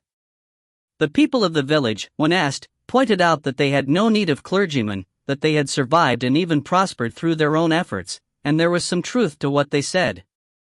This was a treacherous coastline, with riptides and hidden, fatal currents, yet in its entire history not one soul from Black Sands had fallen victim to the sea, and not a single ship from its small fleet of fishing vessels had been lost to the depths. Without the support of the community, the chapel at Black Sands had to be resourced entirely from diocesan funds, and only the worst and most desperate of clergymen were dispatched there to eke out a miserable existence by the sea. Most drank themselves quietly into oblivion, troubling the natives only when they were found unconscious by the side of the road and had to be carried back to their beds. There were exceptions, of course. The last rector, the Reverend Rhodes, had approached his assignment with a veritable missionary zeal for the first 6 months, but, slowly, communications from him became less and less frequent. He indicated that he was having trouble sleeping and, while he had experienced no outright hostility, the lack of enthusiasm from his prospective parishioners was wearing him down. Finally, in the last letter he ever sent, he confessed that the loneliness and isolation were taking their toll on his sanity, for he had begun to hallucinate. "I see shapes in the sand," he wrote in that final letter. "I hear voices whispering to me, inviting me to walk upon the shore, as if the very sea itself is calling my name.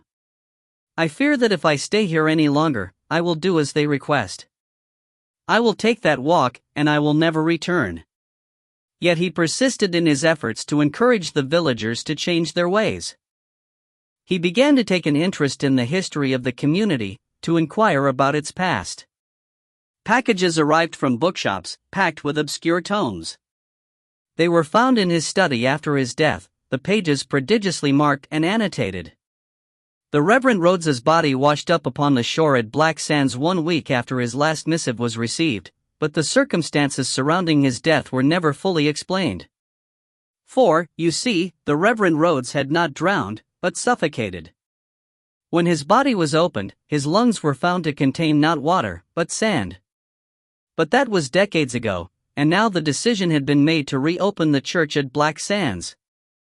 There was a duty upon the church and its clergy not to allow a community to exist without the light of the true faith to guide it. Even if the villagers chose to turn their backs to it, still that light would shine upon them, and it was given unto me to be its bearer. The chapel stood on a rocky promontory close by the seashore. Scattered around it were the weathered graves of those clergymen who had come here down the centuries, and had breathed their last against the sound of the waves crashing. The Reverend Rhodes was buried close by the western wall of the church, a small granite cross marking his final resting place. A path led from the rear of the chapel to the rectory itself, a modest two-story residence built from local stone. From my bedroom window, I could see the ghosts of the waves descending upon the dark shore, white on black. When they broke, it was as if the very sands had devoured them. The village itself was little more than a huddle of small houses spread over 5 or 6 narrow streets.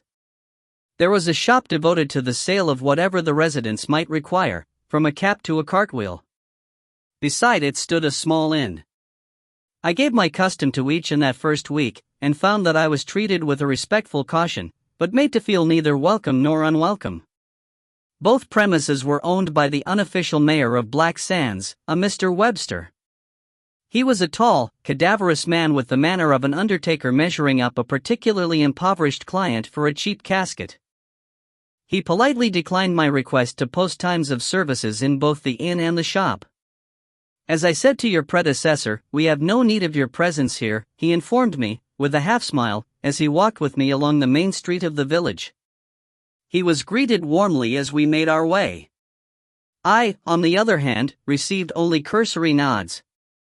On occasion, when I glanced over my shoulder, I caught those who had passed us watching me and exchanging words. I disagree, I said. Those who exist without God in their lives are always in need, even if they are unaware of it themselves. I am no theologian, said Webster, but it seems to me that there are many religions, and many gods. I stopped short. This, after all, was heresy. Yes, there are many gods, Mr.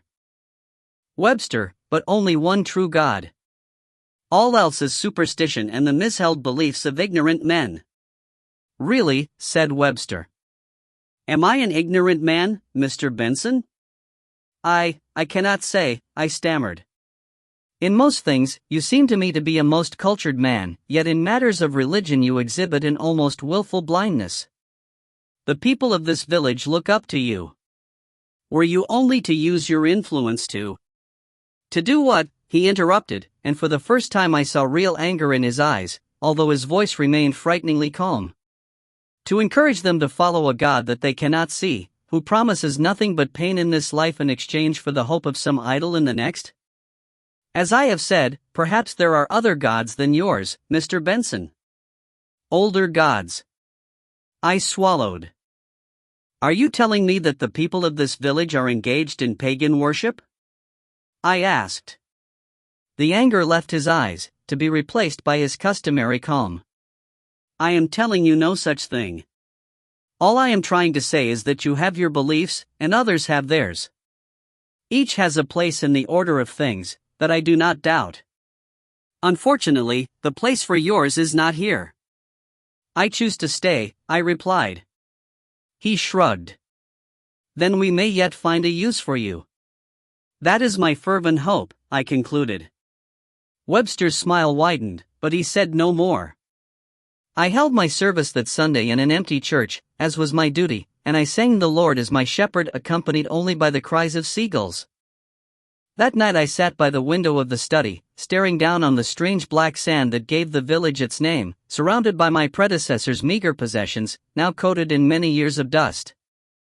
Unwilling yet to retire to my bed, I spent an unproductive hour rummaging through old seafaring histories, topographical studies, and anthologies of supposedly factual supernatural encounters more suited to the archives of penny dreadfuls than the library of a clergyman.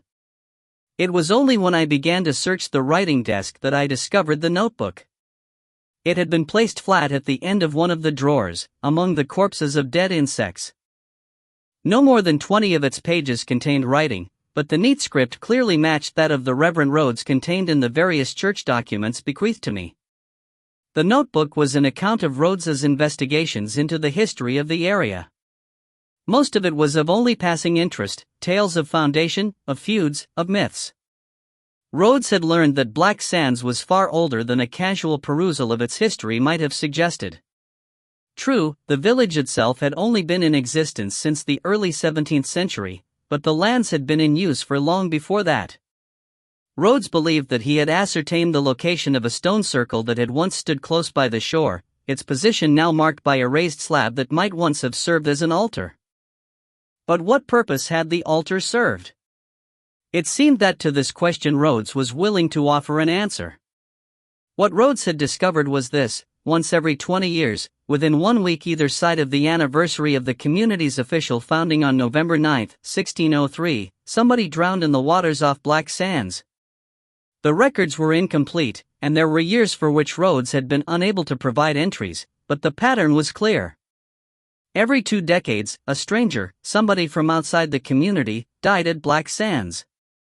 True, there were other drownings in the intervening years, other accidents, although, once again, it should be stressed that none involved the citizens of Black Sands, but there was a strange consistency to the November deaths. The final entry in the notebook was for one Edith Adams, on November 2, 1899, but hers was not the last such death at Black Sands. That distinction would fall to Rhodes himself. That night I did not sleep, but found myself listening to the sound of the sea. At other times, it might have lulled me to rest, but not at this time, and not in this place. The whispering began on the night of November 1st, the Day of the Saints. At first, it sounded like the wind in the grass, but when I went to my window the branches of the trees appeared unmoving. Still it came, sometimes soft, sometimes keening, speaking words I could not understand. I returned to bed and clasped my pillow to my ears, but the noise did not begin to fade until first light. And each night thereafter, as the anniversary of the foundation of the community approached, I heard those voices, and it seemed to me that they grew louder and more insistent. I found myself awake in the dead of night, my blanket wrapped around me as I stood at my window and stared out at the black shore. And though the air was still, I thought I saw trails of sand rise up from the shore, twisting sinuously in the air like wraiths. I tried to make up for my lost rest during the day, but the resources of my body and mind were not to be so easily replenished. I was troubled by headaches, and strange waking dreams in which I stood on the Black Sands and felt a presence behind me, only to turn and see the empty strand stretching toward the sea. One of these dreams was so disturbing that I awoke, thrashing at my sheets, and was unable to resume my rest. I rose and went to my little kitchen, in the hope that some warm milk might restore my composure. As I sat at my table, I glimpsed a light moving on the promontory to the north, where the old stones lay. Leaving my milk, I dressed hastily and, wrapped in my dark coat, made my way through the fields toward the path that led to the ancient site. I was almost within sight of the track when some instinct made me fall to the ground. 2 shadows fell across me, the forms of men marching silently in the direction of the stones. I followed them, staying away from the path, until I came within sight of the altar. There Webster stood waiting, a lantern resting upon the stone. He was dressed in his usual tweeds, the tails of his overcoat flapping in the breeze. "Do you have it?" he said. One of the 2 men who had joined him, a Dar farmer named Prater, handed over a brown paper bag. Webster reached inside and removed something white, a clerical stole. One had gone missing from my laundry basket earlier in the week, and I had been driven almost to distraction trying to guess what might have happened to it. Now I knew. Webster picked up his lantern. Instantly, his face was illuminated, but it seemed to me that I saw regret there, or so I now hope, in light of what was to occur later. "It has to be done," said Prater. "It's the way of things." Webster nodded. "There will come a time when it will no longer be possible," he said. "Soon it will be too dangerous to continue." "And what then?" asked the 3rd man, whose name I did not know. "Then, perhaps, the old gods will die," said Webster simply, "and we will die with them." He picked up the stole and he and his companions walked down to the beach. There they dug a hole in the sand and placed the vestment within before carefully filling in the depression once again. Then they returned to the village. I stayed where I was for a time, until I was certain that they would not return, then followed the path that they had taken down to the shore. It was the work of only a few moments to find the little mound they had left, beneath which lay the remains of my church garment. I stood there for a time, uncertain of how to proceed. I believed in God, and yet images from my troubling dreams came back to me, and the debts discovered by my predecessor, and Prater's reference to the way of things. I was terribly afraid, and prayed for guidance, but none came. And so, feeling that I was betraying the very faith that I had so ardently defended to Webster, I began to dig with my hands until I found my stole. I removed it from the hole, shook the black sand from it, and was about to make my way back to the rectory when I turned and refilled the hole once again. As I did so, I became aware of the sands gently drifting around me, forming shapes and patterns that to my troubled mind appeared almost purposeful, and I redoubled my efforts to disguise my excavations. For the rest of the night I did not sleep, but mulled over what I had seen, and what I had heard. The next day, I rose early and made my way into the village. I bought some bread and cheese, then stopped by Webster's inn as he was making his preparations for the day. He found it hard to meet my gaze, but I gave no indication that I recognized his unease. "I was wondering," I said, "if I could trouble you for a cup of tea?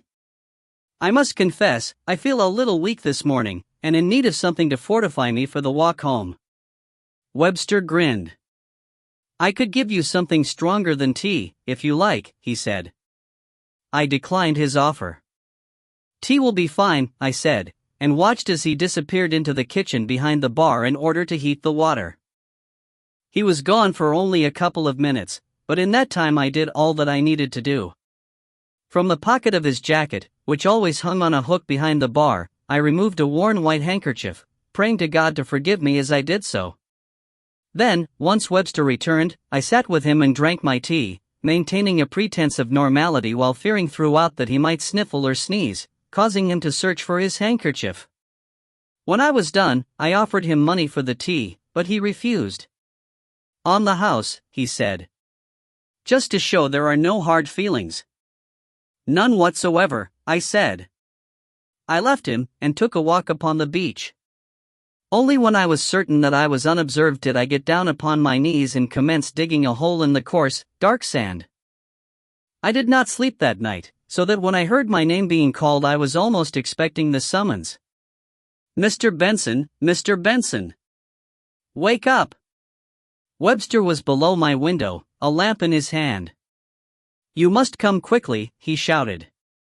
"There is a body on the seashore." I left my bed, pulled on my clothes and shoes, and descended to the door, but Webster was already running ahead of me by the time I got it open.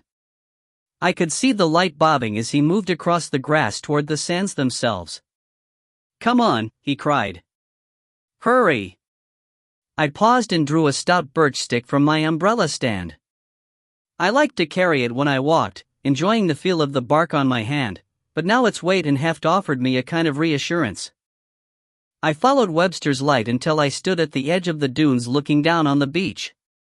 Where the waves were breaking, a black bundle lay.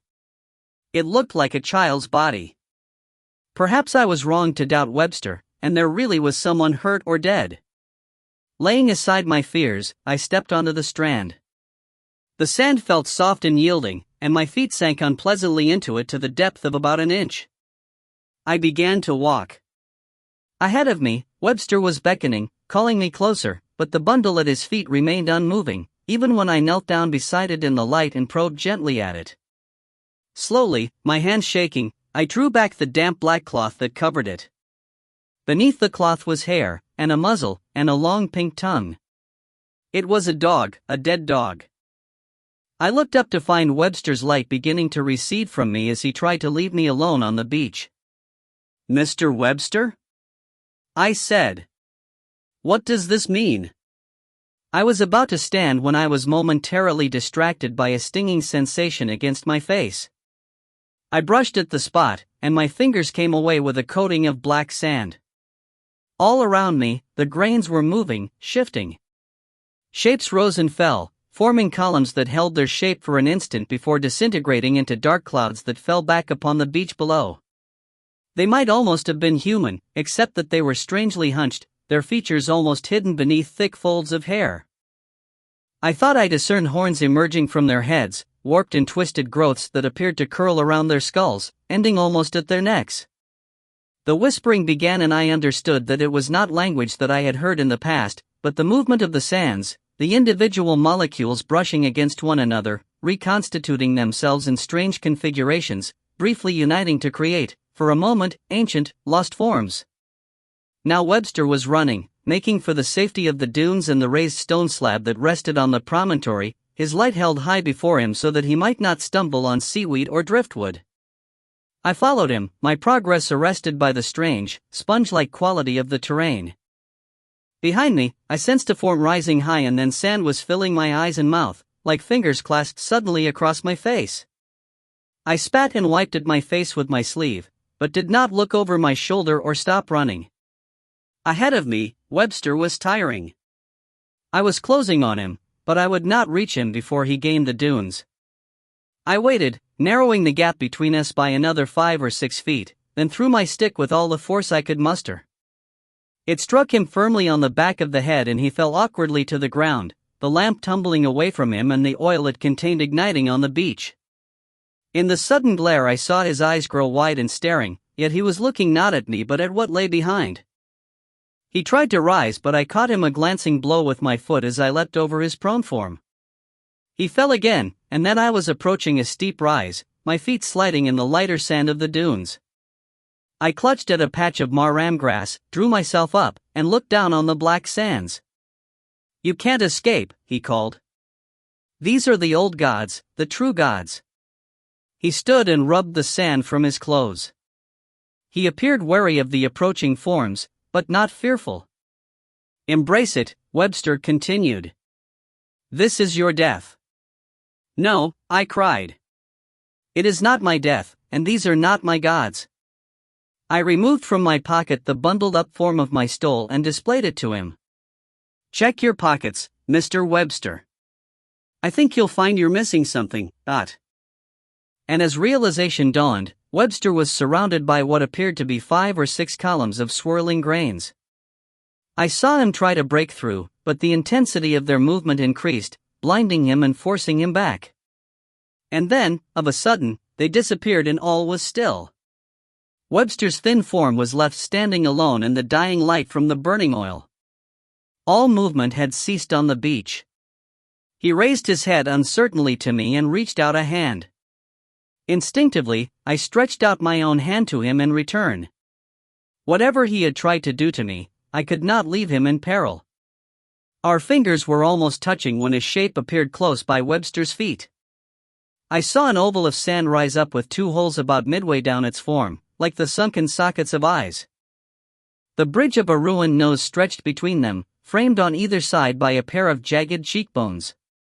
And then, around Webster's feet, a maw opened, I saw lips, and a brief glimpse of what might have been some kind of tongue, all carved from black sand. Webster looked down and started to scream, but the thing began to suck him down. He struck at the shape, his fingers clawing as he attempted to arrest his descent, but soon he was submerged to his chest, then his neck. His mouth opened wide once more, but any further sound he made was silenced by the grains that stilled his tongue as his head disappeared beneath the sand. And then the face collapsed, leaving only a shallow depression where the hole had swallowed the life of a man. There is no salvation without sacrifice. God himself sent his only Son to prove the truth of that lesson, but there are others who have learned it in their own way. An archaeological dig at the site of the stone altar revealed a mass of bones, dating from before the time of Christ to the foundation of the village, an appeasement to whatever strange gods these people worshipped. The chapel at Black Sands once more lies empty, and the village has a new leader. A German bomb landed on the beach in 1941, but it failed to explode. Instead, it sank into the sands, and attempts to recover it proved fruitless. If a bomb could sink into those sands, the argument went, then why not a person? So barbed wire has since been erected around the beach, and warning signs have been posted advising people to stay away. Webster was wrong. The old gods will not so easily be forgotten. Sometimes the wind blows along this desolate stretch of coastline and causes shapes to rise up from the beach, phantasms of sand that hold their form for just an instant too long before falling in small heaps to the ground. It may take years, even decades, to complete the process, but they will succeed. For slowly and surely, they are obscuring the warning signs. Some children wander by mistake. The circus seldom came to the towns in the north. They were too scattered, their populations too poor to justify the expense of transporting animals, sideshows, and people down neglected roads in order to play to sparsely filled seats for a week. The bright colors of the circus vehicles looked out of place when reflected in the rain-filled potholes of such places, and the big top itself seemed to lose some of its power and vibrancy when set against gray storm clouds and relentless drizzle. Occasionally, some forgotten television star would pass through for a week of pantomime, or a one-hit wonder from the 70s might attempt to rustle up a weekend crowd in one of the grim, box-like clubs that squatted in the larger suburbs, but the circus was a rare visitor. William could not recall a circus ever coming to his town, not in the whole 10 years of his life, although his parents sometimes spoke of one that had played early in the year of his birth. In fact, his mother said that she had felt William kick in her womb as soon as the lights went down and the first of the clowns appeared, as though he were somehow aware of the events taking place outside his red world. Since then, no great tent had occupied the big field out by the forest. No lions had passed through here, and no elephants had trumpeted. There had been no trapeze artists, no ringmasters. No clowns. William had few friends. There was something about him that alienated his peers, an eagerness to please, perhaps, that was the flip side of something darker and more troubling. He spent much of his spare time alone, while school was a tightrope walk between a desire to be noticed and a profound wish to avoid the bullying that came with such attention. Small and weak, William was no match for his tormentors, and had developed strategies to keep them at bay. Mostly, he tried to make them laugh. Mostly, he failed. There were few bright spots to life in that place, so it was with surprise and delight that William watched the first of the posters appear in shop windows and upon lampposts, adding a splash of color to the dull streets. They were orange and yellow and green and blue, and at the center of each poster was the figure of a ringmaster, dressed in red with a great top hat upon his head and mustaches that curled up at the ends like snail shells. Surrounding him were animals, lions and tigers and bears, oh my, and stilt walkers, and women in spangled costumes soaring gracefully through the air. Clowns occupied the corners, with big round noses and painted-on smiles. Sideshows and rides were promised, and feats never before witnessed in a big top. From Europe, announced the posters, for one night only, Circus Caliban. The performance would take place on, of all dates, December 9th, the date of William's 10th birthday. It took William only minutes to track down the circus folk responsible for distributing the posters. He found them on a side street, using a stepladder to put up the advertisements for their great show. A cold north wind threatened to make off with a dwarf in a yellow suit who teetered at the top of the ladder as he tried to staple a pair of posters together around a lamppost, while a strong man in a vinyl cape and a thin man in a red coat held the ladder steady. William sat on his bicycle, watching them silently, until the man in the red coat turned to look at him and William saw those great curly mustaches above a pair of bright pink lips. The ringmaster smiled. "You like the circus," he said. His accent was funny. Like became lack, and circus became sokus. His voice was very deep. William nodded, awestruck. "You don't speak," said the ringmaster. William found his voice. "I like the circus. At least, I think I do. I've never been." The ringmaster staggered back in mock surprise, releasing his hold upon the ladder. The dwarf at the top stumbled a little, and only the actions of the bald strongman prevented the ladder from coming down, dwarf and all. "You have never been to the circus," said the ringmaster. "Well, you must come. You simply must come." And from the pocket of his bright red coat he produced a trio of tickets and handed them to William. "For you," he said. "For you, and your mother, and your father." One night only. Circus Caliban. William took the tickets and held them tightly in his fist, unsure of the safest place in which to put them. "Thank you," he said. "You're welcome," said the ringmaster. "Will there be clowns?" asked William. "There are clowns on the posters, but I just wanted to be sure." The strong man stared at him silently, and the dwarf on the ladder grinned. "There are always clowns," said the ringmaster, and William thought that his breath smelled very sweet, like bullseyes and gumdrops and jelly babies all mixed together. It would not be a circus without clowns. The dwarf descended from the ladder and the three men moved on to another lamppost and another street.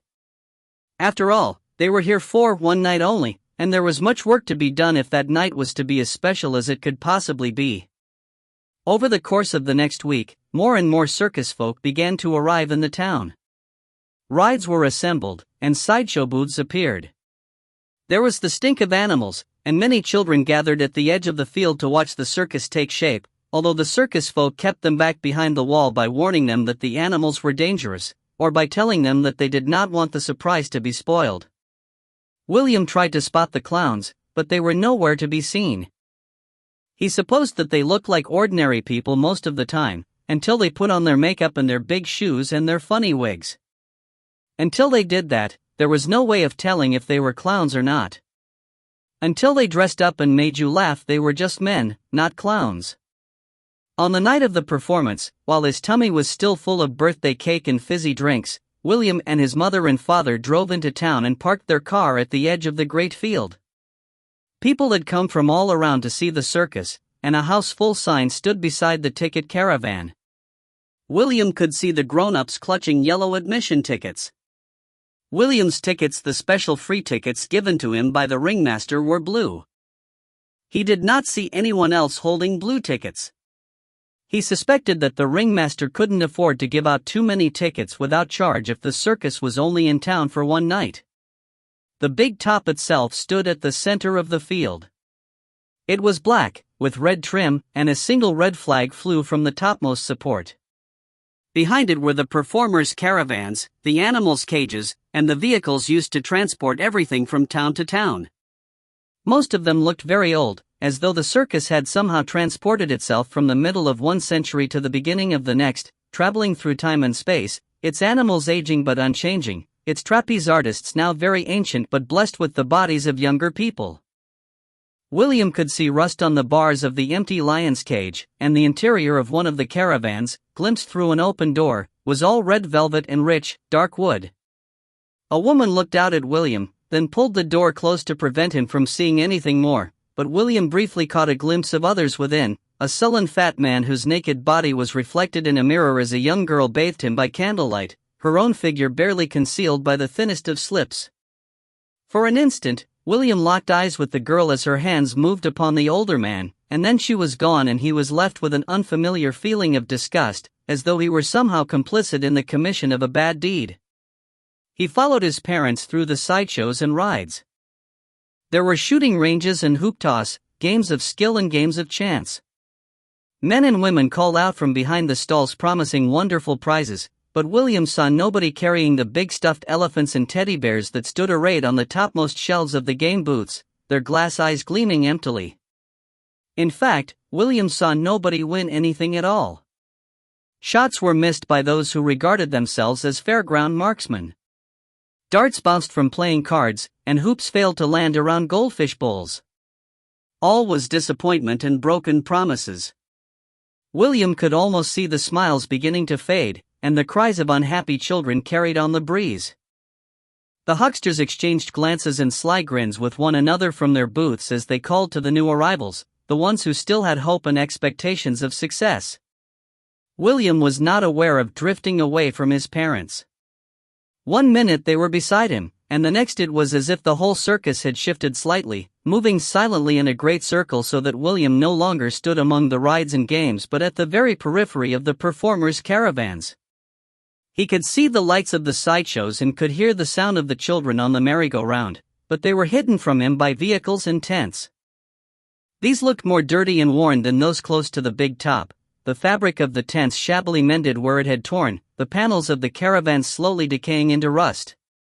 There were puddles of waste on the ground, and a stale smell of cheap cooked meat hung on the air. Uncertain, and a little afraid, William began to pick his way carefully back to his parents, stepping over guy ropes and avoiding the tow bars of the caravans, until at last he came to a single yellow tent that stood apart from the others. Outside stood a red jalopy decorated with balloons, its wheels misshapen and its seats balanced on huge springs. William could hear voices speaking inside the tent, and knew that he had found the clowns.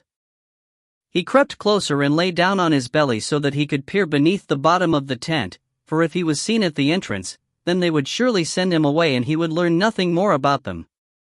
William saw battered dressing tables with brightly lit mirrors above them, the bulbs powered by a humming, unseen generator. 4 men sat at the tables, dressed in suits of purple and green, yellow and orange. They had oversized shoes on their feet. Their heads were bald, but they wore no makeup. William was faintly disappointed. They were just men. They were not yet clowns. Then, while William watched, one of the men took a cloth and doused it in liquid from a black bottle. He looked at himself grimly in the mirror, then drew the cloth across his face. Instantly, a line of white appeared, and the rim of a big red mouth. The man wiped himself again, harder now, and circular red cheeks appeared.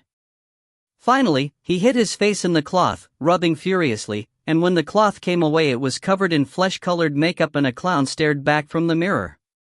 The other men were engaged in similar activities, rubbing away the cosmetics that concealed the clown faces beneath. But those faces were not in the least bit funny or engaging. True, the men looked like clowns. They had big smiling mouths, and oval shapes around their eyes, and big red circles fixed on their cheeks, but their eyeballs were yellow and their skin looked puckered and diseased. Their bare hands were very white, reminding William of cheap sausages or lengths of uncooked dough. The clowns moved listlessly, and they spoke in a language William had never heard before, more to themselves than to one another. The tongue sounded very old, and very foreign, and William felt himself grow increasingly afraid. A voice in his head seemed to echo their words, as though someone close by were translating for his benefit. "Children," the voice said. "We hate 'em. Foul things. They laugh at what they doesn't understand. They laugh at things they should be afraid of. Oh, but we know. We know what the circus hides. We know what all circuses hide. Foul children. We make them laugh, but when we can, we take 'em, dot." And then the nearest clown turned and stared down at William, and the boy felt moist hands gripping his own as he was dragged beneath the canvas and into the tent. 2 clowns, unseen until now, knelt by him, holding him down. William tried to cry out for help, but one of the clowns placed a hand over William's lips, stilling any sound within. "Quiet, child," he said, and although he still spoke in that strange language, William understood each word. The clown's painted mouth smiled, but his other mouth, his real mouth, remained grim. The other clowns crowded around, some with a little of their old makeup still in place, so that they seemed half human and half other. Their irises were entirely black, and their eye sockets were rimmed with bright red flesh. One of them, now with an orange wig upon his head, placed his face very close to William's and sniffed at the boy's skin. Then he opened his mouth, revealing very white, very thin, and very sharp teeth. They curved inward at the bottom, like hooks, and William could see great spaces of red gum between them. A tongue emerged, long and purple and covered with tiny barbs. It unfolded like a fly's, or the end of a paper whistle, slowly uncurling from deep in the clown's mouth. The tongue licked at William, tasting his tears, and it felt to William like having a thistle or a cactus rubbed against his face. The clown stepped back, preparing his tongue to lick again, but another clown with blue hair, bigger and taller than his fellows, grabbed it between his thumb and forefinger and squeezed it so hard that his stubby nails punctured the flesh and yellow liquid dripped from the wound. "Look," said the clown. The others drew closer, and William could see a streak of something pink upon the orange clown's tongue before it was released to slide back into its owner's mouth with a slapping sound. The blue clown raised his finger so William could see what was upon it. It looked like pink makeup. Instantly, William was dragged to his feet and brought to one of the dressing tables. He was forced into a chair, and an old cloth handkerchief was stuffed into his mouth. William struggled and tried to cry out, but the cloth smothered the sounds and the clowns held him in place. There were hands on his shoulders, on his legs, on the top of his skull and beneath his jaw, keeping his mouth closed on the gag. And then the clowns descended upon him, their long tongues unfolding from their mouths, their breaths stale with the lingering taste of tobacco and alcohol. He felt their tongues upon him, licking his face, scouring his eyelids and his cheeks with their tiny barbs, exploring his ears and his lips and his nostrils as they covered him with their saliva. William closed his eyes tightly as his skin began to burn, the pain like the stinging of nettles. Just as he felt sure that he could take no more, the clowns stopped. They stared down upon him, and now there were real smiles beneath the painted ones as their tongues withdrew into the cages of their mouths. They backed away, revealing William's reflection to him. Another William stared back at him from the mirror, this one pale-faced and yellow-eyed, with a fixed smile and rosy-red cheeks. The blue clown rubbed William's head gently, and a handful of William's dark hair came away in his hand. The other clowns joined in, running their sharp nails through William's hair until there was nothing of it left but a few stray strands.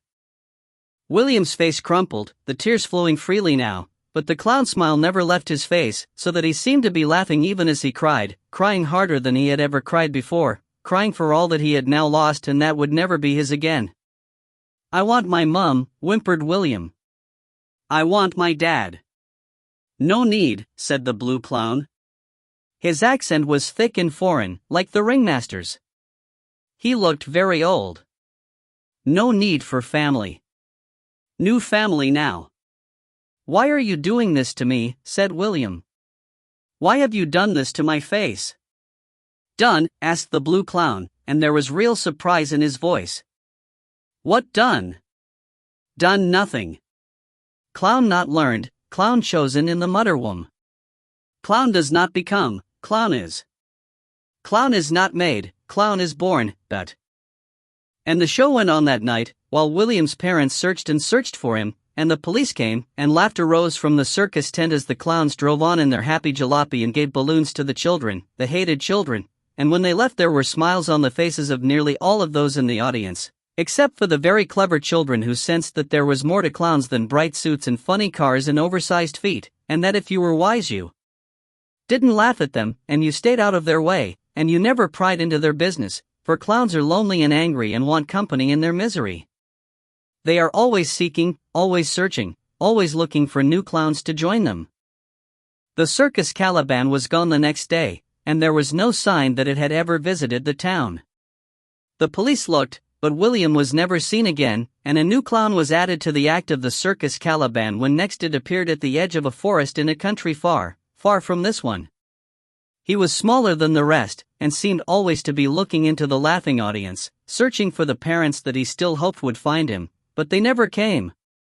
And his teeth fell out and were replaced by sharp white hooks that were kept hidden behind shields of plastic, and his nails decayed to hard yellow stumps at the end of soft, pale fingers. He grew tall and strong, until at last he forgot his name and became only Clown, and a great clown he was. His tongue grew like a snake's, and he tasted children with it as they laughed, for clowns are hungry and sad and envious of humanity. They travel from town to town looking for those that they can steal away, always marking the child that kicks in the womb, and always finding him upon their return. For clowns are not made. Clowns are born. Deep, dark green. We should never have gone near Bale's Pond. We should have stayed far away from it as we were told, as we had always been told, but young men will follow young girls and do their bidding. That is the way of things, and it will always be the way. Hindsight is worse than blindness, and pleasure and regret walk hand in hand. And so we had gone to that place, Catherine and I. I had been lured by the promise in her eyes, deafened by the demands of my own appetites. I was young. I did not understand what those appetites could create, how they could be transformed, mutated, degraded. How they could find form in the being that dwelt in Bale's Pond. I think of Catherine often, now that the hour of my own passing approaches. I find myself staring at my reflection on the surface of the lake near my home. I throw a stone and watch my face come apart in ripples, one visage briefly becoming many as I am drawn back to the last day that I spent with her. It becomes harder and harder to depart from such places now, for since her death part of me has always been lost in dark water. The pain of the disease that is eating away at my insides is relentless, but I think that I shall not wait for my body to betray me.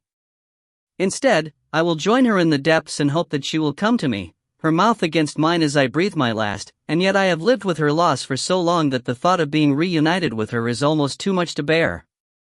There have been other women since Catherine, although none remained by my side for very long.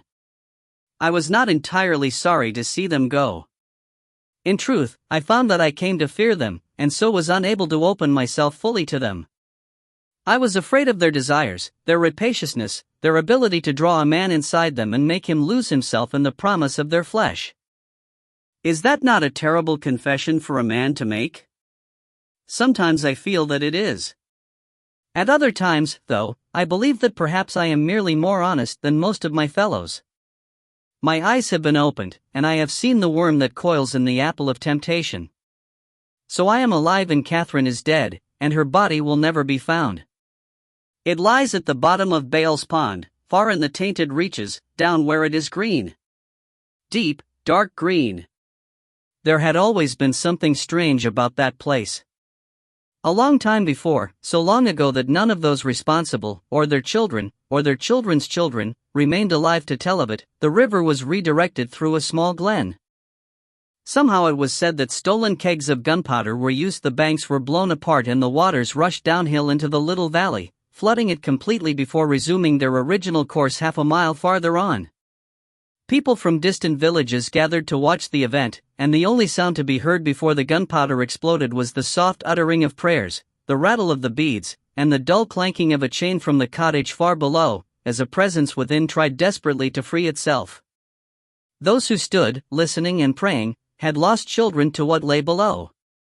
It had drawn them in through its small, wooden gate, luring them with the wondrous colors of its flowers and their strange, intoxicating scents. Like flies attracted to a pitcher plant, they had entered and died, drowning in strange desires that they could not comprehend. Afterward their bodies were interred in the garden, and the flowers grew sweeter still.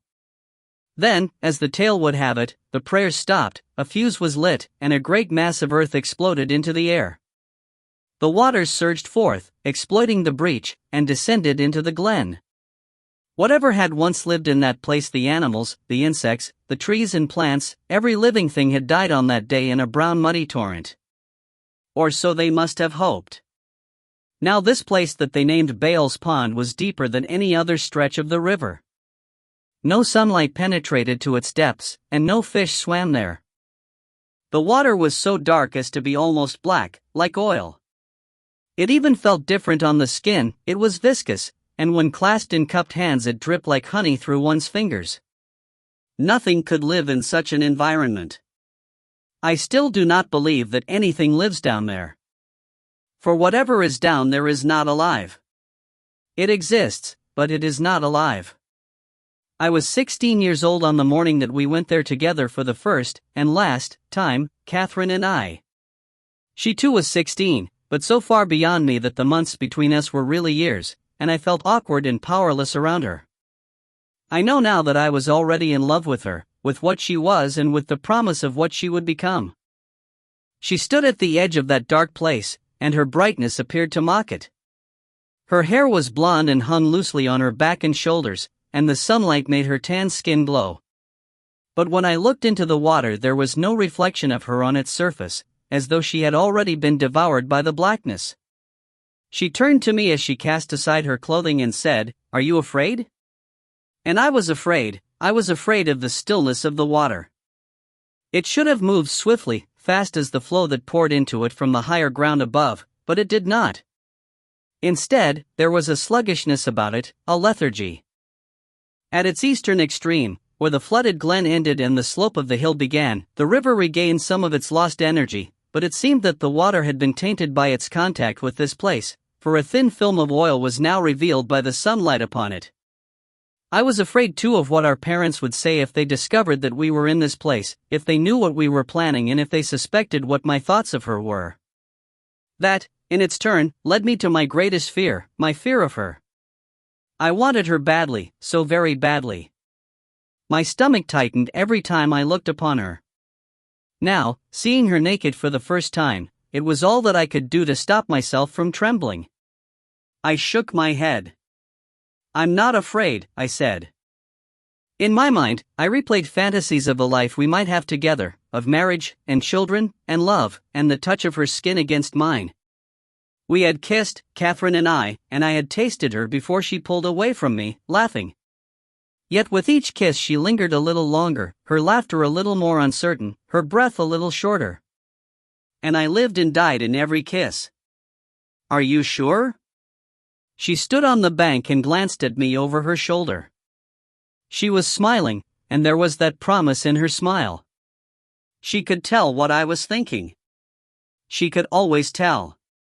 Then, with one short peal of laughter, she took a deep breath and arced into the pond. There was no splash. The surface simply separated to allow her passage, then bound itself together again behind her. No ripples appeared, and the rhythm of the water lapping at the bank remained undisturbed. But I did not follow her. I looked into that black pool, and my courage left me. Instead, I waited for her, shivering, the grass sharp beneath my feet, the wind cold against my skin, and willed her to emerge once again from the water, her laughter baiting me and her eyes calling me to her. But she did not return. Seconds passed, then an entire minute. I stared into the pool, hoping to see her golden form just below the surface, but there was nothing. There was not even birdsong in this place, and no flies buzzed. I thought of the warnings, the old tales. Others had descended into those depths, and some had never been seen again. The river banks had been searched in the hope that the waters might yield up their bodies, but they never did. Now only the bravest or most foolhardy came here, young men who hoped that their youthful displays would be rewarded by an embrace, or more. And when at last they walked away from this place, their hands entwined with those of another, they promised themselves that they would never return, for they were the lucky ones. They knew that others had not been so fortunate. And so my love for her overcame my fear, and I closed my eyes and followed her into the depths. The water was unimaginably cold, so cold that I felt my heart would stop beating and freeze within my body, and its strange thickness made it difficult to swim.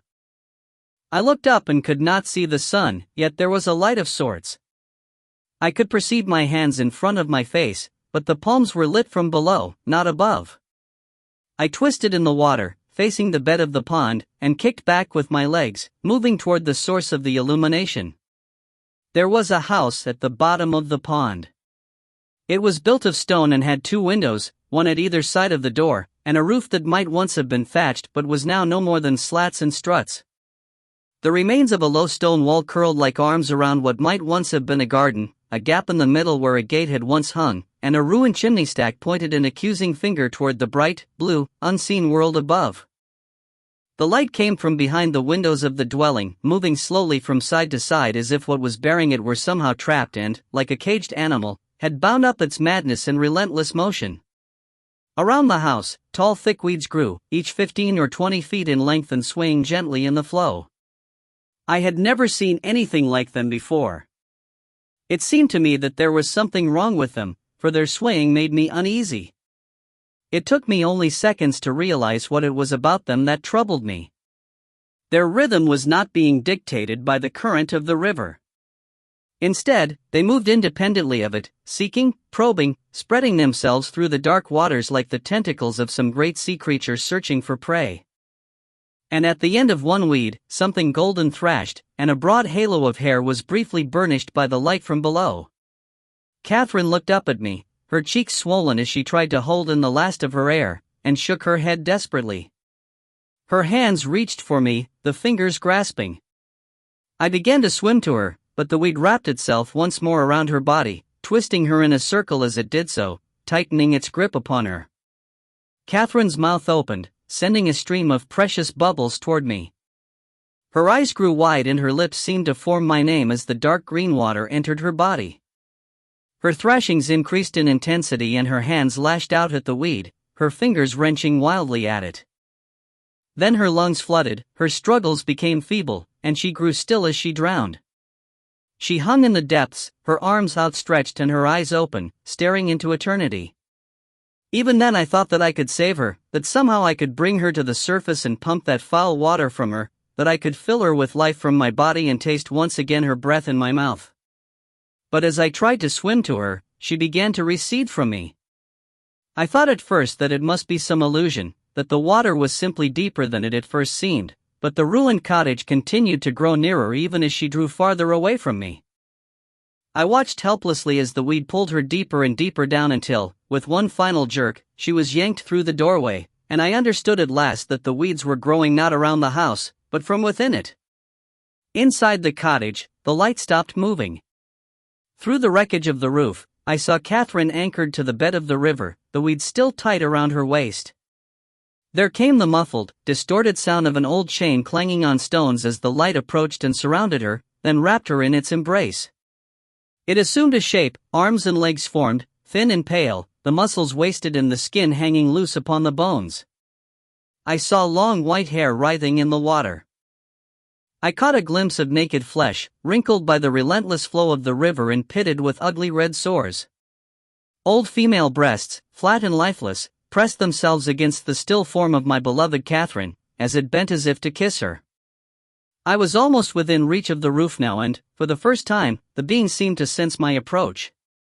It twisted toward me, raising its face to mine, and I saw its mouth. Where lips and teeth should have been, there was instead the round, sucking hole of a lamprey, red and engorged. It opened and closed, pulsing quickly, already tasting the girl it had ensnared. Above the mouth, black lidless eyes regarded me blankly before its hunger finally overcame it and it turned away to begin its work. I tried to wrench one of the struts from the roof to use as a weapon, but my strength was failing and my head ached from the effort of holding my breath. I felt certain that I had only seconds of air left, but I would not leave Catherine to this thing. Yet as I gripped the wood, I sensed movement around me. White things shimmered at the periphery of my vision. I looked to my left and found that the length of weed closest to me no longer moved gently in the flow. It could not, for the burden it held constrained it. Strands of green had wrapped themselves around the legs of the boy, holding him in place even as he seemed to be reaching for the surface, but this one was long dead. There were dark patches around his unseeing eyes, and the edges of his bones showed like knives beneath his skin. His lips were torn and bruised where that lamprey mouth had attached itself to his for one final kiss. All around me, boys and girls hung unmoving in the water, each anchored securely by the weeds that emanated from the ruined house below. Some were naked, while tattered clothing still clung to the bodies of the others. Their hair shifted softly in the current, and their hands moved in small strokes, imitating life even in death. They were all here, all of the lost, all of the young dead, their shades lingering in the depths, waiting to welcome another to their ranks. I felt a huge surge of pity and fear, and my mouth opened with the shock of what I was seeing. Immediately, water rushed into my nose and mouth. I panicked and thrashed my legs, Catherine now forgotten in the urge to save my own life. I did not want to die down there, to be touched in my final moments by the thing that dwelt in the old house before joining the ghosts of children in the waters of that place. It was my panic that saved my life. I felt something rubbery lashing at my heel as the weed tried to gain some purchase on my body, but I was already leaving it behind as the light below me faded and the dark water filled my lungs, until the sky at last exploded above me and the sweetness of the air dazzled my senses. For 2 days they dragged the river and probed with poles the depths of Baal's pond, but they never found her. She was lost to us, lost to me, and she dwelt thereafter in a place where black waters flowed and the ghosts of the young hung in the current and watched her, unspeaking. She still waits for me there, and I will join her, soon enough. I have been back there many times since, although now it is fenced and gated, and the land around it has been sown with briars and poisonous plants to discourage the incautious. The surface of the pool still devours the light, and the thing below still waits, pacing hungrily, a being of pure appetite, as it was in life, as it is in death. It lives in a world of only 2 colors, red, the color of lips and lust, and green. Deep, dark green. Miss Froom, vampire. To begin, it is a matter of record that Miss Froom enjoyed a reputation as a gardener of some note.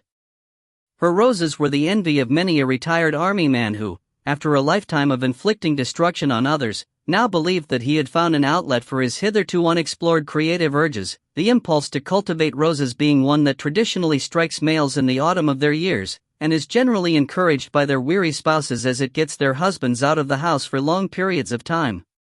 It is a little remarked fact that many a retired gentleman has unwittingly avoided a messy death at the hands of his wife by the simple expedient of picking up a pair of pruning shears and departing for greener pastures.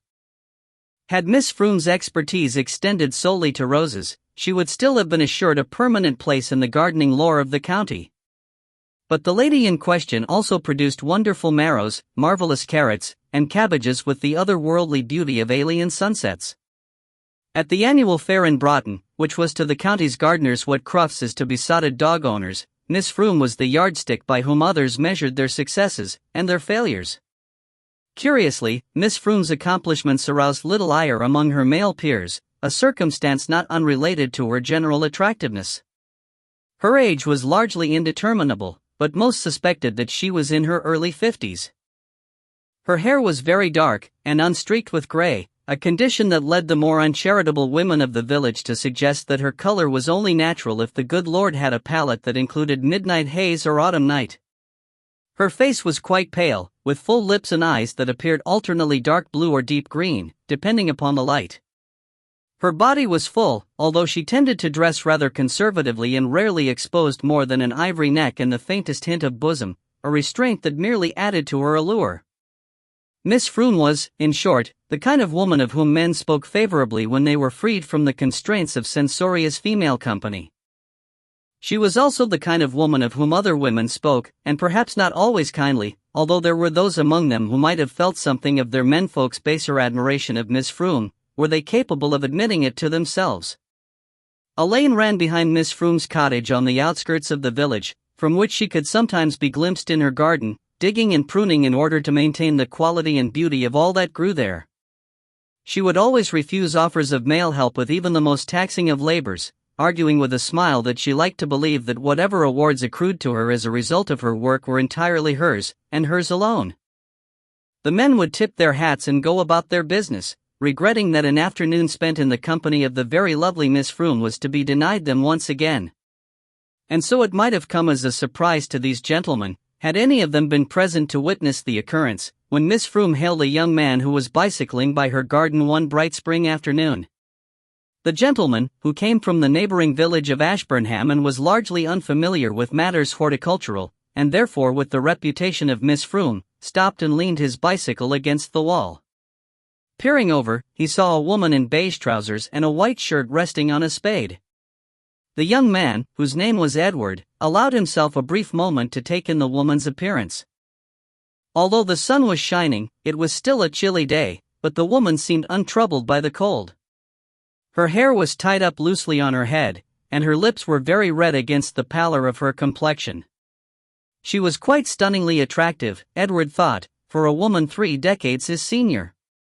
In fact, her face looked vaguely familiar, and Edward wondered if one of his more private fantasies had somehow come to life before him, for he felt certain that a woman with just such a face had occupied his imagination in a most pleasant way at some point in the past.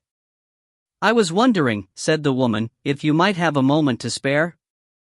I'm trying to break the soil in order to sow, but I'm afraid there's still a touch of winter to it." Edward dismounted, opened the gate, and entered Miss Froom's garden. As he drew closer, she seemed to grow in beauty, so that Edward felt his jaw drop slightly in her presence. Her lips parted and Edward caught a glimpse of white teeth and a hint of pink tongue. He tried to speak, but only a hoarse croak emerged. He coughed, and managed to compose a relatively coherent sentence. "I'd be happy to help you, ma'am," he said. "It would be my pleasure." Miss Froom seemed almost to blush. At least, she approximated the movements of one who was a little embarrassed, but only the faintest rose of blood bloomed at her cheeks, as though she had only a little to spare. "My name is Miss Froom," she said, "but you can call me Laura." "Nobody calls me ma'am." Laura was Edward's favorite name, although he could not recall himself ever noticing that before. He gave Laura his own name and, introductions complete, she handed him the spade. "It shouldn't take long," said Miss Froome. "I do hope I'm not keeping you from anything." Edward assured her that she was not. By now he could not even remember why he had come to the village to begin with. Whatever it was, it could wait. And so they worked, side by side, in Miss Froome's garden, sharing small details of their lives but largely silent, Edward occupied mainly by thoughts of the woman close beside him, and the faintest scent of lilies that emanated from her person. And Miss Froome? Well, suffice it to say that Miss Froome was thinking of Edward in return. As the light began to fade, Miss Froome suggested that they finish up, and inquired if Edward might like to step inside for some tea. Edward readily agreed, and was about to take a seat at Miss Froome's kitchen table when she asked him if he wouldn't like to wash his hands first. Now it was Edward's turn to be embarrassed, but Miss Froome hushed him and led him by the hand up the stairs, where she showed him into her spotlessly clean bathroom and handed him a towel, a washcloth, and a bar of clear soap. "Remember," she said. "Right up to the elbows, and don't neglect your face and neck. You'll feel better for it." Once she had left the room, Edward removed his shirt and cleaned himself scrupulously. The soap smelled a little funny, he thought, rather like a hospital floor after it has been disinfected. Nevertheless, it was undoubtedly effective, for Edward believed that he had never been cleaner once he had finished drying himself off. There came a knock at the door and a hand appeared, at the end of which hung a crisp white shirt. "Wear this," said Miss Froome. "No point in being clean in a dirty shirt. I'll let the other soak while we eat." Edward took the garment and put it on. It felt a little rough against his skin, and there were small rust-colored stains upon the sleeve and the shoulders, but compared to his own shirt it was spotless. Truth be told, Edward's shirt had not been entirely fresh before he began his labors on behalf of Miss Froome, and he rather hoped that the lady in question would ascribe its unfortunate state to his exertions in her garden and not to any lapse in personal hygiene on his own part. When he returned to the kitchen, Edward saw that there was an array of cheeses and cold meats displayed upon the table. There were also assorted pastries and biscuits, and finally there was a large fruitcake that still steamed slightly from the oven. "Were you expecting someone?" Edward asked. Actually, it looked to Edward as if Miss Froome was expecting a whole team of someone's, and that he had seen less lavish spreads at the end of village cricket games. "Oh," said Miss Froome. "You never know when company will drop by." She poured him some tea and Edward, famished, began to eat. He was finishing his third sandwich before he noticed that the woman on the other side of the table was not joining him. "Aren't you eating?" he asked. "I have a disorder," said Miss Froome. "It limits what I can eat." Edward didn't press the lady further. He was largely ignorant about the female body, but he had learned from his father that such ignorance was only right and proper. There was, he gathered, nothing worse for a man than to inadvertently set foot in the minefield marked women's troubles. Edward decided to make for less dangerous territory. "You have a nice house," he said. "Thank you," said Miss Froome. There was another lull in their discourse. Edward, unused to taking tea with strange ladies in their kitchens while wearing unfamiliar shirts, was struggling to keep the conversation going. "You're not, he began. Is there a—" "No," said Miss Froome, cutting him off at the pass. "I'm not married." "Oh," said Edward. "Right." Miss Froome smiled at him.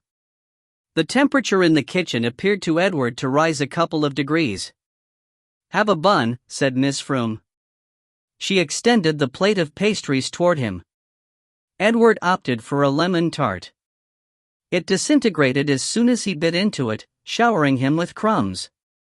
Miss Froome, who had stood to pour him some more tea, placed the teapot back on its stand and brushed softly at Edward's shirt front with the palm of her hand. Edward nearly choked on his tart. "Let me get you some water," said Miss Froome, but as she turned she staggered slightly, apparently about to fall. Edward rose swiftly and held her shoulders, then helped her back to her seat. She looked even paler than before, he thought, although her lips were redder yet. "I'm sorry," she said. "I've been feeling a little weak lately." The winter was hard. Edward inquired if she needed a doctor, but Miss Froome told him that she did not. Instead, she asked him to go to the refrigerator and retrieve from it the bottle that stood beside the milk. Edward did as he was told, noting as he opened the door that the interior of the fridge was very cold indeed, and returned with a red wine bottle. "Pour me some, please," said Miss Froome. Edward poured the liquid into a cup. It was more viscous than wine, and had a faint but decidedly unpleasant smell. It reminded Edward of the inside of a butcher's shop. "What is it?" he asked, as Miss Froome took a long mouthful. "Rat's blood," said Miss Froome, wiping a little dribble from her chin with a napkin. Edward felt certain that he had misheard, but the stench from the cup told him that he had not. "Rat's blood?" he asked, unable to keep the disgust from his voice. "Why are you drinking rat's blood?" "Because it is all that I have," said Miss Froome, as though the answer were obvious. "If I had anything of higher quality, then I would be drinking that instead." Edward wondered how hard it could be to acquire something tastier than rodent's blood, and decided that it couldn't be very difficult at all. "What about, wine?" he suggested. "Well, wine isn't blood, is it, dear?" said Miss Froome gently, in the tone teachers are accustomed to use with the slower children in the class, the kind who sup from ink pots and misjudge the time it takes to get to the toilet. "But why blood at all?" asked Edward. "I mean, it's not what people usually drink." Miss Froome was now sipping delicately, if distastefully, at her glass. "I suppose you're right, but it is all that I can drink. It's all that gives me sustenance. Without it, I would die. Any blood will do, really, although I don't care much for goat's blood. It tastes a little strong. And rat's blood, naturally, is a last resort." Edward sat down heavily. "All a bit much for you, is it?" asked Miss Froome. She patted his hand lightly. Her skin was almost translucent. Edward thought he could see bones through it. "What kind of person drinks blood?" asked Edward. He shook his head at the awfulness of it. "Not a person," said Miss Froome. "I don't think I can call myself that any longer. There is another word for what I am, although I don't like to hear it used. It has such negative connotations." It took Edward a moment to figure out the word for himself. He wasn't very smart, but then Miss Froome liked that about him. "Is the word VA?" Edward began, but Miss Froome interrupted him before he could speak it, flinching slightly as she did so. "Yes," she said. "That's the one, Dot." Edward quickly moved away from Miss Froome, putting as much distance between them as he could, until he realized that he had backed himself into a corner. "Stay away from me," he said. He rummaged under his shirt and removed a small silver cross. It was about half an inch long, and he had trouble holding it between his thumb and forefinger without hiding it altogether. "Oh, don't be silly," said Miss Froome. "I'm not going to hurt you. And put that away, it doesn't work anyway." Edward kept the cross outstretched for a moment or two more, then, rather sheepishly, put it back inside the shirt. Nevertheless, he stayed as far away as possible from the now faintly threatening woman at the table. His eyes cast around for possible weapons to use in the event of an attack, but the only heavy object he could see was the fruitcake. "So it's not true, then, about crosses and such like," he said. "No," said Miss Froome. She sounded a little offended. "What about only being able to come out at night?" "Edward," she said, patiently. "We've just spent an afternoon working in the garden." "Oh," said Edward. "Right. Stake through the heart?" "That'll work," said Miss Froome. "But then, it would work on anybody, wouldn't it? I expect the same would go for cutting my head off, but I can't say I've tried that either." "What about swift-flowing water?" "I have swimming medals," said Miss Froome. "From when I was a girl." "Garlic?" asked Edward hopefully. Never cared for it, said Miss Froom, except in casseroles. Sleeping in a coffin? Be serious, said Miss Froom. Edward thought for a moment. Look, he said, apart from the drinking blood thing, are you sure you're a you-know-what? Well, said Miss Froom, the drinking blood thing, as you put it, is rather a large part of being a you-know-what. In addition, I'm very old, older than I look, older even than this village. I am what I am, and have been for a very long time. But, your kind attack people, don't they? Not me, said Miss Froom. I like a quiet life. You start biting people and drinking their blood and, frankly, someone is going to notice after a while. It's easier to prey on forest animals, the odd cat, maybe even sip from the neck of a cow or two, although it's not very hygienic. She sighed loudly. Unfortunately, my scruples about preying on people mean that my strength has been gradually failing over these last decades. I'm not sure I could even hold on to a cow any longer, so now I'm reduced to rats. You know, it takes about 50 rats to equal the nutritional value of even 1 pint of human blood. Do you know how hard it is to trap 50 rats? Edward opined that it was probably very hard indeed. But I can live for a few months on a pint, if I'm careful, she said. At least, I could in the past, but I am weaker now than I have ever been. Soon I will begin to age, and then. She fell silent. As Edward watched, a single tear trickled down her pale cheek. It left only a trace of moisture behind it, like a diamond slowly sliding across a patch of ice. Thank you for your help with my garden, she said softly. Perhaps you'd better leave now. Edward stared at her, unsure of how to respond. And Edward, she added. I beg of you to say nothing of this to anyone. I felt that I could trust you, but it was weak and unfair of me to do so. All I can hope is that you are as honorable as you are handsome, and as decent as you are kind. And with that she buried her head in her hands and spoke no more. Edward left his corner and walked to her. He laid a hand gently on Miss Froom's shoulder. She felt very cold. A pint, he said at last. Miss Froom slowly stopped sobbing. What? She asked. You said that a pint of blood could keep you going for months. His voice was very soft, and a little hesitant. A pint's not much, is it? He said. Miss Froom looked at him, and he drowned in her eyes. I can't ask you to do that, she said. You didn't ask, said Edward. I offered. Miss Froom didn't speak. Instead, she ran a cold hand across Edward's face and touched his lips with her fingers. Thank you, she whispered. Perhaps there's something I can offer you in return. Her hand touched her chest and a button on her shirt popped open, exposing a little more of the fabled bosom that had kept many a frustrated rose-grower awake at night. Edward swallowed hard as, gently, she made him sit down once again on the kitchen chair.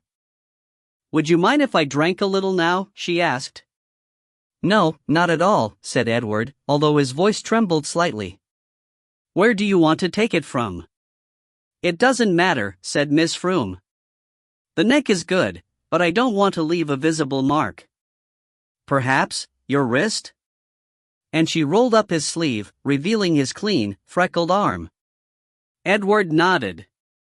Will it hurt? He asked. Just a sting at first, said Miss Froom. Then you won't feel anything else. Miss Froom's mouth opened, and he saw that her canines were a little longer than a normal person's. Her tongue flicked at them, and Edward felt a surge of fear. Her mouth descended on him and twin needles of pain shot through his forearm. He gasped, but then the pain faded and he felt a kind of warmth, and a sleepy pleasure. His eyes closed and beautiful images came to him. He dreamed that he was with Miss Froom, together in a wonderful intimacy, and that she loved him dearly, even as he drifted into a deep, shadowy redness. When Edward was dead, Miss Froom, her strength now restored, carried him to the cellar. There she worked on him, removing the major organs before placing his body in a large wine press. When he was fully drained, she removed what was left of him, separated the bones, and put them through a grinder. She took the fine powder and placed it in jars, so that she could mix it into the soil over the coming weeks, assuring herself of another fine crop of vegetables and roses for the coming year. Lastly, she disposed of Edward's bicycle by tossing it into a patch of marshland a short distance from her home. When all was done, she treated herself to a little tipple from her new stock, her fingers lingering at her neck as she remembered the first taste of the young man. Men, thought Miss Froome to herself, they really were the sweetest of creatures. Nocturne. I don't know why I feel that I must confess this thing to you. Perhaps it is because I do not know you, and you do not know me. You have no preconceptions about me. We have not spoken before, and it may be that we will never speak again. For now, we have nothing in common except words and silence. Lately, I have been thinking a lot about silence, about the spaces in my life. I am, I suppose, a contemplative man by nature. I can only write when there is quiet. Any sound, even music, is an unwelcome distraction, and I speak as one who loves music.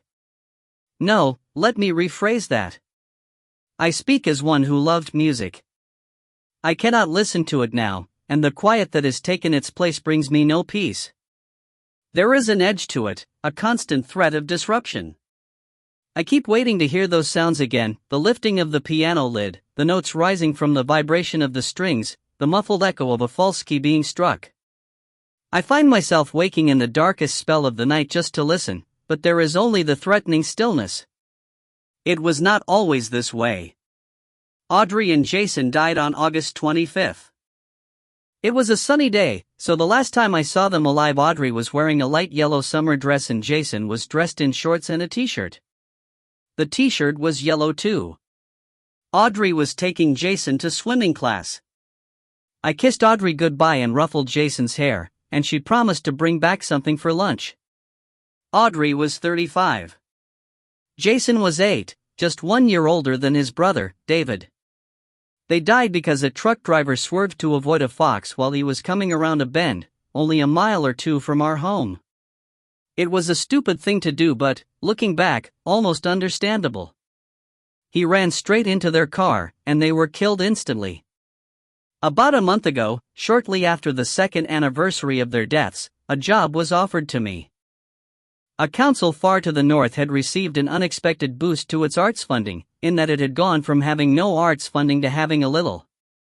Fearing that even this small allowance might not materialize the following year if it were not used in this one, the wise burghers advertised for someone to teach their citizens the rudiments of creative writing, to speak at local schools, and to edit, in the course of the year, a volume of work reflecting the talents that the presence of a writer in the town would undoubtedly uncover and nurture. I applied for the post, and was duly accepted. I thought that it might help us. Every day, on his way to school, David had to pass the place where his mother and brother had died. I had to pass it too, whenever I was required to leave the house. I thought that taking a break from it all might be good for us both. But it wasn't, of course.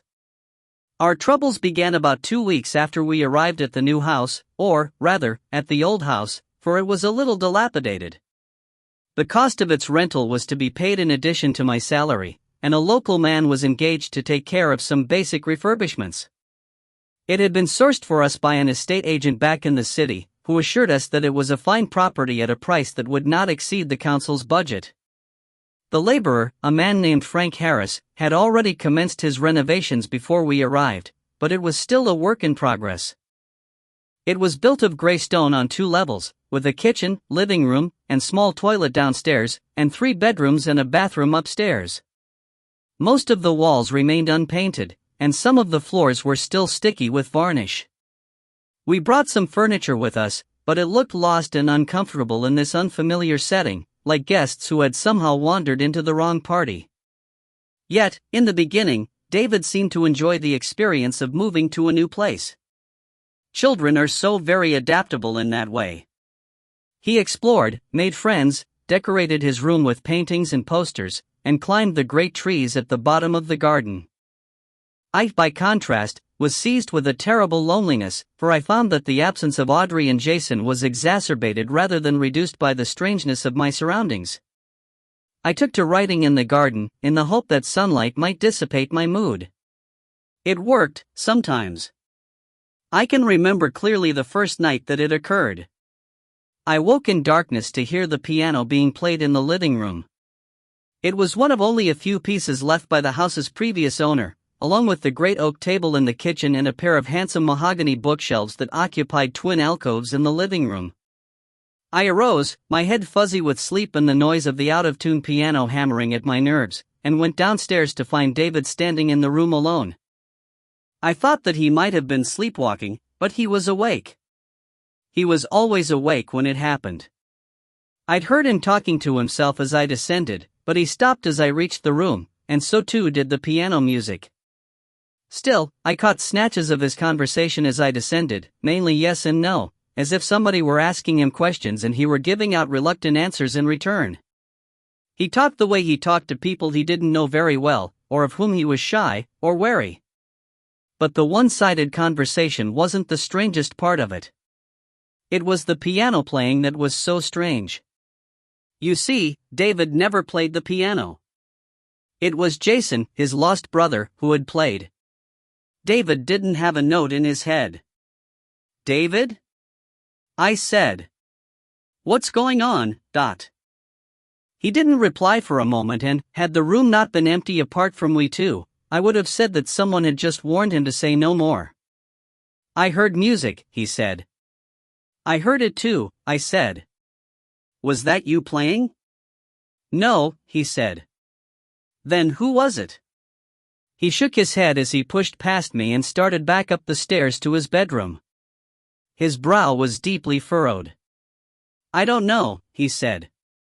"It's nothing to do with me." The next morning I asked David, over breakfast, what he had seen when he was in the room. In the daylight, he seemed more willing to talk of what had occurred. "A little boy," David replied, after a time. "He has dark hair and blue eyes and he is older than me, but only a little. He talks to me." "You've seen him before?" David nodded. "Once, at the back of the garden. He was hiding in the bushes. He asked me to join him. He said he knew a game we could play, but I wouldn't go. Then last night I heard the piano, and I went down to see who was playing. I thought it was Jason. I forgot. He trailed off. I reached out to him and ruffled his hair. 'It's okay,' I said. 'Sometimes I forget too.' But my hand was trembling as I touched his head." David laid his spoon in his bowl of untouched cornflakes and resumed his story. "The boy was sitting at the piano. He asked me to come and sit with him. He wanted me to help him to finish a song. Then he said we could go away and play together. But I didn't go to him." "Why, David?" I asked. "Why didn't you go?" "Because I'm afraid of him," said David. "He looks like a boy, but he isn't." "David," I asked. "Does he look like Jason?" David's face froze as he looked at me. "Jason's dead," he replied. "He died with Mom in the crash." "I told you, I just forgot." "But you miss him?" He nodded. "I miss him a lot, but the little boy isn't Jason. He maybe looks like him sometimes, but he isn't Jason. I wouldn't be frightened of Jason." With that, he stood and placed his cereal bowl in the sink. I didn't know what to say, or to think. David was not the kind of boy who made up stories, and he was a very bad liar. All I could guess was that he was enduring some kind of delayed reaction to his brother's death. It was frightening enough, but nothing that we could not deal with. There were people we could talk to, experts who could be consulted. Everything would work out in the end. David stayed at the sink for a time, then turned to me, as if he had decided something. "Dad," he said. "Mr. Harris says that something bad happened in this house. Is that true?" "I don't know, David," I replied, and it was the truth. I had seen David talking to Frank Harris as he went about his work in the house. Sometimes he allowed David to help him with little tasks. He seemed like a nice man, and it was good for David to work with his hands, but now I began to have second thoughts about leaving my son alone with him. Mr. Harris says that you have to be careful with some places. David continued. He says they have long memories, that the stones hold those memories, and sometimes, without meaning to, people can make them come alive again. I tried to keep the anger from my voice as I responded. Mr. Harris is employed as a handyman, David, not as a professional frightener. I'm going to have a talk with him.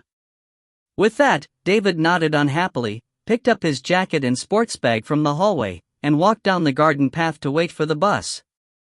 The local school, where David would begin studying in the autumn, was running summer events for children 3 days each week, and David had enthusiastically embraced the opportunity to play cricket and tennis in the sun. I was about to join David when I saw another figure kneeling beside him, obviously talking to him, his face serious and concerned. He was an elderly man with silver hair, and there were paint stains on his blue overalls. It was Frank Harris, the handyman. He stood and patted David's head gently, then waited with him until the bus pulled up and whisked David away. I intercepted Harris as he opened the front door with the spare key. He looked a little confused as I began to speak. I'm afraid that I have to talk to you about a serious matter, Mr. Harris, I said. It's these stories you've been telling David about the house. You know, he's been having nightmares, and you may be the cause of them. Mr. Harris laid down his paint tin. He regarded me evenly. I'm sorry you feel that way, Mr. Markham. I never meant to give your son bad dreams. He says you told him that something bad had happened here in the past. All I told your son was that he should be careful. Careful of what? Just that, well, older houses have histories, some good, some bad. And as new people enter them, and bring new life into them, the history of the house is altered and modified. That way, bad histories can slowly, over time, become good histories. It's the way of things. But the house where you now live hasn't experienced that kind of change. It hasn't had time. Now it was my turn to look confused. I don't understand, I said. The people who found this property for you didn't check on its history, said Harris. It was just in the right area at the right price, and the local agent was so happy to rent it he didn't see any point in spoiling a good deal by opening his mouth. Nobody from around these parts would ever have considered renting or buying this house, or even recommending it to a non-local. In fact, I was the only person who would agree to work on it. It's not a good house in which to be raising a child, Mr. Markham. It's not good to allow a child to live its life in a house where another child had its life ended. I leaned back against the wall. I welcomed its support. A child died in the house? A child was killed in the house, he corrected me. 30 years ago this November. A man named Victor Parks lived here, and he murdered a child in his bedroom. The police caught him trying to bury the remains down by the river. Lord, I said. I didn't know. I've never even heard of Victor Parks. Nobody told you, Mr. Markham, so you couldn't have known, continued Harris. By the time you'd rented the house, it was already too late. As for Parks, he's dead. He had a heart attack in his cell on the very night he was sentenced to life imprisonment. Maybe the thought of an existence spent trapped in a small cell, far away from what was familiar to him, was too much for him to bear. Something changed in his voice. It tightened, as if fighting off some unwanted emotion. He was an unusual man, Victor Parks, he said. He worked as a verger in the church, and helped train the local football teams. In many ways, he was a model citizen. People respected him. They trusted him with their children. He paused, and those old eyes were filled with a remembered grief. What he said next caused my hands to tense involuntarily. He also gave lessons, Mr. Markham. He taught piano to the children. I couldn't speak. I didn't want to hear this. It was foolishness. Harris had told David this story, and David had picked up on some details of it to create a fantasy that mixed up his dead brother and the victim of this Victor Parks. I tried to salvage some semblance of sense from all of this, to return us to reality. All of this may be true, but it doesn't change the fact that these stories are obviously troubling David. Last night I found him in the sitting room. He thought there was a little boy at the piano, and that the boy spoke to him. Harris bent down to pick up his paint tin once again. I was about to tell him not to bother, that his services were no longer needed, when he spoke again.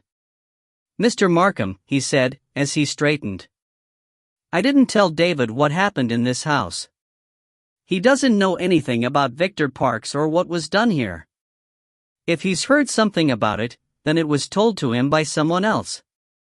David says he sees a little boy, and you think that he believes that it's the child who was killed, but Parks didn't kill a boy. He killed a little girl. Whatever your son is seeing, Mr. Markham, figment of his imagination or not, it isn't the girl Parks murdered."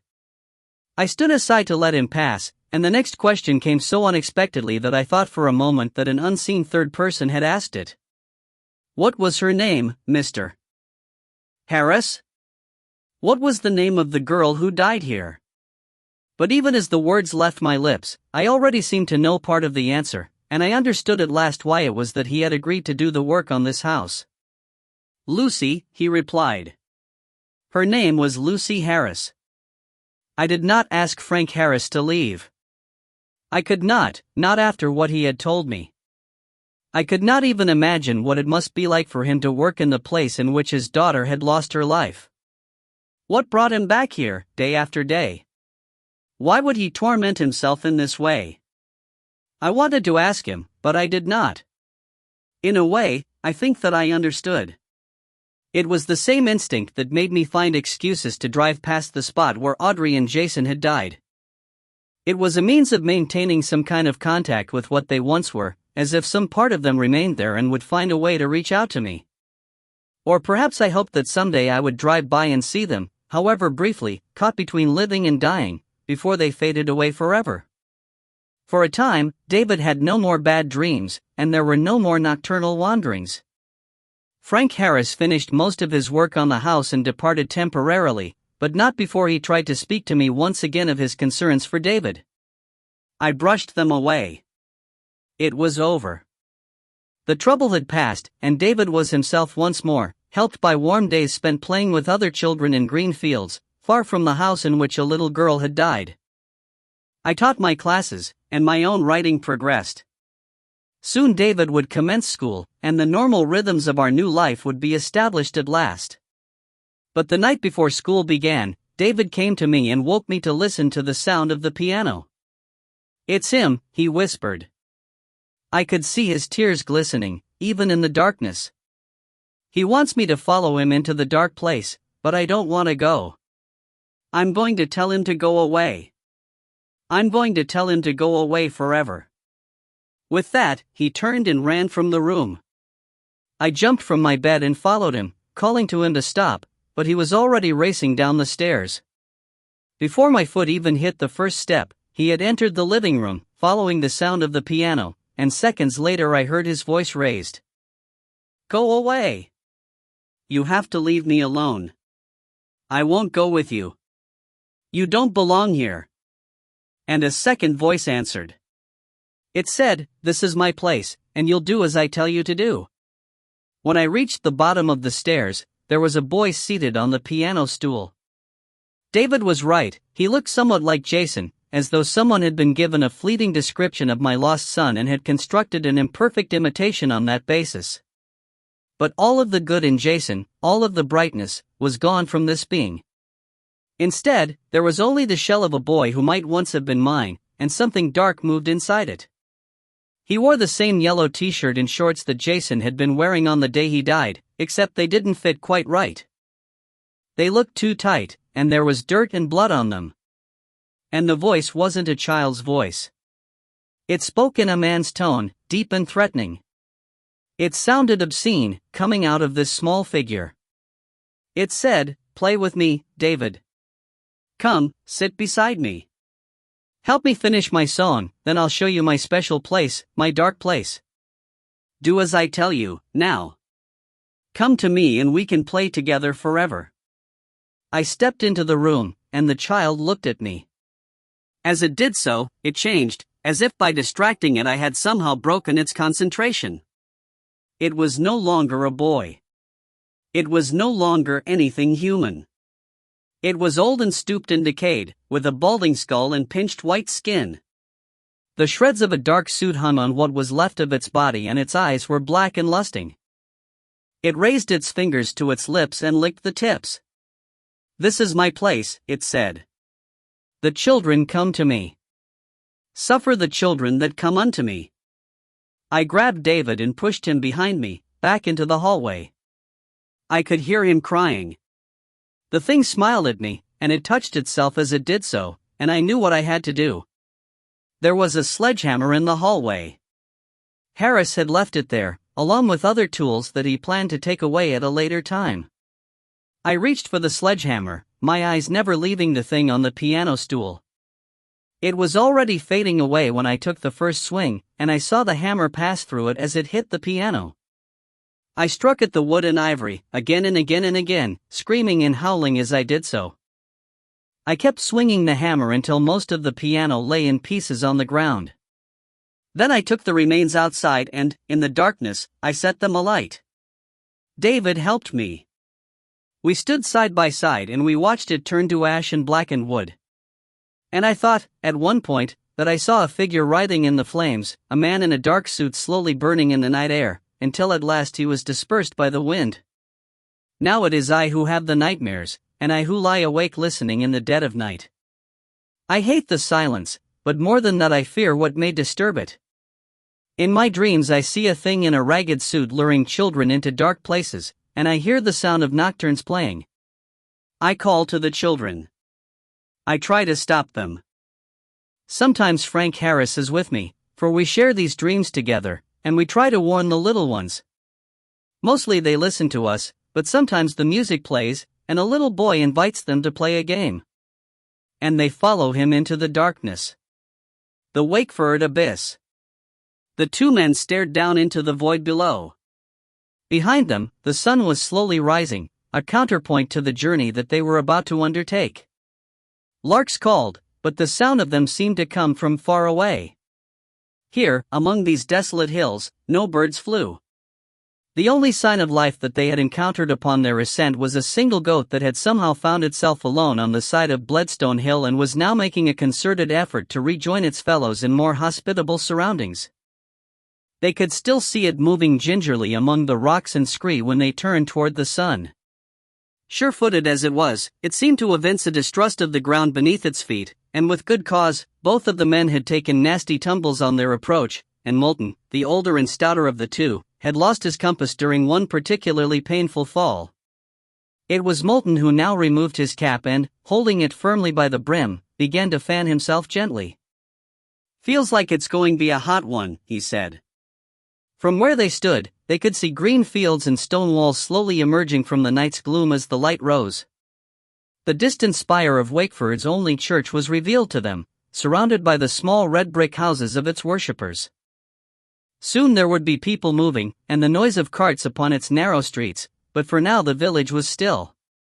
Moulton, who was born and raised in London and considered himself very much the city gent, wondered how anyone could live in such a place. It was too quiet for him, too provincial, and without any of the distractions on which he depended for his amusement. A bleating noise came to him, and he shielded his eyes as he attempted to assess the goat's progress. He saw it poised on a small rock, testing the ground ahead with its hoof.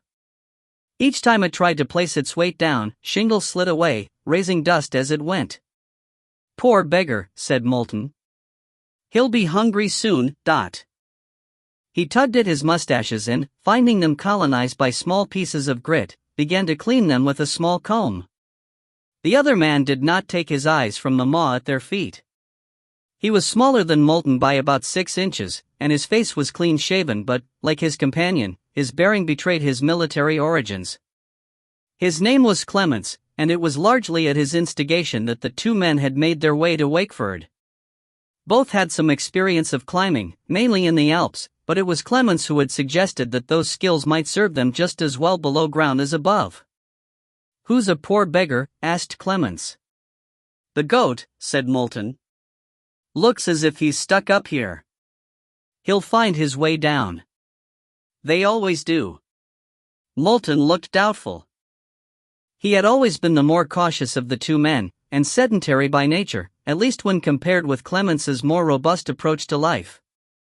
Nevertheless, the two men had found a common bond in their fascination with ascents and descents, a bond strengthened by their shared belief in the value of a good, strong rope. The skills required by mountaineers, and the equipment they used, had advanced little in 300 years of climbing. A stout alpenstock was essential, while the Continentals also favored crampons. Britons, Clemens and Moulton among them, eschewed crampons in favor of 2 rows of triple-headed tacks in the soles of their boots, but most parties agreed that ropes simply weren't the sort of thing that a gentleman ought to be using. They were considered vaguely unmanly, as well as potentially dangerous. Clemens and Moulton had become believers in the merits of rope following an encounter with the legendary Irish scientist and climber John Tyndall in London some years earlier. In 1858, Tyndall had successfully completed his first solo ascent of Monte Rosa without the aid of guides, porters, or provisions, and with only a ham sandwich and a bottle of tea to sustain him. Only the most foolhardy of critics would dare to impugn the bravery of such a man. In 1860, he had aroused considerable controversy when he ascribed the blame for the deaths of 2 Englishmen and a guide on the alpine slope of Col du Géant to inadequate use of ropes. Clemens and Moulton had read Tyndall's letter to the Times concerning the accident, and the correspondence that quickly followed. When, in the spring of 1861, Tyndall invited the alpine climber and guide, Auguste Balmat, to speak at the British Museum, the two men were in attendance, and later enjoyed a supper with Tyndall. By the time he was finished with them, it was all that they could do not to seek out the nearest ropemaker and set him to work on miles of stout line. Thus it was that Clemens and Moulton were clad in what was, for the time, considered more than suitable attire for a descent beneath the earth: stout boots, strong tweeds, and stiff leather gloves. Lengths of rope lay coiled at their feet, alongside 2 packs filled with water, some roast chicken, 2 loaves of freshly baked bread, and a flask of Burgundy. They had brought 4 lanterns with them, and enough fuel to give them light for about 12 hours, although they expected to be below ground for no more than half of that time. Moulton's gaze drifted across the rocky landscape, then alighted like a crow on a vertical wooden stave that stood off to his right. "I say, what do you think that is?" he said, pointing with his right hand. Clemens squinted, then walked toward the pole. It was about 3 feet in height, and was set deeply into the ground.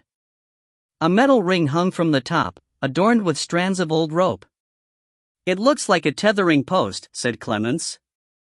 "Odd place to tether an animal," Moulton replied. Clemens shrugged.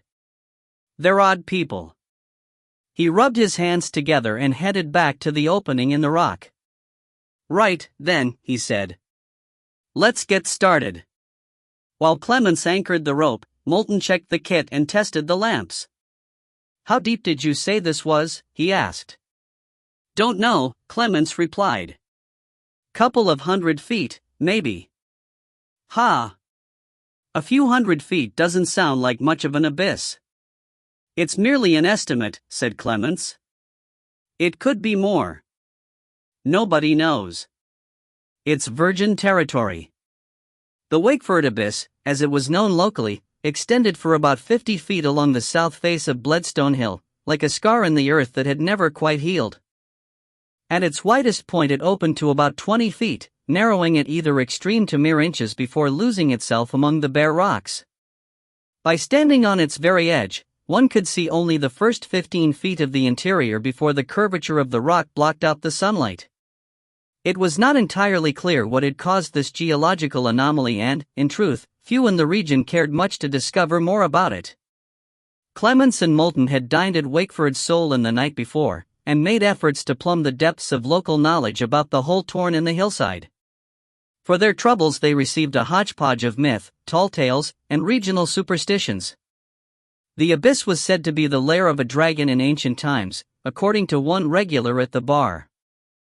Another claimed that it was formerly known as the Devil's Hole, a name as much bound up with the locals' penchant for earthy humor as with any satanic origins. There was talk of druidic sacrifices, of long-dead lords tethering animals to the rocks as a means of appeasing the appetites of whatever lay within. As the evening wore on, and the beer flowed more freely, the stories grew more and more extreme in their details until a credulous listener might have felt that Bloodstone Hill contained every form of devilment known to man, and more besides. Finally, while they were finishing their relish in preparation for bed, a farmer took the seat nearest to the two ex-soldiers. He was a small man, with the dark, worn features of one who has spent most of his life out of doors confronting the harshest of elements. The other men and women at the bar did not greet him by name, although they followed his progress carefully as he crossed the floor to join the two strangers. "I hear you gentlemen are intent upon visiting the abyss tomorrow," he said. Moulton advised him that yes, that was indeed the case. "Have you another tall tale to add to our collection?" asked Clements. "We seem to be accumulating quite a number." The impatience was audible in his voice. Clements had earlier hoped for some useful information that might have aided them in their exploration, but 2 hours spent in the best company that Wakeford could offer had left him no wiser than before, although slightly poorer and considerably more weary. "No, I'm not much of a one for telling tales," replied the farmer. "But my fields lie at the base of Bloodstone Hill, and you'll be passing through them tomorrow on your journey, I don't doubt." "We'll take care to close the gates," said Moulton. "You don't have to be concerned." The farmer took a sip of his beer. "I'm not concerned about gates," he said. "I told you, I don't have any tall tales to share with you, but I do know this: there was a time when flocks grazed on the lower reaches of Bloodstone. They do so no longer at that." Clements shrugged. "We've seen it from afar. It doesn't look as if there would be much grazing there." "Sheep, and goats more, will find food in the barest of places," said the farmer. "This is hard land, and we can't be choosy about how we fill the bellies of our livestock. But I've lost animals on Bloodstone, and never found them again, and now I'd be hard-pressed to make even sheep graze on that hill. They don't like it, so I leave them where they are." Moulton and Clements exchanged a glance, and the farmer picked up on their skepticism. "I don't expect you gentlemen to listen to much that I have to say. You're from the city. Army men too, I should say. You think you've seen it all, and it may be that you've seen much, it's true. But I've found substances on the rocks, sticky in the morning sun, as though something had passed that way in the night. I've found the bodies of birds drained of life.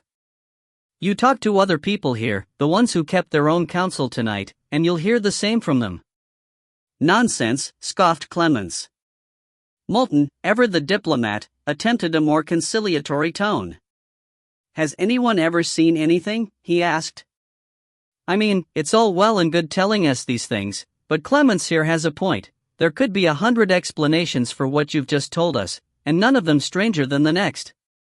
The farmer shook his head. He seemed untroubled by the doubts expressed by the two men, as though he were so certain of the truth in his own mind that he had long since learned to hide his frustration with those who chose not to listen. "No," he said. "I've not seen anything, and anyway there are precautions taken now to keep it at bay.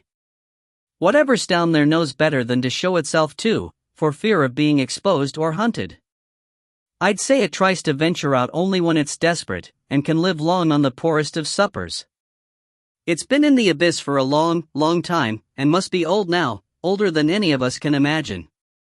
Why should that be so hard for you to believe? From what I hear, they're finding new creatures all the time, animals that nobody could ever have imagined existed living quietly in remote places. Why not here, under the ground?" Despite his better judgment, Clements found himself drawn into the debate. "I accept that such things can be," he said, "but why has nobody ever encountered one? Surely such an animal would be glimpsed, even at a distance. Even the shyest of nocturnal creatures exposes itself to view at some point." "Because it's not like them," said the farmer simply. "They're poor dumb animals. Some may be more cunning than others, but in the end they're just no match for us. Whatever's down there knows how to keep hidden. I'd say it's sensitive to us. It's learned how to wait. And with that he departed, leaving Moulton and Clemens to finish their beer alone before tipping a small bow to the landlord and heading to bed. Now they were on the brink of the abyss, and the tales of ribald drunks and fearful farmers were almost forgotten. When Clemens had completed his work, the two men exchanged roles, each examining the other's preparations. Upon finding that all was in order, Moulton took to the rope and, after pausing for a moment or two upon the lip of the chasm, slipped over the edge. After some time had elapsed, Clemens felt a double tug on the rope. He moved to the rim and shouted down. "All well?" "Splendid," came the reply. Moulton was invisible to him, due to the nature of the incline at the entrance to the abyss, although Clemens thought he could discern the faintest hint of artificial light. "You have to see this, old chap," continued Moulton. "In your own time, of course." Within minutes, Clemens had joined his companion on a wide lip of rock that jutted out from the side of the chasm, the twin lights of their lamps hanging in the blackness. Neither man spoke, both overawed by their surroundings. They were in a cathedral of stone. The abyss, narrow at its entrance, began to widen at the point where no further sunlight could penetrate, quickly extending to hundreds of feet in circumference. In the light of their lanterns they saw wondrous stalactites hanging like melted wax. Crystals gleamed, surrounded by great frozen waterfalls of stone. It was wonderfully cool, with a hint of moisture to the air. "Careful, old man," said Moulton, as his companion drew perilously close to the edge of the shelf. Clemens stopped, his heels almost on the very rim of the stone. His eyes shone brightly in the flickering light. "My God," he whispered. "Look!" The walls of the cavern were covered in paintings, reaching almost to the cleft in the earth that had enabled them to enter. Clemens could see images of men and women, some running, others lying torn and half consumed, their remains shaded in pale yellows and faded reds. The depictions were crude, almost symbolic. There were triangles for faces and blurs for clothing, so that seen from close up the images would have been almost unintelligible. But viewed at some distance, they were more easily understood. Moulton joined the smaller man, his own lantern lifted. The combined light revealed more of the paintings, confirming the great extent of the work. "Who did this?" asked Moulton. "More to the point, how was it done?" said Clemens, as he began walking to his left, attempting to find the limits of the artwork. "These look very old. A man would need scaffolding to paint that rock face, maybe even." He stopped. He was now at the farthest extreme of the outcrop, yet the paintings continued. Despite a sheer drop barely inches from where he stood, the images extended, both vertically and horizontally. "Incredible," he said. "What a find," said Moulton. "It's amazing, simply amazing." Clemens didn't reply. Instead, he lay on his belly, attached a rope to the ring of his lantern, and slowly lowered it down. After another 50 feet, the lantern came to rest upon what they could see was a much larger ledge, which appeared to run around at least half the circumference of the cavern. "What do you think, old man?" he asked Moulton. "Did you get that smell as we were descending?" "Like oil, but worse," said Moulton. "Nasty stuff." It was fresh, as though it had been poured over the rim recently. "Now why do you suppose someone would do that?" He hefted his axe in his hand. "To discourage us?" Moulton suggested. "To discourage something," answered Clemens. "Perhaps that's what was meant by precautions." "It would take us a long time to get back to the village," said Moulton. "Even then, what would we tell them?" "Nothing that they don't already know, I expect," said Clemens. "Well, we're here now," Moulton concluded. "Might as well take the shilling tour as the tuppenny one." Once again, he assumed the lead, puffing slightly as he made his way down the rope. Clemens watched his light grow smaller and smaller, like a life force slowly dwindling. He swatted the thought away. Nearly there now, he thought. Another 10 feet, another 5. Suddenly, the rope was wrenched from his hands, almost dragging him over the side with it. Pressing the sole of his boot against a hollow in the base of the rock, he attempted to arrest his progress, the smell of burning leather assailing his nostrils. Somehow Moulton must have fallen. Perhaps he had missed the ledge, or they had misjudged its weight-bearing capacity. "Hold on," he shouted. "Hold on, Moulton. I've got you." But then, almost as soon as it had begun, the rope stopped its movement. Breathing hard, Clemens tied it firmly around a stalagmite and scrambled to the edge. He leaned over, the lantern in his hand, and saw Moulton's light on the ledge below. The rope was there too, winding into the shadows where the lantern could not reach. "Moulton," he shouted. There was no reply. He tried again, and thought he detected sounds of scuffling from below. "Hello? Moulton." The noises ceased. Clemens thought for a moment. It was clear now that Moulton was injured, or worse, although Clemens had no idea how the accident had occurred. He would have to descend and tend to his companion as best he could before seeking assistance from the world above. Most of the food was in Moulton's pack, but Clemens had the first aid kit, as well as some of the chicken. He would leave it all with Moulton before ascending, he thought, as he checked the rope before making his way down to his friend. He carefully descended, wary now of what lay beneath. 3 feet from the ledge, he paused. The stone face of the chasm was more uneven here, with hollows and crevasses. The ledge itself, though, was relatively smooth. Moulton's cap rested upon it, beside the remains of his lantern, which had shattered upon impact. Clemens allowed himself to slide down the remaining feet of rope and touched the rock gingerly with his feet. It felt firm, as he had expected it would. After all, he had heard no sound of collapse when the rope began to burn through his hands. Whatever had occasioned the accident, it was not the ledge giving out beneath Moulton's weight. Clemens placed his feet firmly on the rock, then tried to find some trace of his friend. He picked up the rope and began to follow it, tracing it across the ledge and behind a rocky outcrop. There it disappeared into what appeared to be a narrow cavern, accessible through a cleft in the rock face. Lantern raised, Clemens approached the entrance. "Moulton," he called. Again, he heard sounds of movement. He extended his arm, attempting to illuminate the space within, and caught sight of the upper half of Moulton's body, lying flat upon the ground. His face was turned toward Clemens, and his eyes were wide open. Blood flowed from the corners of his mouth, but his lips appeared gummed up by a white sticky material. Moulton reached out his right hand, and Clemens was about to enter the cavern to take it when the older man's body shuddered and he slid some inches to his right.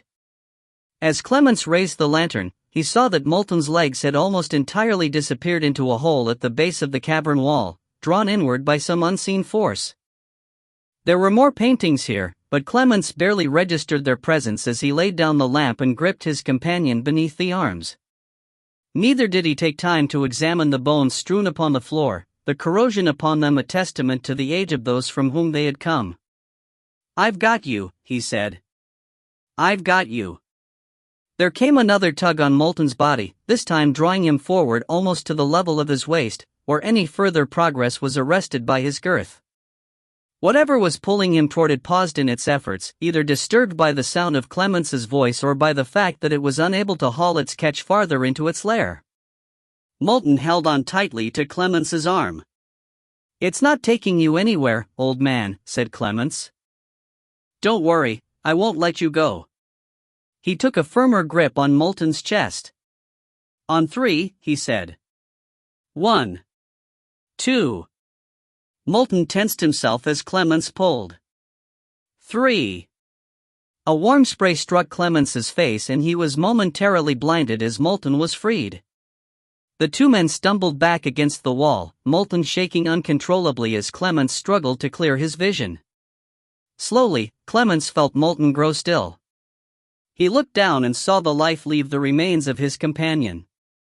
Whatever was drawing Moulton into the hole had proved reluctant to cede its prey, for his lower body was almost entirely missing, apart from a section of his left leg, which already appeared to be rotting on the bone, turning to fluid even as Clemens watched.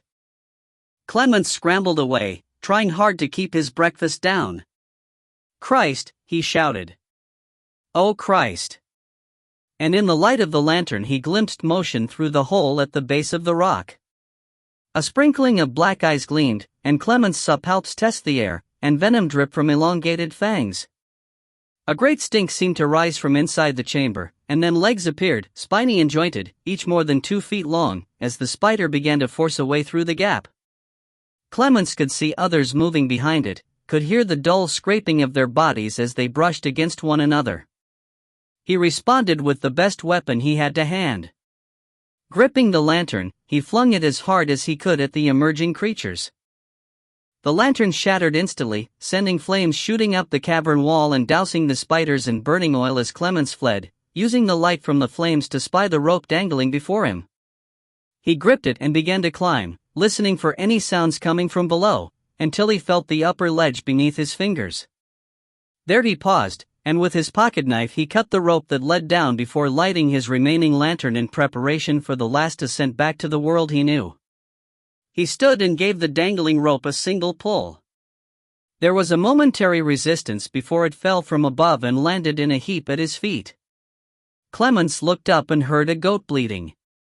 Poor beggar. He'll be hungry soon. Sounds rose from below, the faintest contact of flesh upon stone, and he knew the creatures were starting to scale the rock face. He clutched his axe to his chest as a scratching noise came from above him. Clemens looked up and thought he could detect movement in the shadows. A rock dislodged far to his right, and although he listened hard he could not hear it strike the base of the cavern. Now there was movement all around him, slowly drawing closer to the ledge upon which he sat. In the light of the lantern he fell to his knees and listened to the approach of the creatures, venom already dripping on him from the unseen fangs above.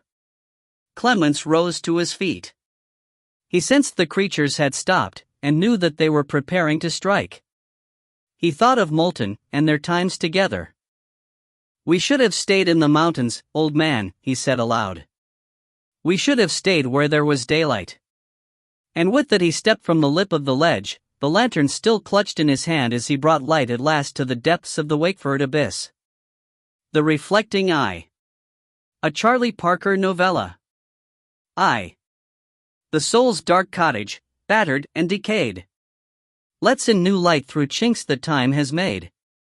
Stronger by weakness, wiser men become, as they draw nearer to their eternal home. Leaving the old, both worlds at once they view. Edmund Waller, of the last verses in the book. The Grady house is not easy to find. It lies on a county road that winds northwest from 201 like a reptile crawling off to die, the road dragging itself between steep banks of pine and fir, gradually becoming harder and harder to navigate as tarmac gives way to cracked concrete, concrete to gravel, gravel to dirt, as if conspiring to discourage those who would look upon the blue-gabled house that waits at its end. Even then there is a final barrier for the curious to overcome, for the pitted trail that leads at last to its door has become wild and overgrown. Fallen trees have not been cleared and creepers and vines have exploited the natural bridges, thorny briars and stinging nettles joining with them to create an ugly wall of green and brown. Only the most tenacious will make their way farther, carving a path through the vegetation or working their way over ditches and rocks, tripping upon roots that seem barely to cling to the earth. The trees they sustain prey to the mildest of storms. Those who progress will find themselves in a yard of gray soil and foul-smelling weeds, the edge of the forest ending in a remarkably uniform tree line some 20 feet from the house, so that nature itself appears reluctant to extend its reach any closer. It is a simple, 2-story arrangement, with a gabled attic window above the second floor. A porch runs along 3 sides, a decrepit swing chair to the east hanging askew by a single rope. Dead leaves lie curled inward like the remains of insects, piled up against the windows and doors. The mummified husk of a wren is buried beneath them, its body sunken and its feathers fragile as ancient parchment. The windows of the Grady house have long been covered over with wood, and the front and back entrances have been fortified by the addition of steel doors. Nobody has damaged them, for even the most daring of pranksters steer clear of the building itself. Some come out to look, and to drink beer in its shadow, as if to goad its demons into taking action against them, but like small boys taunting a lion through the bars of its cage they are brave only as long as there is a barrier between themselves and the presence in the Grady house. For there is a presence there. Perhaps it does not have a name, or even a form, but it exists. It is composed of misery and hurt and despair. It is in the dust on the floors and in the fading paper that peels slowly from the walls. It is in the stains on the sink and in the ashes of the last fire. It is in the damp upon the ceiling and in the blood upon the boards.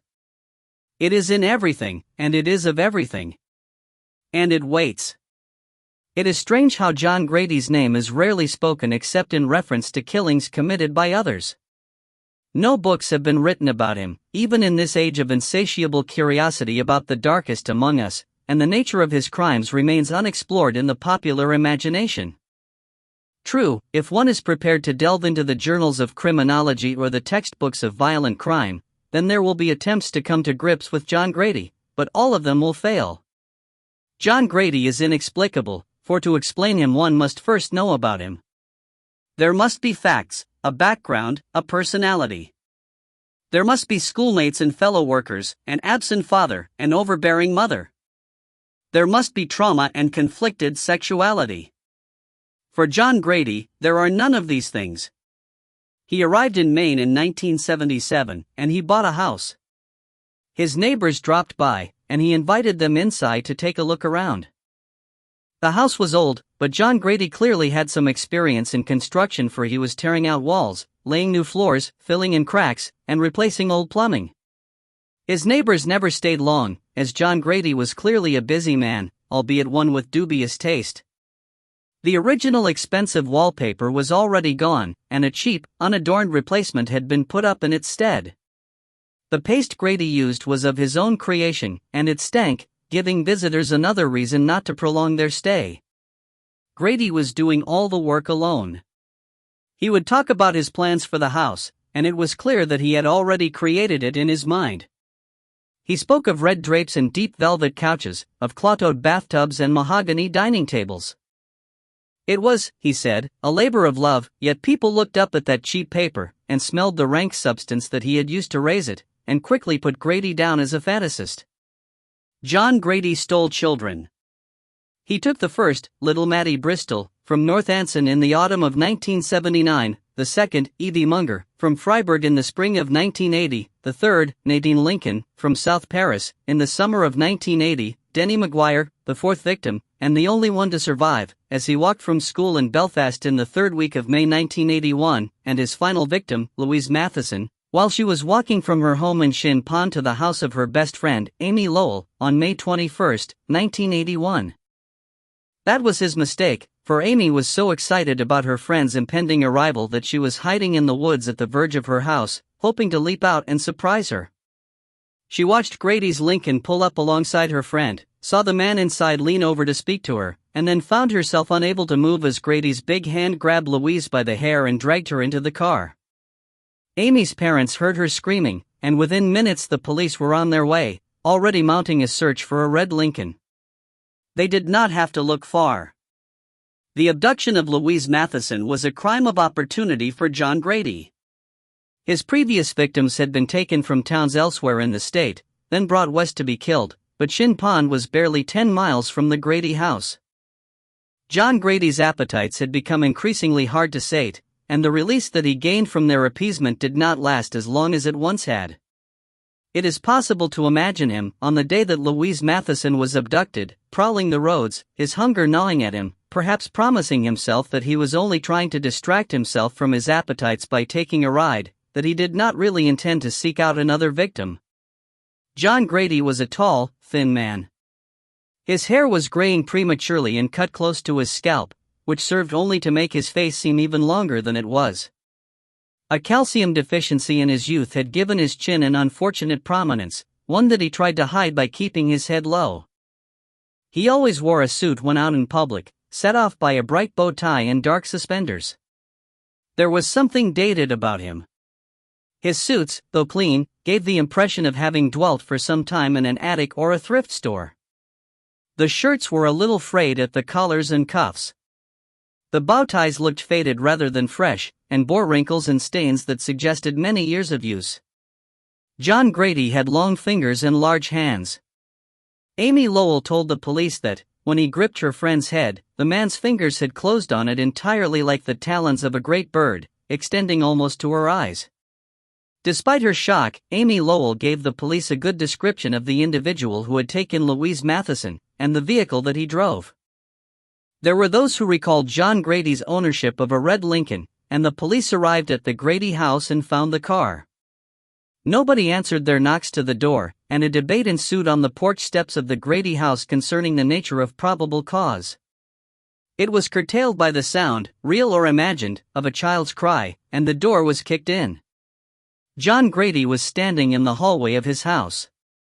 His great work remained uncompleted, and there were ladders and drapes everywhere.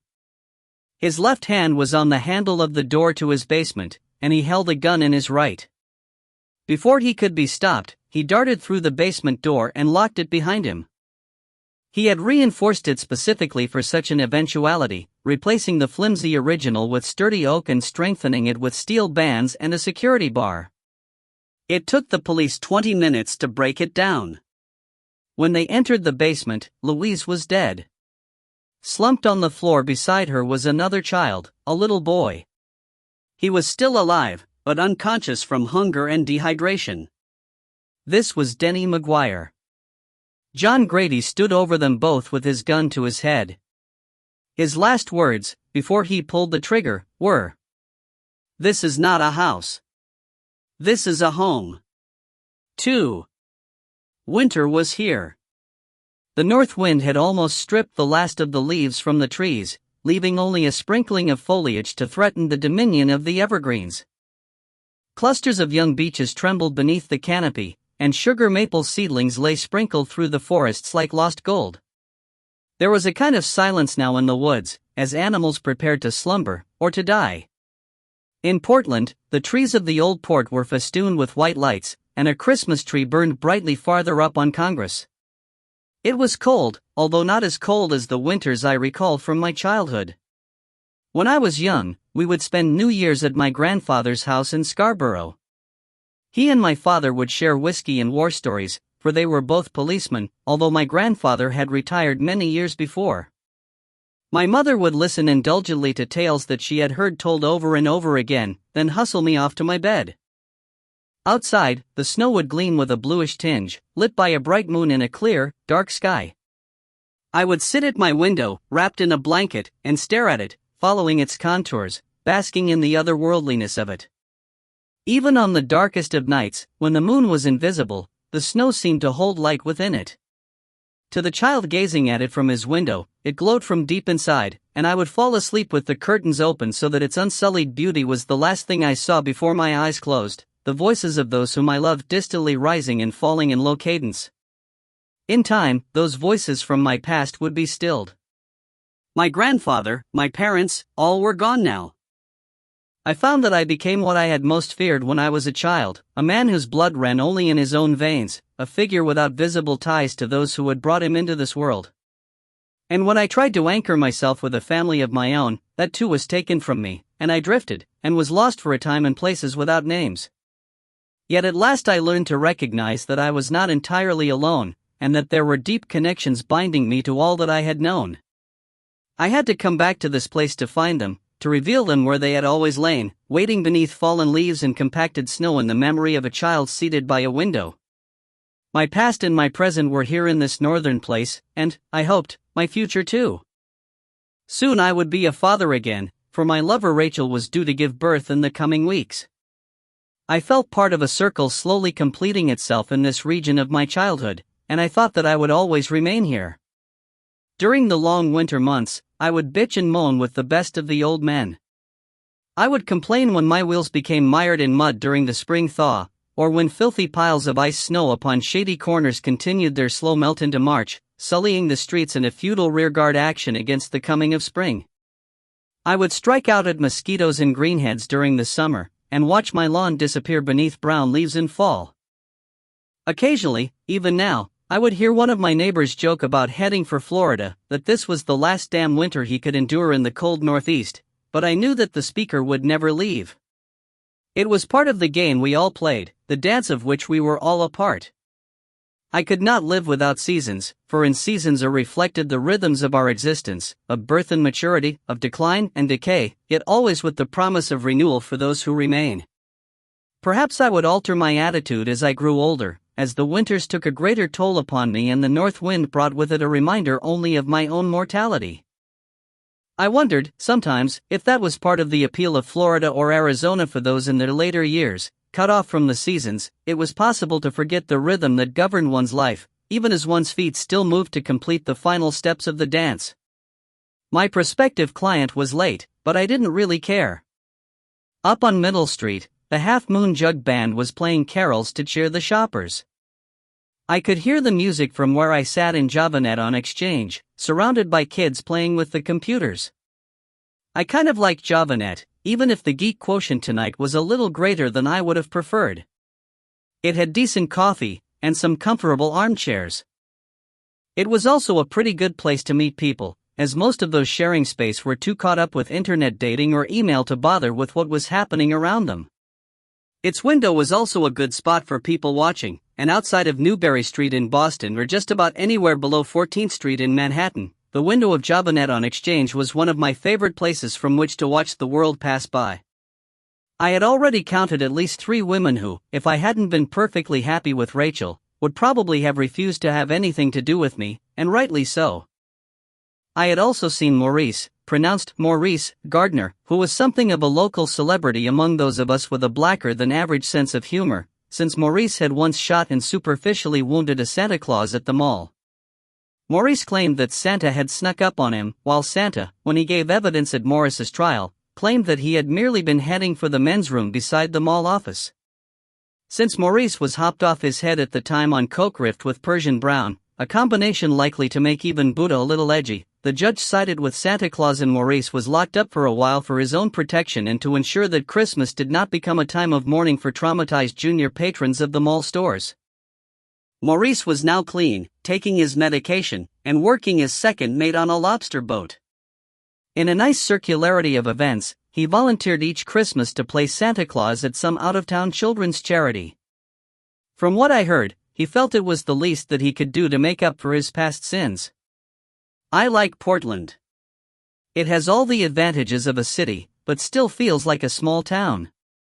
There's an eccentricity to it, and a strength of character. It has more coffee shops than maybe any city its size rightfully needs, and there are 1 or 2 bars that could slide into the sea and make this a classier place by their absence, but that's okay. It has a little movie theater that plays mostly foreign imports, and the downtown Nickelodeon has promoted itself back to first runs.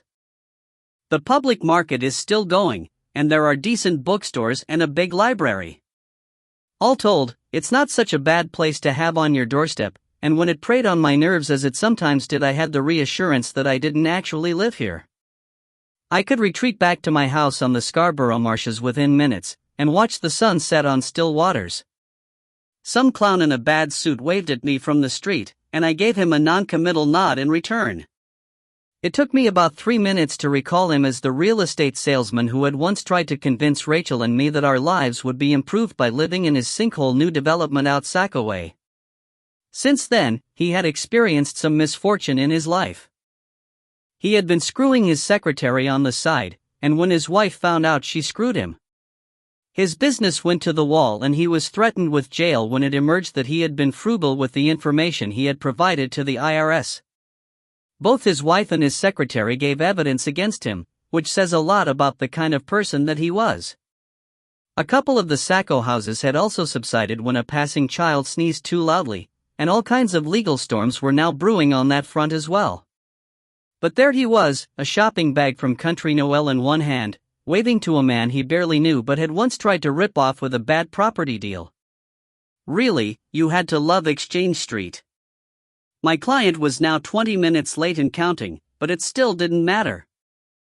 There was life around me, life, and the promise of new life to come. Most of those on the streets were locals, reclaiming the old port from the tourists now that summer was gone and the leaf watchers had departed. I could see a group of skater kids dressed in hooded sweats and oversized jeans trying to pretend that the encroaching cold wasn't bothering them. I guess that about half of them would be receiving antibiotics and TLC from their moms before the week was out, but they wouldn't share that fact with their buddies. I had dropped some cash over at Bull Moose earlier, and now flicked idly through my purchases. Some of them would probably be okay with Rachel, I guessed, the Notwist, and maybe the more Shallows. I wasn't too sure how she would feel about And You Will Know Us by the Trail of Dead, but I'd heard some of their stuff on one of the more vibrant local radio stations and liked it a lot. It was also a cool name for a band, which counted for something. I figured that if I could find a t-shirt with the band's name on it, I might be allowed to hang out with the slacker kids for a while, at least until the cops came by and decided to haul me in for my own safety. My client arrived at 6:25 p.m. I knew him by his clothing. He had told me to expect a man in a gray suit with a gray-black tie, a black overcoat protecting him from the cold, and that was what I got. He looked younger than I expected, although I guessed that he was probably close to 70 by now. I decided not to share my Trail of Dead CD with him. I thought it might be pushing things a little on our first meeting. I raised a hand to let him know who I was, and he threaded his way through the computer stations to take a seat with me at the window, casting some suspicious glances at some of the, more sheltered patrons. "It's okay," I said. "They won't hurt you." He looked a little uncertain, but gave them the benefit of the doubt. "Frank Matheson," he said, stretching out his hand. It was a big hand, scarred in places. A huge callus stretched across his palm from the base of his thumb. I could feel it as I shook his hand. Matheson owned a machine tool company over in Solon, and was a reasonably wealthy man, but he had clearly come by it through hard graft. I bought him a coffee black, no sugar, and rejoined him at the window. "I'm surprised that you don't have an office," he said. "If I had an office I'd have to paint it, then buy chairs and a desk. I'd have to think about what to put on the walls. People would judge me on the quality of my furnishings." "And what do they judge you on now?" "The quality of other people's coffee. It's pretty good in this place." "You meet all of your clients here?" "Depends. If I'm not sure about them, I meet them in Starbucks. If I'm really not sure about them, I meet them at a gas station, maybe offer them a couple of milk duds to break the ice." A look of confusion crossed his face, as though a small warning light had just tripped in his brain. "I get that look a lot." "You come highly recommended," he said, apparently to reassure himself rather than to compliment me. "Probably people I brought to this place. Plus I've read about you in the newspapers. Yet still you're here." He made a wavering gesture with his right hand. "I'll admit that not all of it was complimentary. I believe it's called balanced reporting." Matheson allowed himself a smile, although I still wasn't certain that the little warning light had extinguished itself entirely. He sipped his coffee, lifting the cup with that calloused right hand. It trembled slightly. His left had never ceased clutching the leather attaché case on his lap. "I should tell you why I'm here," he said. "I suppose I should start with my family." "My!" I interrupted him. "Is this about your daughter, Mr. Matheson?" He didn't look too surprised. I guessed that it happened a lot. It probably took a little while for the name to register with some people, but they'd get there in the end. I imagined Frank Matheson, sitting in his office with a prospective customer, seeing the eyes narrow, the hands move awkwardly. "Was your daughter Louise Matheson?" "Jesus, I'm sorry, that was a terrible thing that happened. Death was too good for that guy. What was his name?" "Grady, yeah. John Grady." "In a way," said Matheson. He opened his case. "I brought some material along, just in case you didn't know about what happened, or needed some background." Inside, I could see a plastic folder. It contained copies of newspaper clippings and photographs. He didn't remove it. "I know about it," I said. "It was a long time ago. You must have been very young when it occurred. It was a famous case, and people here don't forget things like that too easily. They stay in the memory, and get passed along. Maybe it's right that they should." He didn't reply. I knew that his daughter was always in his memory, frozen in death at the age of 10. I wondered if he ever tried to picture what she might have been like had she lived, how she might have looked, what she might be doing with her life. I wondered if he ever saw other young women on the street, and in their faces caught glimpses of his own departed child, a faint trace of her, as though she were briefly inhabiting the body of another, trying to make contact with her family and the life denied her. Because I saw my own dead child in the children of others, and I did not believe that I was alone in experiencing my loss in such a way. "I know about you as well," said Matheson. "That's why I want to hire you. I believed you'd understand." "Understand what, Mr. Matheson?" He reached into his case and withdrew a brown envelope. He slid the envelope toward me. It was unsealed. Inside was a single piece of unfolded paper, glossy on one side. I removed it and looked at the copy of the black and white photograph on the sheet. It showed a child, a little girl. The photo had been taken from a distance away, but the child's face was clear. She was holding a softball bat, her attention focused on an unseen ball beyond the limits of the picture. The girl wasn't wearing a helmet, and her brown hair hung loose around her shoulders. Even at a distance, and allowing for the relatively poor quality of the photo, she was a beautiful child. "Who is she?" I asked. "I don't know." I looked at the photograph again. There was nothing in it to indicate where it might have been taken. There was just the girl, the bat, and grass and dark trees in the distance. I turned the sheet over, but the reverse side was blank. "Where's the original?" "The cops at 2 Mile Lake have it." "You want to tell me how you came by it?" He took the photograph from me and carefully placed it on the counter ledge before putting the envelope on top of it so that it was entirely covered. "You know who owns the Grady house?" "No, but I could hazard a guess. "Which would be?" "That you own the Grady house." He nodded. "The bank put it up for sale about 2 years after my Louise's murder. There were no other bidders. I didn't pay very much for it. Under other circumstances, you might even have said that I got a bargain. You left it standing. What would you have expected me to do, raise it? It's what a lot of folks would have done. Not me. I wanted it to remain as a monument to what was done to my daughter and to those other children. I felt that if it was removed from the earth, then people would start to forget. Does that make sense to you?" "It doesn't have to make sense to me. It doesn't have to make sense to anyone but you and your family. My wife doesn't understand. She never has. She thinks that all traces of John Grady should have been wiped away. She doesn't need anything to remind her of what happened to Louise. It's always with her, every single day." Matheson seemed to retreat from me for a moment, and I watched his relationship with his wife reflected in his eyes like a rerun of a desolate old movie. In some ways, it was a miracle that they had stayed together. Both as a policeman and as an investigator, I had seen marriages disintegrate under the burden of grief. People speak about a shared sorrow, but the death of a child is so often not apportioned in the same way between a father and a mother. It is experienced simultaneously, but the grief is insidious in its individuality. Couples drown in it, sinking beneath the surface, each unable to reach out and touch the other, incapable of seeking solace in the love that they feel, or once felt, for each other. It is particularly terrible for those who lose an only child. The great bond between them is severed, and in some cases they simply drift away into loneliness and isolation.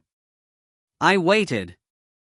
"Can I ask you what you did with your house, after what happened?" he asked. I knew the question would come. "I sold it." "Have you ever been back there?" "No." "You know who lives there now?" "A young couple. They have 2 children. Do they know that a woman and a child were killed in that house?" "I guess that they do." "You think it troubles them?" "I don't know. Maybe they feel that what happened there once can never happen again. But they'd be wrong. Life doesn't abide by such simple rules. Do you feel that way about the Grady house, Mr. Matheson? His fingers trailed across the envelope, seeking to find the lineaments of the face of the unknown girl hidden beneath. I thought again of new fallen snow, and how I once believed I could see the outlines of faces beneath it, like the shapes of skulls beneath white skin. That was later, when I left behind the child I once was and those whom I loved began to fall away. You asked me where I found the photograph, Mr. Parker. I found it in the mailbox of the Grady house. It was in a torn envelope. The envelope had been sealed, then opened by someone to get at what was inside. Judging by the marks on the envelope, I guess there was more than one photograph in it originally. The shape of the remaining photograph didn't quite match the marks of the bulge in the envelope. That's how I knew. Do you check the mailbox often? Nope, just occasionally. I don't go to the house much anymore. When did you find the photograph? 1 week ago. What did you do? I took it to the police. Why? It was a photograph of a little girl, placed in the mailbox of a house once owned by a child killer. At the very least, someone has a sick sense of humor. Is that what the police think? They told me that they'd see what they could do. I wanted them to go to the newspapers and the TV people, get this little girl's picture shown across the state so that we could find out who she is, and warn her? He drew a breath, and his eyes closed as he nodded. And warn her, he echoed. You think she's in danger because someone put a photo of her in Grady's mailbox? Like I said, at the very least the person who put that picture there has a disturbed mind. Who would even want to link a little girl with that place? I slipped the envelope away and looked at the print of the child's picture again. Was the photograph old, Mr. Matheson? I don't think so. It looked recent to me. And the photograph itself was black and white, not just the copy that you made? That's right, Dot. Anything on the back to indicate that it came from a lab? You know, any identifying marks, brand names? It was Kodak paper, that's all I know. That paper could be purchased in any camera store in the country. Whoever took the photograph had probably developed it in his own home or garage. It was simple enough to do, with the right equipment.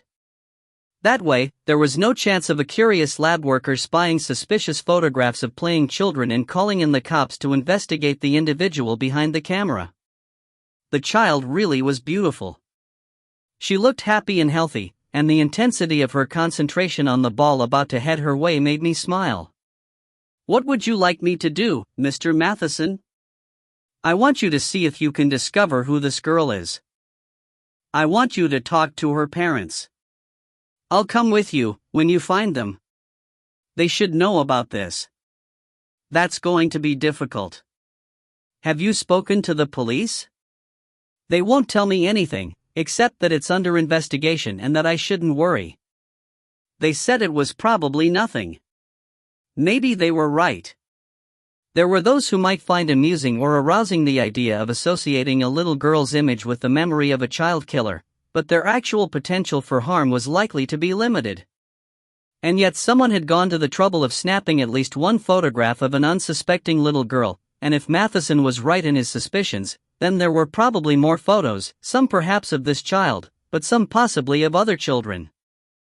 I was also wondering if you might watch the Grady house for a while, just in case the person who left this picture comes back. Wintering at the Grady house didn't sound like the best way to get into the Christmas spirit. I tried not to let my reluctance show, but it was hard. Have you seen any signs of damage to the house? I asked. Any indications that someone might have tried to get inside? Nope, it's sealed up good and tight. I have a set of keys, and the police at 2 Mile have another set. I gave it to them after some lunatic tried to get onto the roof and start a fire there a couple of years back. I don't know if they've been inside since I gave them the photograph. I touched the picture of the little girl with my fingertips. My fingers brushed the image of her hair. It's kind of an obvious question, but have you seen anybody hanging around the property, or has anyone displayed excessive interest in what went on there? Well, we had some trouble with a man named Ray Zabo, but the chief warned him off. I don't think he's been back since. You know him? Matheson couldn't have missed the pained look that crossed my face. Voodoo Ray Zabo was a death tourist from Maine, a haunter of crime scenes. He liked taking pictures of places in which people had died. When the cops were finished with their work, he would sometimes remove souvenirs from the location and try to hawk them on the net. Ray Zabo and I had history. He had visited the house in Brooklyn in which my wife and daughter were killed, and had stolen from outside the door the carved wooden block upon which the house number was engraved. I got it back, though. Since then, Ray had kept out of my way, even though he now lived up in Bangor, in a small house off exit 48 close by Husson College. Yeah, I know Ray Zabo, I said. The Grady house would appeal to someone like Ray.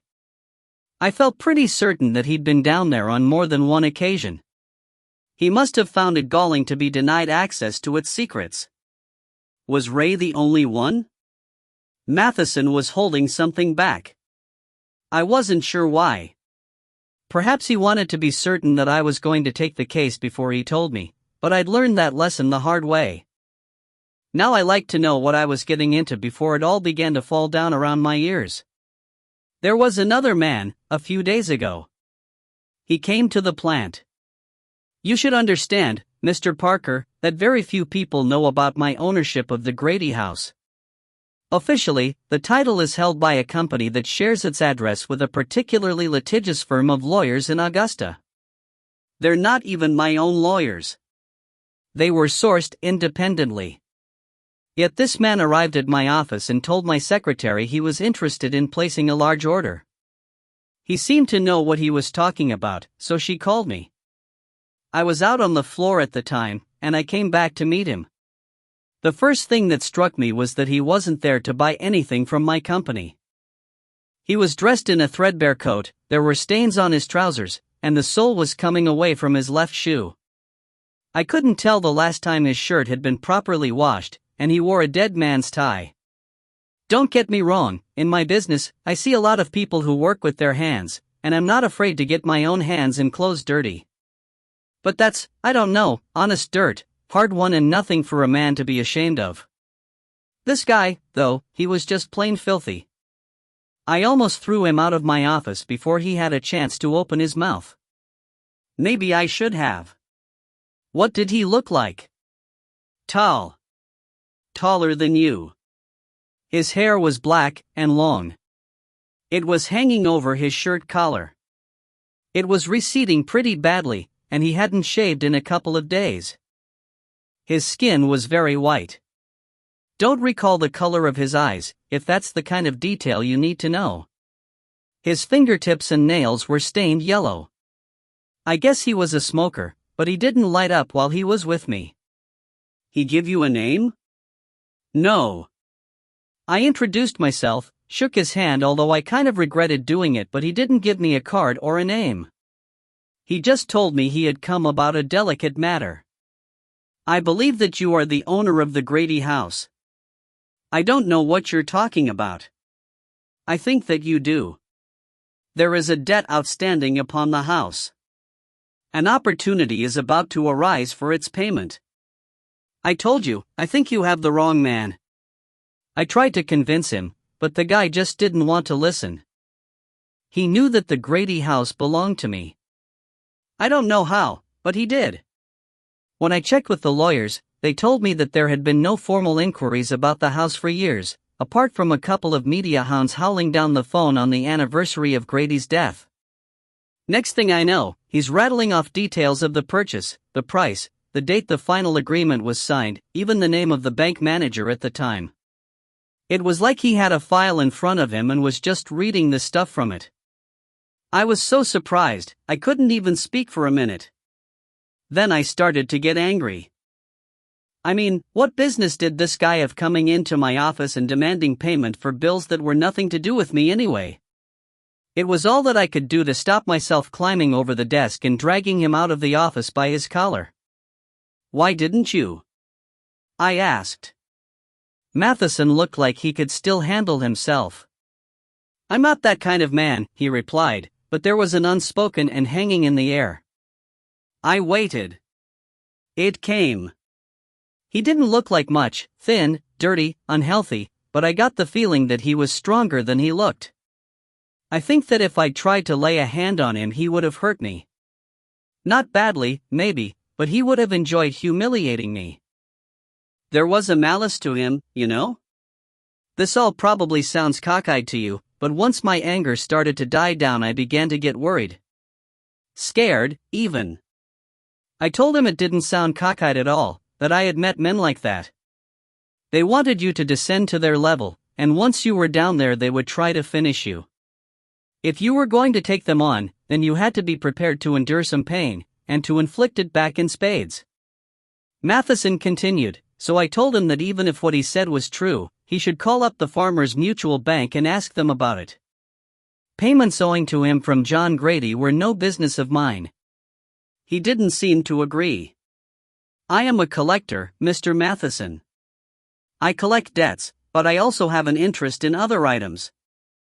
In lieu of the debt left outstanding by the previous owner, I will accept some small item of furniture from the house. It will barely cover my expenses, but in this case a token gesture will be sufficient. The house contains a number of ornate mirrors. If you give one of them to me, I will consider you to have discharged any responsibilities you may have in this matter. That was exactly how he spoke, said Matheson. He spoke like a damn lawyer. Well, I'd had enough of him by then, so I told him to get the hell out of my office or I'd call the cops. He had any more questions, he could discuss them with my legal people, or with the Farmers Mutual, but I didn't want to see him again. What did he say? He didn't move. He just looked at his fingernails for a while before he stood, said that he was sorry I felt that way, and told me that he would deal with the matter through other channels. Then he left. Did you get a look at his car? There wasn't one. He left on foot. And he gave you no contact name, no number? Nothing. He just told me he was a collector. Did you talk to the police about this? I told Chief Grass in 2 Mile, but he said there were probably a whole lot of debts left unpaid when John Grady died. He took down the description I gave him, but he said there wasn't much that he could do unless the collector came back or used threats. Did you feel as if he was threatening you in your office? He did speak of going through other channels for his payment, but I suppose it could have been a threat. I didn't take it that way. And he never mentioned what the debt was, or whom he was representing? No. Do you think this man might be the one responsible for placing the photograph in the mailbox? It's possible, but I can't see why he would do it. He certainly didn't mention anything to do with pictures. Matheson asked if I wanted another coffee. I said yes, if only to give me a little time to think. His story about the collector made me uneasy, and I didn't particularly want to sit in my car watching an old house night after night, waiting for some lowlife in old clothes who got kicks from planting the pictures of children in a dead child murderer's mailbox, but something about that photograph of the girl was drawing me in. I had this much in common with Matheson: both of us had lost a daughter, and neither of us was prepared to stand idly by if another child was potentially in danger. Looking back, I guess I knew I would take the case as soon as he showed me the picture of the little girl with the bat in her hands. When he came back, I told him my rates. He offered to pay me in advance, but I explained that I'd bill him after the first week. If I was making no progress after 2 weeks, then I'd have to leave it to the cops. Matheson agreed and prepared to depart. He left the photograph of the unknown girl with me. I made lots of copies, he said. If you hadn't agreed to do this, I was going to post them in stores, on telephone poles, anywhere they might be seen, but... How many copies did you make? I asked. 2,000, he replied. They're in the trunk of my car. You want some? I took 100 of them, and left him with the rest. I just hoped that we wouldn't have cause to use them. 3. The house was silent and dark when I returned home. Rachel was attending a meeting of the Friends of the Scarborough Public Library, and I didn't expect her back until later. I stood at the door for a moment and looked out upon the marshes. The great migratory exodus was almost complete, and the quiet of the grasses was now relatively undisturbed for much of the day. The sounds of the birds that remained with us stood out more clearly than before as a consequence, and in recent days I thought I had heard grackles and cowbirds and goldfinches. I wondered if there was an added lightness to their calls now, triggered by an awareness that the population of raptors was now depleted, as some of the hawks and harriers would inevitably have followed their prey south. Then again, the hunters that had stayed would now be competing for a more limited food supply. When the snows came, hunger would start to gnaw at them. The move here, following the sale of my grandfather's old house a few miles away, was a good one, tarnished only by an incident earlier in the year that had led to the drowning of a man out on the marshes. Rachel didn't like to talk about it, and I didn't push her on the subject. I wanted very badly for us to be happy here. Perhaps, after all that had gone before, I wanted that happiness too much. As I opened the door, Walter, our lab retriever, emerged guiltily from my little office, where I was pretty certain he'd been curled up on the couch, then tried to divert my attention by covering me with dog spit. I briefly considered shouting at him for putting hairs on my favorite resting place, then realized from his slightly shameful posture that he already knew he wasn't supposed to be on it and that, frankly, we both understood that if he hadn't been deep in dog sleep when I arrived he would have been smart enough to make a dash for his basket before I even managed to get my key in the lock. Instead, I contented myself with letting him out into the yard, then closing the door behind him while I made a sandwich from cold cuts. I put A History of Sport Fishing, the album I'd bought by the Moore Shallows, on the CD player in the kitchen before sitting down at the table to eat, until the sound of Walter's paw plaintively scratching at the glass caused me to relent and head out onto the porch instead. Walter had me down pat. He knew I couldn't stay mad at him for long. Pretty soon, he'd be throwing sticks and I'd be running to fetch them. I fed him about a quarter of my sandwich, even as I recalled Rachel reading me an article about dog training that said that you shouldn't feed your dog scraps from the table, or allow him to jump up and lick you, because that made him believe he was the alpha male. Walter doesn't think he's the alpha male, I protested at the time, sort of lamely now that I come to think of it. I looked to Walter for confirmation, which probably wasn't the smartest move on my part if I was trying to claim superiority. Walter, hearing his name, was looking back and forth between us, as if trying to figure out which one of us was going to relent first and just hand over a set of keys and the deed to the house. "Ha," was Rachel's response. She has a way of saying ha that pretty much skewers any possible dissent, like a skeptical python that's just been told to cough up the rabbit and send it merrily on its way. Rachel had patted her bump and said, "I hope you're listening to this. That's your daddy talking. He thinks he's the alpha male, but just shoot goo-goo eyes at him and he'll buy you a car." "I didn't buy you a car," I pointed out, "and you shot goo-goo eyes at me all the time." "I didn't want a car," she said. "I have a car." "So why did you shoot goo-goo eyes at me?" "Because I wanted something else." "And what was that?" "I wanted you." I thought for a moment. "You know," I said, "that would be really cute if it wasn't kind of sinister." "Yes," she said, smiling. "It would, wouldn't it?" I glanced at my watch. Rachel would be back soon. The house always felt very empty when she wasn't around. In the background, a track from the album faded out, the singer repeating over and over something about the people we choose to leave being the ones whom we see all the time, all the time. I fed Walter my last piece of sandwich. "Just don't let Rachel know I did that," I told him. "Please." The Grady house was quiet. A breeze stirred the trees, and disturbed the pile of dry leaves beneath which the dead wren rested. Matheson stood at the bottom of the steps leading up to the porch, and shined his flashlight upon the house. He checked the locks on the doors, and the wood that covered the windows. There was a SIG compact in a holster on his belt. He had begun carrying it shortly after the man he now thought of as the collector came to his office and demanded payment of an old debt.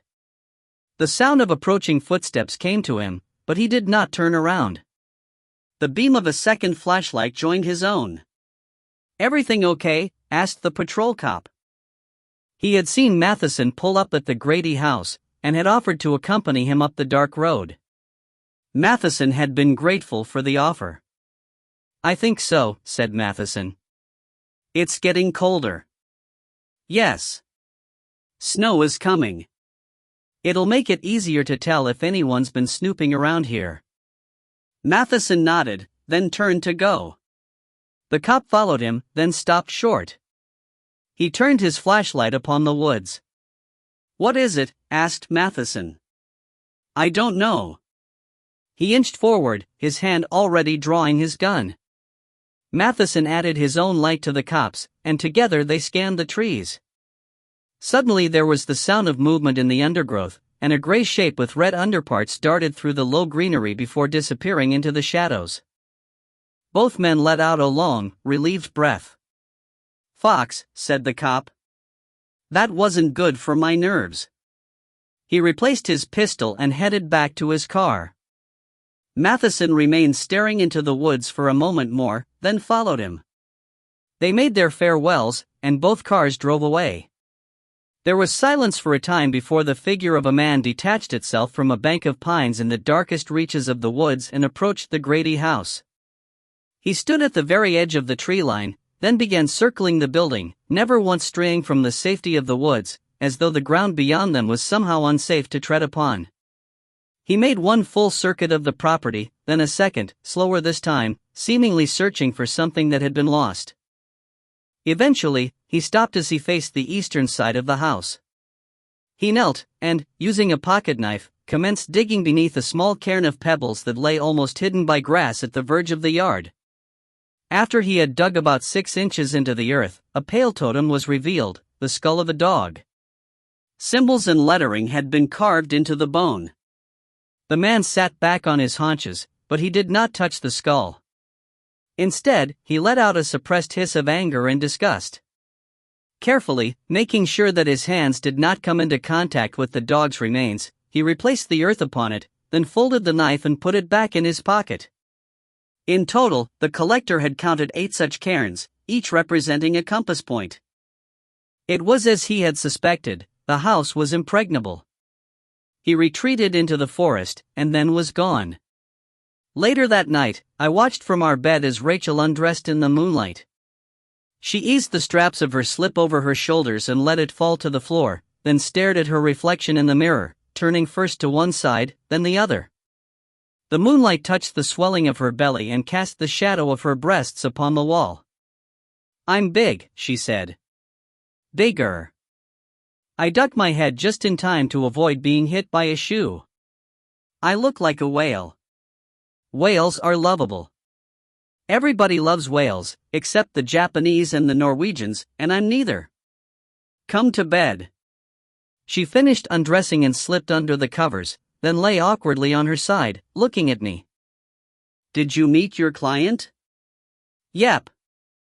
"Did you take the job?" "Yep." "Want to talk about it?" "Not tonight. It's nothing bad, so don't start worrying. It'll keep until the morning." Rachel grinned. "So what you wanna do now?" she said. She leaned forward and kissed me lightly on the lips. Softly, I kissed her back. "It's okay," she said. "I can't get pregnant." "Very funny. I'll even let you be the alpha male." "I am the alpha male." Her hand moved slowly down my chest and onto my stomach. "Of course you are, darling," she whispered. "Of course you are." 4. The town of 2 Mile Lake lay in the middle of hardscrabble land, 3 miles northeast of the towns of Bingham and Moscow.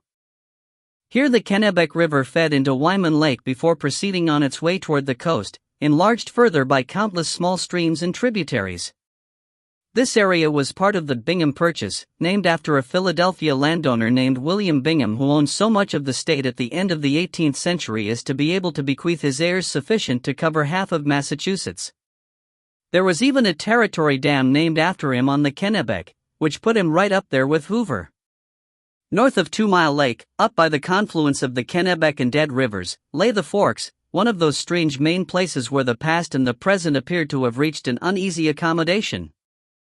The Forks was still technically a plantation in Maine terms, an unorganized township, and had once been the center of a resort area in the 19th century. Now rafters came here, attracted by the effect of the Harris hydroelectric station on the water flow. New inns and stores stood alongside the old Marshall Hotel, with its neon cocktail sign, and the stuffed animals in Barry's General Store. From the Forks, 201 headed north to Canada along the Arnold Trail, striking out into the wilderness just like old Benedict himself did on his way to Quebec at the end of the 18th century, with Jackman as the only decent-sized stop along the way. 2 Mile Lake must have envied some of the comparative prosperity enjoyed by its northern neighbor. It wasn't entirely clear how the town had come by its name, as there was no body of water worthy of the name closer than Wyman Lake. 2 Mile had a kind of standing pond on the northern edge of town, and if you were particularly foolhardy you might take a chance on swimming in it, or eating something that came out of it, but it was no more than a couple of 100 feet at its widest point. Instead, the only conclusion that anyone could reach about the town's name was that if you headed north from it, then you'd head right back south again after 2 miles, because there was nothing there to see. In essence, 2 Mile Lake was 2 miles away from nowhere. I followed 16 through Kingsbury and Mayfield Corner, then headed up Deadwater Road a ways until I reached the town's southern limits. I kept my foot to the pedal and pretty soon I was at the town's northern limits. In between I passed a couple of stores, a school, a pair of churches, a police station, and the remains of a dead dog. I wasn't sure what had killed the dog, but boredom seemed like a good guess. I parked beside the gray municipal building and headed inside. The local cops shared the premises with the town council, a fire truck, a garbage truck, and what looked like a charity store, its windows grimly festooned with old men's suits and old women's bingo dresses. At the little office inside the door I gave my name to the elderly secretary, who looked old enough to remember William Bingham in pantaloons. Then I gave it to her again, as she'd managed to forget it somewhere between hearing it and looking for a pen with which to write it down. Behind her, an overweight woman with frizzy black hair typed slowly on a computer, the expression on her face suggesting that someone had forced her, on pain of death, to suck repeatedly on a sour lemon. They seemed like the kind of women who considered it their sacred duty to be unhappy and regarded anyone with a smile on his face as mired in unimaginable vice. I smiled, and tried to give the impression that I only engaged in imaginable vices. In return, the secretary directed me to an uncomfortable plastic chair. When I sat on it, it teetered to the left, forcing me to shift my weight to the right or tumble straight back out the door. After a couple of minutes, a man appeared in the doorway of the room to my left. He wore a brown uniform shirt and neatly pressed brown trousers. According to the badge at his breast, his name was Grass. The local stoners probably laughed themselves blue in the face, at least until Grass got up close and personal with them. He was a big man in his 50s, and he still looked fit. There was no paunch, and when he shook my hand I felt one of my knuckles pop. His face was deeply tanned, making his gray mustache and hair seem all the more startling. He should have lost the mustache, I thought. Without it, and wearing a hat, he could have passed for early 40s. "I'm Wayne Grass," he said. "Chief of Police." "Charlie Parker," I said. "I'm a private investigator, . "I know who you are," he said. "Pleased to make your acquaintance." I followed Grass into his office. It was tidy, with flowers growing in pots on the windowsill. There was a picture of a woman and 2 children on his desk. The woman was very pretty and looked a lot younger than Grass. The kids, a boy and a girl, were in their early teens. "My family," he said, spotting the direction of my glance. "Recent picture?" "Just last year." "Why?"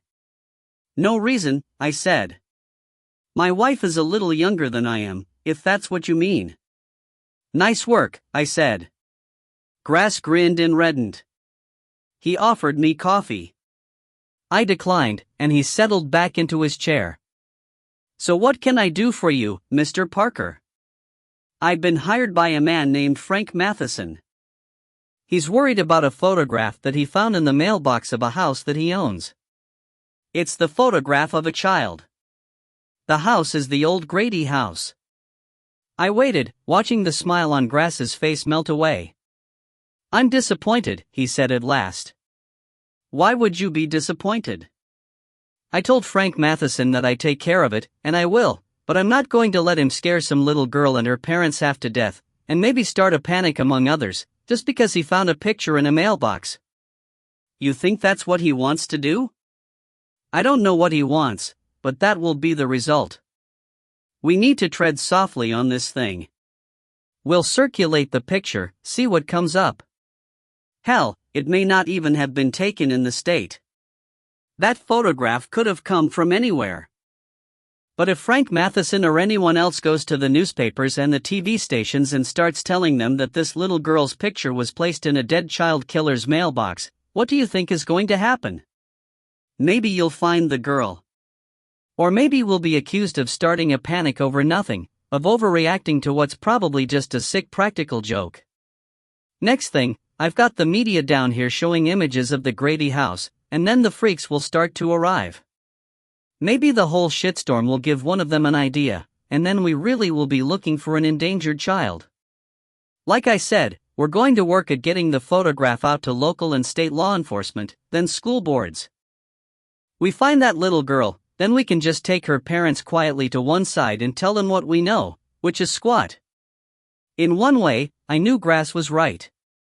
The whole affair had to be handled delicately, and there was no point in frightening a little girl and her family over what might be nothing.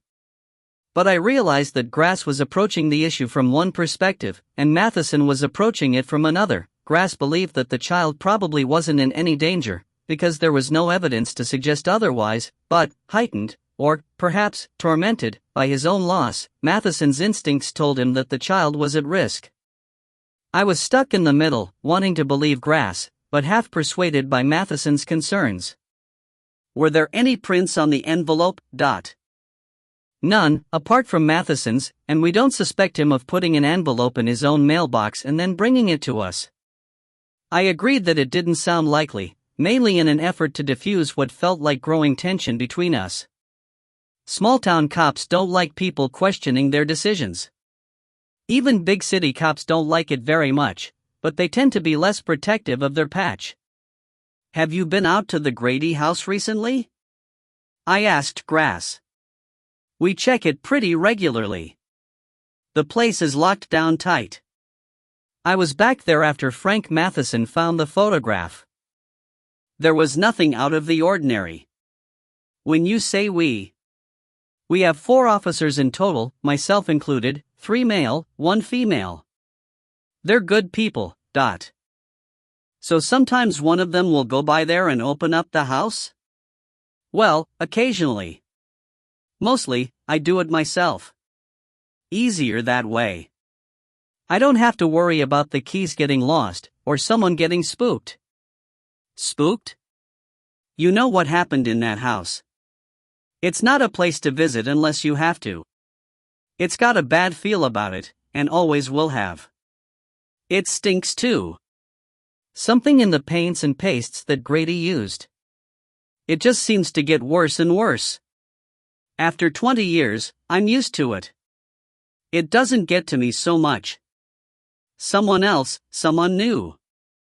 He trailed off. We sat like that, in silence, until I stood and thanked him for his time. "Like I said, it was my pleasure, but I don't know what more you can do for Mr. Matheson." "I'm not sure either," I said. "I think I'll just nose around.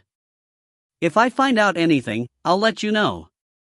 I'd appreciate it if you could see your way clear to doing the same." I gave him a card. He placed it carefully in his wallet, then gave me a card of his own in return from a little dispenser on his desk. "You going to take a look at the Grady house while you're up here?" he asked. "I think I will, since I've come all this way." "You want me to go out there with you?" "I believe I'll be okay." He nodded to himself, like a man who feels secure in the conclusion that he has just reached. "I guess this is the point in the conversation where you tell me that you don't scare easy," he said. "Being scared isn't the problem," I replied. "It's not running away that's the hard part." The Grady house was much as I remembered it from the news reports of the time, a little more overgrown with ivy, perhaps, its windows now boarded up and a pair of padlocked steel doors preventing access through either the front or back of the house, but these were relatively cosmetic changes. The Grady house was ugly when it was built, even foreboding in its way, although I felt certain that this impression was mostly a consequence of my knowledge of its past. I circled the house, checking the windows and the doors to see if they had been tampered with in any way, then returned to the mailbox and gave it a cursory check. It was empty, apart from some dead insects and a faded flyer offering free soda and fries with every pizza delivery. I walked back up to the house and took a set of keys from my pocket. Frank Matheson had given them to me when I agreed to take on the job. I unlocked the outer steel door and pulled it open. The door behind it had a fan of stained glass dominating its upper third, and opened easily to the touch. Inside, the hallway was covered with a coating of dust, and cobwebs draped the chandelier in the center of the ceiling. There were no bulbs in its sockets. To my right, I caught my reflection in the mirror on a battered coat rack, the sole furnishing in the hallway. Footsteps had disturbed the dust relatively recently. I guessed that Grass or Matheson had left them when they came to check on the house. To my left was what would once have been a receiving room. It contained no furniture, but an ornamental marble fireplace against the far wall had been left untouched. There was another mirror here, although its reflection was slightly off. I approached it and saw that it was angled toward the covered window. A length of shiny new chain led from the back of the mirror to an old nail driven into the plaster. Maybe the original chain had broken, and someone had seen fit to rehang the mirror. It seemed like an odd thing to do. A pair of sliding doors led into what was probably once the dining room, again empty of furnishings apart from a fireplace matching the one in the receiving room, and another mirror, this time angled to the floor and once again with a new chain. There were mirrors too, I discovered, on the back of the kitchen doorway facing into the hallway, in the kitchen itself, on the first and second landings of the upper floors, and in every bedroom. There were mirrors on the walls of the upper floors, in the bathroom, and even in the attic when I checked it using a rickety stepladder. Most were old, but some looked like more recent additions, untainted by the decay of the nitrates. I went back downstairs and checked the kitchen and the downstairs bathroom. The sink in the kitchen was stained and reeked of stagnant water and rotting matter in the pipes. By contrast, the sink in the bathroom was comparatively clean. Nobody would be drinking from it in a hurry, but compared to the kitchen sink it was a model of good hygiene. Someone had wiped it down in recent months, or had at least allowed the faucets to run. Maybe someone had used it to wash up after checking the house, because my own hands were already black with dust and filth. The only door in the entire house that appeared to be locked was the door leading down into the basement where John Grady had made his last stand before shooting himself. I tried all of my keys on the lock, with no result, then made a mental note to ask Frank Matheson about it when next we spoke. A full-length mirror hung on the basement door. I checked my reflection in it. I was going kind of gray, I thought. Old age was going to be a gentle slide for me. As I turned, I felt my head swim a little. I had been conscious of a vague chemical scent in the air when I entered the house, but now it seemed to have suddenly grown stronger. This would be a bad place to stay for any length of time, I thought. With the windows boarded up and the doors sealed, there was no fresh air to dispel whatever miasma hung about the house. After only 15 minutes, I was already experiencing the beginnings of a headache. I was about to leave when a noise from the front of the house alerted me. There was a man on the step, his hand on his gun. It took a moment for my eyes to distinguish his brown uniform against the afternoon sun. He was in his 40s, and running to seed. His stomach bulged over his belt, and there were sweat stains beneath his armpits. "Who are you?" he said. Instinctively, I raised my hands. "My name's Charlie Parker. I've been employed by Frank Matheson, the owner of this house, to look into some things. I spoke to Chief Grass earlier today. He'll vouch for me." "Okay, I want you to step outside here." He backed away from me, his hand still poised on the butt of his gun. "You got some ID?"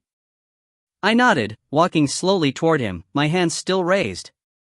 It's in my jacket pocket, outside left. I always kept it there. At the risk of being pickpocketed, it meant that I was never in danger of making a nervy cop or security guard any more nervous than he already was by reaching inside my coat. I got to the doorway, moved onto the porch, then took the 3 steps down to the yard. "Take your ID out," said the cop. Slowly. The cop still hadn't drawn his gun. I took out my wallet, flipped through it to my PI's license, then let him take a good look at it. When he was satisfied, he allowed his hand to drift from his weapon for the first time. He introduced himself as Ed O'Donnell, one of the part-timers from 2 Mile Lake. "Chief Grass told me you'd been asking questions," he said. "I just didn't expect to find you in the house so soon. I got the impression the chief would be happier if you didn't spend too much time nosing around in there either." "Why would that be?" "I think he'd prefer it if this house was gone. It's a reminder of the past." "You go in a lot?" "Nah, although I met Frank Matheson here last night when we were both taking a look over the place. I saw your car parked down the road as I was passing." "You seen enough?" "Pretty much," I said. "Cellar door is locked, though." "You wouldn't know anything about that, would you?" "Nothing, except that it's where they found Grady's body. The other kid he took, Denny McGuire, was down there too. I suppose it's something that Grady didn't kill him as well. It was Chief Grass who took him out of the house, wrapped up in his jacket. He was just a state trooper then. A photographer got a snap of them coming out. It's kind of a famous picture around here. Since then, the chief has always kept an eye on this place. It's personal for him, after what he saw." "You have any idea what happened to the McGuire kid?" "Denny?" "Sure, he works down in Moscow at a bar called the Desperate Measure. It's over on Main. He doesn't talk much about what happened that day, though." "No, I don't imagine he would." I looked back at the house. Its boarded-up windows reminded me of closed eyes on the brink of an awakening. "You ever see anyone hanging around here?" He shrugged. "Kids, mostly, but they tend to stay away from the house itself." "Mostly?" "What?" "You said kids, mostly. Sounds like there might have been others. Tourists. Thrill seekers. Ray Zabo?" "Couple of times. He's harmless." "What about a guy taller than me, thin, long dark hair?" "He probably looked kind of dirty." O'Donnell shook his head. "Doesn't ring any bells." I thanked him for his time. He watched me lock the door, then waited until I was in my car and driving away before he followed me from the property. The Desperate Measure was the kind of bar most people wouldn't set a fire in, never mind a foot.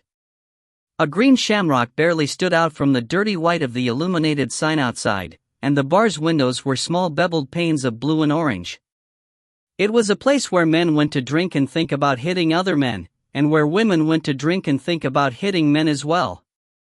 Inset into the door was a small square of glass, barred like the entrance to a keep, presumably so those within could check on anyone seeking entry once the door was locked. It wasn't clear why they felt the need to check. Nobody outside could be any more threatening than the people who were drinking inside. Half the seats at the bar were already taken, although it was not yet 4 in the afternoon. The customers were mainly men between their late 30s and late 50s, seated alone or in pairs. There was no conversation. A TV was bolted to the wall at the far end of the bar, further anchored in place by a pair of steel rods that partially obscured the edges of the screen. It was tuned to a news channel, but the sound was down. Most of the people in the Desperate Measure looked as if they'd heard just about all the bad news they wanted to hear in their lives. A sad lineup of domestic beers stood above the register like deserters waiting for the firing squad, with a single dusty bottle of Zima bringing up the rear, as out of place here as one of the patrons might have been on Castro Street during gay Mardi Gras. There was a pretty good selection of bourbon, a couple of bottles of brandy, and one bottle of Tia Maria that didn't appear to have been touched since the Cold War. I took a seat at the end of the bar nearest the door, 2 stools away from a man in a lumberjack shirt who kept flicking at the loose fingernail of his middle finger with the end of his thumb. Each time he did so, the nail raised up from the skin, barely held in place at the cuticle. I wondered if it hurt. In another life, I might have been tempted to ask, but I'd learned that a man who doesn't care much about idly inflicting pain on himself sometimes considers it a pleasant change to inflict pain on somebody else. I figured the nail would come out eventually, and then he could start on another finger. It would never be the same, though. There's nothing like losing your first nail. The barman made his way down the counter. What can I get you? You got coffee? We got it, but you don't want to drink it. He indicated a pot of something stewing away on a hot plate. It looked as though it might have gone on fire at some point in the past, and was currently considering reigniting just to break the monotony. OJ is fine, then. He poured my juice into a clean glass and placed it before me. I'm looking for Denny McGuire, I said. He around? You found him, said the barman. I tried to keep the surprise from my face. My guess was that Denny McGuire must be in his 30s by now, but the guy behind the bar looked 20 years older than that. In a way, he was the flip side of Chief Grass. If the chief, like Dorian Gray, had a bad portrait of himself hidden in the attic, then Denny McGuire's appearance gave some indication of what it might look like. My name's Charlie Parker, I said, for the 3rd time that day. I'm a private investigator. You need to see some ID, I asked because when you're in a place like the Desperate Measure, then producing anything that might lead the customers to mistake you for a cop and showing it to the barman was likely to lead to some awkward questions, or worse, for both of you. I believe you, he said. Why would a man lie about something like that? I could be doing it to gain the esteem and respect of strangers. It'll take a little more than a piece of card and some attitude to get that here. Maybe I should have shot a bear. Maybe. You want to tell me why a private investigator is asking after me?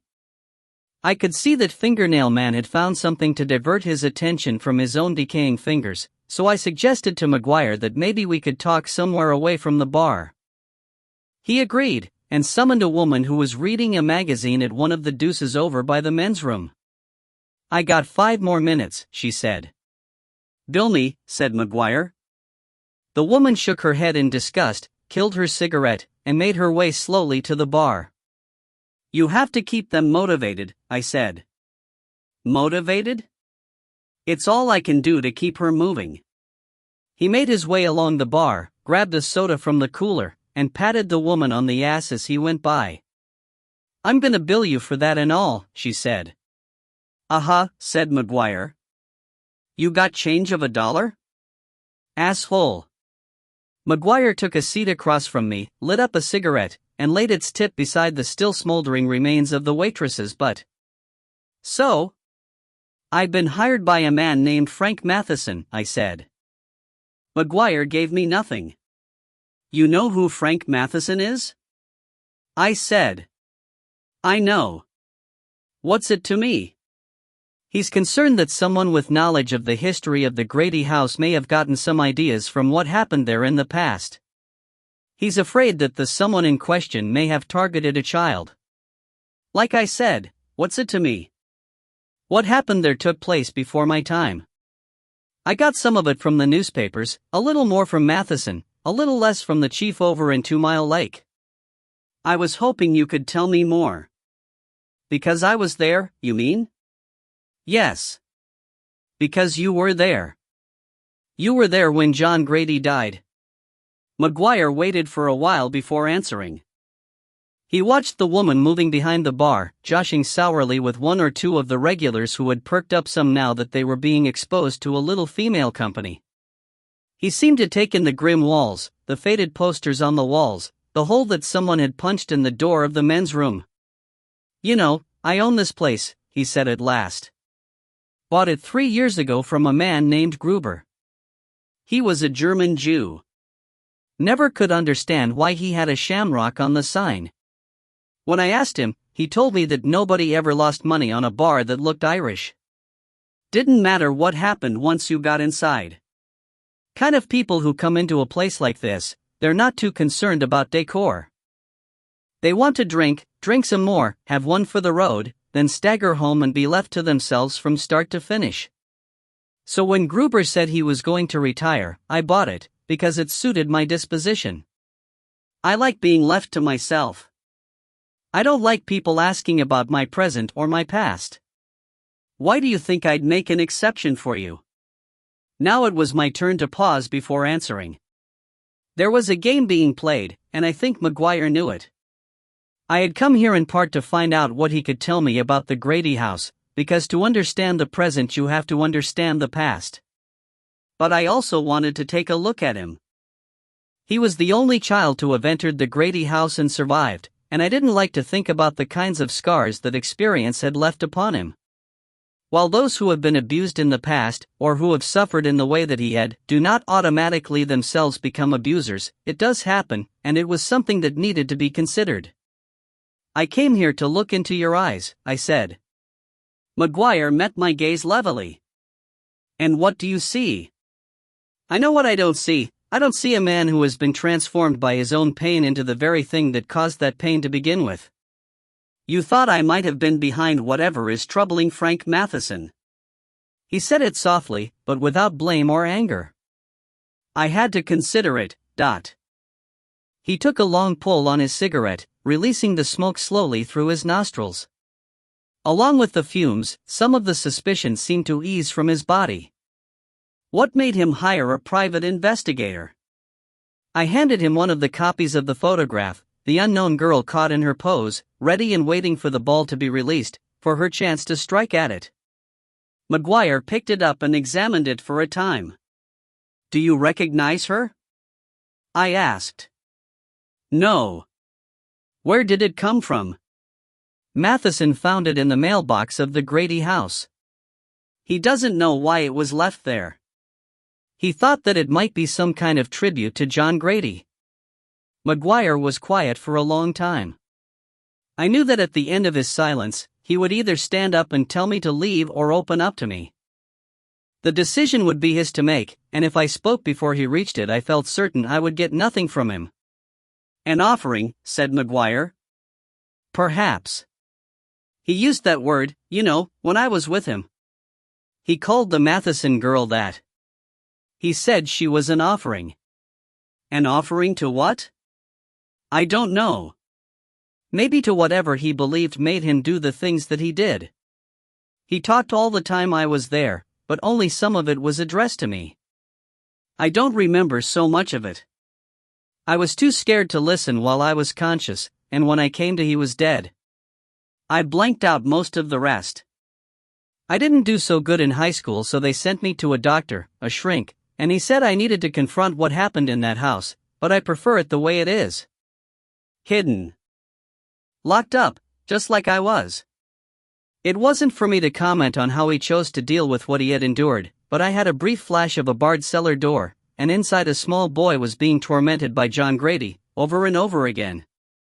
Whatever front he presented to the world, that was the reality of what was hidden inside Denny McGuire's head. He retrieved his cigarette from the ashtray, took a drag on it, and continued. Mostly, he said, he spoke to something that I couldn't see. What else do you remember? The mirrors. There were mirrors on every wall.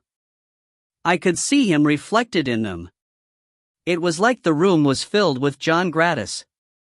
I remember that, and I remember the remains of the other children. They were sitting over by the far wall. I don't like to recall how they looked. He talked to them too, sometimes, in a way. Do you recall anything about Louise Matheson? He shook his head. I think I heard the shot that killed her, but I was pretty far gone by then. Why did he keep you alive?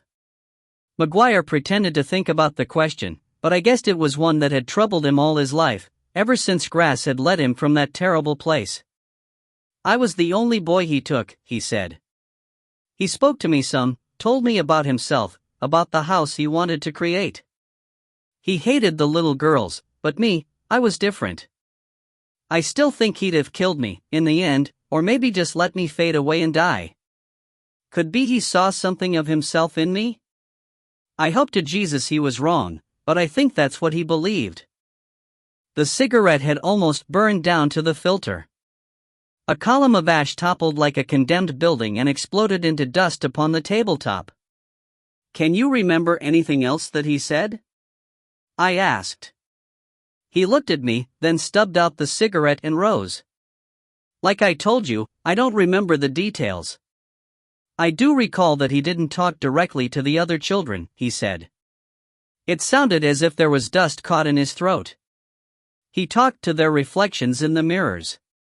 He talked to them like they were inside the mirrors, and if those policemen hadn't come, then he'd have been talking to me that way too. I'd have been lost in there with them. And in the gloom of his grim little bar, Denny McGuire began to cry. The streets around the Desperate Measure were quiet as I walked back to the parking lot at the rear of the bar. I wasn't sure that I was learning much that I hadn't already suspected. John Grady was a vile human being, and all those who had come into contact with him remained tainted by his touch. When I turned the corner, I saw a man leaning against the hood of my Mustang. He was smoking a cigarette in his right hand while the fingers of his left tapped a delicate rhythm against the bodywork. I knew who he was, even as he watched my approach, his eyes lost deep in his domed skull and his lank hair hanging like an afterthought at the back of his head. "Can I help you?" I said. The collector had turned to watch my approach. He looked sickly in the yellow glow of the single light that illuminated the lot, and appeared to be dressed in the same clothes that he had worn to his interview with Matheson. I could see the sole of his shoe gaping like a fish's mouth. "I think you can," he said, "and perhaps I can help you in return." "I can give you the address of a good tailor," I said. "He might also know someone who can fix your shoe. After that you're on your own." The collector glanced down, as if noticing his ruined soul for the first time. Well, he said. "Look at that." He shot a plume of smoke into the night air.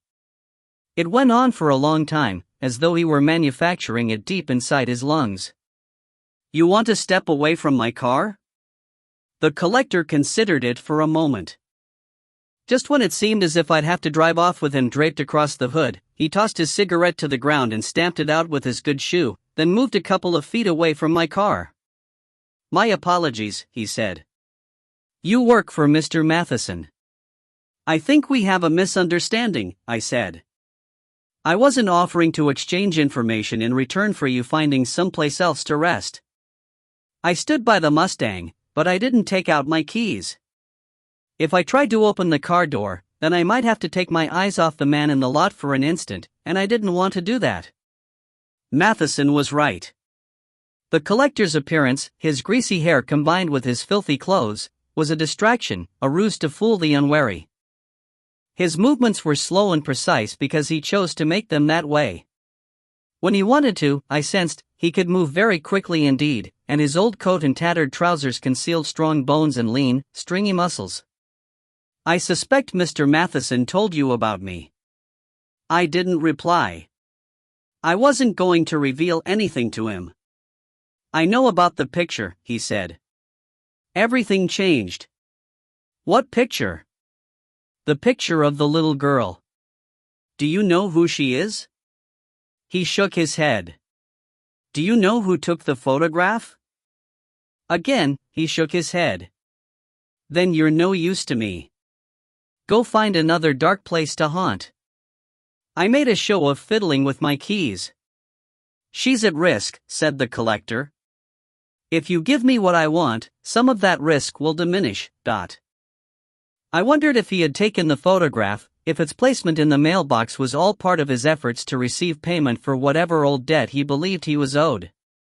The collector was smart. He was waiting for me when I reached that conclusion. "But she is not at risk from me," he said. "I have no interest in children. I merely want my debt paid." I took a couple of steps toward him. He didn't appear threatened. "And what debt is that?" "It's a private matter." "Are you working for somebody?" "We all work for somebody, Mr. Parker." Suffice it to say that John Grady attempted to secure a certain asset before he died. He partially succeeded. A token gesture will be enough to undo the damage. Your client is unwilling to make that gesture. The debt is not his to pay. He has no obligation to you, and even if he had, I don't see how paying it diminishes the risk to the girl in the photograph. The collector lit another cigarette. In the flare of the match, his eyes filled with flames. This is an old and wicked world. John Grady was a foul man, and the Grady house is a foul place. Such places retain a residue that can pollute others. If you help me, then some of that pollution may be removed. What do you want?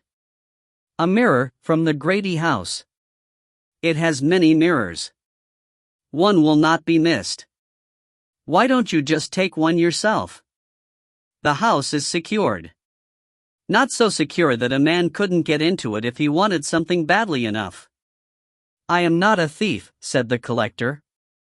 It was more than that. For the first time, his eyes shifted from mine.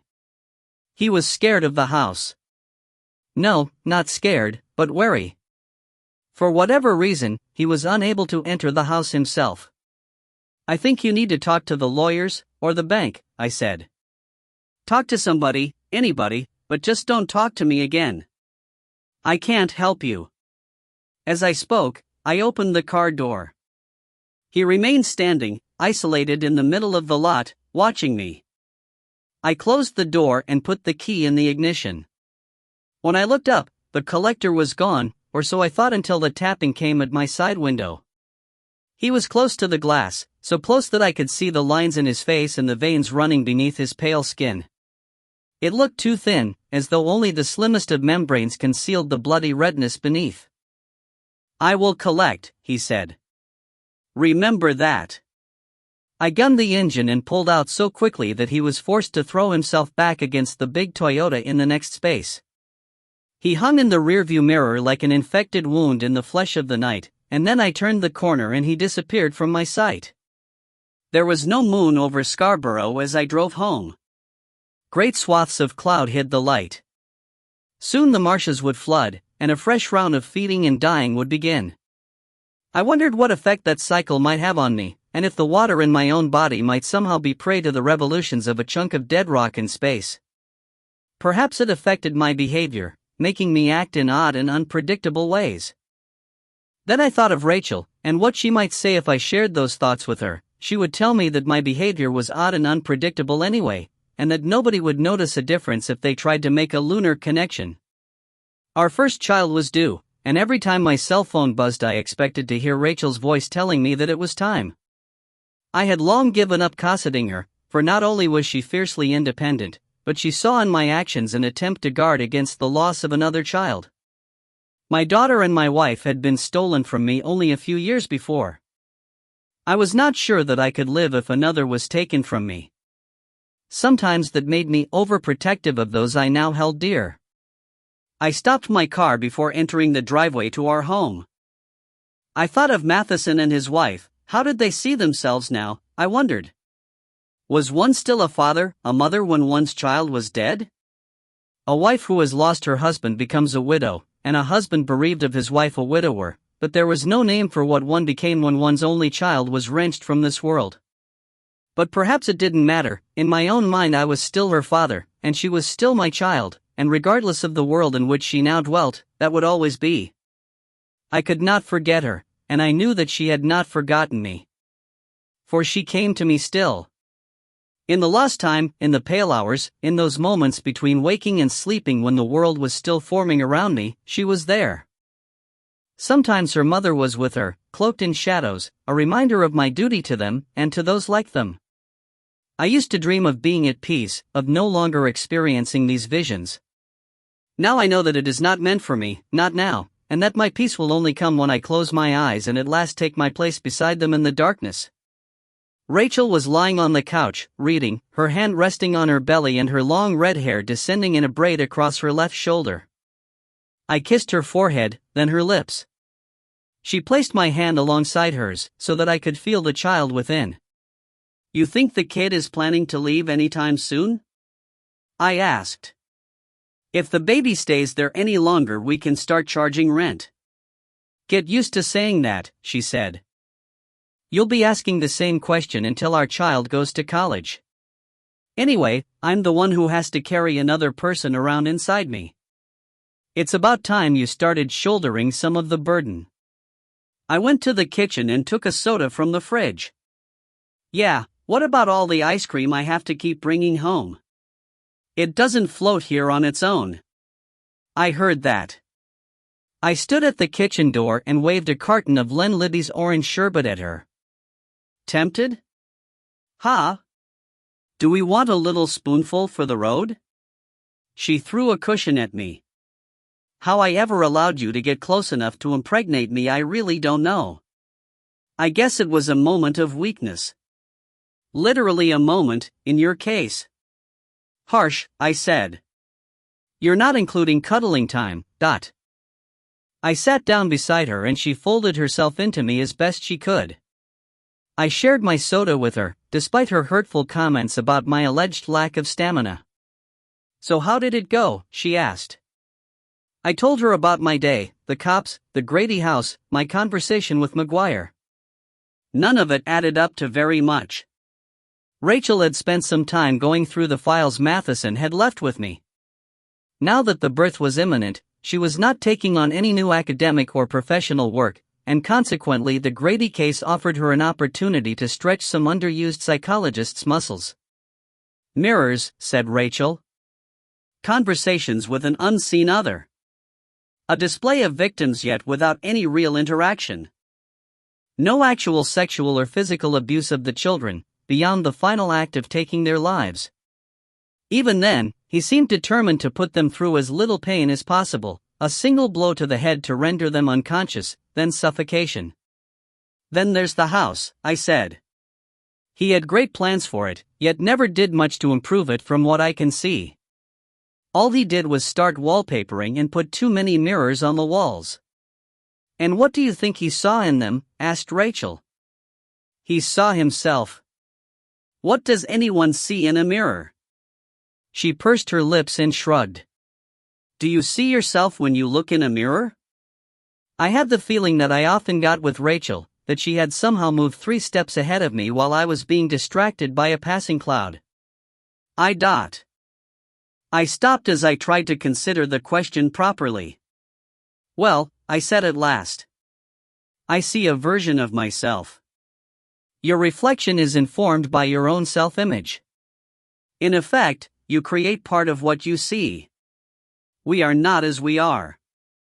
We are as we imagine ourselves to be. So what did John Grady see when he looked in the mirror? I saw again the house. I saw its unfinished walls, its filthy sinks, its decaying carpets.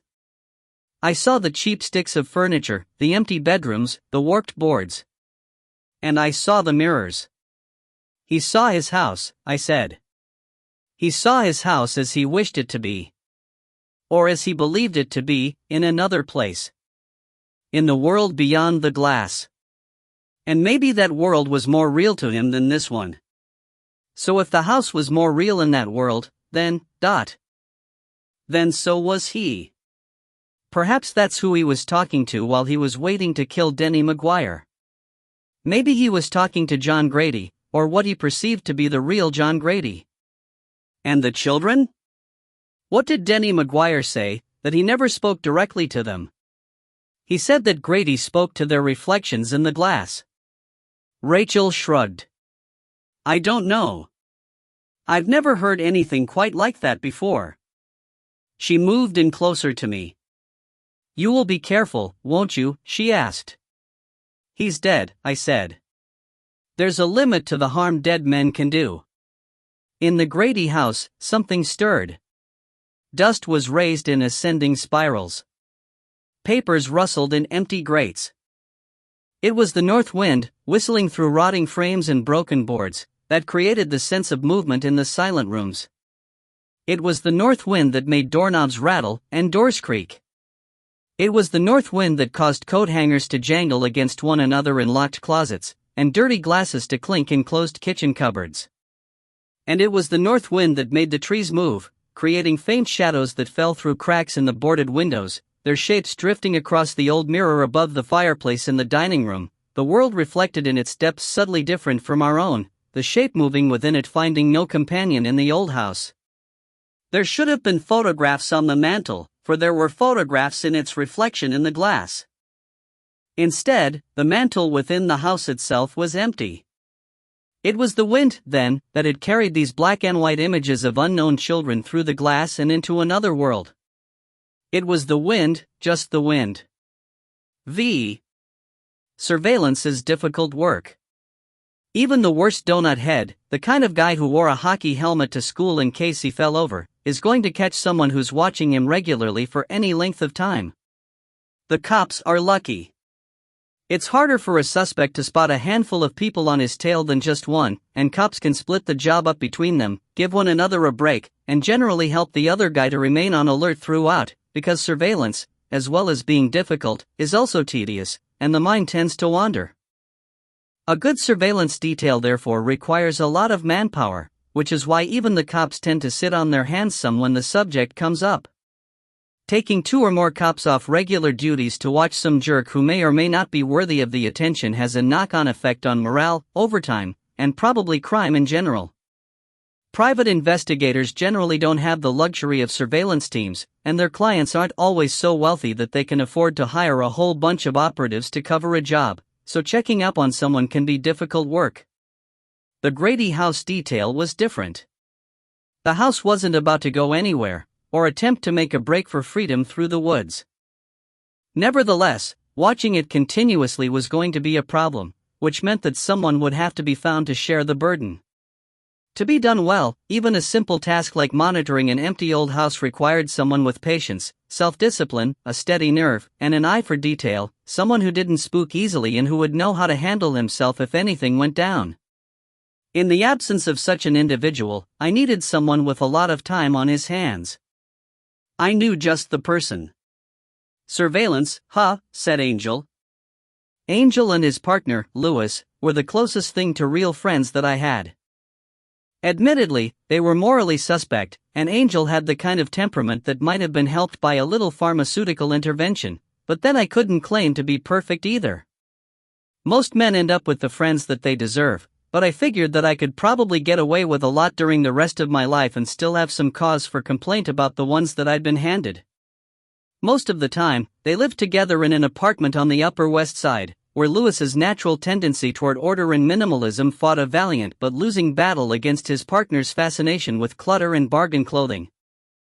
It was all very yin and yang, but when I offered that theory to Angel, he pretended that I was talking about Siamese twins and regaled me with anecdotes of a sexually fascinating, if politically incorrect, nature. When I shared a similar view with Lewis, he threatened to send Angel to stay with me, just to see how long Rachel and I would tolerate a little of Angel's young. Given that Rachel sometimes made Lewis look like a slob, I imagined that wouldn't be very long. I could hear music playing in the background as Angel and I spoke. It sounded terrible. What the hell are you listening to? A progressive rock compilation. I'm trying to get in touch with my muse by listening to music from my past. I was almost afraid to ask. Almost. You have a muse? What is she, some kind of community service muse? Did the court order her to help you? Angel chose to ignore me. I'm considering writing my memoirs. I'm gonna have to change some shit around, maybe alter names to protect the guilty, play with dates and timescales and stuff. I bought a book, one of those how to write a bestseller guides. There's some good advice in there. Guy who wrote it is a best-selling writer himself, knows what he's talking about. You ever hear of the guy who wrote it? There was a pause. Nope, least not until I bought his book.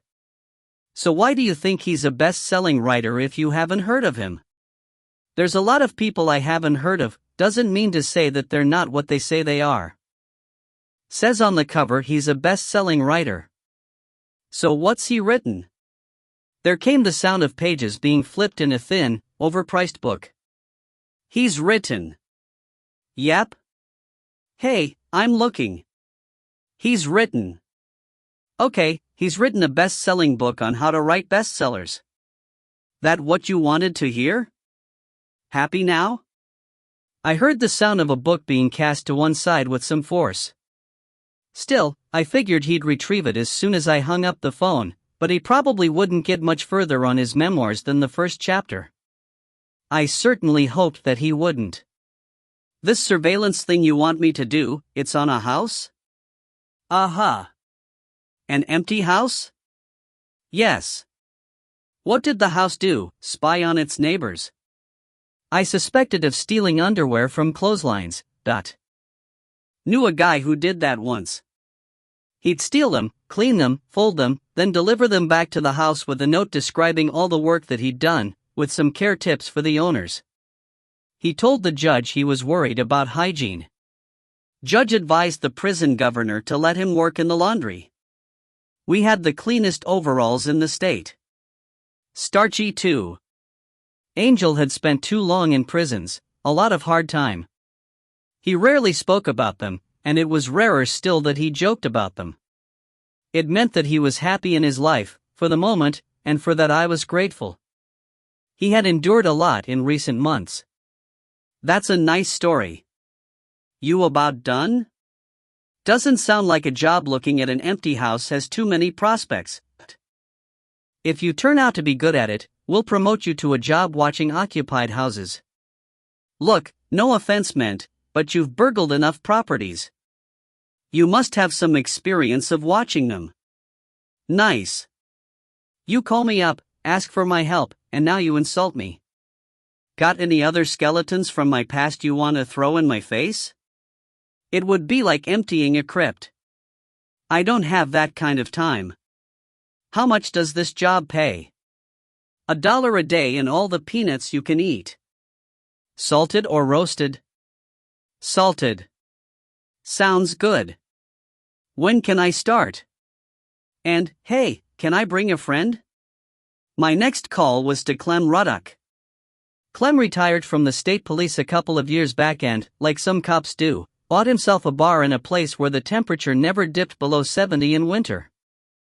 Unfortunately for Clem, he was living testament to my belief that some people are just born to die in Maine.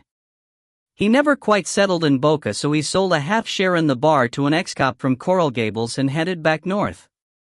Now he divided his time between Florida and a duplex in Damariscotta, near his daughter and his grandchildren. Clem's answering machine told me that he wasn't home, but left me with a cell phone number to try instead. What are you, a surgeon? I asked him, when I eventually got through to him. What does a retired guy need a cell phone for anyway? He was driving. I could hear the purr of his engine in the background. I guess you didn't hear, said Clem. I took up pimping to make ends meet. Got me some girls in a trailer off 295. I'm thinking about franchising. You got some money to spare? I'm sorry, my money's all tied up in monkey porn. It's a growing market. You got time to talk? As it turned out, Clem was on his way down to Portland to meet with his lawyer. Sometimes things work out that way. I arranged to meet him for a hamburger lunch in Rosie's down in the Old Port. He told me I was cheap. I told him that he was paying, so I was even cheaper than that. After all, I wasn't the one with 2 homes and a bar in Florida. Rachel was sitting at the kitchen table, flicking through a magazine and nibbling on a bagel. Walter was waiting midway between his basket and Rachel, clearly keen to try his luck at scamming some food from her plate but reluctant to risk being shouted at for his trouble. When I came in, he seemed to decide that the balance had suddenly tipped in his favor, and used sniffing my hand as a pretext to close in on the table. You've been feeding him scraps again, said Rachel, without looking up. What did you do? Shine a light on him until he broke down and confessed? We're sending out mixed signals. It's confusing him. He's just confused by why you don't love him as much as I do, I said. Oh, that's low. Is that how you plan to earn the love of your child, with bribery and treats? Start as you mean to continue. It worked with the dog. And with you. I leaned over and kissed her on the lips. I have to go, I said. I'll be back for dinner, and I'll keep the cell on. Her eyes drifted toward the inside of my jacket. The butt of the gun was just visible to her, but she made no comment. Just be careful, she said, and returned to her magazine. As I left the house, I looked back and saw her slip a piece of bagel into Walter's mouth. He rested his head on her lap in return and she stroked him gently, her eyes no longer on her reading but staring through the kitchen window at the marshes and the trees beyond, as though the glass had turned to water and she could see once again the face of the drowning man beneath its surface. The collector was looking for Ray Szabo. The name had come up in the course of the collector's own investigation into the Grady house, and he was anxious to talk to the man in question. He made no moral judgments on Voodoo Ray's gruesome hobby. In his experience, human beings were capable of far worse than stealing mementos from crime scenes. What interested him was the possibility that Ray had found a way into the house, and that perhaps he had managed to secure a trinket for himself in the process. If it was the right kind of souvenir, then the collector's work would be done. But Ray Szabo was proving difficult to find, and there was now a stranger in his house. The collector usually believed in adopting the direct approach, but the young man who appeared to be servicing Mrs. Szabo in her husband's absence looked troublesome.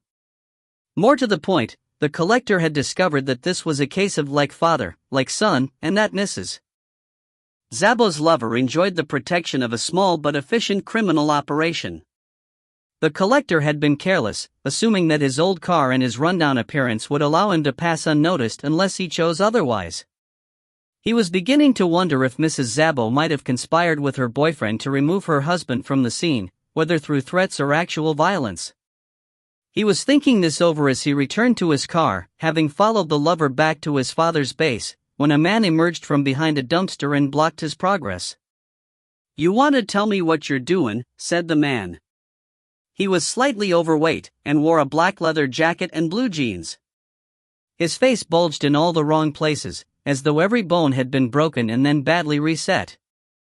His name was Chris Tierney, and he had a reputation as a hard man, an enforcer. The collector had no time for this. He tried to slip by but Tierney pushed him back, advancing a step as he did so. "I asked you a question," he said. The collector remained silent. "Fuck you," said the man, finally. "You're coming with me." He moved in on the slim, greasy-looking individual with the yellowed fingers, this stick figure dressed in rags who had tried to bulldoze his way past him, but instead of backing away, the raggedy man moved forward to meet him. Tierney felt an impact at his chest and his body was raised up until only the tips of his toes remained on the ground. He curled over his attacker's hand as the shock of the blow began to dissipate, only to be replaced by a sharp pain. Tierney tried to speak, and blood ran from his mouth and flowed over his lips and chin. His fingers clutched at the collector's hand and found the hilt of the knife. He tried to say something, although there was nothing to be said. The collector touched his left hand to the dying man's lips. "Shoo," he said. "Hush. It's all right. Nearly there, now. Nearly there." The knife thrust hard once more, and the life left Tierney in a rush of air and blood. Clem hadn't changed since last I saw him. His hair had turned white while he was in his 30s, so he appeared not to have aged much apart from the wrinkles around his eyes and mouth. He still had the remnant of a tan from his most recent trip south, and he'd lost a little weight. "You look good," I said. "I eat healthy when I have no other option," he said, then ordered a cheeseburger with extra fries. "Hold the mayo." "It's the mayo that kills you," he added. Clem was one of a network of cops who had remained friends with my grandfather after he left the force and who had extended their goodwill to his grandson. Back in Manhattan, there were cops who would cross the street to avoid me, even if that street was mined. Up here, there were other, older loyalties to be considered. We spoke about nothing in particular until after we had eaten, then sat back in our chairs by the window and watched the cars and people passing by. Nobody seemed in too much of a hurry to get anywhere, and it was still early enough in December for the prospect of Christmas to seem more welcome than stressful. "You remember John Grady?" I said at last. It struck me that I hated saying his name. It seemed to pollute the very air, seeping out through the window frame to poison the festive atmosphere outside. "John Grady," said Clem. He took a mouthful of beer, then held it for a time, as though using it to wash the mention of Grady from his mouth. "You have a habit of resurrecting old ghosts," he said. "I think you have a morbid interest in dead killers." "Well, some of them didn't turn out to be quite as dead as people believed." "You do seem to enjoy a gift for waking them, that's for sure." "John Grady, though, he's not coming back. I watched him die." "You were there?" I knew Clem had been involved in the investigation, but not that he'd witnessed Grady's final moments. "When the little Matheson girl was taken, we got the first half-decent lead in months. It was a foolish thing for him to have done, pulling her like that, but I guess by then he couldn't control his appetites anymore. We got to the house, but it was too late for her." He took another sip of beer and looked beyond me to where his own reflection lay suspended in the window. "That one stays with me. I can't remember more than a handful of cases in 25 years that make me want to break my fist against a wall, but that's one of them. Too many if-onlys. If only we'd been quicker to make the connection with Grady's car. If only we'd been able to break that door down. If only. Anyway, we got there, and found Grady with the gun already pointed at his head. If it wasn't so horrible, it might almost have been funny. After all, there we were with our guns pointed at him, threatening to shoot, and there he was with a gun in his hand ready to blow his own head off and save us the trouble. Only one way it was going to end, I guess. I remember what he said before he died: "This is not a house. This is a home." Still don't know what he meant by that. The place looked less like a home than anywhere I've ever been. Sticks of furniture, half-painted walls, cheap wallpaper already starting to peel. There was dust and filth and damn mirrors on every wall. Those mirrors, they completely threw me. It seemed like there was movement everywhere, our reflections, the reflections of our reflections. I'd never been so jumpy in all my life, but I was pretty close to Grady when he pulled the trigger. I recall his face, and his eyes. You know, what he did was beyond belief, as terrible a thing as I've seen in all my life, but he was a tormented man. I could see it on him. His skin was covered with some kind of rash. There were sores all over his mouth, and his eyelids were swollen and puffy. He was just this haunted, sick creature. I was the closest man to him. I saw myself reflected in his eyes and, I swear, I knew what he was about to do and I wanted to stop him, not because I cared if he lived or died, but because I had this feeling that if he died at that moment, then somehow he'd take a part of me with him, because I was trapped in his gaze. Makes no sense, does it? I was so wired at the time, so freaked out by all those mirrors, that the fear just kind of hit me. I didn't think it through. Suddenly, it was just there. Anyway, he kind of looked to his right and saw his reflection in the mirror, and his face changed. He looked almost relieved. Then he pulled the trigger, and the mirror just disappeared in a shower of blood and glass. That was it for him. We found the bodies with him in the basement, and the little McGuire kid, who was drifting in and out of consciousness.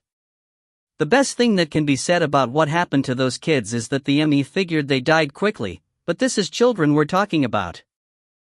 Jesus, what are we reduced to when we have to console ourselves with the idea of a fast end to their sufferings? He raised his bottle for another beer. I was on coffee. I don't drink much anymore. I don't have the taste for it. I can't believe all that stuff just came out, said Clem. Strange what you keep inside, almost without knowing. I thought of Denny McGuire, carried from the house in the arms of a policeman, wrapped in a stranger's coat. I got the feeling that he probably hadn't slept well after he closed up the bar on the night that we spoke. Then again, I guess Denny McGuire had rarely slept peacefully since the day John Grady stole him from his family and brought him to that house. He had kept it all inside too, and it had turned him into an old man before his time. Clem's beer arrived, but he didn't touch it. I just told you all that, and I don't even know why you're asking about him. I briefed him on Matheson, and the photograph of the little girl. Children, he said, quietly. It's always children with you. I didn't respond. I didn't want to. Some cops, they have a thing, he continued. Cases of one kind just seem to come their way more than others. They don't go looking for them. They just kind of happen upon them. With some, it's domestics, others, it's rapes. They develop a way of looking at them that's different from the rest, and then it's like they attract them. With you, I guess, it's children. Must be hard for you, after what happened. Sometimes, I said. You believe in God? I don't know. If he exists, then I don't understand what he's doing. If he doesn't exist, then we're lost.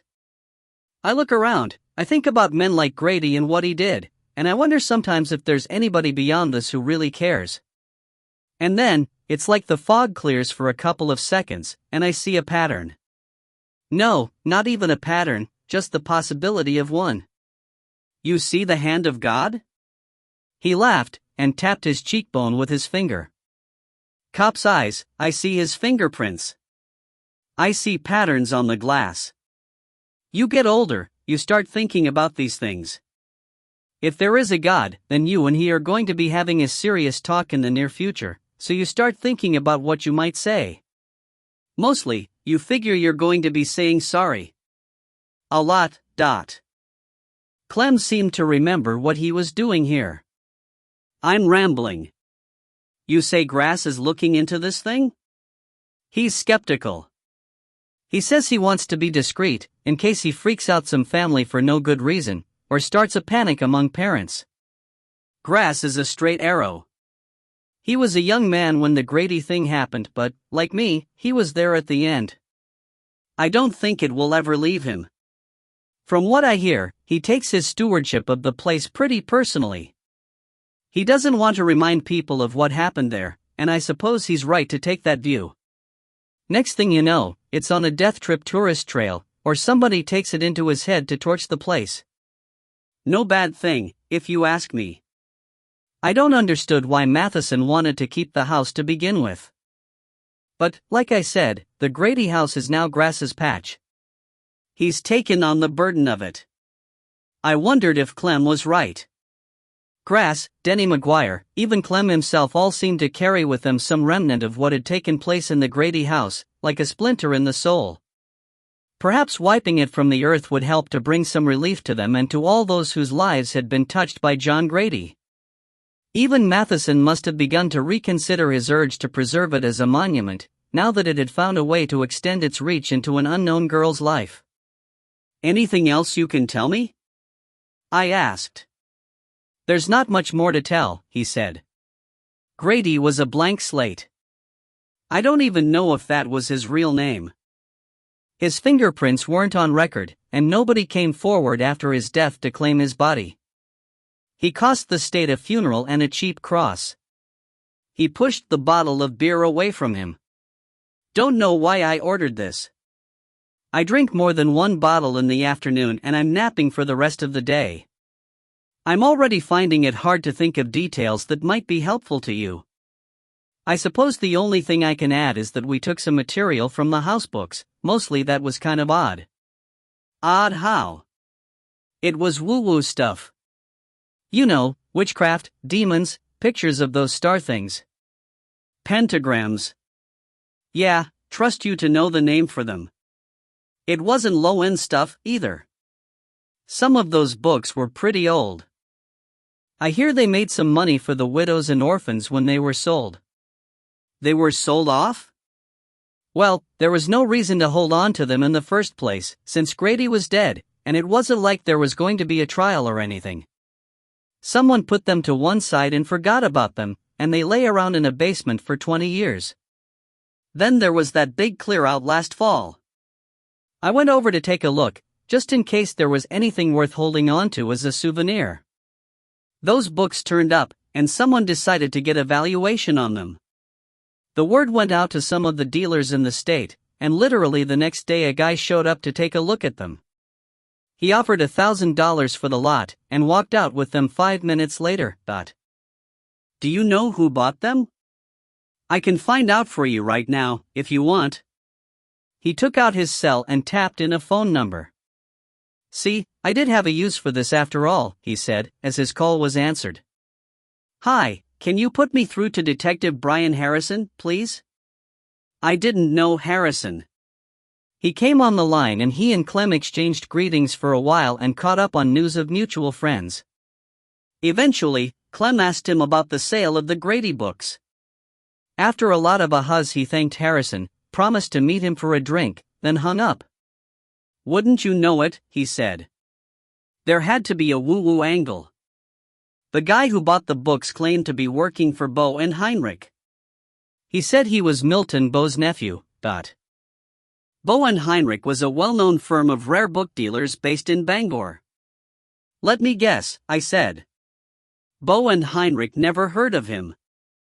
Milton Bo arrived at state police headquarters a day later to take a look at the books himself, but they were already gone by then. He was pretty pissed at what happened. He didn't like the idea of some weirdo impersonating his nephew, or stealing books from under his nose. Weirdo? He looked like a tramp. Some of these collector types do, I hear. They spend more money on books and antiques than they do on clothes. This guy had an old coat and a shoe that was speaking to him. He paid in cash, though, $100 bills, which was probably more than Bo would have paid, the cheap bastard. If this guy committed a crime, it was a victimless one. I didn't need to ask Clem any more about the buyer. I knew who he was. You decided how you're going to handle this thing? Clem asked. I gave a non-committal reply. I wasn't sure yet what I could do, other than dig up old memories and watch as the dust they raised settled itself on the Grady house. Well, you need help, you let me know, said Clem. We stood to leave. I picked up the check, despite ribbing Clem earlier about his wealth. It's taken care of, he said. I left my credit card behind the bar. You didn't have to do that. Hey, it was good to see you. I don't get to talk to someone 30 years younger than me so often now. Makes me feel like less of an old fart. The weather had turned chill. My breath hung like an unfulfilled promise in the afternoon air. Have you ever been back to the Grady house? I asked Clem, as we walked to our cars. Nope. No cause to go there. Even if I had to go back, I wouldn't stay too long. There's something unhealthy in the atmosphere of the place. You've been there, you know what I'm talking about. I didn't know better, I'd say that there were chemicals in the walls and the floors.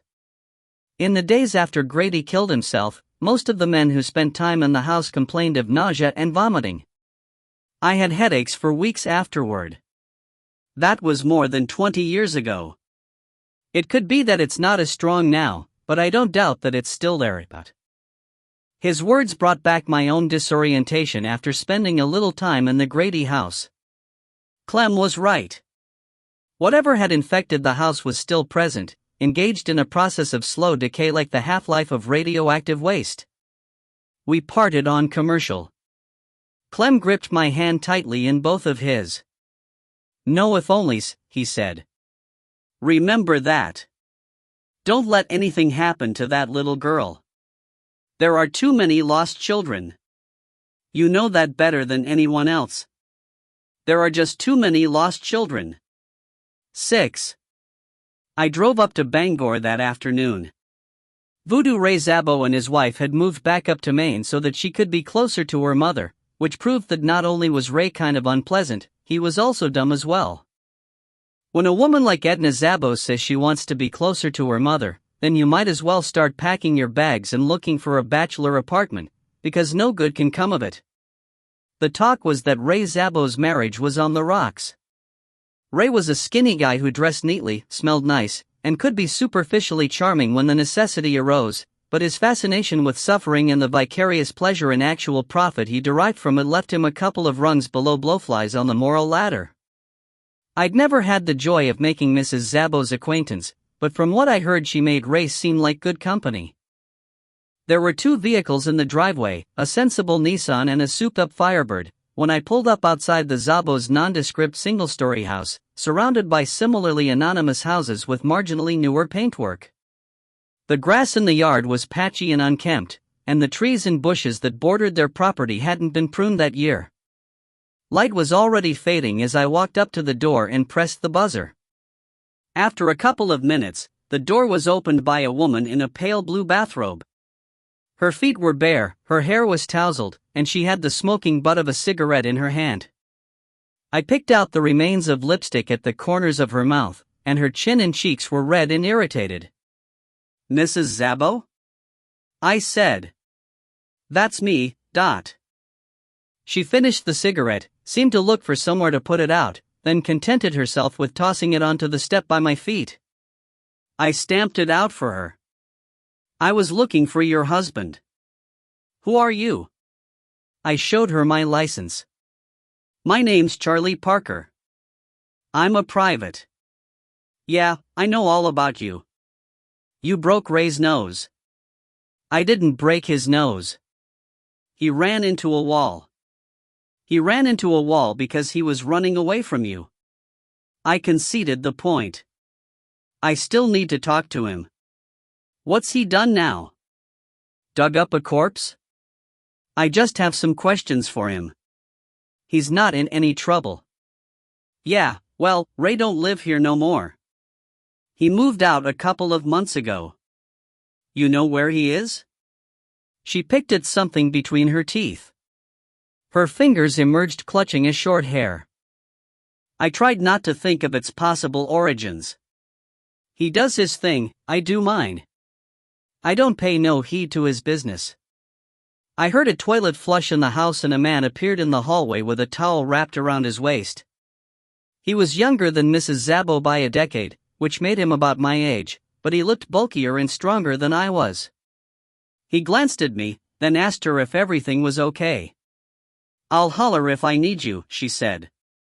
Her tone made it clear that it would be a sorry day when she needed his help. "I just want an address," I said. She shook her head. "Cocksucker," she said. "You hear me?" Her voice was low, and I could smell the staleness on her breath. "Ray said you were a cocksucker, and he was right. That's all you are. So why don't you just get the fuck out of here and leave us all in peace?"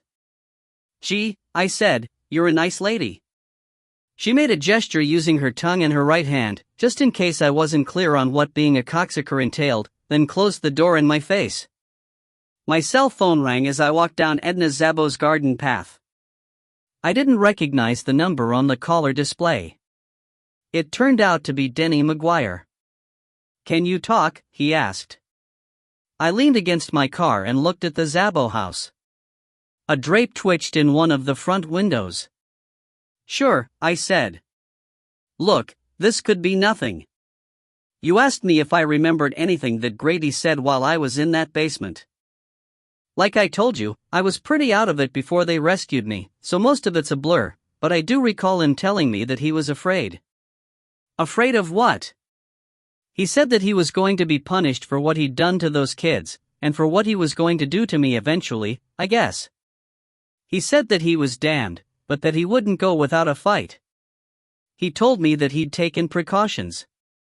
I didn't know what he meant. I thought later that he was talking about the way he'd reinforced the basement door, but now I'm not so sure. The drape twitched again in the front window, this time with a little more force. "There was always black paint on his hands," Denny continued, "and he was hanging paper and working on the house all of the time.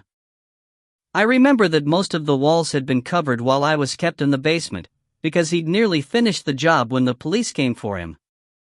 There were other things, odd things. During the first days, there was a pile of bones in the corner of the basement. He told me that they came from dogs. Later, he took them away and buried them." "He told you this?" "Yeah. His hands were dirty, and he must have seen me looking at them. He said that he'd been working in his yard, burying the bones. That was when he first began talking about the precautions he was taking, and about how he wasn't going to be pulled from his home without a fight." The front door of the Szabo house opened, and the bulky young man appeared on the step. He was now dressed in baggy jeans and a hooded sweat top. There were scuffed sneakers on his feet. "I don't know if any of that is helpful," said Denny. "It may be," I said. "Listen, Denny, I have to go, but thanks for that. I'll let you know how things work out." I killed the connection just as the man I took to be Edna Szabo's lover reached the end of the path. "Who were you talking to?" he asked. His voice was a little high, and softer than I'd expected. "Your mother," I replied. "She says you're to come home and stop screwing around with other men's wives." "Oh, and she wants you to pick up some milk along the way." He didn't look too pleased at the reply, but he didn't make a move either, although I could see his hands almost involuntarily tense into fists. He was probably smarter than he looked, which made me wonder what he was doing with Edna Szabo. "Why are you looking for Ray?" he asked. "I have some questions for him. Ray doesn't come around here much. Did you scare him away? It's all over between him and Edna. He moved out. So she told me. Do you know where he is? Edna says he's in Bangor someplace. I don't know where." "That's not very helpful," I said. "So if you didn't come out here to help, why did you come out?" His head jerked back slightly in the direction of the house and the woman within. "Did she send you out to frighten me?" I asked. He had the decency to look embarrassed. "We just don't want any trouble." "I don't want any trouble." I sized him up. A man who says he doesn't want trouble has usually experienced trouble before, and has a pretty good expectation of experiencing it again. If Ray Szabo had done something wrong, then I could just be the first of any number of people who might come knocking on his wife's door, the cops among them. "You got a name?" I said. "Tillman," he said. "Casey Tillman. Anything to Gunnar Tillman?" He nodded. "He's my old man." I thought I saw a resemblance. Gunnar Tillman was bad news, the kind of minor league hood that places like Bangor threw up occasionally like a piece of rotten fish. He was involved in drugs, prostitution, and maybe a little smuggling of immigrants across the Canadian border, if the stories were to be believed. I could understand now why his son didn't want the cops sniffing around his affairs. "You see much of him?" I asked. "As little as I can." I didn't know if that was true. From what I'd heard of Gunnar Tillman, he made the decisions on the extent of his involvement in people's lives. It seemed unlikely that he'd accept any form of rejection from his own son. I handed Casey Tillman my card. "You think of anything, or if you hear from Ray, let me know." I wasn't lying to you, Ray's not in any trouble that I know of, but I do need to talk to him. If you're being straight with me, then I won't say anything about you to the cops unless circumstances change and there's no way to avoid it. Tillman slipped the card into a pocket of his jeans. "Nice car," he said, pointing with his chin at my Mustang. "I run an auto shop in Orono. You ever need some work done, you give me a call. It's under my name in the book." With that, he turned and walked back to the house. Edna Szabo met him at the door. I wondered if we should have staged a fight, just for appearance's sake. I settled for trying to look shaken. She seemed happy with that, but shot me another orally suggestive gesture before she slammed the door, just in case I'd forgotten my place. I got Ray Szabo's new address from a detective named Jeff Weiss over in the Bangor PD. Ray had a habit of leaving his business cards around in the hope that someone might give him a call if something juicy came up. They rarely did, as most Maine cops regarded Voodoo Ray as low enough to ride a rat, but you had to admire his capacity for optimism. Since his separation, he had been living in a first-floor apartment over by the Bangor Municipal Golf Course. It was the kind of place where kids rode bicycles down the hallways and there was a constant smell of burnt fat in the air. There was no reply when I rang his doorbell, so I headed around to the front of the building and peered in through his window. I saw a TV, some true crime magazines on a coffee table, and stacks of cardboard boxes filled with files. Some of the top boxes had been overturned, and their contents left on the floor. That wasn't like Ray Szabo. He was a meticulous man. I knew that from my own personal encounter with him, when I had forced him to hand over the souvenir he had taken from my house, his nose still bleeding upon the floor. There had been nothing out of place in his office then. Everything was clean and dusted. The top window was open to allow a little air in. I looked around to make sure nobody was watching, then slipped on my gloves and hoisted myself up onto the sill. I reached in to open the latch on the main window, then entered Voodoo Ray's apartment. It was cold inside. The bed in the apartment's sole bedroom was neatly made, and the kitchen was tidy apart from a cup soaking in the sink. The dishcloth on the rack was bone dry, and so was the towel hanging on the back of the bathroom door. Maybe Ray didn't take a lot of showers, or maybe he hadn't been home in a while. I examined the papers on the floor. They were mostly reports of serious crimes clipped from newspapers and magazines, some of them with handwritten pages of notes appended by Ray. One or two of the cases were familiar to me. Most, being out of state, were not. Apart from the disordered files, there was nothing suspicious about Ray's apartment. I closed the window and went to the front door to let myself out. My foot hit something light, which spun across the carpet and bounced against the wall. I picked up the black plastic case from the floor. It was an empty film canister. Paper spilled on the floor, and a film canister by the door. They were small things, and could be dismissed as the carelessness of a man in a hurry.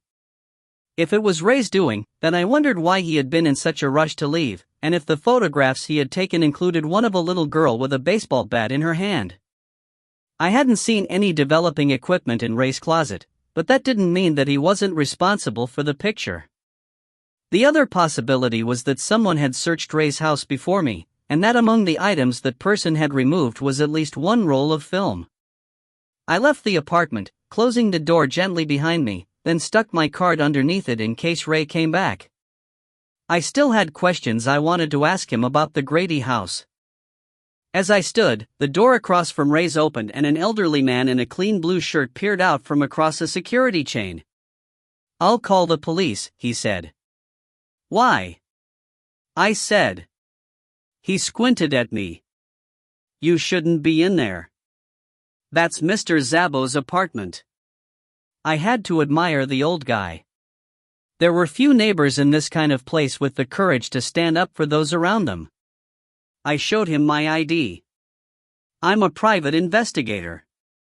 I got no reply from inside, so I thought I'd leave my card for Ray. The old man gestured with his hand. I handed him my wallet. He looked at it for a time, pursed his lips while he considered its authenticity, then handed it back to me. "I guess you're straight," he said. "Thanks," I said. "Have you seen Mr. Szabo around lately, Dot?" The old guy shook his head. "Not for a while. Last time I saw him, it was when he had the trouble." "Trouble?" "Two men came. A little fella and a big fella. The little fella was older, but younger than me. They shouted some at Mr. Szabo, then went outside and kicked in the side of his car. I was going to call the police then as well, but Mr. Szabo told me not to. He said it was a misunderstanding." "When was this?" "A while back. Could have been 3 weeks, maybe more." "Do you remember anything else about the men involved?" The older one was small, with white curly hair and too many gold chains for a man his age. The other one was just huge. No neck. Looked like a throwback to the caveman. The older man sounded like Gunnar Tillman. I figured his companion for the hired help. I thanked Voodoo Ray's neighbor again. "Well," he said, as his door began to close, "I give a damn.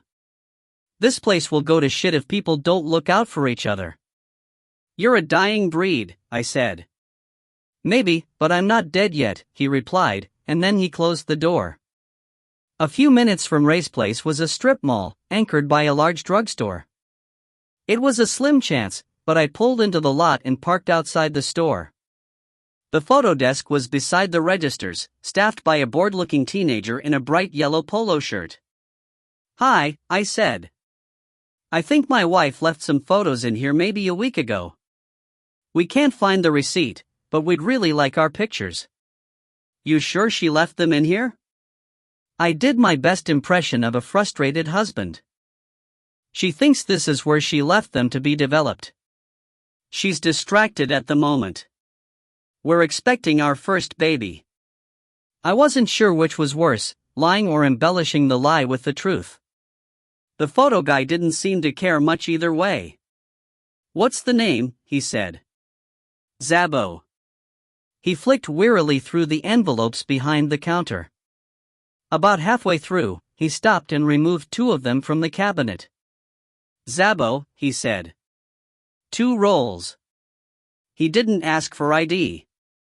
I thanked him and paid for the pictures, then walked out of the store feeling like a spy.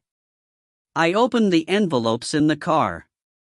One batch of photographs contained pictures of Ray's buddies in a bar, a couple of empty landscapes that might have been a crime scene or an attempt by Ray to get in touch with nature, and 2 photos of some damage to the wing of a green car that was probably Ray's. I guessed it was the result of Gunnar and his goon kicking in the wing. The damage didn't look too serious, and the pictures were probably for insurance purposes. The second set of photographs began with 5 scenes of Ray's house, the one currently occupied by his wife and her toy boy. Casey Tillman was in each of the pictures, mostly getting into or out of his car, or greeting Edna Zabo with a kiss and an embrace. It looked like Ray wasn't as happy about staying out of his wife's affairs as she appeared to be about staying out of his. Casey was also in 2 more photographs, this time taken outside the garage that bore his name. There were 2 other men in the pictures with him. One looked like the missing link, assuming the missing link had learned to tie its own shoelaces. The other was Gunnar Tillman. He was much smaller than his son, and any weight he was carrying was still more muscle than fat. His hair was white and curly, and contrasted nicely with his winter tan. He was wearing a golf sweater and shiny sweatpants. Gold jewelry glittered in the sunlight at his wrist and around his neck. Gunnar Tillman clearly shopped at Hoods R Us.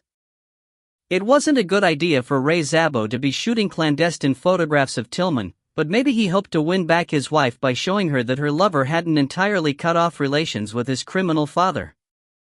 Somehow I felt Ray was clutching at straws.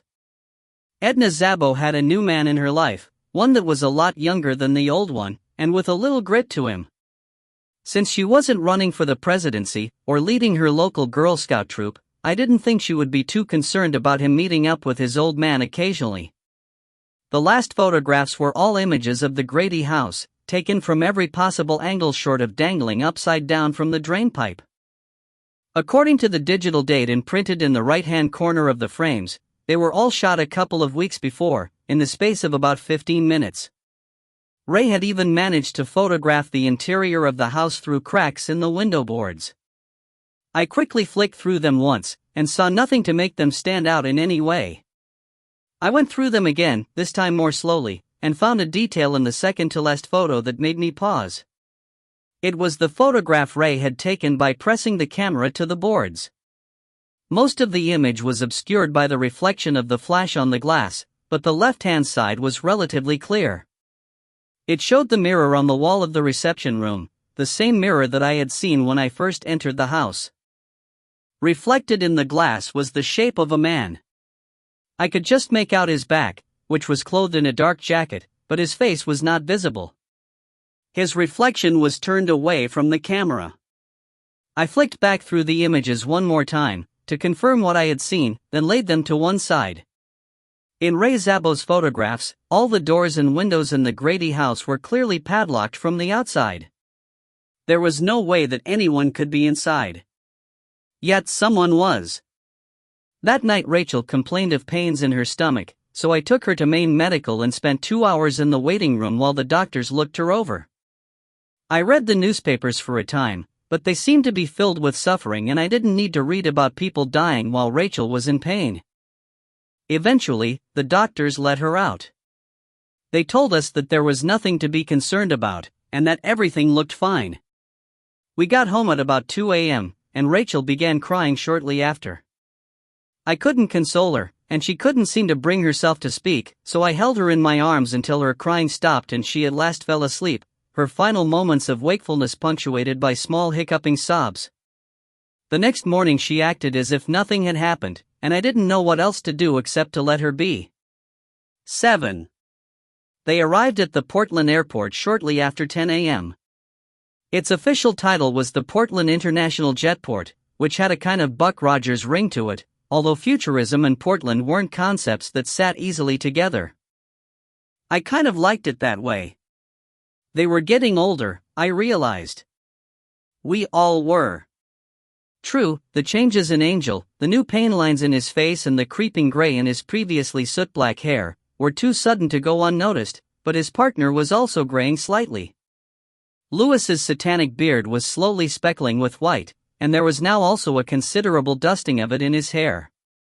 He caught me looking at him. "What?" he said. "You're going seriously gray," I said. "I don't think so. Hate to break it to you. Like I said, I believe you're mistaken. You can take steps. You don't have to just sit back and let it happen." "I don't have to sit back and do nothing, because there's nothing to let happen." "Okay, if you say so.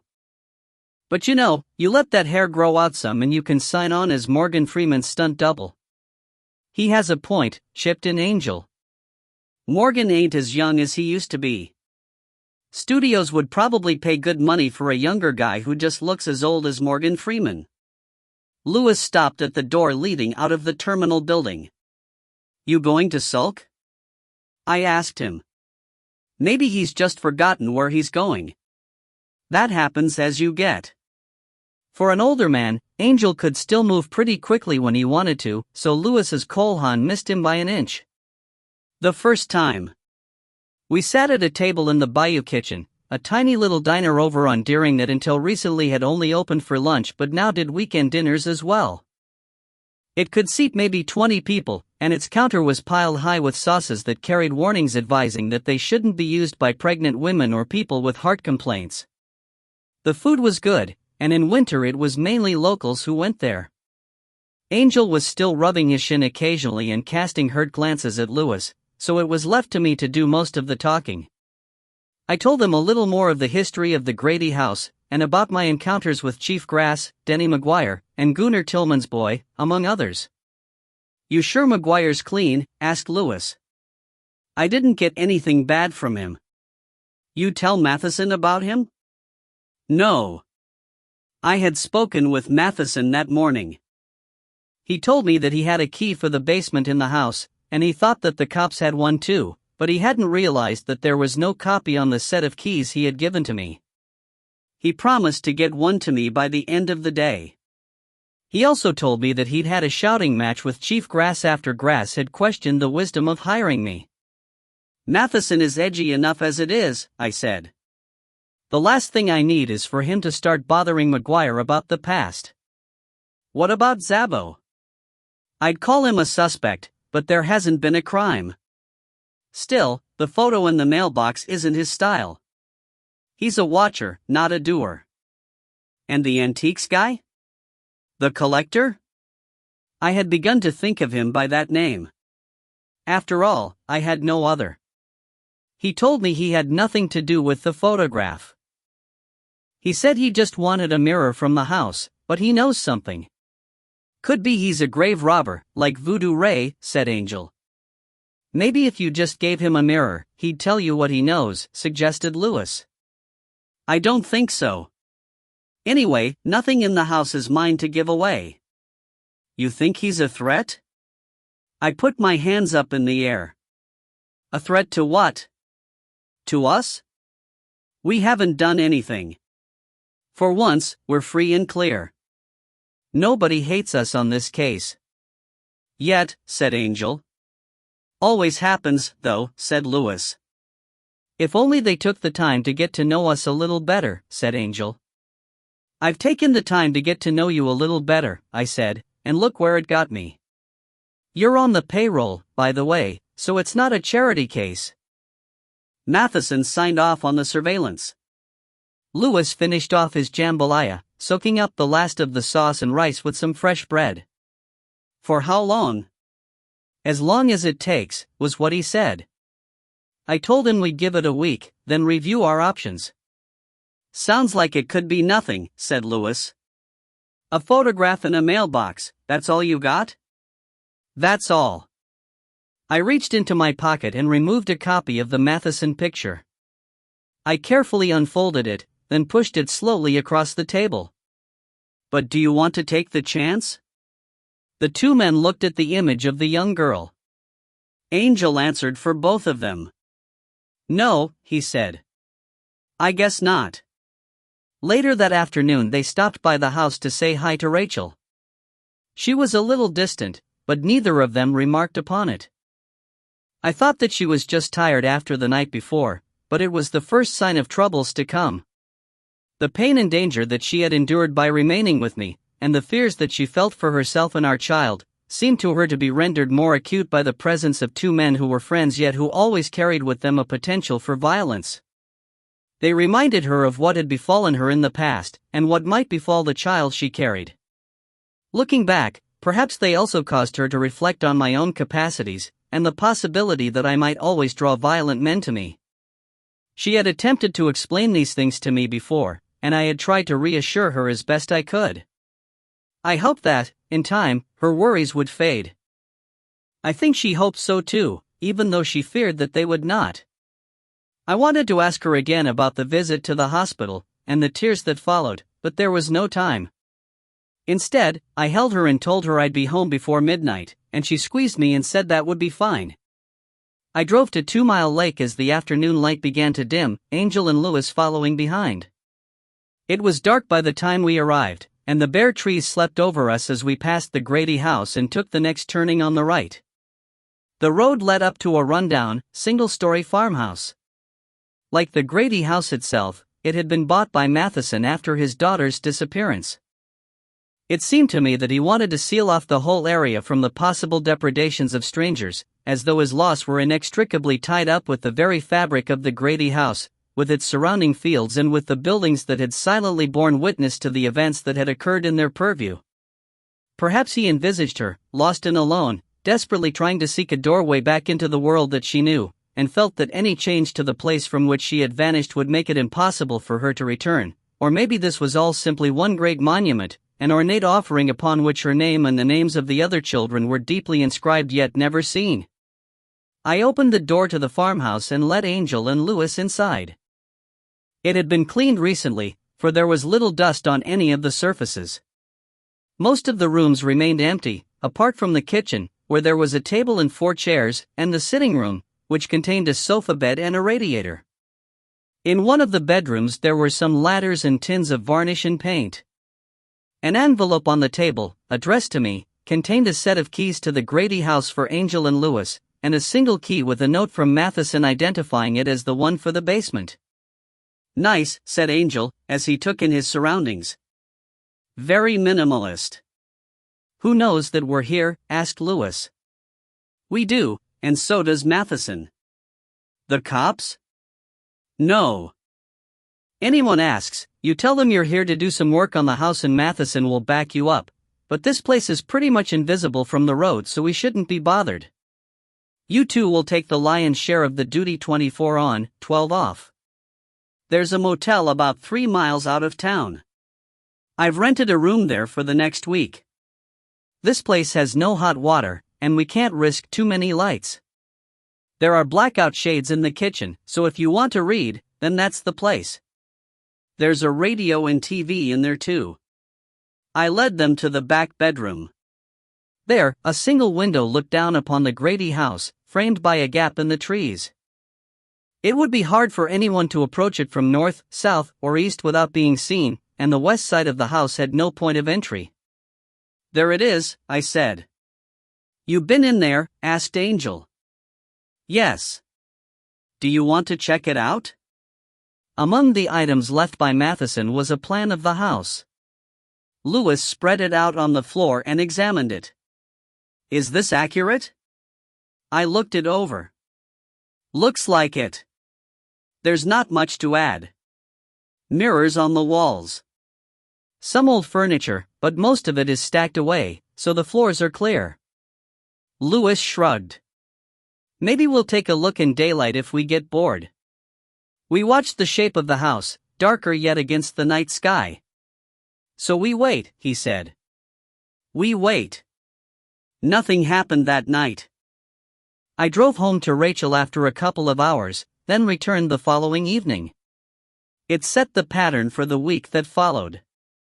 Sometimes I would stay with them for a couple of hours after they arrived to relieve me, sitting at the window and talking with Angel while Louis rested or read, the Grady house before us like a dark hand raised against the sky.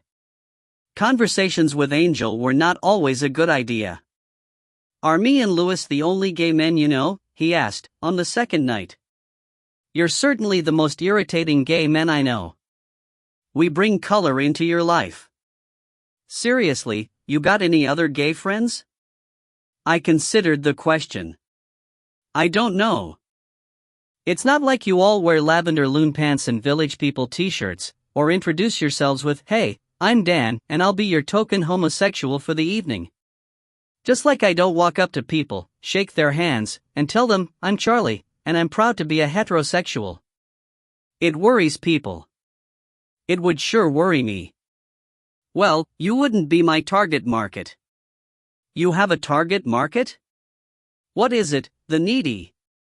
Needy heterosexuals. The needy heterosexuals. It sounds like a band. Anyway, in answer to your question, I don't know how many of my acquaintances are gay men. Maybe a couple. Plus I don't have gaydar. I think that's a gay preserve. I think gaydar's a myth. It's all kind of confusing, now that straight men are dressing nice and using skin care products. Kind of muddies the waters. I looked at him. But you're a gay man and you don't dress nice. Plus, if you use skin care products you're using them on a part of your body that I can't see, and you have no idea how happy I am to be able to say that. You telling me I look straight? If I look straight, how come straight women never hit on me? You're lucky anybody ever hit on you, looking the way you do. Don't blame straight women for keeping their distance. Angel grinned. But still, you're happy to call me friend. He reached over and patted my arm. I didn't say I was happy about it, and get your hands off me. I have a suspicion about where they've been. He backed off. You and Rachel okay? He asked. We had a scare the other night. She had pains. The doctors took a look at her and told her she was fine. She was kind of funny with us. Distant. It was a long night. You sure that's all it was? Yes, I said. Pretty sure. When I was alone, I kept myself alert with the radio and caffeine, or cleared my head a little by taking a walk around the property when I was certain everything was quiet. Once or twice I saw Officer O'Donnell make a cursory check of the Grady house, but he didn't even glance up at the farmhouse on the slope above. On the seventh day, as I was heading home, I got a call from Detective Jeff Weiss, the cop who had given me Voodoo Ray's new bachelor address. Bet you didn't have any luck finding Ray Szabo, he said. How'd you know? Because they just found him. I pulled over to the side of the road. Something tells me that he's not about to be talking to me anytime soon. Not unless you're psychic. Somerset County Sheriff called it in about an hour ago. His body was buried over by Little Ferguson Brook, mile or two east of Harmony. Looks like he's been there for a while, so you're probably off the hook. I wasn't aware that I was on the hook. There you go. You were innocent and you didn't even know it. I thanked Weiss for the tip, then got back on the road and headed for Harmony. It wasn't too hard to find the location of the discovery. I just followed a state police patrol car until I came to a cluster of vehicles by a small metal bridge off Main Stream Road. I tried to pick out someone I might know, but they were all unfamiliar faces. Instead, I settled for showing my license to the Somerset County deputy who was trying to move me on, and asked to speak to the detective in charge. After a couple of minutes, a balding man in a blue windbreaker broke away from the group standing by the riverbank and came over to talk to me. "Help you," he said. "Charlie Parker," I said. He nodded. One thing about gaining a reputation in Maine, for better or worse, was that most of the cops at least knew my name. "Bert Jansen," he said. "You're off your turf." I get around. I gestured toward the riverbank. "I hear you may have found Ray Szabo." Jansen didn't respond immediately, then seemed to decide what the hell, and echoed Ray's name. "What's your interest in Szabo?" "I went looking for him about a week ago. His wife said he'd moved out, but when I called by his new place there was no reply. I left my card. You'll find it underneath his door when you search his apartment." "Why were you looking for him to begin with?" I decided there was no percentage in not being open with Jansen. "I'm working for a man named Matheson. His daughter died in the Grady house. Matheson thinks someone may be developing an unhealthy interest in the house, and the local cops told me that they'd rousted Ray from the property a couple of times. I wanted to ask him what he was doing, or what he might have seen when he was there." Jansen took out his notebook and began writing. "And this was when?" "A week ago Wednesday." He made some more notes, then asked me if I minded hanging around for a while. I told him I had no problem with that. "You have any idea how long he's been down there?" I asked. "Nope. My guess would be a week or more. He's pretty bloated up." "Cause of death?"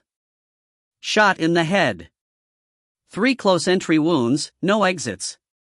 Scoop his brains out and you could use his head for a bowling ball. Probably a 2-2. I'd never cared much for Ray Szabo, but he didn't deserve to end up dead. 3 shots to the head also sounded like overkill. 1 shot with a .22 will leave the bullet rattling around inside, tearing up tissue until it runs out of steam. Ray must really have annoyed someone to end up with 3 of them in his skull. I guess he wasn't shot here." "Wouldn't think so. It's a long way to transport someone just to shoot them. Our guess is he was killed someplace else, then driven out here and buried in a shallow grave."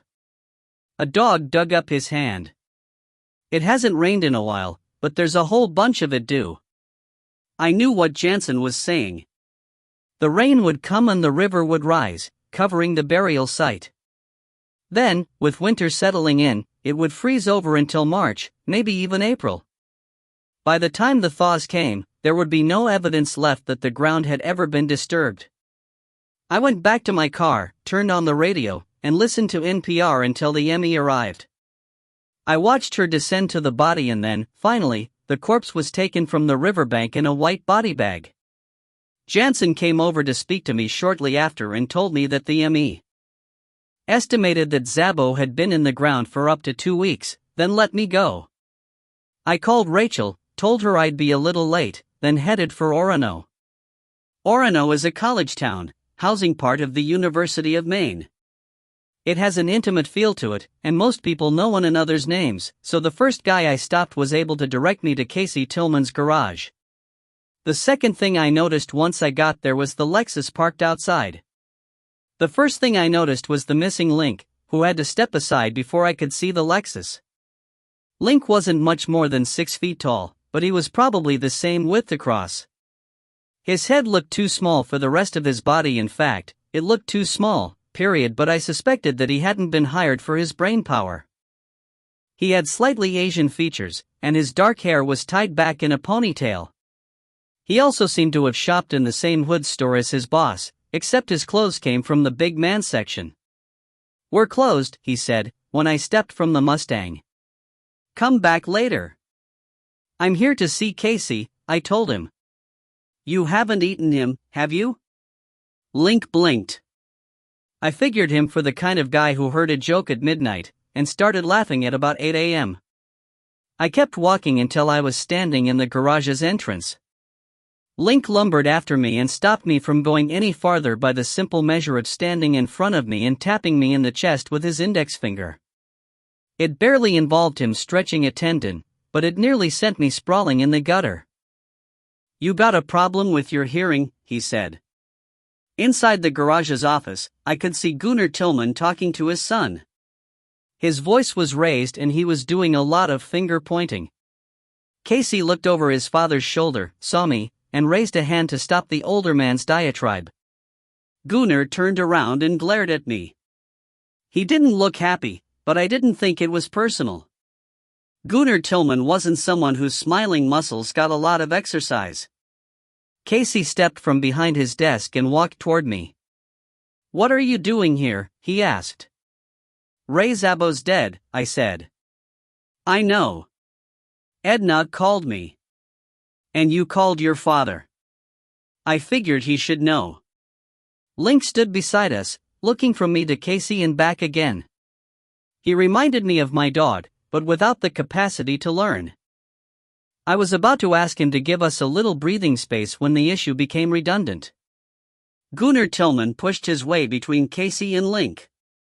I had 5 or 6 inches on him, but it didn't make me feel any better. Gunnar pretty much sweated bad vibes. "Who the fuck are you?" he asked. "It's okay, Pop, he's..." Casey's intervention was cut short by Gunnar's left hand, which slapped his son hard on the right cheek. Casey took a step backward. His eyes teared with pain and humiliation. "I wasn't talking to you," said Gunnar. His voice was perfectly even, as though he had not even registered the blow he had delivered to his son. He turned his attention back to me. "You see what you made me do," he said. "He's my son, and I care about him, but you made me hit him. I don't even know you, so you better believe that I'll fuck you up good if you don't start answering my questions. Now who are you?" "My name's Parker. I'm a private investigator." "So? Ray Szabo's dead. And your son is seeing Szabo's wife. You saying he had something to do with this?" "I don't know." "Did he?" Gunnar reached behind his back and pulled a gun on me. The muzzle looked very big and very black. "You've got some fucking mouth," he said. Casey tried to calm his father down. "Jesus, Pop, come on. Don't do this. You got no right to say things like that, you hear me?" said Gunnar. His son reached out and patted him on the back, gradually forcing the gun down with his right hand. "It's okay," he said. "He didn't mean anything by it. Let me talk to him, Dot." Gunnar was slowly coming off the boil. He let out some deep breaths. "You watch your mouth," he told me. He put the gun back in the waistband of his trousers and walked over to a Dodge with a yawning hood. He slammed the hood down and leaned his hands upon it, his head bowed. His son watched him until he was certain that Gunnar had regained control of his temper, then said in a low voice, "I had nothing to do with it. Your old man visited Szabo. From what I hear, he threatened him. There were witnesses." Casey swallowed and shook his head in frustration. "I knew Ray was following me around. I saw him take some pictures. I tried to warn him off, but he wouldn't listen. He said I was coming between him and his wife. My pop found out. Found out, or was told." Casey reddened. He was, I realized, an even weaker man than he seemed. I thought he could get Billy over there to talk some sense into Ray. "You know, I do some things for my pop. I look after cars for him. Some of them, well, they may have ownership issues, you know what I'm saying? Ray needed to be warned off, or else things would get really bad for him. Things did get really bad for him. Someone shot him in the head. My pop didn't do it." "You're sure?" Casey's voice lowered. "He doesn't need that kind of heat. He's getting older now. The stuff they say about him, most of it's not true anymore. He only has a couple of guys on the payroll, and mostly what they do is drive my old man to lunch. He fences some cars, distributes a little pot for the college kids, but that's about it. He's small time now, but if they caught him they'd put him away, and he doesn't want to die in jail. He didn't kill Ray Szabo. Neither did I. When the cops come calling, we'll tell them that. I looked over at Gunnar. He was coughing. It was suddenly clear that what I had mistaken for his efforts to control his temper were actually attempts to get his breathing back in order. He sounded sick. Billy was now beside him, holding a cup of water to the old man's lips. "He can be a prick, but he's still my father," said Casey. His eyes pleaded for understanding. "And..." Casey put a hand on my shoulder, as though to guide me away from the garage. I let him do it. "We lost a guy, Chris Tierney," he said. "When?" "Week or so back. Stabbed in the heart." The name sounded vaguely familiar. I recalled a story from the Press Herald about a stabbing in Orono. It hadn't mentioned Gunnar Tillman. The story I read said Tierney was mugged in the parking lot of a bar. His body was hidden under trash bags. That's where they found him. So where did he die? Near here. My father had him moved. It explained why Gunnar was so jumpy. Any idea who might have done it? Casey shook his head. "Nobody has that kind of problem with my pop.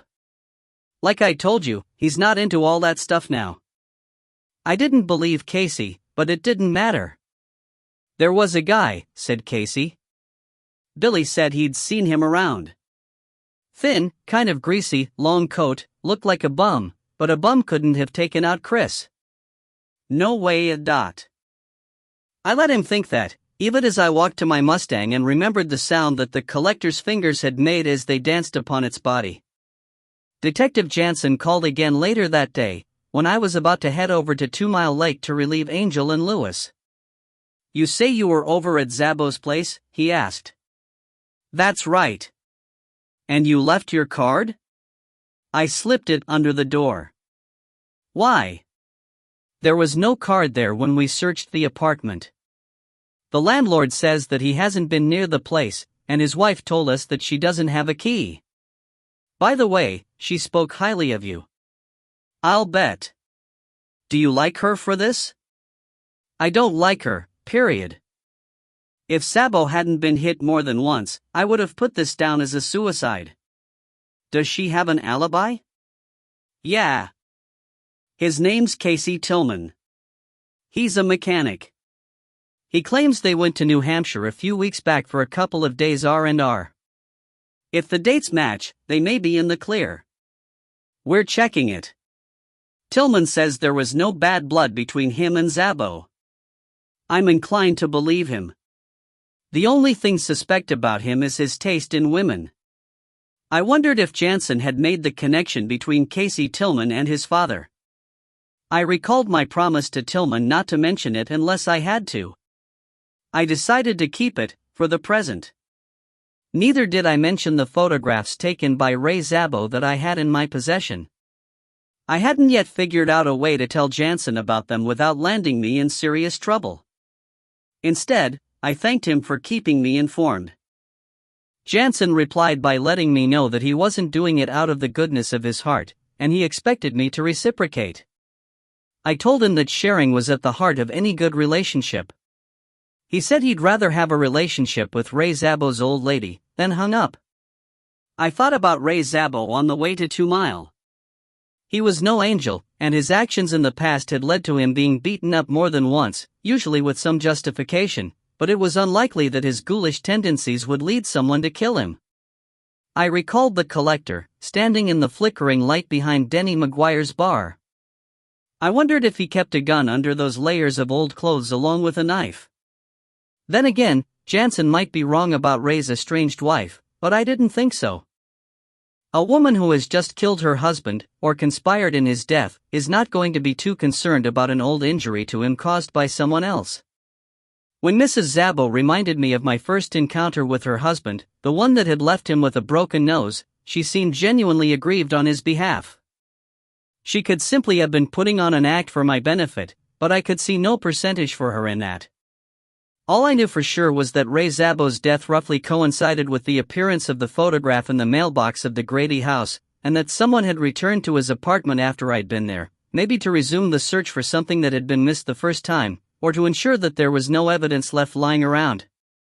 My guess was that, when the cops arrived, the apartment was neat and tidy, and the boxes that I had seen dislodged had been restored to their rightful place.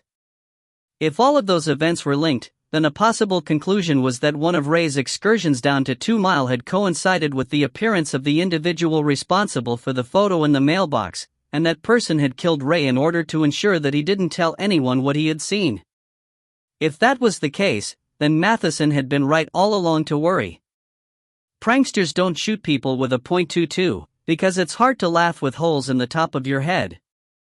The man and I had no doubt that it was a man who placed the picture of an unknown girl at the Grady house was deadly serious about what he was doing. It was time to talk to Chief Grass again, but when I called I was told that he wasn't available. I left a message for him, but he didn't call back. 8. By the 10th day, the surveillance was taking its toll upon me. Unlike Angel and Lewis, I could not take a break and divide the duty with someone else, and my body clock was completely confused.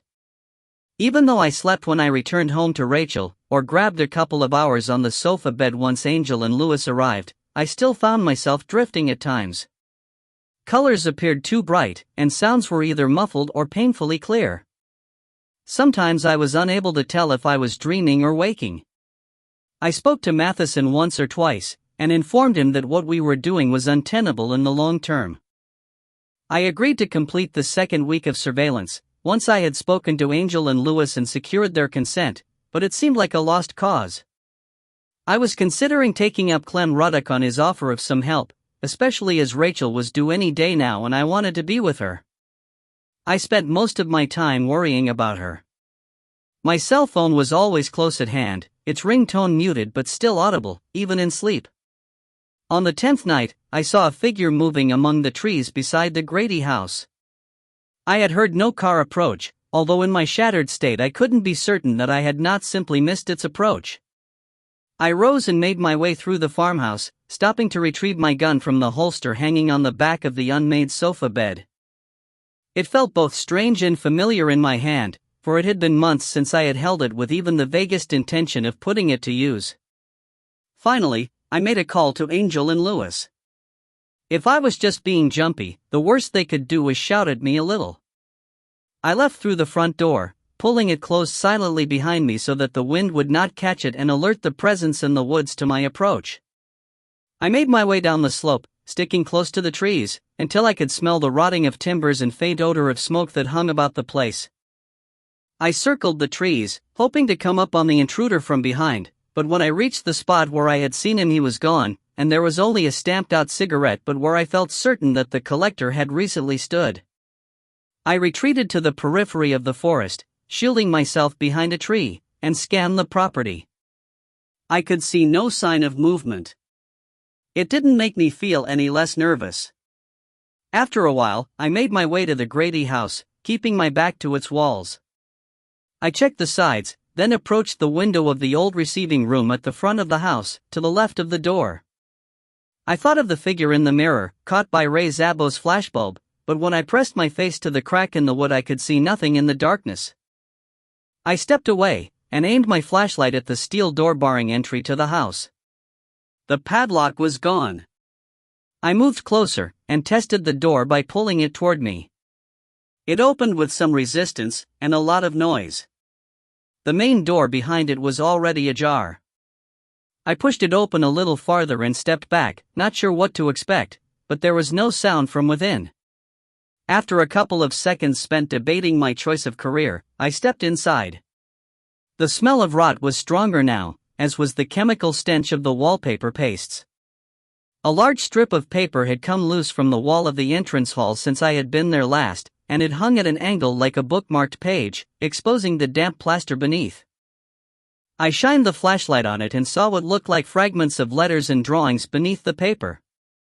I pulled the strip away. The wall was covered in writing and symbols, none of them familiar to me.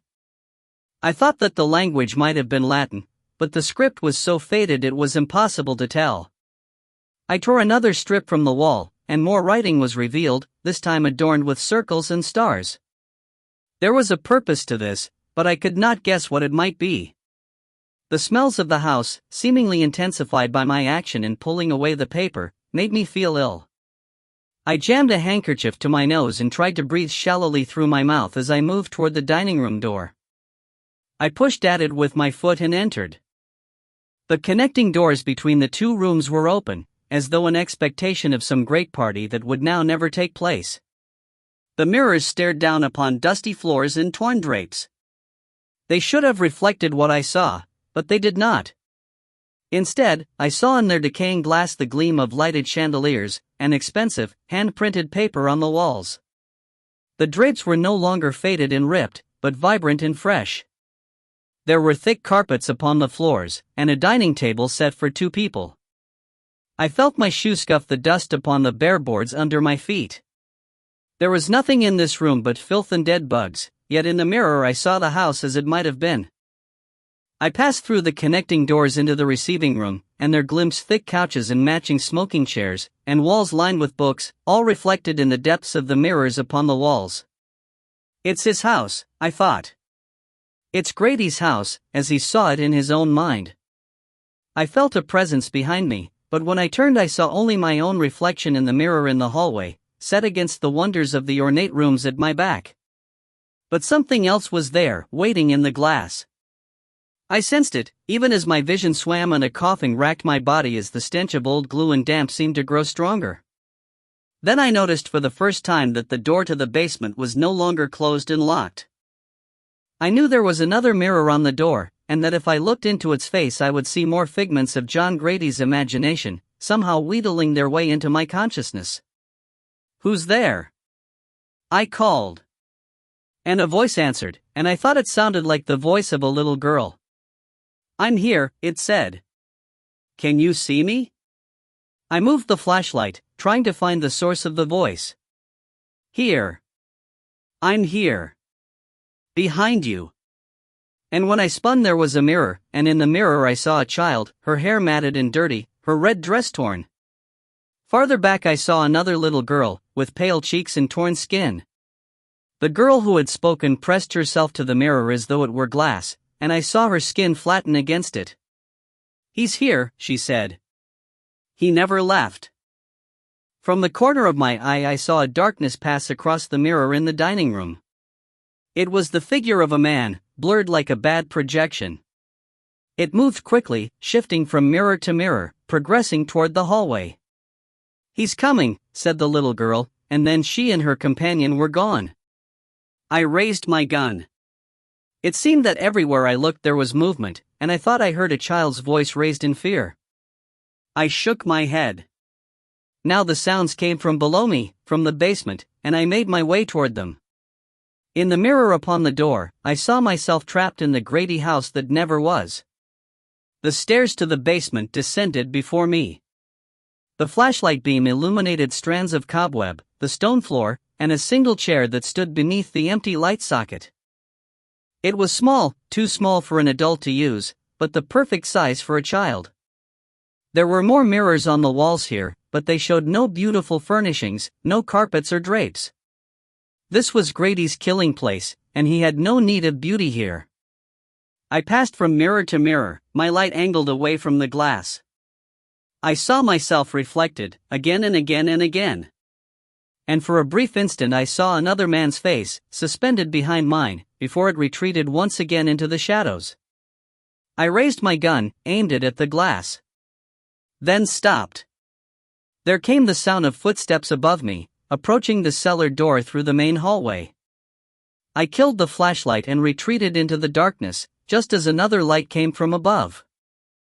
I heard a man's breathing, and the creaking of the banister rail as he placed his weight upon it, and then his figure came into view. He was a big man, and over his left shoulder he carried a sack. The sack was moving. "Almost there," he said.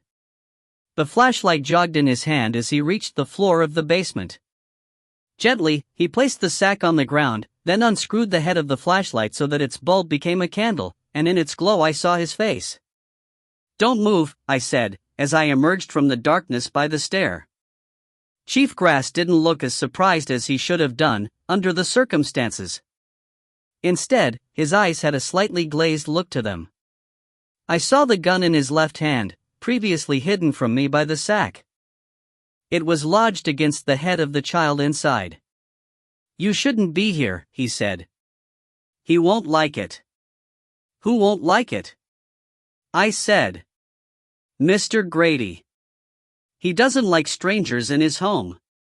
"What about you? Aren't you a stranger too?" Grass snickered. It was an unpleasant sound. "Oh no," he said. "I've been coming here for a long, long time." It took a while for Mr. Grady to begin to trust me, but once he did, well, everything was fine. We talk a lot.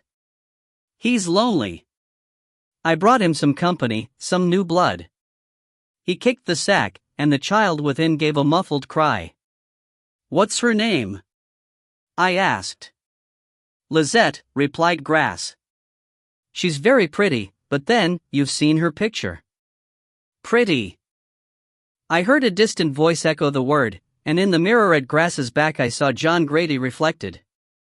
His fingertips pressed against the glass, flattening as the dead child's skin had done, and he stared down at the shape of the little girl moving feebly in the sack. I saw his prominent chin, curved and jutting, his neat hair, the little stained bow tie at his neck. His lips moved constantly in a litany of desire, the words now unintelligible but their import clear. "It's the house, Grass," I said. "It's making you do this. It's wrong. You know it's wrong. Put the gun down." Grass shook his head. "I can't," he said. "Mr. Grady." "Grady is dead," I said. "No, he's here. Listen to me, Grass. Something in this house has affected you. You're not thinking clearly. We need to get you out. I'm taking the girl, and then we're all going to leave." For the first time, Grass looked uncertain. "He told me to bring her. He chose her. Out of all the girls I showed him, he chose this one." "No," I said. "You imagined it. You've spent too long here. Everything about this place is poisonous, and somehow it's burrowed into your mind." Grass's gun wavered slightly. He looked from me to the girl on the ground, then back again. "It's infected your thoughts, Grass. You don't want to hurt this little girl. You're a cop. You have to protect her, just like you protected Denny McGuire. Let her go. You must let her go, Dot." But I was not sure that I believed all that I was saying, for I saw John Grady's eyes turn upon me in the mirror, and his lips formed the single word. "No." Grass seemed to hear it, and the doubt left his eyes. He forced the gun harder against the girl's skull, then lifted the sack up, holding his prize beneath his arm as he began retreating up the stairs. I followed him all the way, reaching the top of the steps as he moved into the hallway, his back to the wall as he made for the safety of his vehicle parked outside. Two figures blocked the doorway. "Now where do you think you're going?" said Lewis. He stood on the porch with his gun raised before him. Angel knelt below him, his own gun pointed at Grass. Seconds later, I added a third. Grass stopped, caught between us. "Let her go," I said. "It's all over." Grass was shaking his head, muttering something that I couldn't understand. He stared straight ahead and saw his reflection in the mirror. I couldn't see what he was looking at because the angle was wrong, but it was clear from the expression on his face that I wasn't the only one hallucinating in the Grady house. "Chief, you rescued Denny McGuire from here," I said. I could hear the desperation in my voice. "Remember? You brought him out. You saved his life. You saved a child's life. You're not a killer. This is not you. It's the house. Listen to me. It's not your fault. It's something in the house." Slowly, Grass released his grip on the sack and let it fall to the floor, although his gun remained pointing at it. I could hear the girl crying, but I thought that I could also hear another voice. It was whispering, spilling foul words into Grass's ear. "Don't listen to him, I said. Please. Just put the gun down. Grass's face crumpled. He began to cry, and I was reminded of Denny McGuire weeping in his bar, two men, linked by the evil of John Grady. Chief, I said. He raised the gun and pointed it at the mirror before him. Put it down, I said. Grass was sobbing now. This is not a house, he said. He cocked the pistol. This is not a house, he repeated and turned to look at me as the gun suddenly swung toward him, the muzzle coming to rest against his temple. This is. He pulled the trigger, and the walls went red. 9. The figure behind the mirror stared at me as I knelt down and undid the rope that held the sack closed. The girl from the picture lay inside, her hands and feet tied and a red bandana gagging her mouth. I undid the gag first, then her hands and feet, but I did not let her look at the mirror behind me, or at the body of the man who had brought her to this place. I want you to go with my friends, I said. They'll take care of you until I come out. She was crying, and she tried to hold on to me, but I forced her gently away into Angel's arms. It's okay, he said, as he led her away. Nobody's going to hurt you now. I watched her until she was gone from sight. Lewis remained in the doorway, waiting. I approached the glass, my gun raised. John Grady's dead eyes grew large and his lips moved faster and faster. Lights out, I said, then fired. And the mirror shattered as the process of erasing John Grady's image from the world began. 2 days later, I watched as a team of workmen removed every remaining mirror from the Grady house and placed them in the back of one of Matheson's trucks. Matheson himself was beside me, watching all that was being done. One of the workmen approached us and said, "We were pretty careful with those mirrors. They're antiques.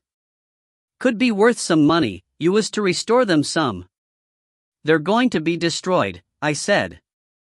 The workman looked to Matheson in the hope of an alternative response. "You heard the man," said Matheson. The workman shrugged, then returned to loading the mirrors. "You think he really believed that Grady wanted him to bring a child to the house?" asked Matheson. "Yes," I said. "I think he really believed it." "What about Ray Szabo?" "Grass had a 2-2. My guess is it will match the bullets that killed Szabo. We'll know tomorrow for sure." 2 workmen came out, carrying one of the basement mirrors. "You never did tell me what you saw in there," said Matheson. I looked at him. I recalled the face of John Grady, and the children in the dark reaches of the glass. Fumes and tiredness, I thought, just fumes and tiredness. "I saw reflections," I said. He stared at me for a time, then nodded. "Okay, then. Reflections." We counted the mirrors, to make sure none was missing. When we were done, Matheson climbed in the cab and drove off. I followed him back to his plant. Over in a brownstone building at the back of the lot was an industrial fumus. Matheson parked the truck outside it. "You sure about this?" asked Matheson. "I think so," I replied.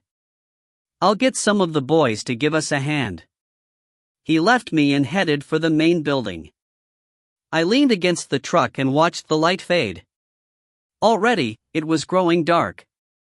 The wind was colder now. Soon, the snows would arrive. I didn't even see the blow coming. One moment I was looking at the sky, and the next I was lying on the ground, bright flashes exploding in my vision. I started to rise, but my balance was shot. I fell back upon the ground and tried not to retch. The collector stood above me. There was an old leather blackjack in his hand. "I'm sorry," he said. I opened my mouth to speak, but nothing emerged. Instead, I watched in silence as he took a small, gilded mirror from the back of the truck. I reached out a hand. I think I managed to say no. Whatever sound I made, it caused him to look down on me. "Burning won't be enough," he said. "He will still be free." He knelt down beside me and turned the glass toward me. "Look," said the collector. I couldn't focus. My image swam in the glass, but it did not swim alone. I saw John Grady, but not as he once was, not as he was in his pictures, or as he looked before my bullet struck the mirror in his basement. I thought I saw fear, or perhaps it was my own face that I saw. I do not know. He owes a soul, said the collector. He was damned, and his soul is forfeit. Who are you? I asked, but he did not reply. Later, I would find the paperwork that the collector had completed when he bought John Grady's old books at the police sale. The name at the bottom was written in marvelously ornate script. It was quite beautiful. The man who claimed to be a nephew of one of Maine's leading book merchants had signed himself Mr. Cushiel. Curiously, the address he gave was that of the old state prison at Thomaston, which now no longer stands. I was tempted, for a brief moment, to look up his name, to discover its derivation, but I did not. Instead, I prayed only that I would never see him again, for any jail in which Cushiel played a part lay far deeper than the ruins of Thomaston. But that was later. For now, I was lying bleeding on the ground, and the collector was standing above me, the mirror tucked firmly beneath his arm.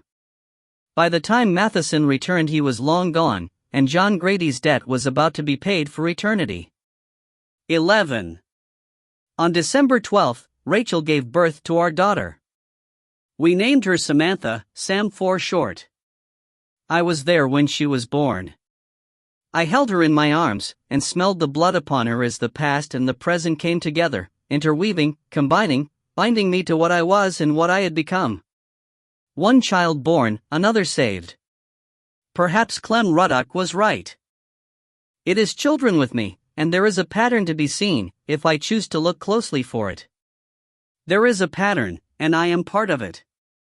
She also has a role to play, for my new daughter will share her birthday with the anniversary of her half-sister's death, and the death of the woman who was once my wife. There is a pattern. I am not afraid. I tell myself I am no longer afraid.